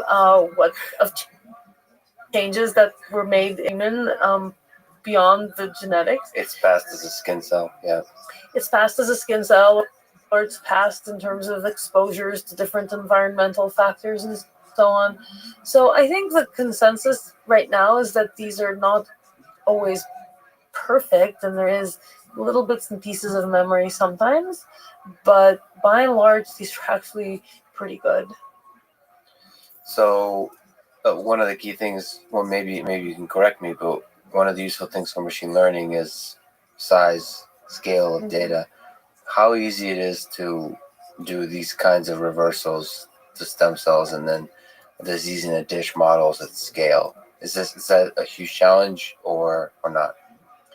So the reversal is not, as of this point, something that can be done at the scale of tens of thousands or hundreds of thousands. I think total number of stem cells or iPS cells that are what's called induced pluripotent stem cells in the world, I think, is somewhere between 5 and 10,000 last I looked. Now again, that might not count things that exist in this or that academic center, and they may add up to a bit more, but that's about the range. So it's not something that you could at this point generate iPS cells from a million people, but maybe you don't need to, because maybe that background is enough, because it can also be now perturbed in different ways. And some people have done really interesting experiments in, for instance, taking cells from a healthy human and then introducing a mutation into it using one of the other miracle technologies that's emerged in the last decade, which is CRISPR gene editing, and introduced a mutation that is known to be pathogenic. And so you can now look at the healthy cells and the unhealthy cells, the one with the mutation, and do a one-on-one comparison where everything else is held constant. And so you could really start to understand specifically what the mutation does at the cellular level. So the iPS cells are a great starting point, and obviously more diversity is better, because you also want to capture ethnic background and how that affects things. But maybe you don't need one from every single patient with every single type of disease, because we have other tools at our disposal. Well, how much difference is there between people? I mentioned ethnic background in terms of iPS cells. So we're all, like, it seems like these magical cells that can do to create anything between different populations, different people. Is there a lot of variability between stem cells?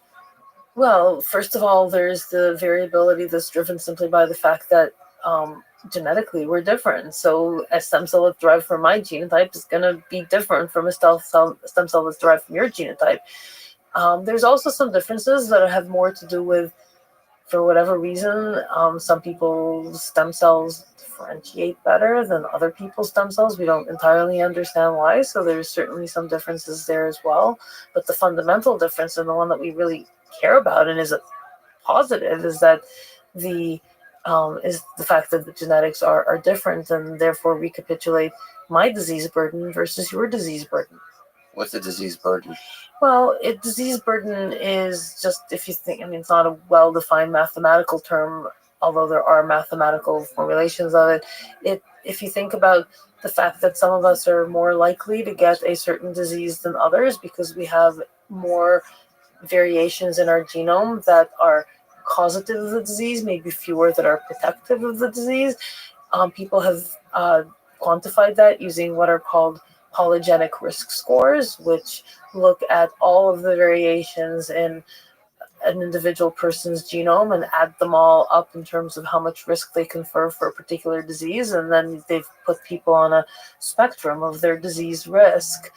And for certain diseases where we've been sufficiently powered to really understand the connection between the many, many small variations that give rise to an increased disease risk, there's some pretty significant differences in terms of the risk between the people, say, at the highest decile of this polygenic risk score and the people at the lowest decile. Sometimes those differences are, factor of 10 or 12 higher. So there's definitely a lot that our genetics contributes to disease risk, even if it's not by any stretch the full explanation. And from a machine learning perspective, there's signal there.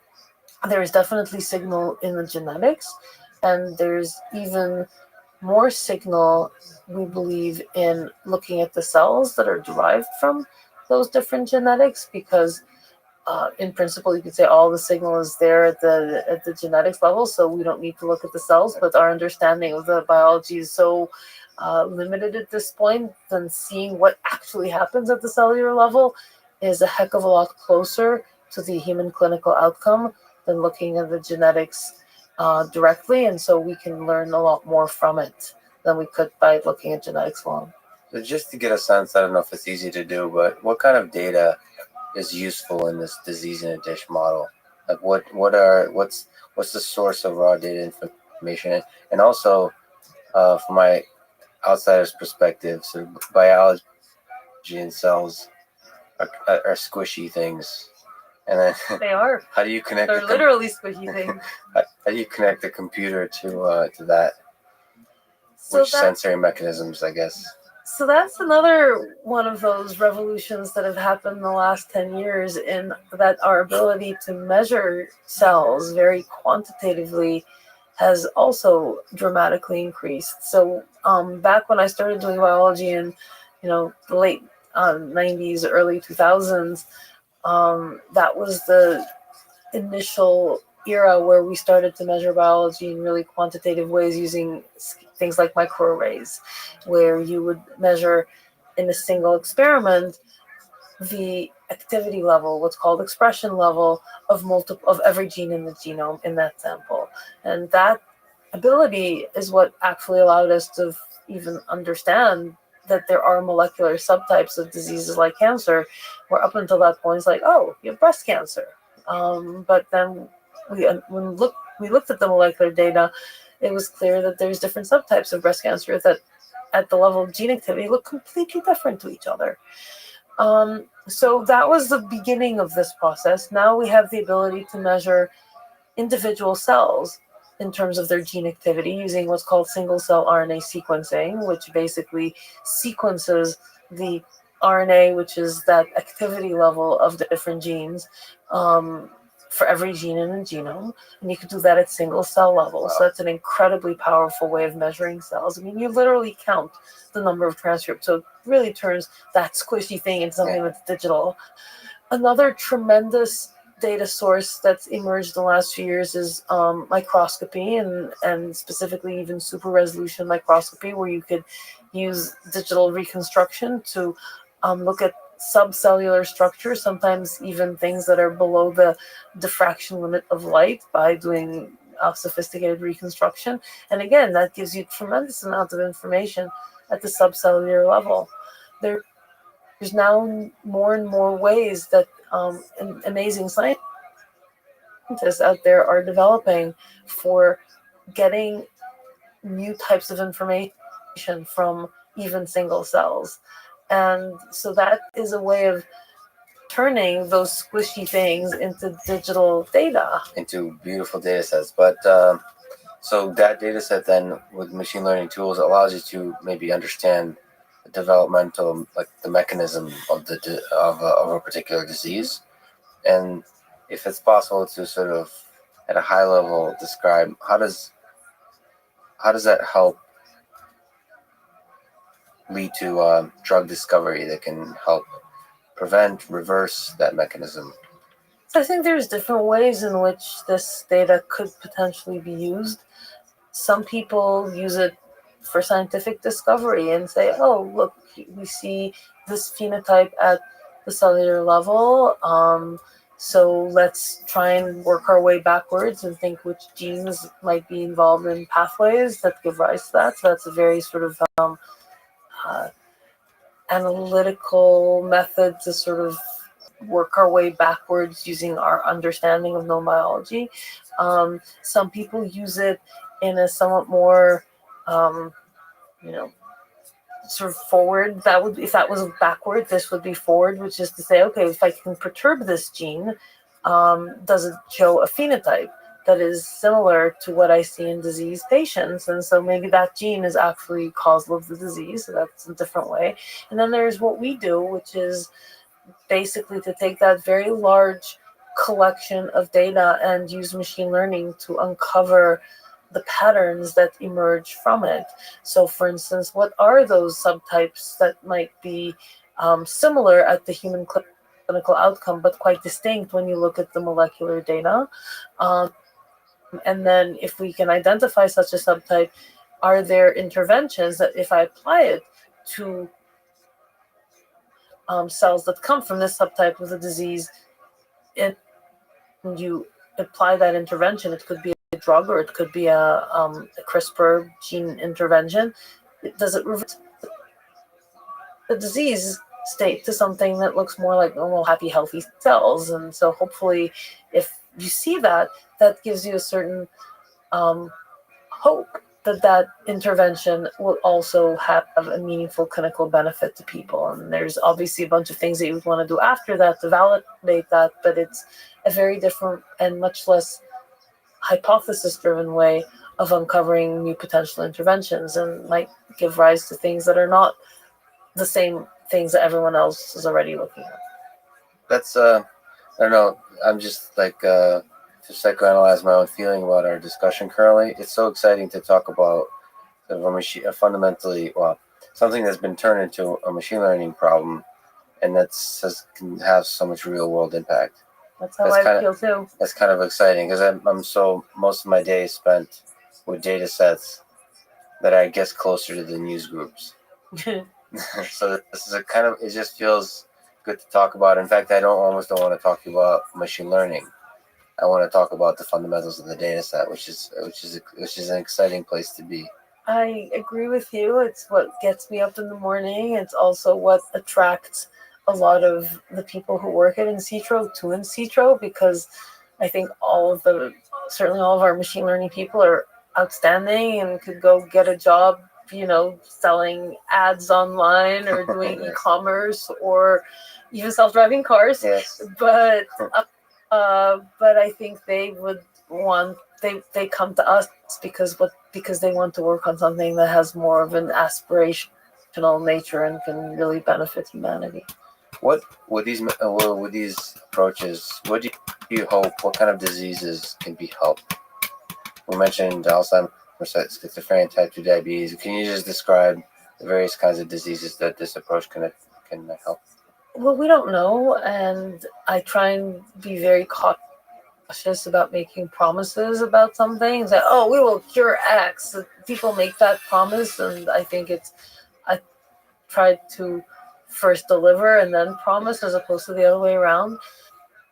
There are characteristics of a disease that make it more likely that this type of approach can potentially be helpful. So, for instance, diseases that have a very strong genetic basis are ones that are more likely to manifest in a stem cell derived model. We would want the cellular models to be relatively reproducible and robust so that you could actually get enough of those cells and in a way that isn't very highly variable and noisy. You would want the disease to be relatively contained in one or a small number of cell types that you could actually create in an in vitro in a dish setting, whereas if it's something that's really broad and systemic and involves multiple cells that are in very distal parts of your body, putting that all in the dish is really challenging. So we want to focus on the ones that are most likely to be successful today, with the hope, I think, that really smart bioengineers out there are developing better and better systems all the time, so that diseases that might not be tractable today might be tractable in 3 years. So, for instance, 5 years ago, these stem cell derived models didn't really exist. People were doing most of the work in cancer cells, and cancer cells are very, very poor models of most human biology, because they were cancer to begin with, and B, as you passage them and they proliferate in a dish, they become, because of the genomic instability, even less similar to human biology. Now we have these stem cell derived models.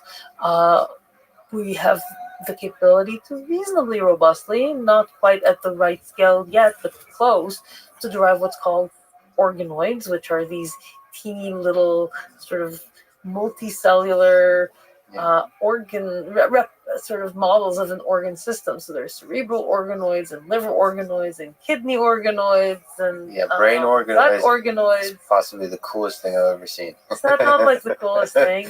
Yeah. And then I think on the horizon, we're starting to see things like connecting these organoids to each other, so that you could actually start, and there's some really cool papers that start to do that, where you can actually start to say, okay, can we do multi-organ system stuff? There's many challenges to that. It's not easy by any stretch, but it might, I'm sure people will figure it out, and in 3 years or 5 years, there will be disease models that we could make for things that we can't make today. Yeah, and this conversation would seem almost outdated with a kind of scale that could be achieved in like 3 years. I hope that's the so. hope. That would be so cool. So you've co-founded Coursera with Andrew Ng, and were part of the whole MOOC revolution. Hmm. So to jump topics a little bit, can you maybe tell the origin story of the origin story of MOOCs, of Coursera, and in general, your teaching to huge audiences on a very sort of impactful topic of AI Yeah. in general? So I think the origin story of MOOCs emanates from a number of efforts that occurred at Stanford University around, the late 2000s, where different individuals within Stanford, myself included, were getting really excited about the opportunities of using online technologies as a way of achieving both improved quality of teaching and also improved scale. And so Andrew, for instance, led the Stanford Engineering Everywhere, which was sort of an attempt to take 10 Stanford courses and put them online, just as video lectures. I led an effort within Stanford to take some of the courses and really create a very different teaching model that broke those up into smaller units and had some of those embedded interactions and so on, which got a lot of support from university leaders because they felt like it was potentially a way of improving the quality of instruction at Stanford by moving to what's now called the flipped classroom model. And so those efforts eventually sort of started to interplay with each other and created a tremendous sense of excitement and energy within the Stanford community about the potential of online teaching, and led in the fall of 2011 to the launch of the first Stanford MOOCs. By the way, MOOCs, it's probably impossible that people don't know, but it's, I guess, massive open online courses. So we did not come up with the acronym. I'm not particularly fond of the acronym, but it is what it is. It is what it is. Big Bang is not a great term for the start of the universe, but it is what it is. Probably so.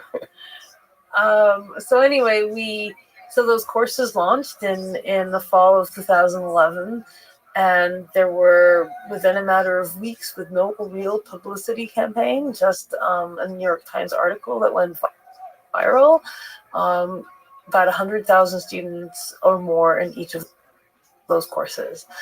And I remember this conversation that Andrew and I had, just like, wow, there's this real need here. And I think we both felt like, sure, we were accomplished academics and we could go back and go back to our labs, write more papers, but if we did that, then this wouldn't happen, and it seemed too important not to happen. And so we spent a fair bit of time debating, do we want to do this as a Stanford effort, kind of building on what we started? Do we want to do this as a for-profit company? Do we want to do this as a non-profit? And we decided ultimately to do it as we did with Coursera. And so, we started really operating as a company at the beginning of 2012. The rest is history. And the rest is history. But was that really surprising to you? How did you at that time and at this time make sense of this need for sort of global education you mentioned, that you felt that, wow, the popularity indicates that there's a hunger for sort of globalization of learning? I think there is a hunger for learning that, globalization is part of it, but I think it's just a hunger for learning. The world has changed in the last 50 years. It used to be that you finished college, got a job. By and large, the skills that you learned in college were pretty much what got you through the rest of your job history. And yeah, you learned stuff, but it wasn't a dramatic change. Today, we're in a world where the skills that you need for a lot of jobs, they didn't even exist when you went to college. And many of the jobs that existed when you went to college don't even exist today, or are dying. So part of that is due to AI, but not only.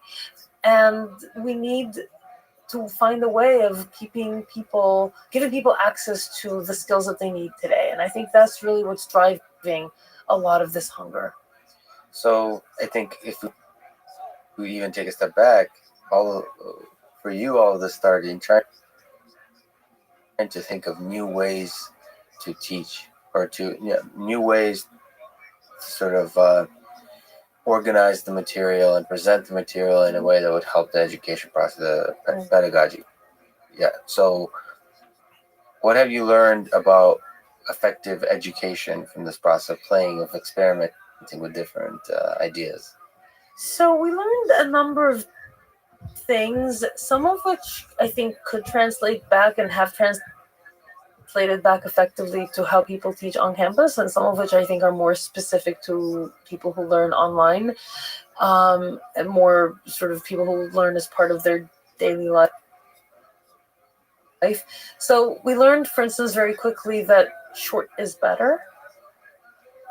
So people who are especially in the workforce can't do a 15-week semester-long course. They just can't fit that into their lives.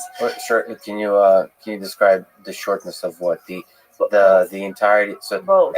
Every aspect. So the little lecture short. The lecture short. The course is short. Both. We started out, the first online education efforts were actually MIT's open courseware initiatives, and that was, recording of classroom lectures, and hour and a half or something like that. Yeah. And that didn't really work very well. I mean, some people benefit. I mean, of course they did, but it's not really very palatable experience for someone who has a job and 3 kids, and that they need to run errands and such. They can't fit 15 weeks into their life, and the hour and a half is really hard. So we learned very quickly, and we started out video modules, and over time made them shorter because we realized that 15 minutes was still too long. If you want to fit in when you're waiting in line for your kid's doctor's appointment, it's better if it's 5 to 7. We learned that 15-week courses don't work, and you really want to break this up into shorter units so that there's a natural completion point, gives people a sense of they're really close to finishing something meaningful. They can always come back and take part 2 and part 3. We also learned that compressing the content works really well, because if some people that taste works well, and for others they can always rewind and watch again, and so people have the ability to then learn at their own pace. And so that flexibility, the brevity and the flexibility are both things that we found to be very important. We learned that engagement during the content is important, and the quicker you give people feedback, the more likely they are to be engaged. Hence the introduction of these, which we actually was an intuition that I had going in, and was then validated using data, that introducing some of these sort of little micro quizzes into the lectures really helps. Self-graded, as automatically graded assessments really help too, because it gives people feedback. See, there you are. So all of these are valuable. And then we learned a bunch of other things too. We did some really interesting experiments, for instance, on the gender bias, and how having a female role model as an instructor can change the balance of men to women in terms of, especially in STEM courses. And you could do that online by doing A/B testing in ways that would be really difficult to do on campus. Oh, that's exciting. But so the shortness, the compression, I mean, yeah, that's actually, so that probably is true for all, good editing is always just compressing the content, making it shorter. So that puts a lot of burden on the creator of the instructor and the creator of the educational content. Probably most lectures at MIT or Stanford could be 5 times shorter if the preparation was put enough. So maybe people might disagree with that, but like the crispness, the clarity that a lot of the like Coursera delivers is how much effort does that take? So first of all, let me say that it's not clear that crispness would work as effectively in a face-to-face setting, because people need time to absorb the material And so you need to at least pause and give people a chance to reflect and maybe practice. And that's what MOOCs do, is that they give you these chunks of content and then ask you to practice with it. And that's where I think some of the newer pedagogy that people are adopting in face-to-face teaching that have to do with interactive learning and such can be really helpful. But both those approaches, whether you're doing that type of methodology in online teaching or in that flipped classroom interactive teaching. What's sorry to pause. What's flipped classroom? Flipped classroom is a way in which online content is used to supplement face-to-face teaching, where people watch the videos perhaps and do some of the exercises before coming to class, and then when they come to class it's actually to do much deeper problem solving, oftentimes in a group. But any one of those different pedagogies that are beyond just standing there and droning on in front of the classroom for an hour and 15 minutes require a heck of a lot more preparation. And so it's one of the challenges I think that people have, that we had when trying to convince instructors to teach on Coursera, and it's part of the challenges that pedagogy experts on campus have in trying to get faculty to teach differently, is that it's actually harder to teach that way than it is to stand there and drone. Do you think MOOCs will replace in-person education or become the majority of in-person of education, of the way people learn in the future? Again, the future could be very far away, but where's the trend going, do you think? So I think it's a nuanced and complicated answer. I don't think MOOCs will replace face-to-face teaching. I think learning is, in many cases, a social experience. And even at Coursera, we had people who naturally formed study groups, even when they didn't have to just come and talk to each other. And we found that that actually benefited their learning in very important ways. So there was more success among learners who had those study groups than among ones who didn't. So I don't think it's just we're all gonna just suddenly learn online with a computer and no one else. In the same way that, recorded music has not replaced live concerts. But I do think that, especially when you are thinking about continuing education, the stuff that people get when their traditional, whatever, high school, college education is done, and they yet have to maintain their level of expertise and skills in a rapidly changing world, I think people will consume more and more educational content in this online format, because going back to school for formal education is not an option for most people. Briefly, it might be a difficult question to ask, but there's a lot of people fascinated by artificial intelligence, by machine learning, by deep learning. Is there a recommendation for the next year or for a lifelong journey of somebody interested in this? How do they begin? How do they enter that learning journey? I think the important thing is first to just get started, and there's plenty of online content that one can get for both the core foundations of mathematics and statistics and programming, and then from there to machine learning. I would encourage people not to skip too quickly past the foundations, because I find that there's a lot of people who learn machine learning, whether it's online or on campus, without getting those foundations, and they basically just turn the crank on existing models in ways that don't allow for a lot of innovation and adjustment to the problem at hand, but also they're sometimes just wrong, and they don't even realize that their application is wrong because there's artifacts that they haven't fully understood. So I think the foundations, machine learning is an important step, and then actually start solving problems. Try and find someone to solve them with, because especially at the beginning, it's useful to have someone to bounce ideas off and fix mistakes that you make, and you can fix mistakes that they make. But then just find practical problems, whether it's in your workplace or if you don't have that, Kaggle competitions or such are a really great place to find interesting problems and just practice. Perhaps a bit of a romanticized question, but what idea in deep learning have you found in your journey the most beautiful or surprising or interesting? Perhaps not just deep learning, but AI in general, statistics. I'm going to answer with two things. One would be the foundational concept of end-to-end training, which is that you start from the raw data and you train something that is not like a single piece, but rather the towards the actual goal that you're looking to. From the raw data to the outcome, Yeah. like, and no details in between. Well, not no details, but the fact that you could certainly introduce building blocks that were trained towards other tasks. I'm actually coming to that in my second half of the answer.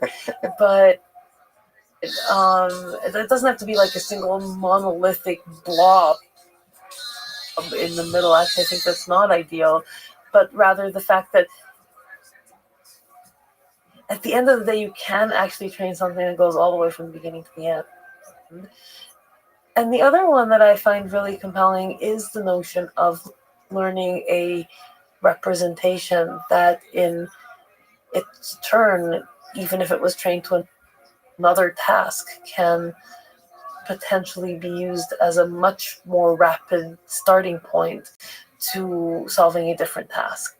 And that's, I think, reminiscent of what makes people successful learners. It's something that is relatively new in the machine learning space. I think it's underutilized even relative to today's capabilities, but more and more of how do we learn sort of reusable representations.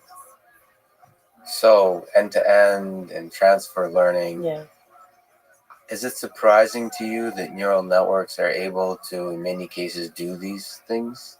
Is it maybe taking back to when you first would dive deep into neural networks, or in general, even today, is it surprising that neural networks work at all and work wonderfully to do this kind of raw end-to-end learning and even transfer learning?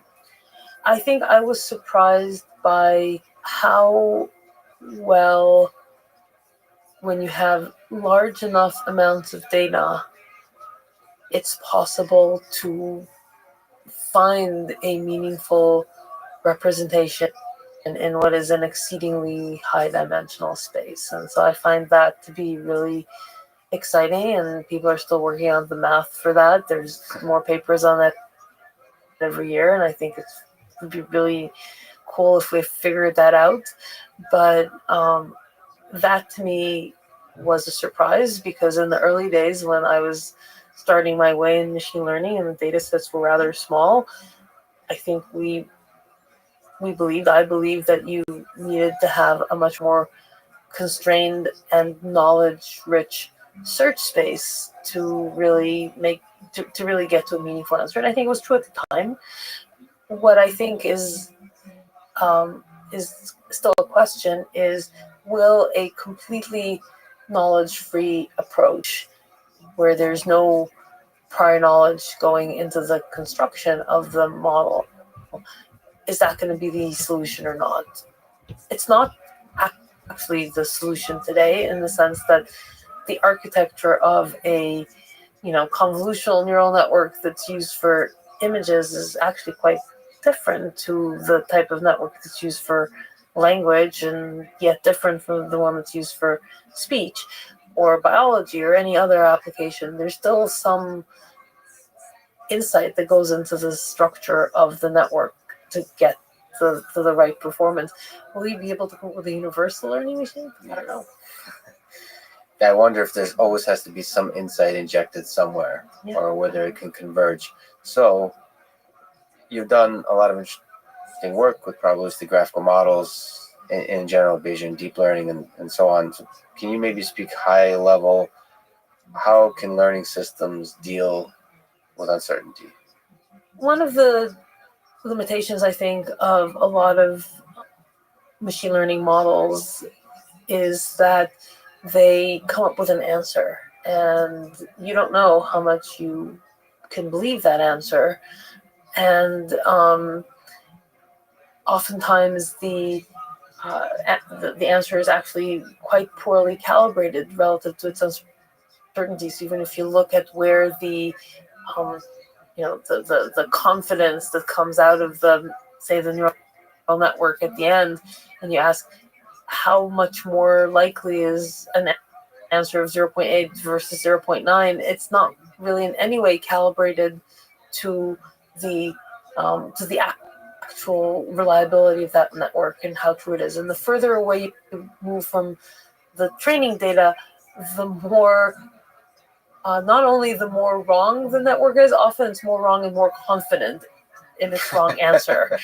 And that is a serious issue in a lot of application areas. So when you think, for instance, about medical diagnosis as being maybe an epitome of how problematic this can be, if you were training your network on a certain set of patients, on a certain patient population, and now you have a patient that is an outlier, and there's no human that looks at this, and that patient is put into a neural network, and your network not only gives a completely incorrect diagnosis, but is supremely confident in its wrong answer, you could kill people. So I think creating more of an understanding of how do you produce networks that are calibrated in their uncertainty and can also say, you know what, I give up. I don't know what to say about this particular data instance because I've never seen something that's sufficiently like it before. I think it's going to be really important in mission critical applications, especially ones where human life is at stake, and that includes medical applications, but it also includes automated driving, because you'd want the network to be able to say, you know what, I have no idea what this blob is that I'm seeing in the middle of the road, so I'm just going to stop because I don't want to potentially run over a pedestrian that I don't recognize. Is there good mechanisms, ideas of how to allow learning systems to provide that uncertainty along with their predictions? Certainly people have come up with mechanisms that involve Bayesian deep learning that involves Gaussian processes. There's a slew of different approaches that people have come up with. There's methods that use ensembles of networks trained with different subsets of data or different random starting points. Those are actually sometimes surprisingly good at creating a sort of set of how confident or not you are in your answer. It's very much an area of open research. Let's cautiously venture back into the land of philosophy. And speaking of AI systems providing uncertainty, somebody like Stuart Russell believes that as we create more and more intelligent systems, it's really important for them to be full of self-doubt. Because if they're given more and more power, we want the way to maintain human control over AI systems or human supervision, which is true, like you just mentioned with autonomous vehicles. It's really important to get human supervision when the car is not sure, because if it's really confident, it can, in cases when it can get in trouble, it's going to be really problematic. So let me ask about sort of questions of AGI and human level intelligence. And we talked about curing diseases, which is sort of fundamental thing we can have an impact today. But AI people also dream of both understanding and creating intelligence. Is that something you think about? Is that something you dream about? Is that something you think is within our reach to be thinking about as computer scientists? Boy, let me tease apart different parts of that question. The worst question. It's a multi-part question. So let me start with the feasibility of AGI, then I'll talk about the timelines a little bit, and then talk about, well, what controls does one need when thinking about protections in the AI space. So I think AGI obviously is a long-standing dream that even our early pioneers in this space had. The Turing test and so on are the earliest discussions of that. We're obviously closer than we were 70 or so years ago, but I think it's still very far away. I think machine learning algorithms today are really exquisitely good pattern recognizers in very specific problem domains where they have seen enough training data to make good predictions. You take a machine learning algorithm and you move it to a completely different version of even that same problem, far less one that's different, and it will just completely choke. So I think we're nowhere close to the versatility and flexibility of even a human toddler in terms of their ability to context switch and solve different problems using a single knowledge base, single brain.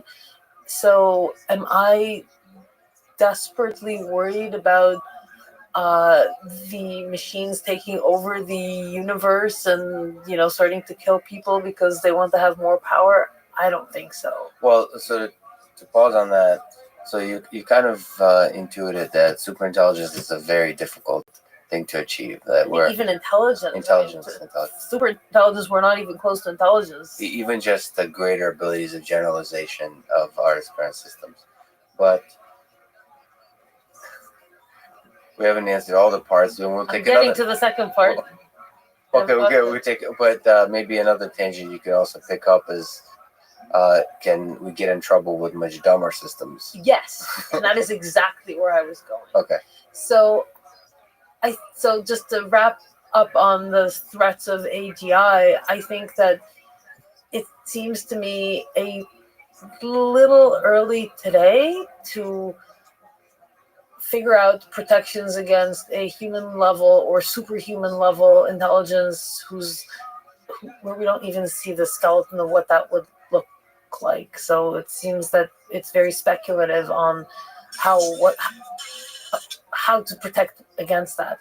But we can definitely and have gotten into trouble on much dumber systems. And a lot of that has to do with the fact that the systems that we're building are increasingly complex, increasingly poorly understood, and there's ripple effects that are unpredictable in changing little things that can have dramatic consequences on the outcome. And by the way, that's not unique to artificial intelligence. I think artificial intelligence exacerbates that, brings it to a new level. But heck, our electric grid is really complicated. The software that runs our financial markets is really complicated. And we've seen those ripple effects translate to dramatic negative consequences, like, for instance, financial crashes that have to do with feedback loops that we didn't anticipate. So I think that's an issue that we need to be thoughtful about in many places. Artificial intelligence being one of them.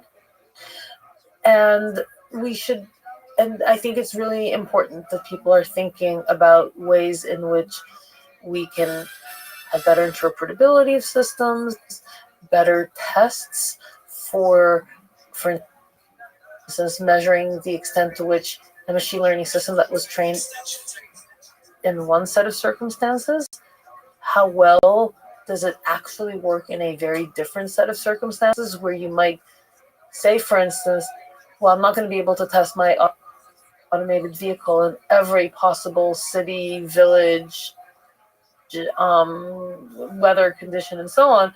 But if you trained it on this set of conditions and then tested it on 50 or 100 others that were quite different from the ones that you trained it on, and it worked, then that gives you confidence that the next 50 that you didn't test it on might also work. So effectively it's testing for generalizability. So I think there's ways that we should be constantly thinking about to validate the robustness of our systems. I think it's very different from the let's make sure robots don't take over the world.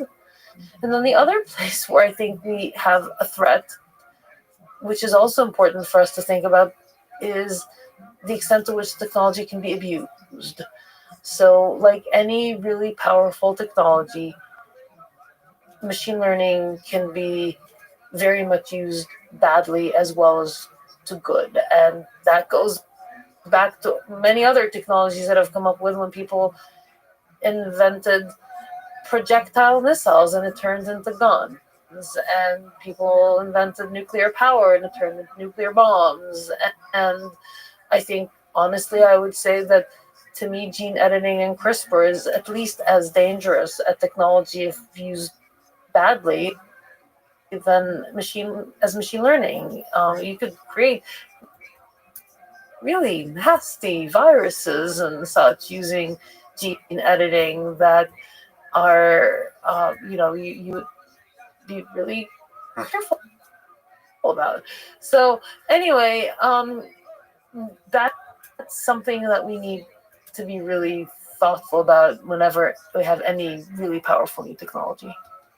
Yeah, and in the case of machine learning is adversarial machine learning, so all the kinds of attacks like security almost threats, and there's social engineering with machine learning algorithms. And there's face recognition and Big Brother is watching you, and there's the killer drones that can potentially go and targeted execution of people in a different country. I don't, one can argue that bombs are not necessarily that much better, but if people want to kill someone, they'll find a way to do it. So if in general, if you look at trends in the data, there's less wars, there's less violence, there's more human rights. So we've been doing overall quite good as a human species. Are you optimistic? Are you optimistic? Maybe another way to ask is, do you think most people are good and fundamentally we tend towards a better world, which is underlying the question, will machine learning, with gene editing, ultimately land us somewhere good? Are you optimistic? I think by and large, I'm optimistic. I think that most people mean well. That doesn't mean that most people are, altruistic do-gooders, but I think most people mean well. But I think it's also really important for us as a society to create social norms where doing good and being perceived well by our peers are positively correlated.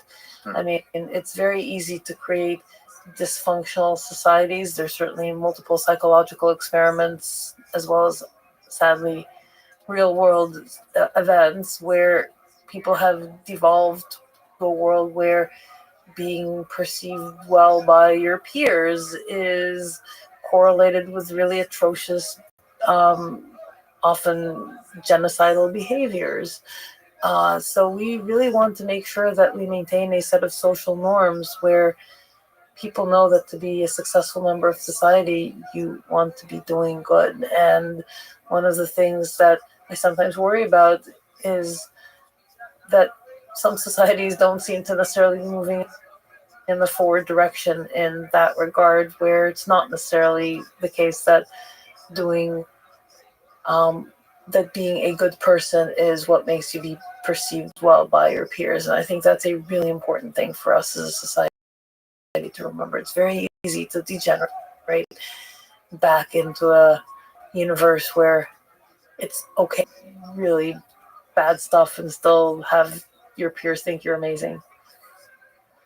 It's fun to ask a world-class computer scientist and engineer a ridiculously philosophical question like, what is the meaning of life? Let me ask, what gives your life meaning? What is the source of fulfillment, happiness, joy, purpose? When we were starting Coursera in the fall of 2011, that was right around the time that Steve Jobs passed away.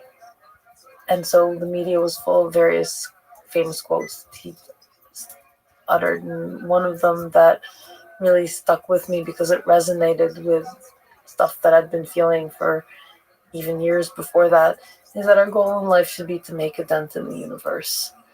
So I think that, to me, what gives my life meaning is that I would hope that when I am lying there on my deathbed and looking at what I've done in my life, that I can point to ways in which I have left the world a better place than it was when I entered it. This is something I tell my kids all the time, because I also think that the burden of that is much greater for those of us who were born to privilege. And in some ways I was. I mean, I wasn't born super wealthy or anything like that, but I grew up in an educated family with parents who loved me and took care of me, and I had a chance at a great education, and so I've always had enough to eat. So I was in many ways born to privilege more than the vast majority of humanity. And my kids, I think, are even more so born to privilege than I was fortunate enough to be. And I think it's really important that, especially for those of us who have that opportunity, that we use our lives to make the world a better place. I don't think there's a better way to end it. That is an honor to talk to you. Thank you so much for talking today. Thank you. Thanks for listening to this conversation with Daphne Kohler, and thank you to our presenting sponsor, Cash App. Please consider supporting the podcast by downloading Cash App and using code LEXPODCAST. If you enjoy this podcast, subscribe on YouTube, review it with 5 stars on Apple Podcasts, support it on Patreon, simply connect with me on Twitter at Lex Friedman. And now, let me leave you with some words from Hippocrates, a physician from ancient Greece who's considered to be the father of medicine. Wherever the art of medicine is loved, there's also the love of humanity. Thank you for listening, and hope to see you next time.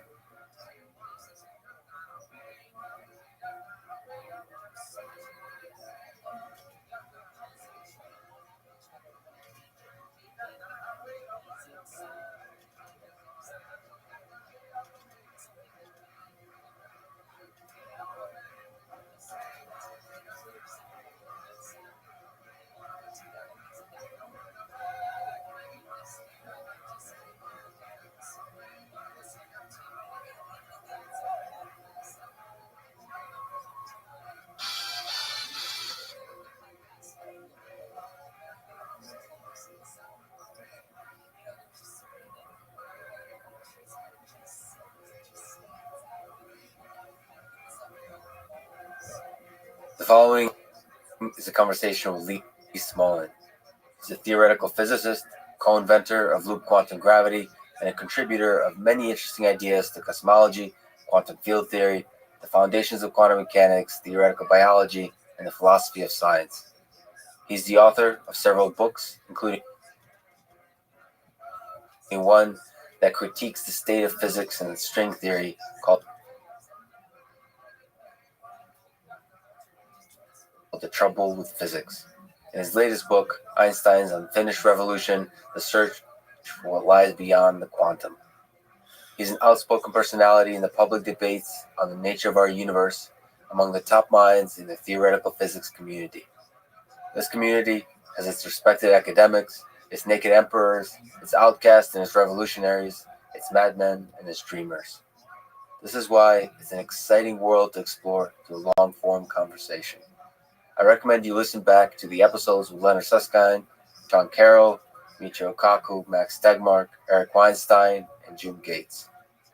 You might be asking, why talk to physicists if you're interested in AI? To me, creating artificial intelligence systems requires more than Python and deep learning. It requires that we return to exploring the fundamental nature of the universe and the human mind. Theoretical physicists venture out into the dark, mysterious, psychologically challenging place of first principles more than almost any other discipline. This is the Artificial Intelligence Podcast. If you enjoy it, subscribe on YouTube, give it 5 stars on Apple Podcasts, support it on Patreon, or simply connect with me on Twitter at Lex Friedman, spelled F-R-I-D-M-A-N. As usual, I'll do 1 or 2 minutes of ads now, and never any ads in the middle that can break the flow of the conversation. I hope that works for you and doesn't hurt the listening experience. This show is presented by Cash App, the #1 finance app in the App Store. When you get it, use code LEXPODCAST. Cash App lets you send money to friends, buy Bitcoin, and invest in the stock market with as little as $1. Since Cash App allows you to buy Bitcoin, let me mention that cryptocurrency in the context of the history of money is fascinating. I recommend A Cent of Money as a great book on this history. Debits and credits on ledgers started around 30,000 years ago. US dollar, of course, created over 200 years ago. And Bitcoin, the first decentralized cryptocurrency, was released just over 10 years ago. So given that history, cryptocurrency is still very much in its early days of development, but it still is aiming to, and just might, redefine the nature of money. If you get Cash App from the App Store or Google Play and use the code LEXPODCAST, you'll get $10, and Cash App will also donate $10 to FIRST, one of my favorite organizations that is helping to advance robotics and STEM education for young people around the world. And now, here's my conversation with Lee Smolin.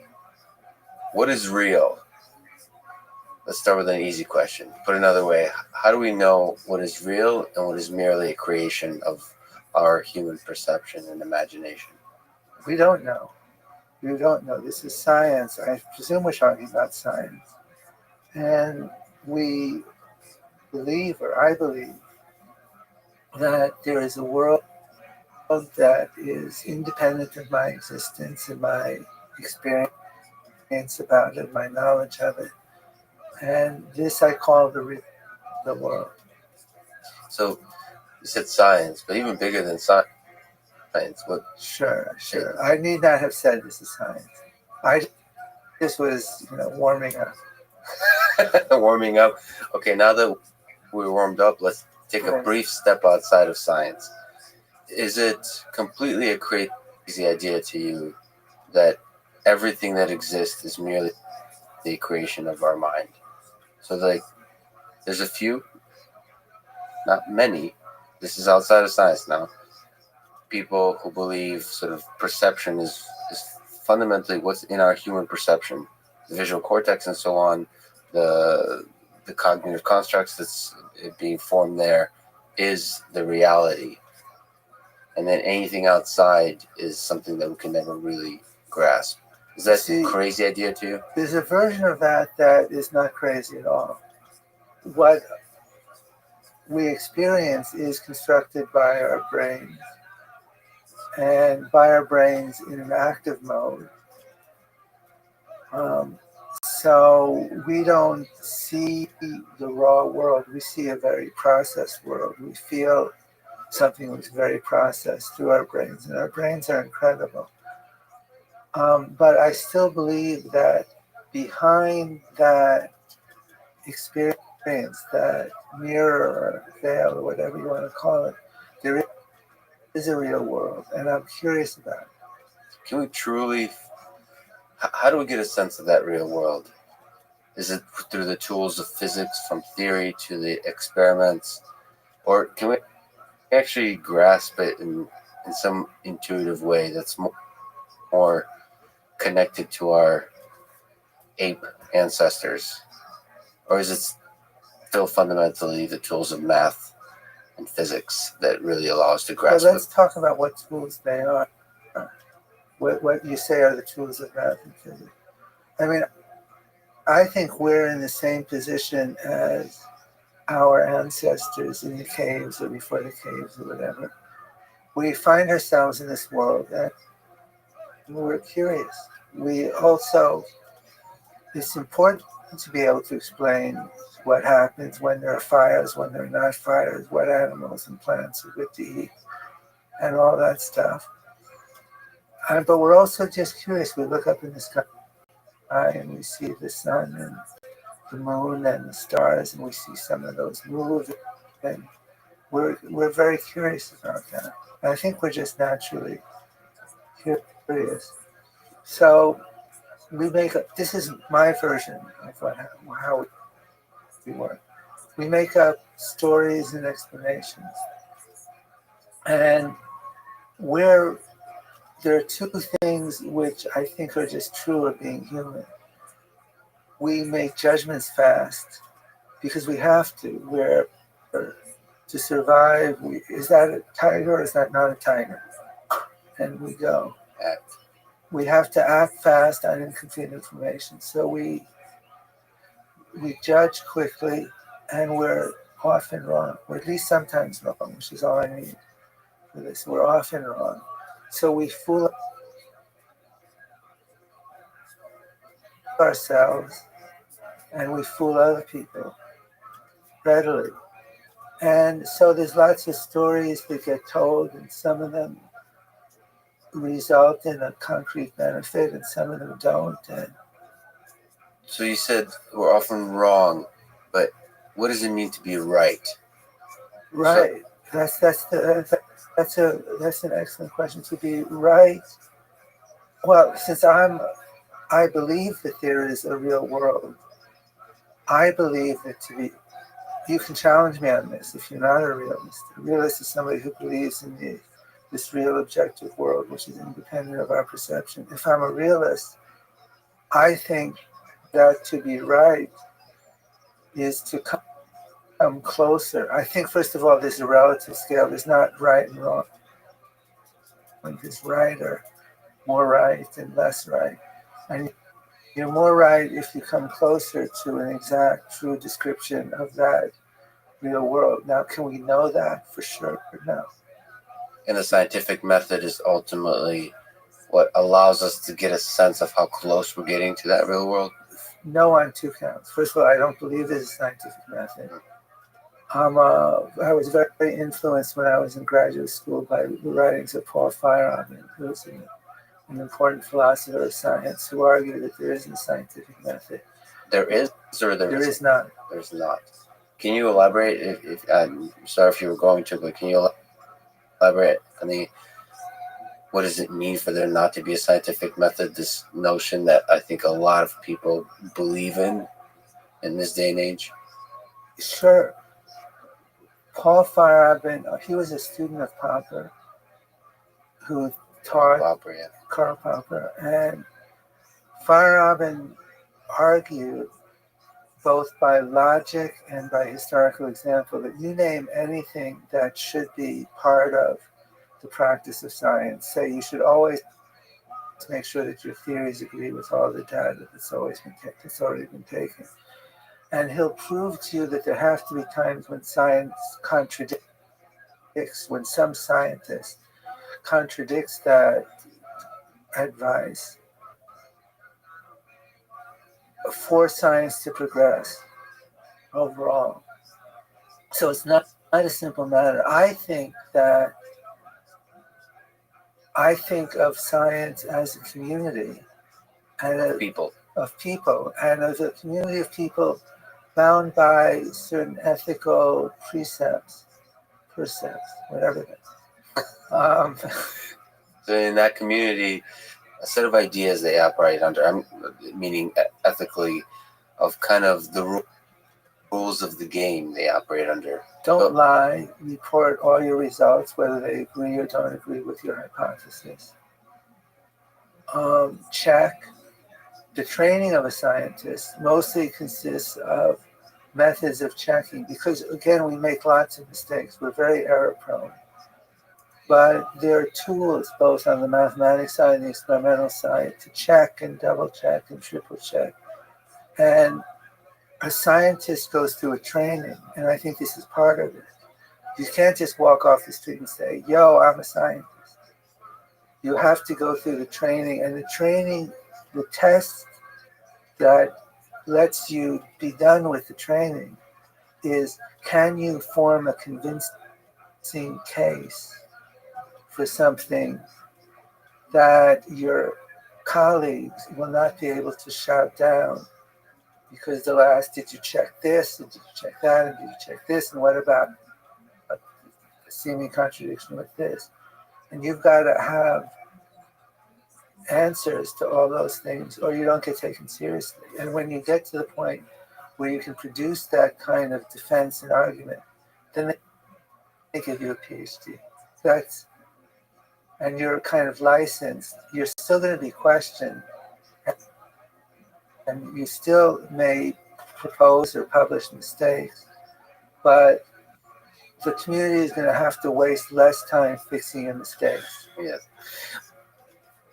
But if you can maybe linger on it a little longer, Sure. What's the gap between the thing that community does and the ideal of the scientific method? The scientific method is you should be able to repeat an experiment. There's a lot of elements to what construes the scientific method, but the final result, the hope of it, is that you should be able to say with some confidence that a particular thing is close to the truth. Right, but there's not a simple relationship between experiment and hypothesis or theory. For example, Galileo did this experiment of dropping a ball from the top of a tower, and it falls right at the base of the tower. And an Aristotelian would say, wow, of course it falls right to the base of the tower. That shows that the earth isn't moving while the ball is falling. And Galileo says no weight is a principle of inertia and has an inertia in a direction where the earth isn't moving, and the tower and the ball and the earth all move together. When the principle of inertia tells you it hits the bottom, it does look at, therefore my principle of inertia is right. And Aristotelian says, no, Aristotle's science is right. The earth is stationary. And so you've got to get an interconnected bunch of cases and work hard to line up an explanation. It took centuries to make the transition from Aristotelian physics to the new physics. It wasn't done till Newton in 1680 something, 1687. So what do you think is the nature of the process that seems to lead to progress?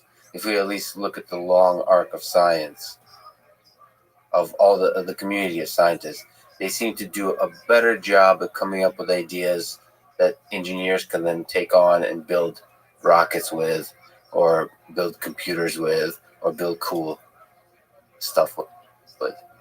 I don't know. A better job than what?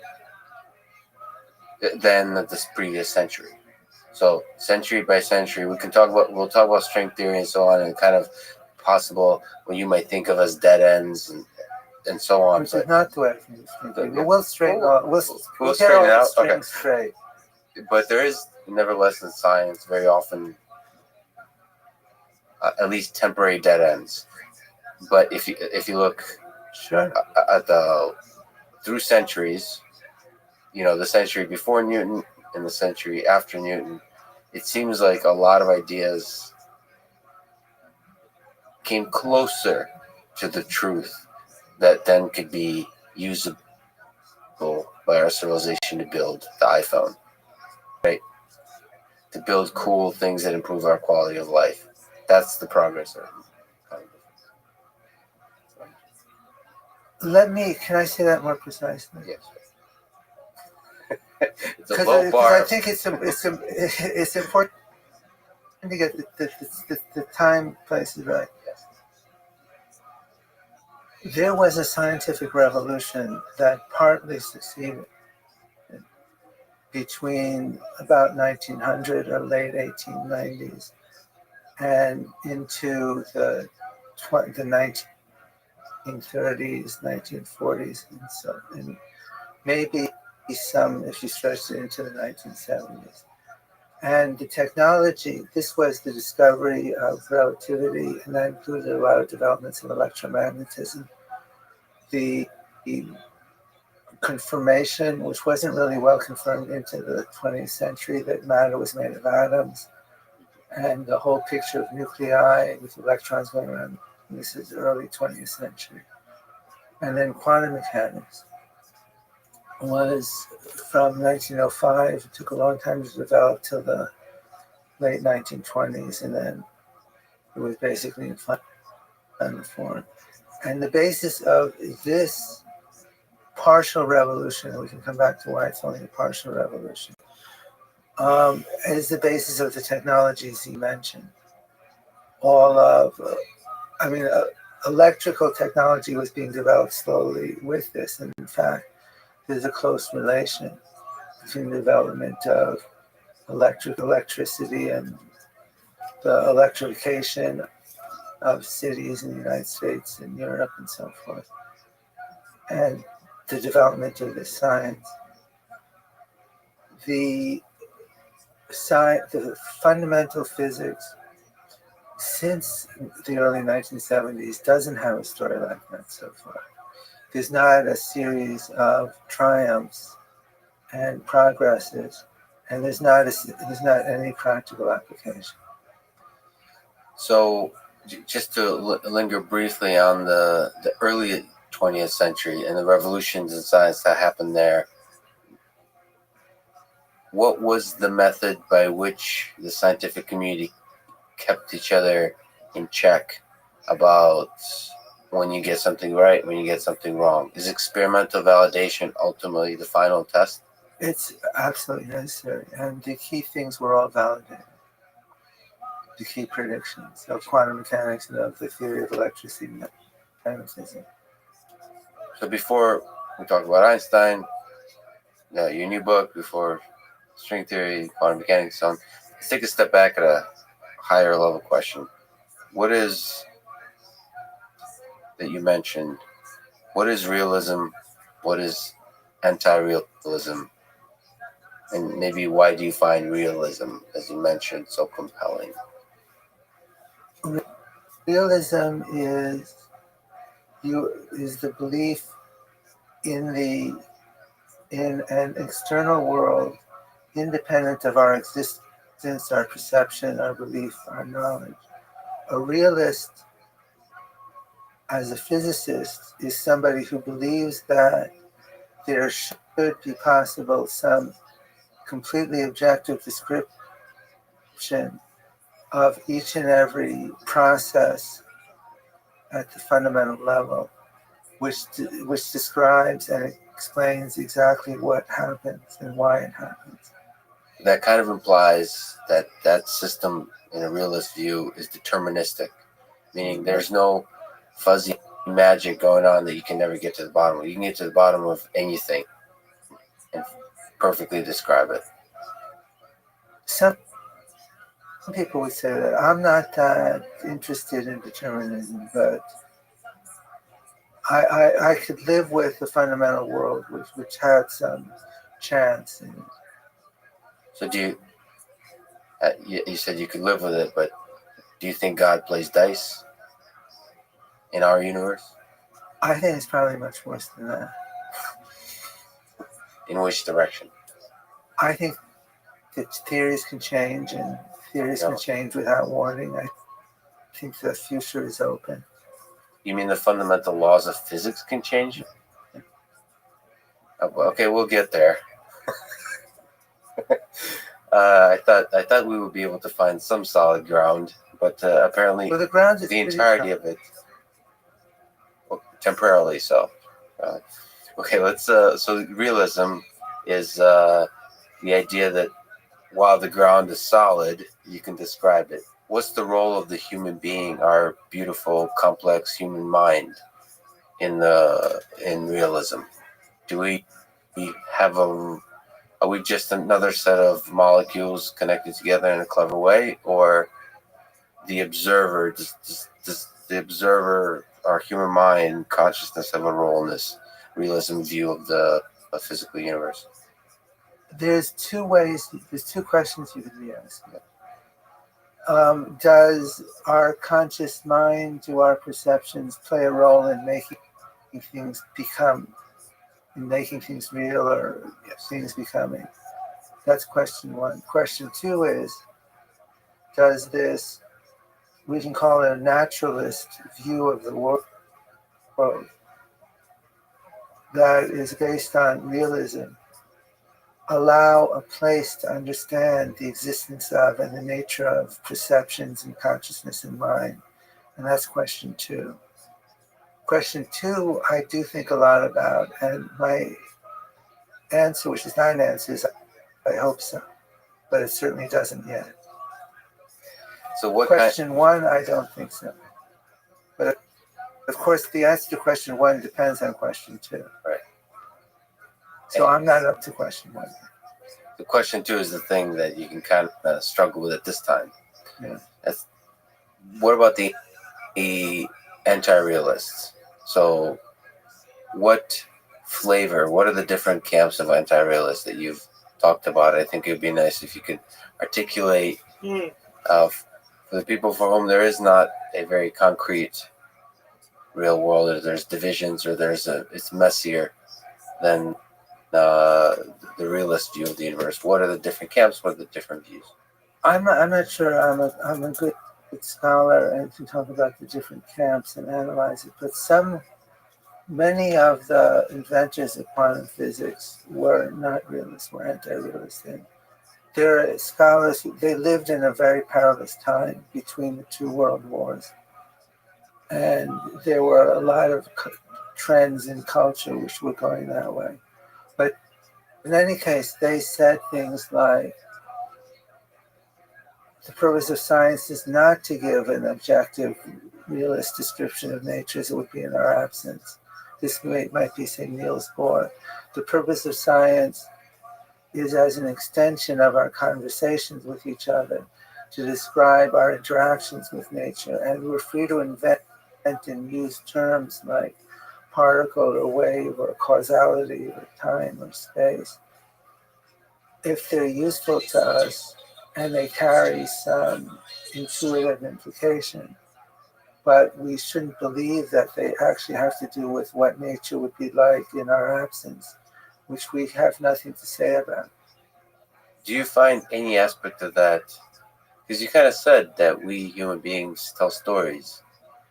Do you find aspects of that kind of anti-realist view of Niels Bohr compelling? That we're fundamentally are storytellers, and then we create tools of space and time and causality and whatever this fun quantum mechanics stuff is to help us tell the story of our world. Sure, I just would like to believe that there's an aspiration for the other thing.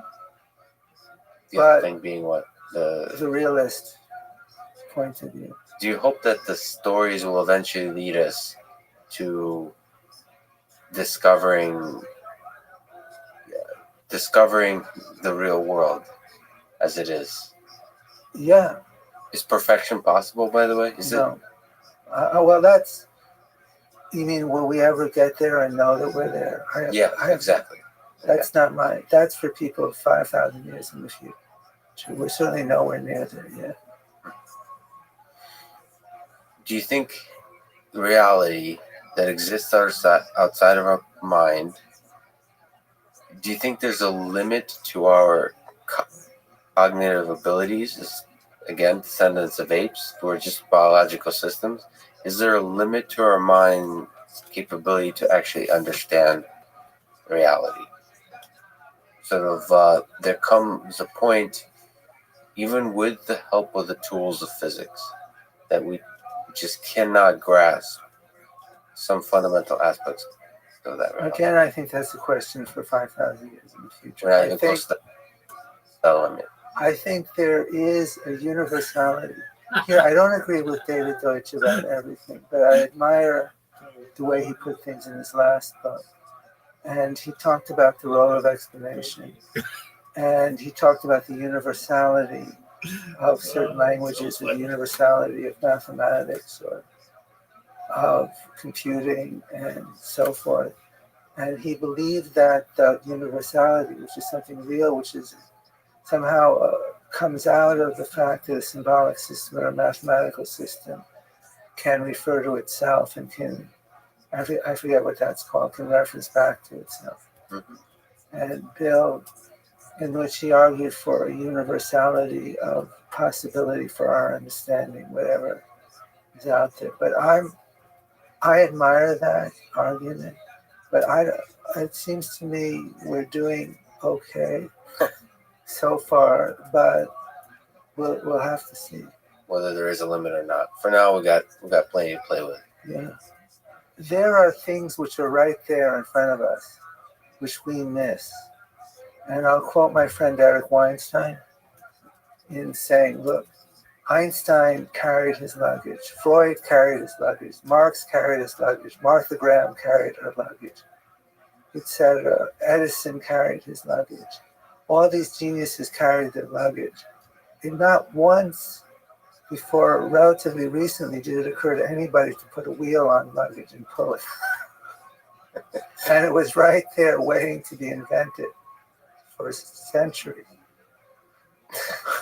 So this is Eric Weinstein. Yeah. What do the wheels represent? Are you basically saying that there's stuff right in front of our eyes that once it just clicks, we put the wheels in the luggage, a lot of things will fall into place? Yes, I do. And every day I wake up and think, why can't I be that guy who was walking through the airport? What do you think it takes to be that guy? Because, like you said, a lot of really smart people carried their luggage. Mm-hmm.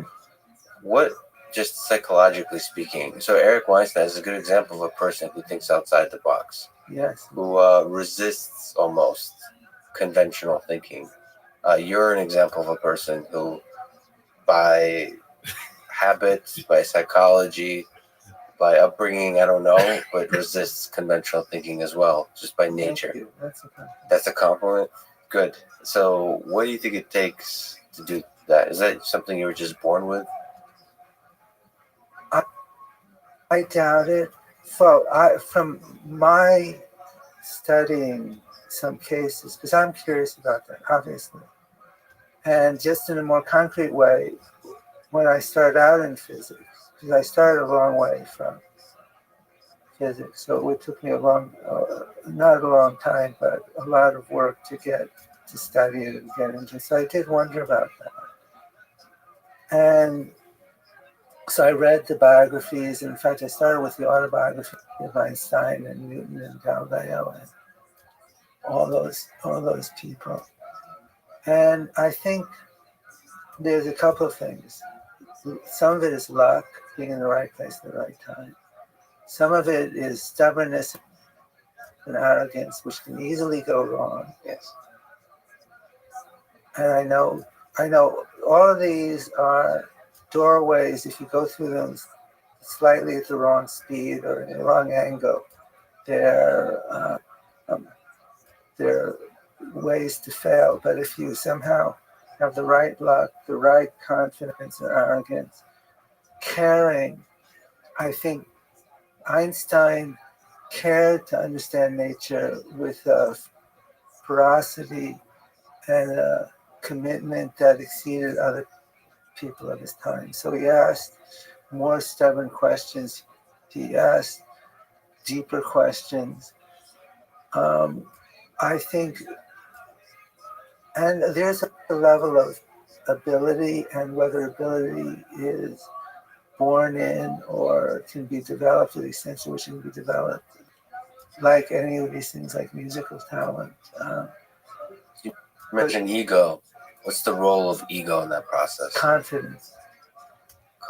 But do you, in your own life, have you found yourself walking that nice edge of too much or too little? So being overconfident and therefore leading yourself astray, or not sufficiently confident to throw away the conventional thinking of whatever the theory of the day, of theoretical physics? I don't know if I've contributed where I've contributed, whether if I had more confidence in something, I would have gotten further. I don't know. Certainly I'm sitting here at this moment with very much my own approach to nearly everything. And I'm calm, I'm happy about that. But on the other hand, I know people whose self-confidence vastly exceeds mine. And sometimes I think it's justified, and sometimes I think it's not justified. your most recent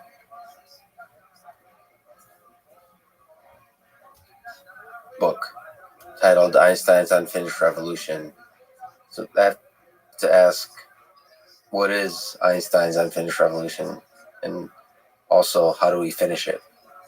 Well, that's something I've been trying to do my whole life. But Einstein's Unfinished Revolution is the twin revolutions which invented relativity theory, special and especially general relativity, and quantum theory, which he was the first person to realize in 1905 there would have to be a radically different theory which somehow realized or resolved the paradox of the duality of particle and wave for photons. And he was, I mean, people I think don't always associate Einstein with quantum mechanics, because I think his connection with it, founding as one of the founders, I'd say, of quantum mechanics, he kind of put it in the closet. Is it? Well, he didn't believe that the quantum mechanics, as it was developed in the late 1920s, was completely correct. At first, he didn't believe it at all. Then he was convinced that it's consistent but incomplete, and that also is my view. It needs, for various reasons I can elucidate, to have additional degrees of freedom, particles, forces, something to reach the stage where it gives a complete description of each phenomenon, as I was saying, realism demands. So what aspect of quantum mechanics bothers you and Einstein the most? Is it some aspect of the wave function collapse discussions, the measurement problem? Is it the measurement problem? I'm not going to speak for Einstein, but the measurement problem, basically, and the fact that... What is the measurement problem? Sorry. The basic formulation of quantum mechanics gives you two ways to evolve situations in time. One of them is explicitly when no observer is observing or no measurement is taking place. And the other is when a measurement or an observation is taking place. And they basically contradict each other. But there's another reason why the revolution was incomplete, which is we don't understand the relationship between these two parts. General relativity, which became our best theory of space and time and gravitation and cosmology, and quantum theory. So for the most part, general relativity describes big things, quantum theory describes little things, and that's the revolution that we found really powerful tools to describe big things and little things, and it's unfinished because we have two totally separate things, and we need to figure out how to connect them so it can describe everything. Right, and we either do that if we believe quantum mechanics, as understood now, is correct by bringing general relativity or some extension of general relativity that describes gravity and so forth into the quantum domain. That's called quantized theory of gravity. Or if you believe with Einstein that quantum mechanics needs to be completed, and this is my view, then part of the job of finding the right completion or extension of quantum mechanics would be one that incorporated space-time and gravity. So, where do we begin? So, first, let me ask, perhaps you can give me a chance, if I could ask you some just really basic questions. Well, they're not at all. The basic questions are the hardest, but you mentioned space-time. What is space-time? Space-time, you talked about a construction. So I believe that space-time is an intellectual construction that we make of the events in the universe. I believe the events are real, and the relationships between the events which cause which are real. But the idea that there's a four-dimensional smooth geometry which has a metric and a connection and satisfies the equations that Einstein wrote, it's a good description to some scale. It's a good approximation. It captures some of what's really going on in nature. But I don't believe it for a minute is fundamental. So, okay, let's we're gonna allow me to linger on that. So the universe has events. Yeah. Events cause other events. Yeah. This is this idea of causality. Yeah. Okay, so that's real. That's in my In your view, is real. or hypothesis or the theories that I have been working to develop make that assumption. So space-time, you said four-dimensional space is kind of the location of the things, and time is whatever the heck time is. And you're saying that space-time is both space and time are emergent and not fundamental? No. First, sorry, before you correct me, Garbage. what does it mean to be fundamental or emergent? Fundamental means it's part of the description as far down as you go. We have It's this real. notion. Yes. As real it could be. Yeah. So I think that time is fundamental, and quote goes all the way down, and space does not. And the combination of them we use in general relativity that we call space-time also does not.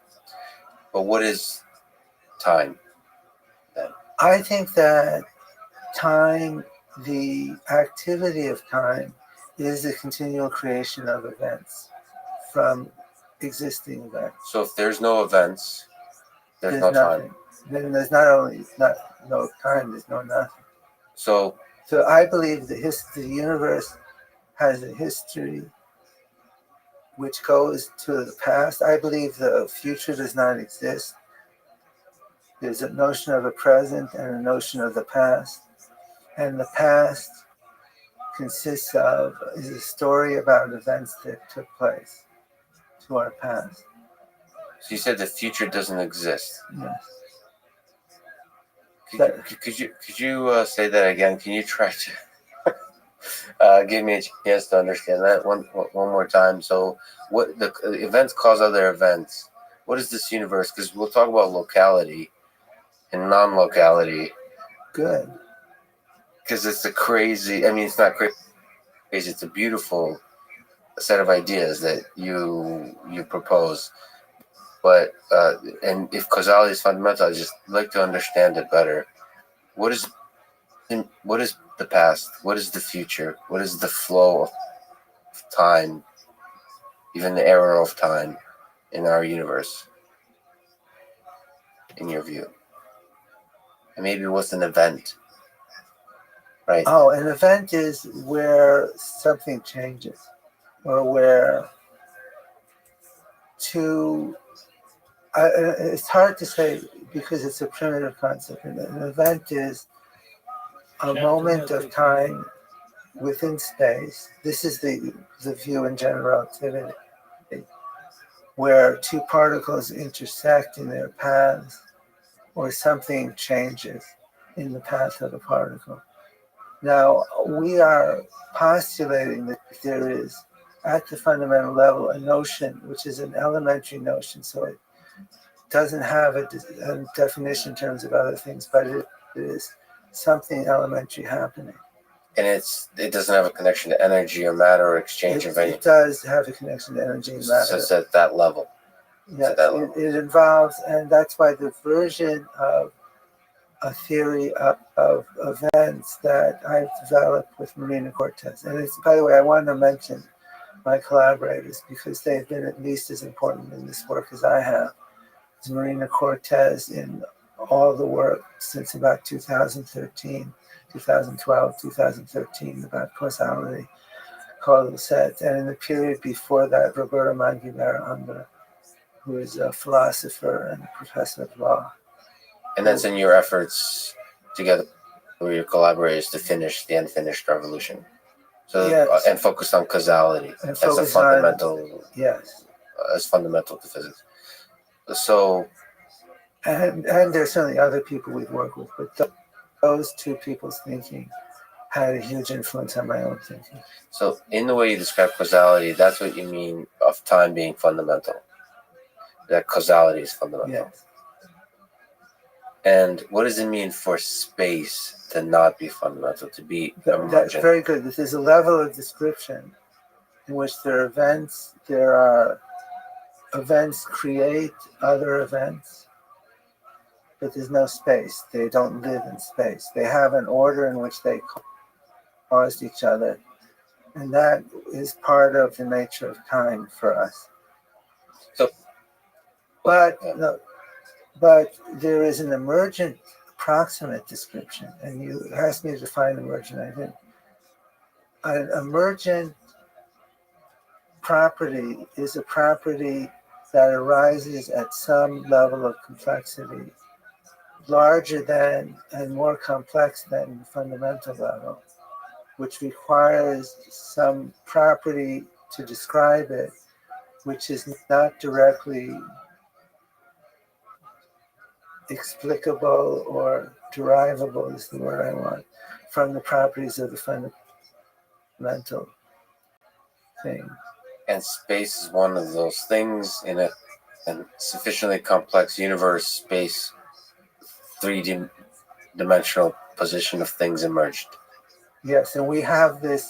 We saw how this happens in detail in some models, both computationally and analytically.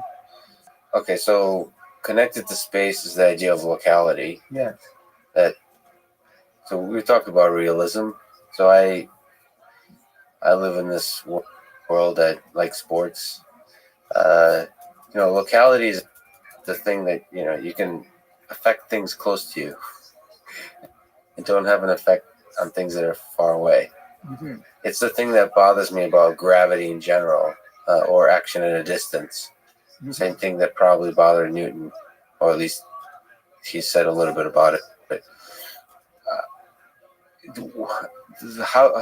so what do you think about locality? Is it just a construct? Is it us humans just like this idea and are connected to it because we exist in it, we need it for our survival, but it's not fundamental? I mean, it seems crazy for it not to be a fundamental aspect of our reality. It does. And so can you comfort me on a sort of as a therapist? How do I? I'm not a good therapist, but I'll do my best. Okay. There are several different definitions of locality when you come to talk about locality in physics. In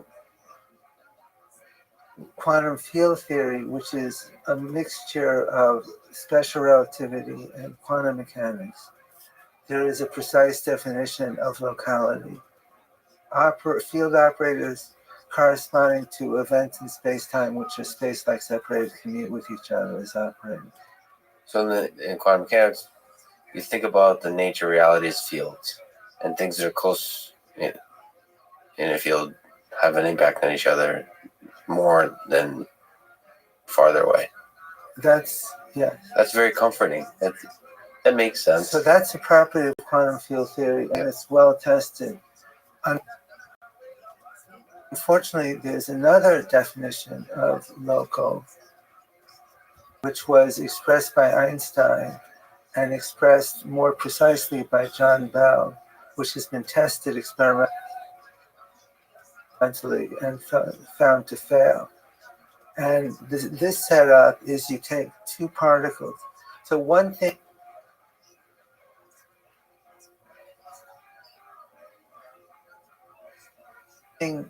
that's really weird about quantum mechanics is a property called entanglement. Mm-hmm. You can have two particles interact and then share a property without it being a property of either one of the two particles. And if you take such a system and then you make a measurement on particle A, which is over here on my right side, and particle B, which is over here, but somebody else makes a measurement of particle B, you can ask that whatever is the real reality of particle B, it not be affected by the choice the observer at particle A makes about what to measure, not the outcome, just the choice of the different things they might measure. And that's a notion of locality because it assumes that these things are very far space-like separated, and it's going to take a while for any information about the choice made by the people here at A to affect the reality of B. But you make that assumption. That's called Bell locality. And you derive a certain inequality that some correlations, functions of correlations have to satisfy. And then you can test that pretty directly in experiments which create pairs of photons or other particles. And it's wrong by many sigma. In experiment, In it doesn't experiments. match. So what does that mean? That means that that definition of locality I stated is false. The one that Einstein was playing with. Yeah, and the one that I stated, that is, it's not true that whatever is real about particle B is unaffected by the choice that the observer makes as to what to measure in particle A, no matter how long they've been propagating at almost the speed of light, away from each other. No matter. So like the distance between them. Well, it's been tested, of course. If you want to have hope for quantum mechanics being incomplete or wrong and corrected by something that changes this, it's been tested over a number of kilometers. I don't remember whether it's 25 kilometers or 100 and something kilometers. So in trying to solve the unsolved revolution, in trying to come up with a theory for everything, is causality fundamental and breaking away from locality? Absolutely. A crucial step. Yeah. So in your book, essentially, those are the two things we really need to think about as a community. So especially the physics community has to think about this. So I guess my question is, how do we finish the unfinished revolution? Well, I can only tell you what I'm trying to do and what I've abandoned. Yes, exactly. As not working. As one smart ant in an ant colony. Yep. Or maybe dumb. That's why. Who knows? But anyway, my view of we've had some nice theories invented. There's a bunch of different ones, both related to quantum mechanics, related to quantum gravity. There's a lot to admire in many of these different approaches, but to my understanding, none of them completely solve the problems that I care about. And so we're in a situation which is either terrifying for a student or full of opportunity for the right student, in which we've got more than a dozen attempts. And I don't think anybody anticipated it would work out this way, which work partly, and then at some point they have an issue that nobody can figure out how to go around, how to solve. And that's the situation we're in. My reaction to that is twofold. One of them is to try to bring people. We evolved into this unfortunate sociological situation in which there are communities around some of these approaches. And to borrow again a metaphor from Eric, they sit on top of hills in the landscape of theories and throw rocks at each other. And as Eric says, we need two things. We need people to get off the hills and come down into the valleys and party and talk and become friendly and learn to say not no but yes and. Yes, your idea goes this far, but maybe if we put it together with my idea, we can go further. So in that spirit, I've talked several times with Sean Carroll, who's also written an excellent book recently, and he plays around, is a big fan of the many worlds interpretation of quantum mechanics. So I'm a troublemaker, so let me ask, what's your sense of Sean and the idea of many worlds interpretation? I've read the commentary back and forth. You guys are friendly, respect each other, but have a lot of fun debating. I love Sean, and he's articulate, and he's a great representative or ambassador of science to the public. And for different fields of science to each other. He also, like I do, takes philosophy seriously. And unlike what I do in all cases, he has really done the homework. He's read a lot, he knows the people, he talks to them, he exposes his arguments to them. And there's this mysterious thing that we so often end up on the opposite sides of these issues. It's fun though. It's fun, and I'd love to have a conversation about that, but I would want to include him. I see. How about many worlds? Well, no, I can tell you what I think about many worlds. I'd love to, but actually on that, let me pause. Sean, as a podcast, you should definitely figure out how to talk to Sean. I actually told Sean I would love to hear you guys just going back and forth. So I hope you can make that happen eventually, you and Sean. I won't tell you what it is, but there's something that Sean said to me in June of 2016 that changed my whole approach to the problem. But I have to tell him first. Yes, and that'll be great to tell him on his podcast. So I can't invite myself to this podcast. Yeah, okay, we'll make it happen. So Many Worlds. Anyway, what's your view? Many Worlds, we talked about the non-locality. Many Worlds is also a very uncomfortable idea, or beautiful, depending on your perspective. It's very nice in terms of, there's a realist aspect to it. I think you called it magical realism. Yeah. just a beautiful line. But at the same time, it's very difficult for limited human minds to comprehend. So what are your thoughts about it? Let me start with the easy and obvious and then go to the scientific. Okay. It doesn't appeal to me. It doesn't answer the questions that I want answered. And it does so to such a strong case that when Roberto Mangueira and I began looking for principles, and I want to come back and talk about the use of principles in science, because that's the other thing I was going to say, and I don't want to lose that. When we started looking for principles, we made our first principle: there is just one world, and it happens once. But so it's not helpful to my personal approach, to my personal agenda. But of course, I'm part of a community. And my sense of the many worlds interpretation, I have thought a lot about it and struggled a lot with it, is the following. First of all, there's Everett himself, there's what's in Everett. And there are several issues there connected with the derivation of the Born rule, which is the rule that gives probabilities to events. And the reasons why there is a problem with probability is that I mentioned the two ways that physical systems can evolve.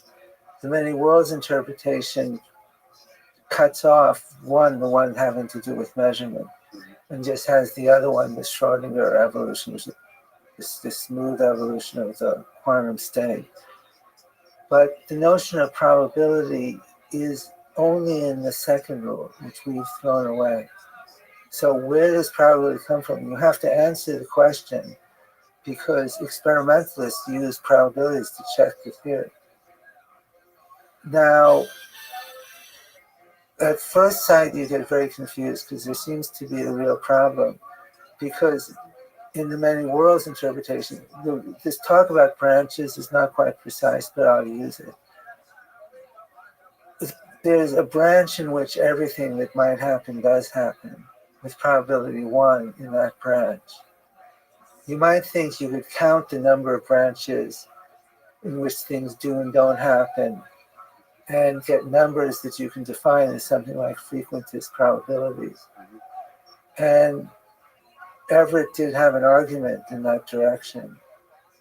But the argument gets very subtle when there are an infinite number of possibilities, as is the case in most quantum systems. And my understanding, although I'm not as much of an expert as some other people, is that Everett's own proposal failed, did not work. it doesn't stop there. There is an important idea that Everett didn't know about, which is decoherence, and it is a phenomenon that might be very much relevant. And so a number of people post-Everett have tried to make versions of what you might call many worlds quantum mechanics. And this is a big area, and it's subtle, and it's not the kind of thing that I do well. So I consulted. That's why there's 2 chapters on this in the book I wrote. Chapter 10, which is about Everett's version, and Chapter 11. There's a very good group of philosophers of physics in Oxford. Simon Saunders, David Wallace, Harvey Brown, and a number of others. And of course, there's David Deutsch, who is there. And those people have developed and put a lot of work into a very sophisticated set of ideas designed to come back and answer that question. They have the flavor of, there are really no probabilities, we admit that. But imagine if the Everett story was true and you were living in that multiverse, how would you make bets? And so they use decision theory from the theory of probability and gambling and so forth to shape a story of how you would bet if you were inside an Everettian universe and you knew that. And there's a debate among those experts as to whether they or somebody else has really succeeded. And when I checked in as I was finishing the book with some of those people, like Simon, who's a good friend of mine, and David Wallace, they told me that they weren't sure that any of them was yet correct. So that's what I put in my book. Now, to add to that, Sean has his own approach to that problem in what's called self-referencing or self-locating observers. And it doesn't, I tried to read it and it didn't make sense to me, but I didn't study it hard. I didn't communicate with Sean. I didn't do the things that I would do. So I had nothing to say about it in the book. And I don't know whether it's right or not. Let's talk a little bit about science. You mentioned the use of principles in science. What does it mean to have a principle, and why is that important? When I feel very frustrated about quantum gravity, I like to go back and read history. And of course, Einstein and his achievements are a huge lesson and hopefully something like a role model. And it's very clear that Einstein thought that the first job when you want to enter a new domain of theoretical physics is to discover and invent principles, and then make models of how those principles might be applied in some experimental situation, which is where the mathematics comes in. So for Einstein, there was no unified space and time. Minkowski invented this idea of space-time. For Einstein, it was a model of his principles or his postulates. And I've taken the view that we don't know the principles of quantum gravity. I can think about candidates, and I have some papers where I discuss different candidates, and I'm happy to discuss them. But my belief now is that those partially successful approaches are all models which might describe indeed some quantum gravity physics in some domain, in some aspect, but ultimately would be important because they model the principles, and the first job is to tie down those principles. So that's the approach that I'm taking. So speaking of principles, in your 2006 book, The Trouble with Physics, you criticized a bit string theory for taking us away from the rigors of the scientific method, or whatever you would call it. But what's the trouble with physics today, and how do we fix it? Can I say how I read that book? Sure. because I'm not, this of course has to be my fault, because you can't as an author claim after all the work you put in that you were misread. But I will say that many of the reviewers who are not personally involved, and even many who were working on string theory or some other approach to quantum gravity, communicated with me and told me they thought that I was fair, and balance was the word that was usually used. So let me tell you what my purpose was in writing that book, which clearly got diverted because there was already a rather hot argument going on. And this is... On which topic? On string theory specifically? Or in general in physics? No, more specifically than string theory.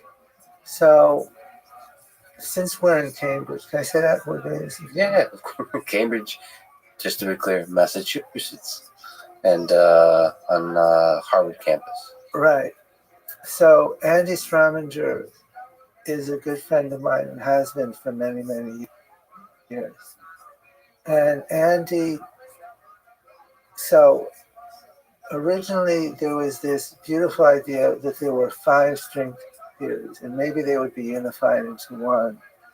And we would discover a way to break the symmetries of one of those string theories and discover the standard model and predict all the properties of the standard model particles, like their masses and charges and so forth, coupling constant. And then there was a bunch of solutions to string theory found, which led each of them to a different version of particle physics with a different phenomenology. These are called the Calabi-Yau manifolds, named after Yau, who was also here. Certainly we've been friends at some time in the past anyway. And then there were, nobody was sure, but hundreds of thousands of different versions of string theory. And then Andy found there was a way to put a certain kind of mathematical curvature called torsion into the solutions. And he wrote a paper, String Theory with Torsion, in which he discovered there was not formally uncountable, but he was unable to invent any way to count the number of solutions or classify the diverse solutions. And he wrote that this is worrying because doing phenomenology the old-fashioned way by solving the theory is not going to work, because there's going to be loads of solutions for every proposed phenomenology for anything we experiment. So now it hasn't quite worked out that way. But nonetheless, he took that word to me. We spoke at least once, maybe 2 or 3 times about that. And I got seriously worried about that. And this is just a little... Sounds like an anecdote that inspired your worry about string theory in general.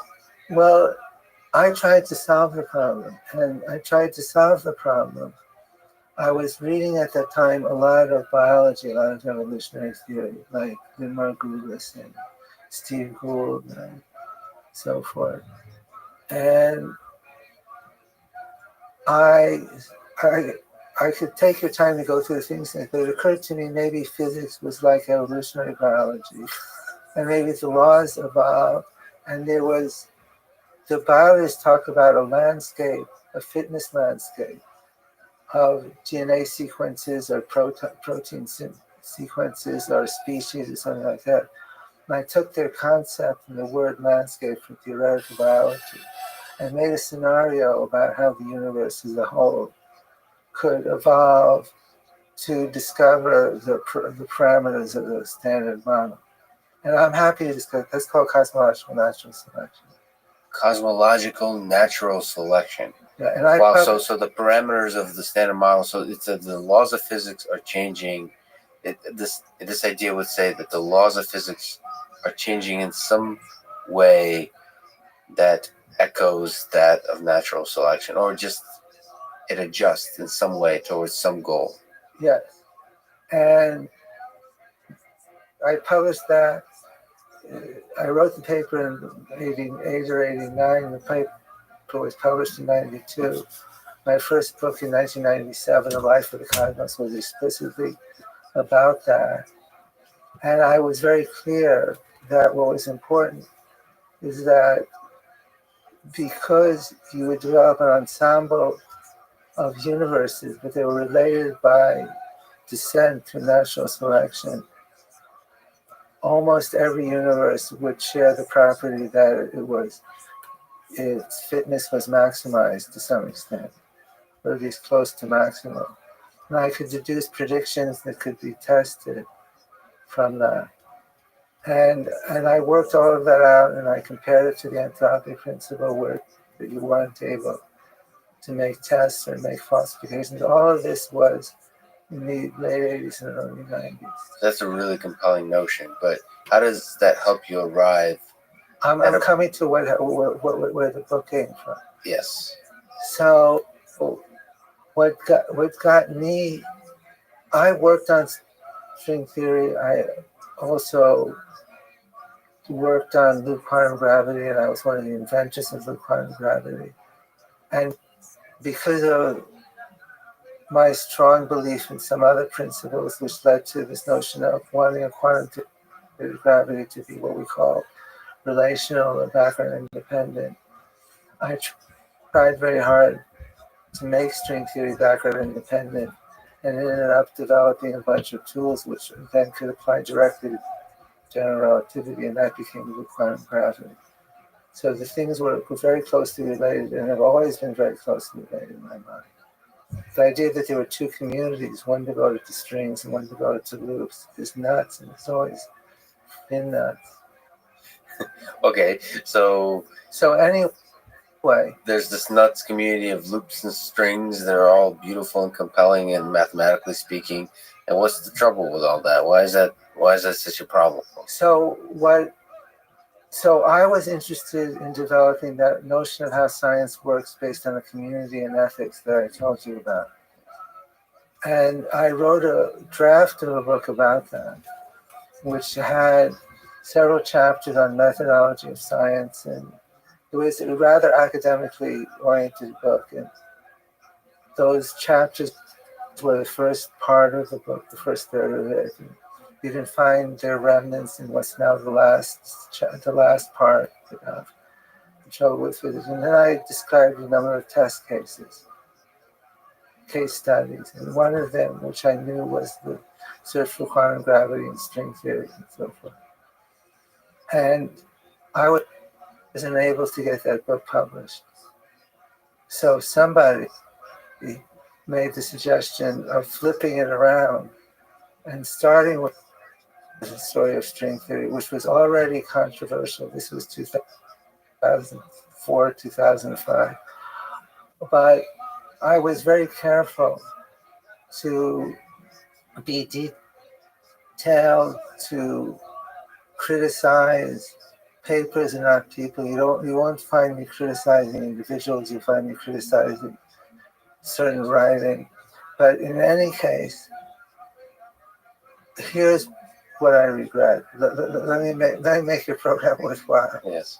As far as I know, with the exception of not understanding how large the applications to condensed matter, say of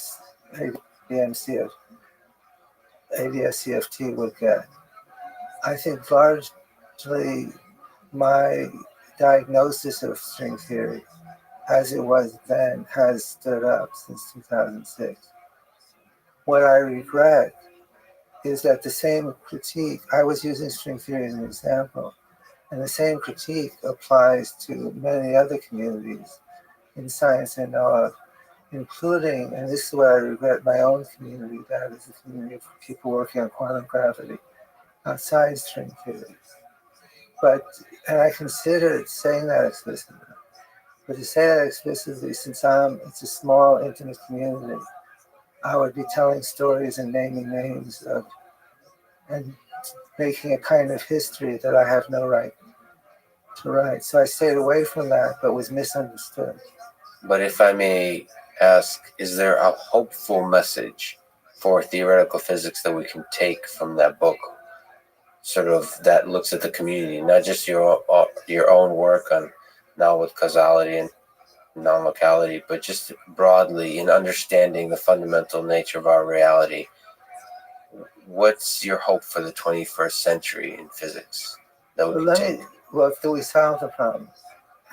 that would solve the unfinished problem of Einstein's. So that's certainly the thing that I care about most of us. Let me say one thing. Among the young people that I work with, I hear very often and sense a total disinterest in these arguments that we older scientists have, and an interest in what each other is doing. And this is starting to appear in conferences where the young people interested in quantum gravity make a conference, and they invite loops and strings and causal dynamical triangulations and causal set people. And we're having a conference like this next week, a small workshop at Perimeter, and I guess I'm advertising this. And then in the summer, we're having a big full-on conference, which is just quantum gravity. It's not strings, it's not loops. But the organizers and the speakers will be from all the different communities. Yes. And this to me is very helpful. That the different ideas are coming together. At least people are expressing an interest in that. It's a huge honor talking to you, Lee. Thanks so much for your time today. Thank you. Thanks for listening to this conversation, and thank you to our presenting sponsor, Cash App. Download it, use code LEXPODCAST. You'll get $10, and $10 will go to FIRST, an organization that inspires and educates young minds to become science and technology innovators of tomorrow. If you enjoy this podcast, subscribe on YouTube, give it 5 stars on Apple Podcasts, follow on Spotify, support it on Patreon, or simply connect with me on Twitter at Lex Friedman. And now, let me leave you with some words from Lee Smolin. One possibility is God is nothing but the power of the universe to organize itself. Thanks for listening. I hope to see you next time.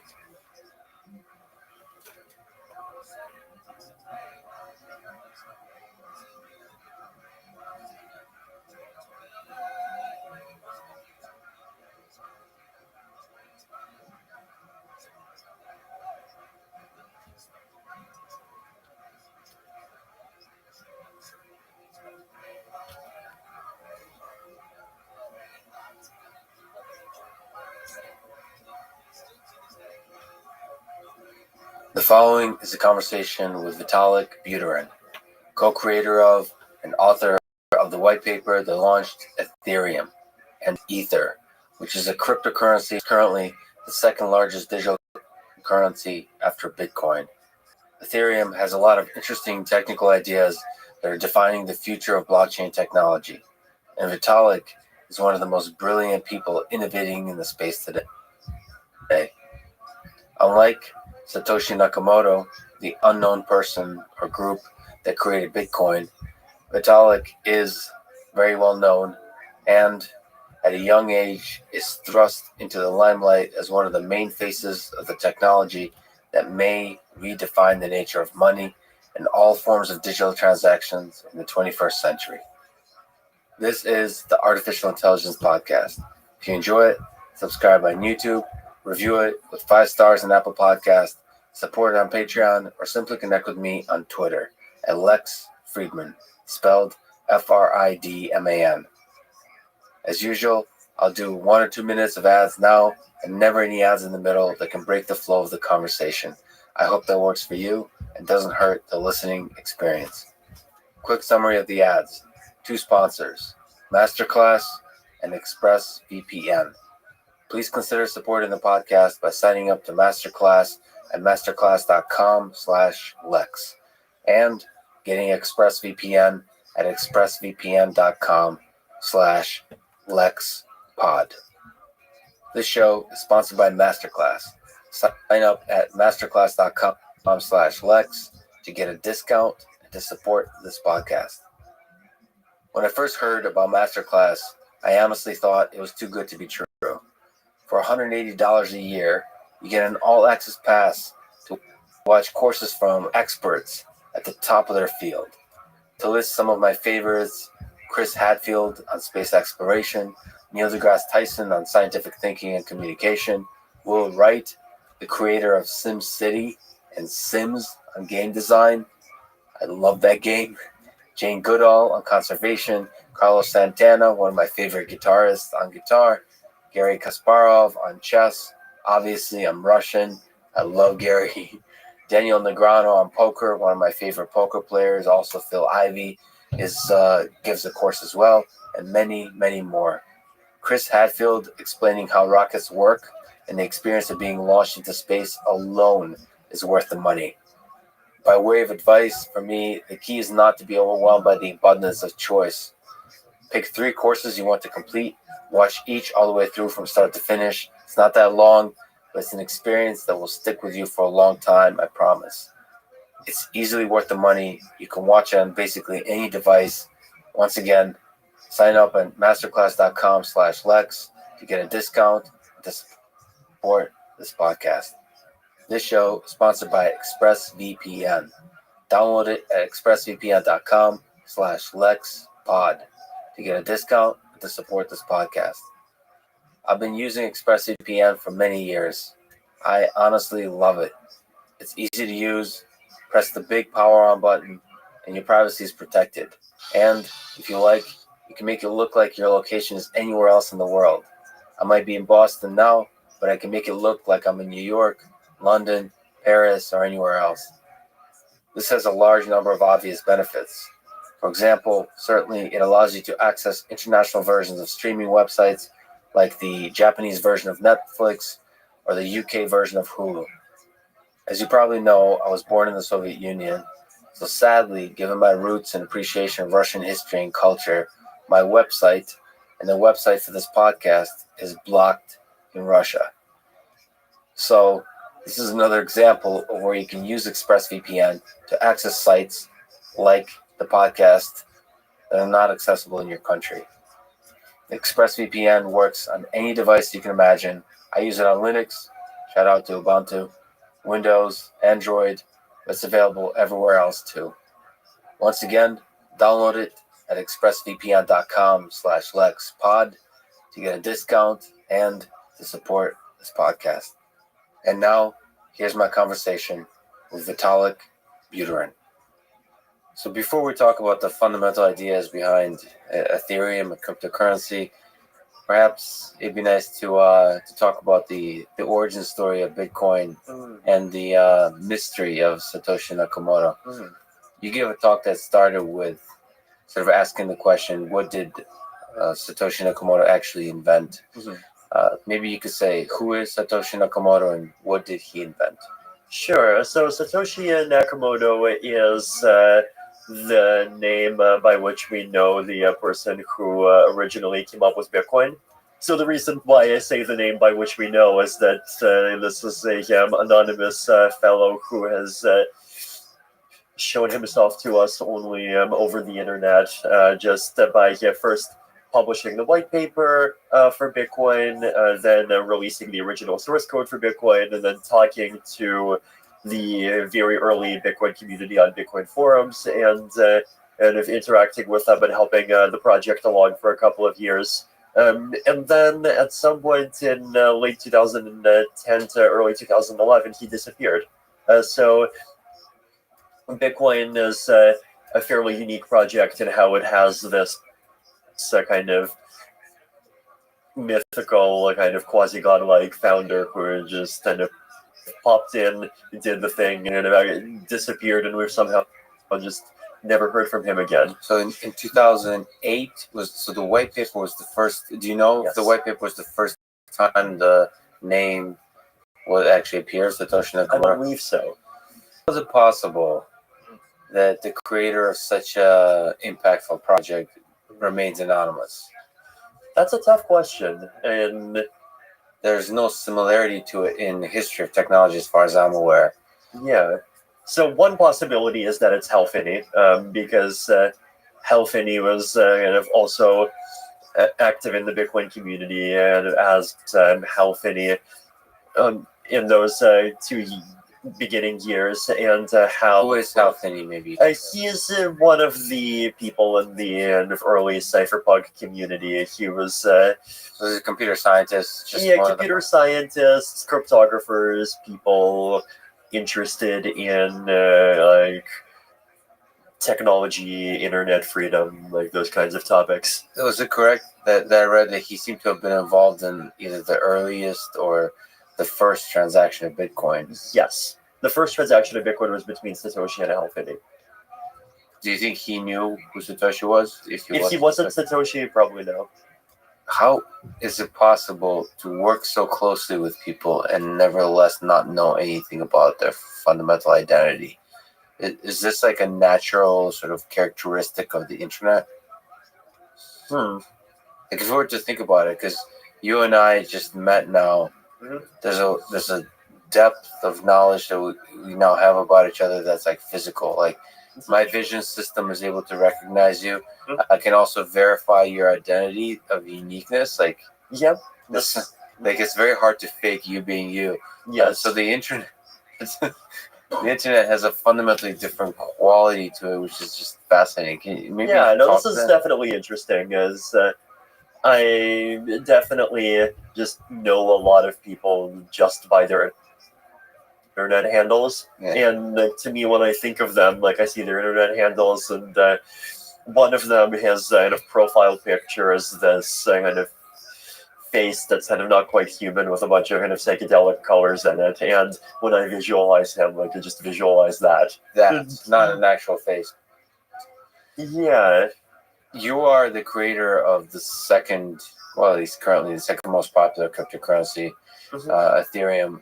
So on this topic, if we just stick on Satoshi Nakamoto for a little bit longer, you may be the most qualified person to speak to the psychology of this anonymity that we're talking about.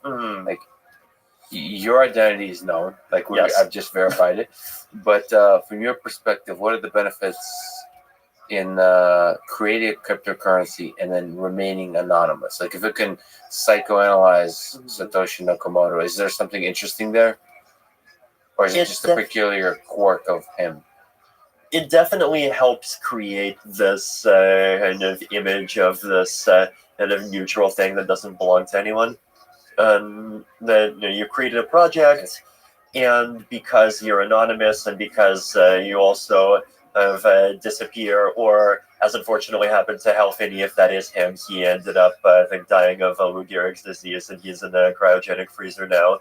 But like if you pop in and you create it and you're gone, and all that's remaining of that whole process is the thing itself, then like no one can go and try to kind of interpret any of your other behavior and try to understand like, oh, this person wrote this thing in some essay at age 16 where he expressed particular opinions about democracy, and so because of that this project is a statement that's trying to do this specific thing.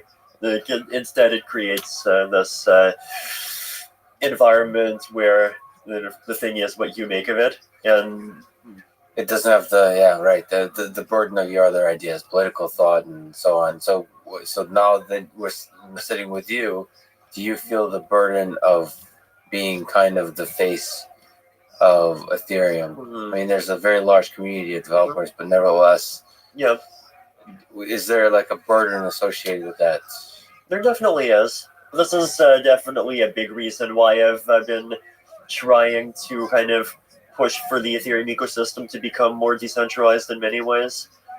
Just encouraging a lot of kind of core Ethereum work to happen outside of the Ethereum Foundation, and of expanding the number of people that are making different kinds of decisions, having multiple software implementations instead of one, and all of these things. Like, there's a lot of things that I've tried to do to remove myself as a single point of failure, because that is something that a lot of people criticize me for. So if you look at like the most fundamentally successful open source projects, it seems that it's like a sad reality when I think about it, is it seems to be that one person is a crucial contributor often. If you look at Linus for Linux, for the kernel.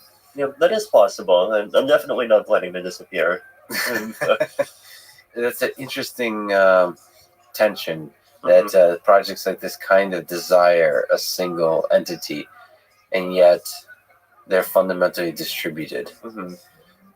I don't know if there's something interesting to say about that kind of structure and thinking about the future of cryptocurrency. Does there need to be a leader? There's different kinds of leaders. There's dictators who control all the money. There's people who control organizations. There's kind of high priests that just have themselves and their Twitter followers. What kind of leader are you, would you say? Yeah, in these days, I actually a bit more in the high priest direction than before. Yeah. Like, I definitely actually don't do all that much of kind of going around and like ordering Ethereum Foundation people to do things because I think those things are important. If there's something that I do think is important, I do just usually kind of say it publicly or just kind of say it to people, and quite often projects just kind of start doing it. So let's ask the high philosophical question Sure. about money. Yeah. What at the highest level is money? What is money? It's a kind of game, and it's a game where we have points, and if you have points, there's this one move where you can reduce your points by a number and increase someone else's points by the same number, and these. So it's a fair game, hopefully. Well, it's one kind of fair game. Like, for example, you can have other kinds of fair games. Like, you're going to have a game where if I give someone a point and you give someone a point, then instead of that person getting 2 points, that person gets 4 points, and that's also fair. But money is easy to kind of set up, and it serves a lot of useful functions, and so it kind of just survives in society as a meme for thousands of years. It's useful for the storage of wealth. It's useful for the exchange of value. And it's also useful for denominating future payments. A unit of account. A unit of account. So what, if you look at the history of money in human civilization, if you're a student of history, like how has its role or just the mechanisms of money changed over time in your view? Even if we just look at the 20th century or before, and then leading up to cryptocurrency, is that something you think about? Yeah, I think like the big thing in the 20th century is kind of we saw a lot more intermediation, I guess.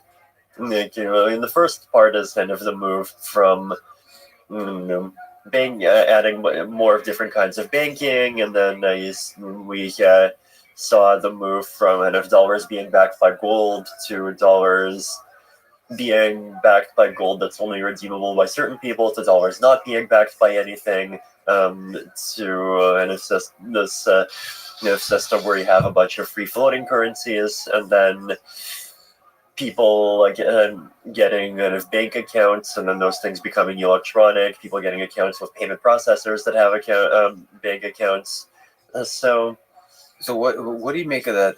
That's such a fascinating philosophical idea that money might not be backed by anything. What is that like fascinating to you, that money can exist without being backed by something physical? It definitely is. Like, what do you make of that? Like, how is that possible? Is that stable? If you look at the future of human civilization, is it possible to have money at the large scale at such a hugely productive and rich societies be able to operate successfully without money being backed by anything physical? I feel like the interesting thing about the 21st century especially is that a lot of the important, valuable things are not backed by anything. Like, if you look at like tech companies, for example, like something like Twitter, right? Like, you could theoretically imagine that if all of the employees wanted to, they could kind of come together, they would quit, and start working on Twitter 2.0. And then the value of and just kind of build the exact same product, or possibly build a better product, and then just kind of continue on from there. And the original Twitter would kind of just not have people left anymore, right? Like the there is theoretically kind of code and like IP that's owned by the company, but in reality, like good programmers could probably rewrite all that stuff in 3 months. So the reason why the thing has value is just kind of network effects and coordination problems, right? Like these employees in reality aren't going to switch all at once, and also the users aren't all going to switch at once because it's just difficult for them to switch at once. And so there's these kind of metastable of equilibria in interactions between thousands of millions of people that are just actually quite sticky, even though if you try to kind of assume that everyone's a perfectly rational and kind of perfectly slippery spherical cow, they don't seem to exist at all. That stickiness, do you have a sense, a grasp of the sort of the fundamental dynamic, like the physics of that stickiness? It seems to work, but and I think some of the cryptocurrency ideas kind of rely on it working. Yeah, it's it's a sort of thing that's definitely been economically modeled a lot.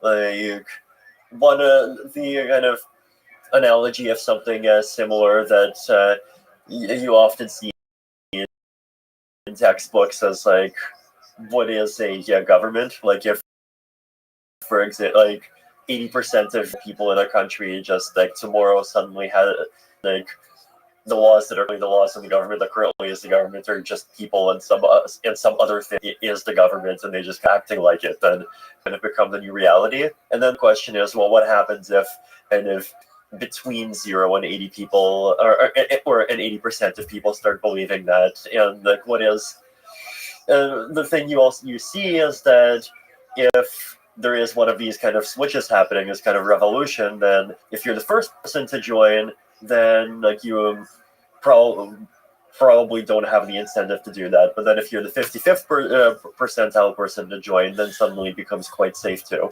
And so it definitely is the sort of thing that you can kind of try to analyze and understand mathematically. But one of the kind of results is that the sort of like when the switch happens definitely can be chaotic sometimes. Yeah, but still, like, to me, the idea that the network effects, the fact that human beings at a scale like millions, billions, can share, even the idea of currency, like, all agree. That's just, I know economics can model it. I'm a skeptic on economic, and it's like, so my favorite sort of field, maybe recreationally, psychology, is trying to understand human behavior. And I think sometimes people just kind of pretend that they can have a grasp on human behavior, even though it's such a messy space that all the models that psychology or economics, those different perspectives on human behavior can have are difficult. It's difficult to know how much that's wishful thinking and how much it is actually getting to the core of understanding human behavior. But on that idea, what do you think is the role of money in human motivation? So do you think money, from an economics perspective, from a psychology perspective, is core to like human desires? Money is definitely very far from the only motivator. It is a big motivator, and it's one of the closest things you have to a universal motivator. Because ultimately, in like almost any person in the world, if you ask them to do something, like they'll be more inclined to do it if you also offer them money, right? And that's like, there's definitely many cases where people will do things other than things that maximize how much money they have, and that happens all the time. But like, though a lot of those other things are kind of much more specific to and of who that person is and of what their situation is, the relationship between the motive and the action, and these other things. What do you think is the interplay of the other motivator from like Nietzsche perspective is power? Do you think money equals power? Do you think those are conflicting ideas? Do you think, I mean, that's one of the ideas that decentralized currency, decentralized applications are looking at is who holds the power? Yeah. Money is definitely a kind of power, and there's definitely people who want money because it gives them power. And then even if money doesn't seem to kind of explicitly be about money, a lot of things that people spend money on are ultimately about social status of some kind. So yeah, I definitely view those two things as interplaying. And then there's also money, just a way of like measuring how successful you are, like a scoreboard, right? So this kind of gets back to the game. I mean, like if you have $4 billion, then the main benefit you get from going up, well, one of the big benefits you get from going up to $6 billion is that now instead of being below the guy who has 5, you're above the guy who has 5. So you think money could be kind of in the game of life? It's also a measure of self-worth. It's like how we It's definitely how a lot of people perceive it. define ourselves in the hierarchy of yeah, and I'm society. not saying it's kind of a healthy thing that people define their self-worth as money, because it's definitely kind of far from a perfect indicator of how much you value you provide to society or anything like this. But I definitely think that as a matter of kind of current practice, a bunch of people do feel that way. So what does utopia from an economic perspective look like to you? What does a perfect world look like? I guess the Economist's utopia would be one where kind of everything is kind of incentive aligned in the sense that there aren't kind of conflicts between what satisfies your goals and kind of what is good for everyone in the world as a whole. What do you think that would look like? Does that mean there's still poor people and rich people? There's still income inequality? Do you think sort of Marxist ideas are strong? Do you think sort of ideas of objectivism, like where the market rules, is strong? Like what is there different economic philosophies that just seem to be reflective of what utopia would be? So I definitely think that existing economic philosophies do end up kind of systematically kind of deviating from the utopia in a lot of ways. Yeah. Like one of the big things I talk about, for example, is public goods, right? And public goods are especially important on the internet, right? Because like the idea is with kind of money as this game where I lose a few coins and you gain the same number of coins. This usually happens in a trade where I lose some money, you gain some money, you lose a sandwich and I gain a sandwich, and this kind of model works really well when the thing that we're using money to incentivize this kind of private goods, right? Things that you provide to one person where the benefit comes to one person. But on the internet especially, but also many contexts kind of off the internet, there's actions that kind of individuals or groups can take where instead of the benefit going to one person, the benefit just goes to many people at the same time, and you can't control who the benefit goes to, right? So for example, this podcast, we publish it, and when it's published, you don't have any fine-grained control over like, oh, these 38,000 people can watch it, and then like these other 29,000 people can't. It's like once the number goes high enough, then people will just like copy it, and then when they write articles on a blog, then they're just like free for everyone, and that stuff's even harder to prevent anyone from copying. So, and aside from that, things like scientific research, for example, and even taking more pedestrian examples like climate change mitigation would be a big one. So there's a lot of things in the world where you have these kind of individual actions with concentrated costs and distributed benefits, and money as a point system does not do a good job of encouraging these things. And one of the kind of other things, even kind of tangentially connected to crypto, but kind of theoretically outside of it, that I work on, is this sort of mechanism called quadratic funding. And the way to think about it is kind of imagine a point system where if one person gives coins to one other person, then it works the same way as money. But if multiple people give coins to one person, and they do so so it's kind of not in consideration for a specific service to that person themselves, then the number of coins received by that person is kind of greater than just the sum of the number of coins that are given by those different people. So the actual formula is you take the square root of the amount that each person gave, then you add all the square roots, and then you kind of square the sum. Yeah, and then you give that. And the idea here would basically be that if, let's say, for example, you just start going off and kind of planting a lot of trees, and there's a bunch of people that are really happy that you're planting trees, and then so they go and all kind of throw a coin your way, then there is basically the fact that kind of you get more than the sum, you get this kind of square of some of these of square roots of these tiny amounts, is that this actually kind of compensates for the tragedy of the commons, right? And there's even this kind of mathematical proof that it sort of optimally compensates for it. What is the tragedy of the commons? This is just this idea that if there is this situation where there's some public good that lots of people benefit from, then no individual person wants to contribute to it, because if they contribute, they'll only get a small part of the benefit from their contribution, but they pay the full cost of their contribution.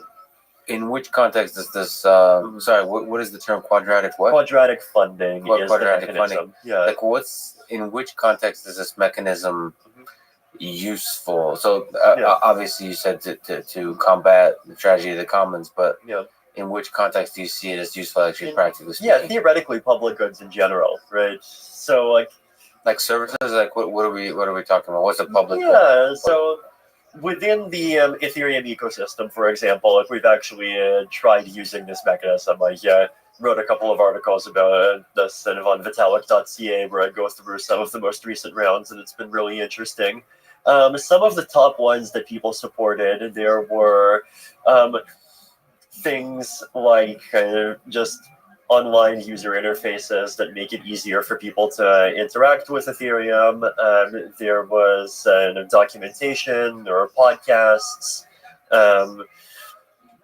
there were kind of software kind of clients, like kind of implementations of the Ethereum protocol, of privacy tools, just like lots of things that are kind of useful to lots of people. When a lot of people are contributing, funding a particular entity. Yeah, that's really interesting. Is there something special about the quadratic, the summing of the square roots? And so another way to think about it is imagine if n people each give $1, then the person gets n squared, right?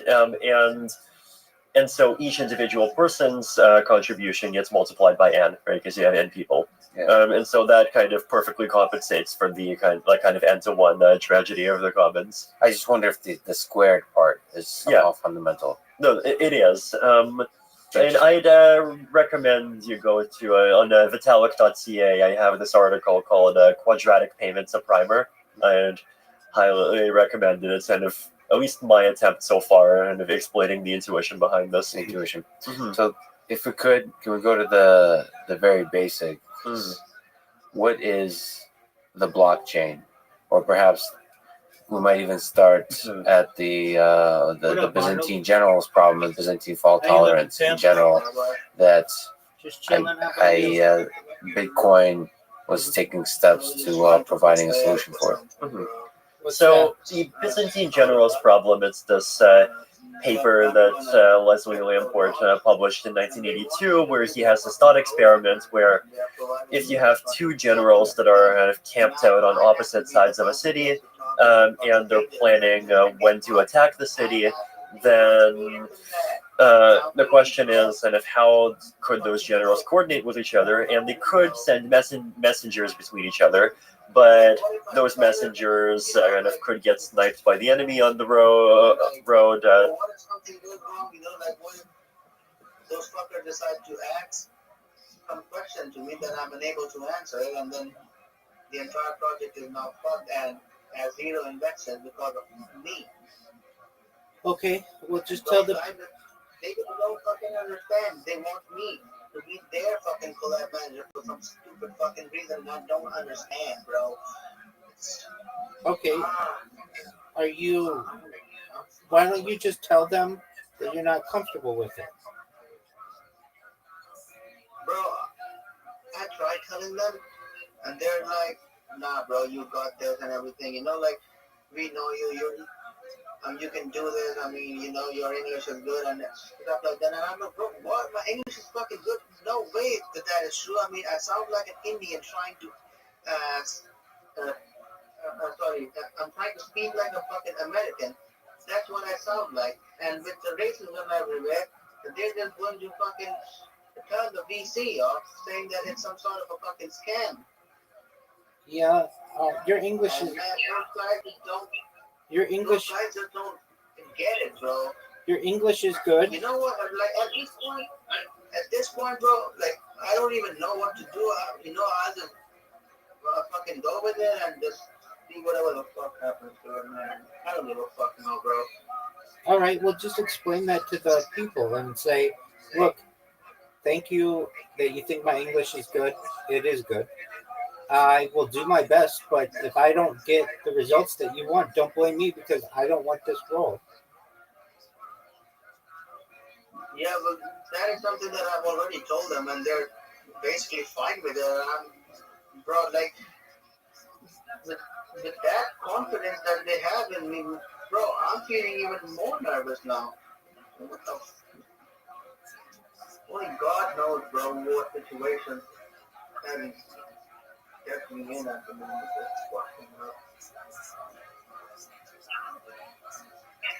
All right, so you want to see the pitch? Do you want to see the pitch? Just tell it to me. No, just tell it to me. So it's basically a crypto project which is a play to earn thing, and they even got some NFTs, and it's basically a quiz-based game where people have to answer some of these questions, and then they get paid in their crypto, which is called Synergy. And like it's a game basically, a play to earn NFT thing, bro. Wait, let me go through that pitch again. Just let me know how I sound, alright? Okay. Yeah, one second.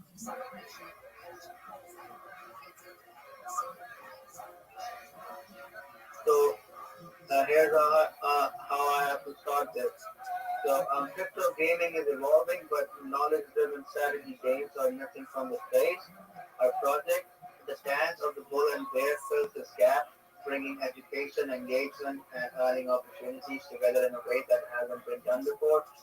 And then I have to introduce myself by saying, hi, I'm Arnold, the collab manager for the Play to Earn NFT project.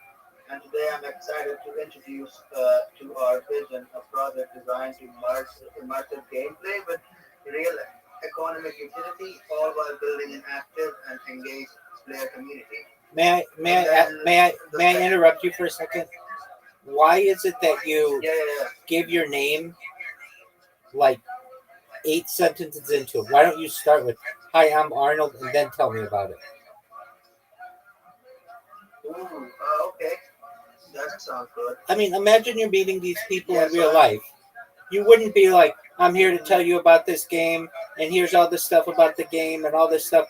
I'm Arnold. You wouldn't do that in real life. So you start with your name. Familiarize yourself to them. Say, I'm Arnold, and I'm here to tell you about our wonderful project. Get ready, because this is exciting, and hit it.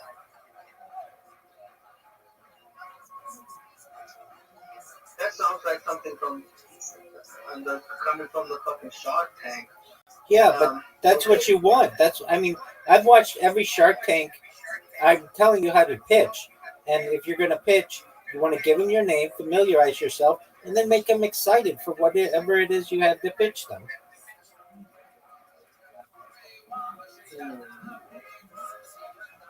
So, and then comes section 1, where I have to...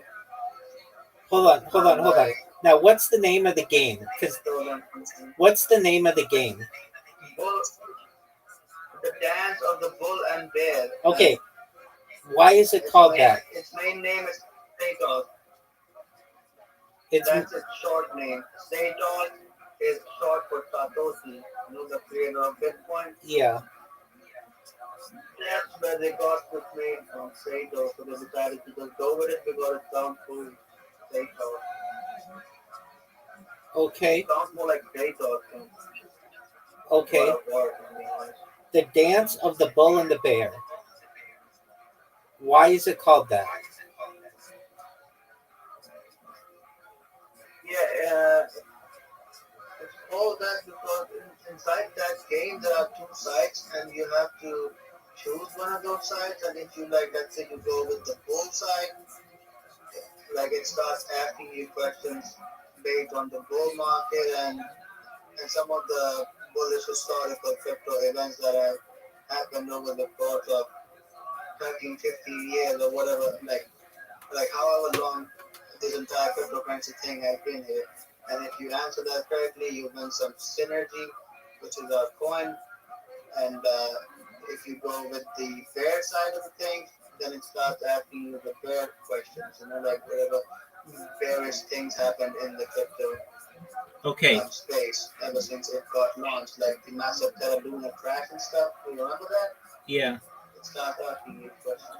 So so when you mark, have to build your own kingdom and stuff. that's fine. So when you market the game,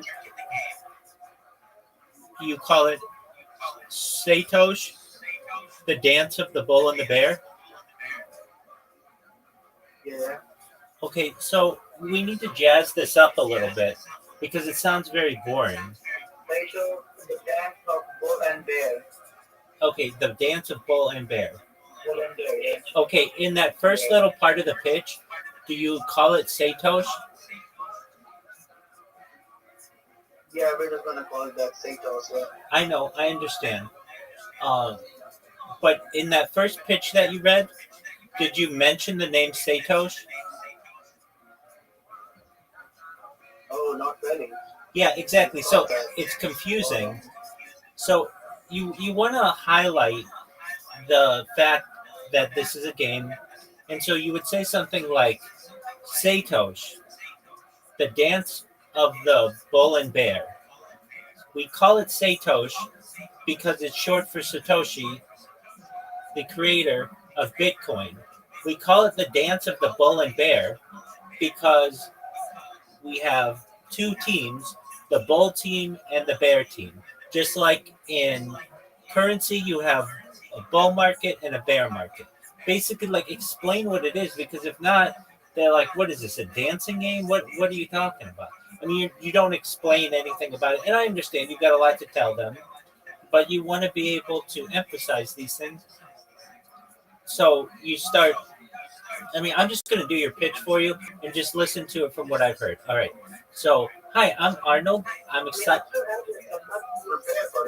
Okay, well then, great. So then, just listen to it. Okay. Hi, I'm Arnold. I'm excited to tell you about our wonderful project. It's known as Satoshi, the dance of the bull and bear. The reason why it's called Satoshi is because it is short for Satoshi. Let me go back. What's the name of the cryptocurrency? Synergy. Yeah, you have to tell people that first. So you say, I'm Arnold. I'm excited to be here.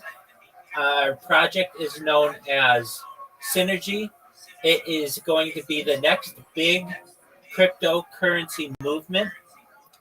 It is based on a game that we've created named after the founder of crypto, Satoshi Nakamoto.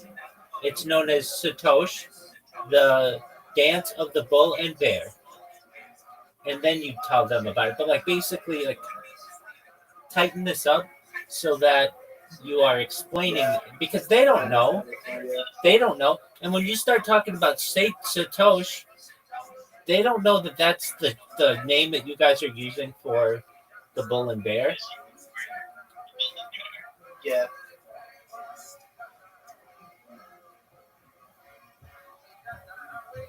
Hello? Yeah, no, I agree. Okay. Who wrote your pitch? You did? Who wrote this page? Yeah. Yeah, I did. Okay, so here's what we're gonna do. They give me a PDF with everything that is involved in this game, like everything about the game, and with the marketing and their entire roadmaps and stuff. Okay. And everything they have given me that, so I created it. Okay, so just one moment. We're gonna use AI and we're gonna see if it can just tighten it up. Here we go. Write me a cryptocurrency pitch to major stakeholders. My name is Arnold, and make it sound like Shark Tank. Essentially, we have a game known as Satosh, Satosh, the dance of the bull and bear. No, it doesn't have a page. Okay. It doesn't have a page. Satosh, S-A-T. S-A-T-O-S. Okay, Satosh. Yeah, Satosh.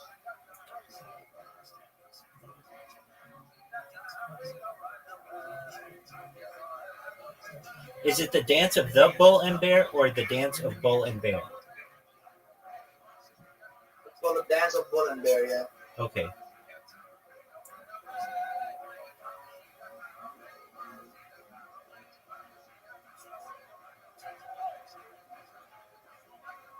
He just sent me a game design PDF. Oh my fucking goodness, God, it's 20 pages of this fucking game design. Who's even gonna ask these two questions, bro? What's the name? What's the name of the cryptocurrency again? SENTERDY. Synergy.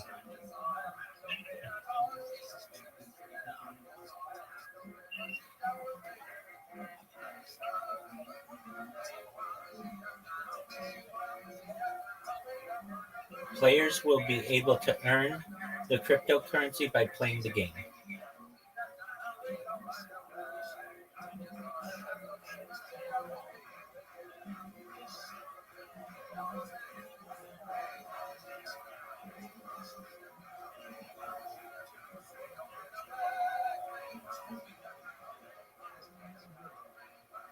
We also have a lot of NFTs, which are basically all hand drawn, all hand drawn digitally without using any AI and stuff.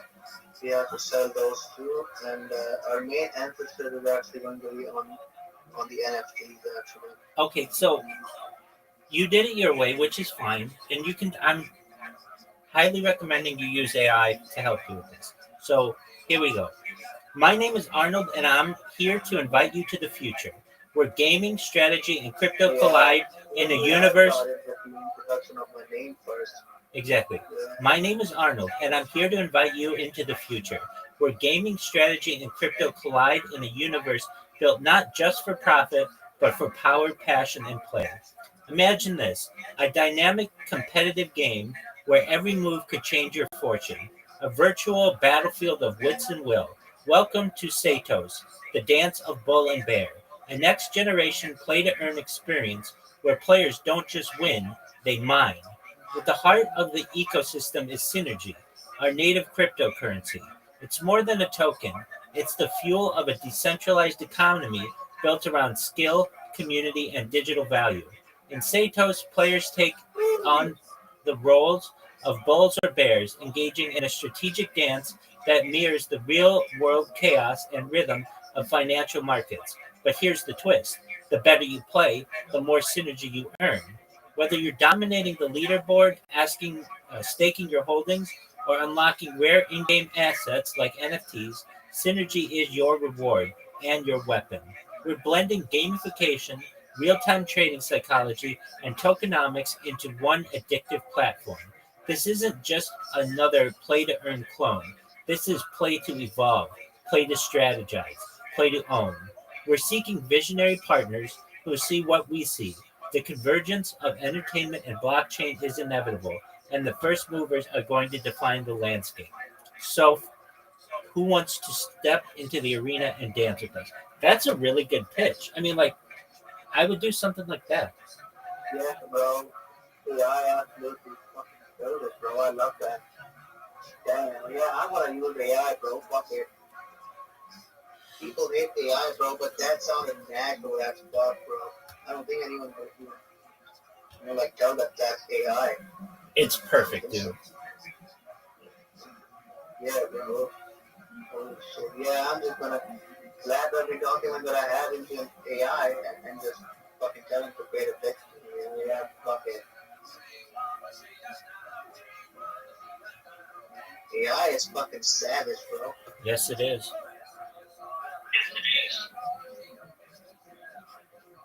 Holy shit. Yeah, that's good, bro. That's what's fucking awesome.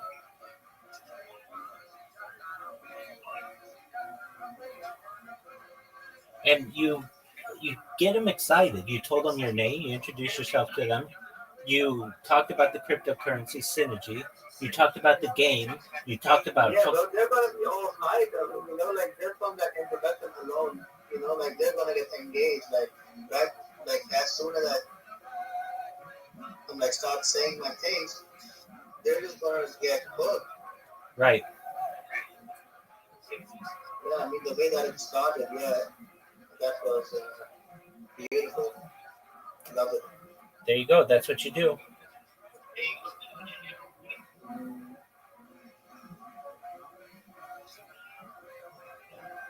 I'm not saying yours was bad, but it didn't get me excited.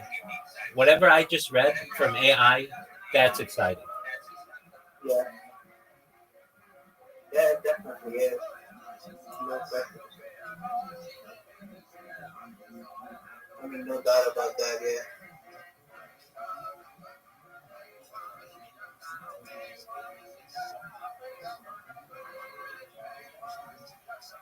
All right, so I'm just gonna use Perplexity. What AI do you use? Do you use ChatGPT? Yep. Do you have the premium for it?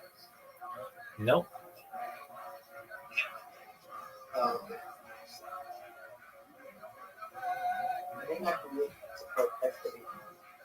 Why would you use something different than whatever I just read you, which was, in your words, perfect? You called it. Yeah, well, that's because ChatGPT has an image limit on it. I can only send like 5 images in one day if I don't have a premium. I didn't send I any. think you're aware of that, right? I didn't send any images. You don't need to send images. No, I mean, but like for the roadmap and stuff, I can't type all of that, so I'll just send them like those images and just tell them to, like extract text from it and then, like convert it into a pitch, stuff like that. Just create multiple ChatGPT accounts.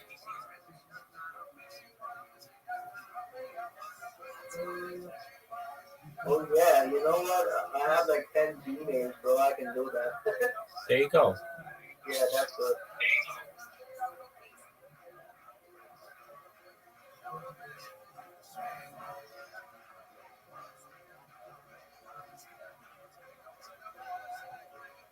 Those are all from when I used to play PUBG and use Keys on it. So it's only like 1 or 2 games I used to get banned. So I just have to create more Gmails so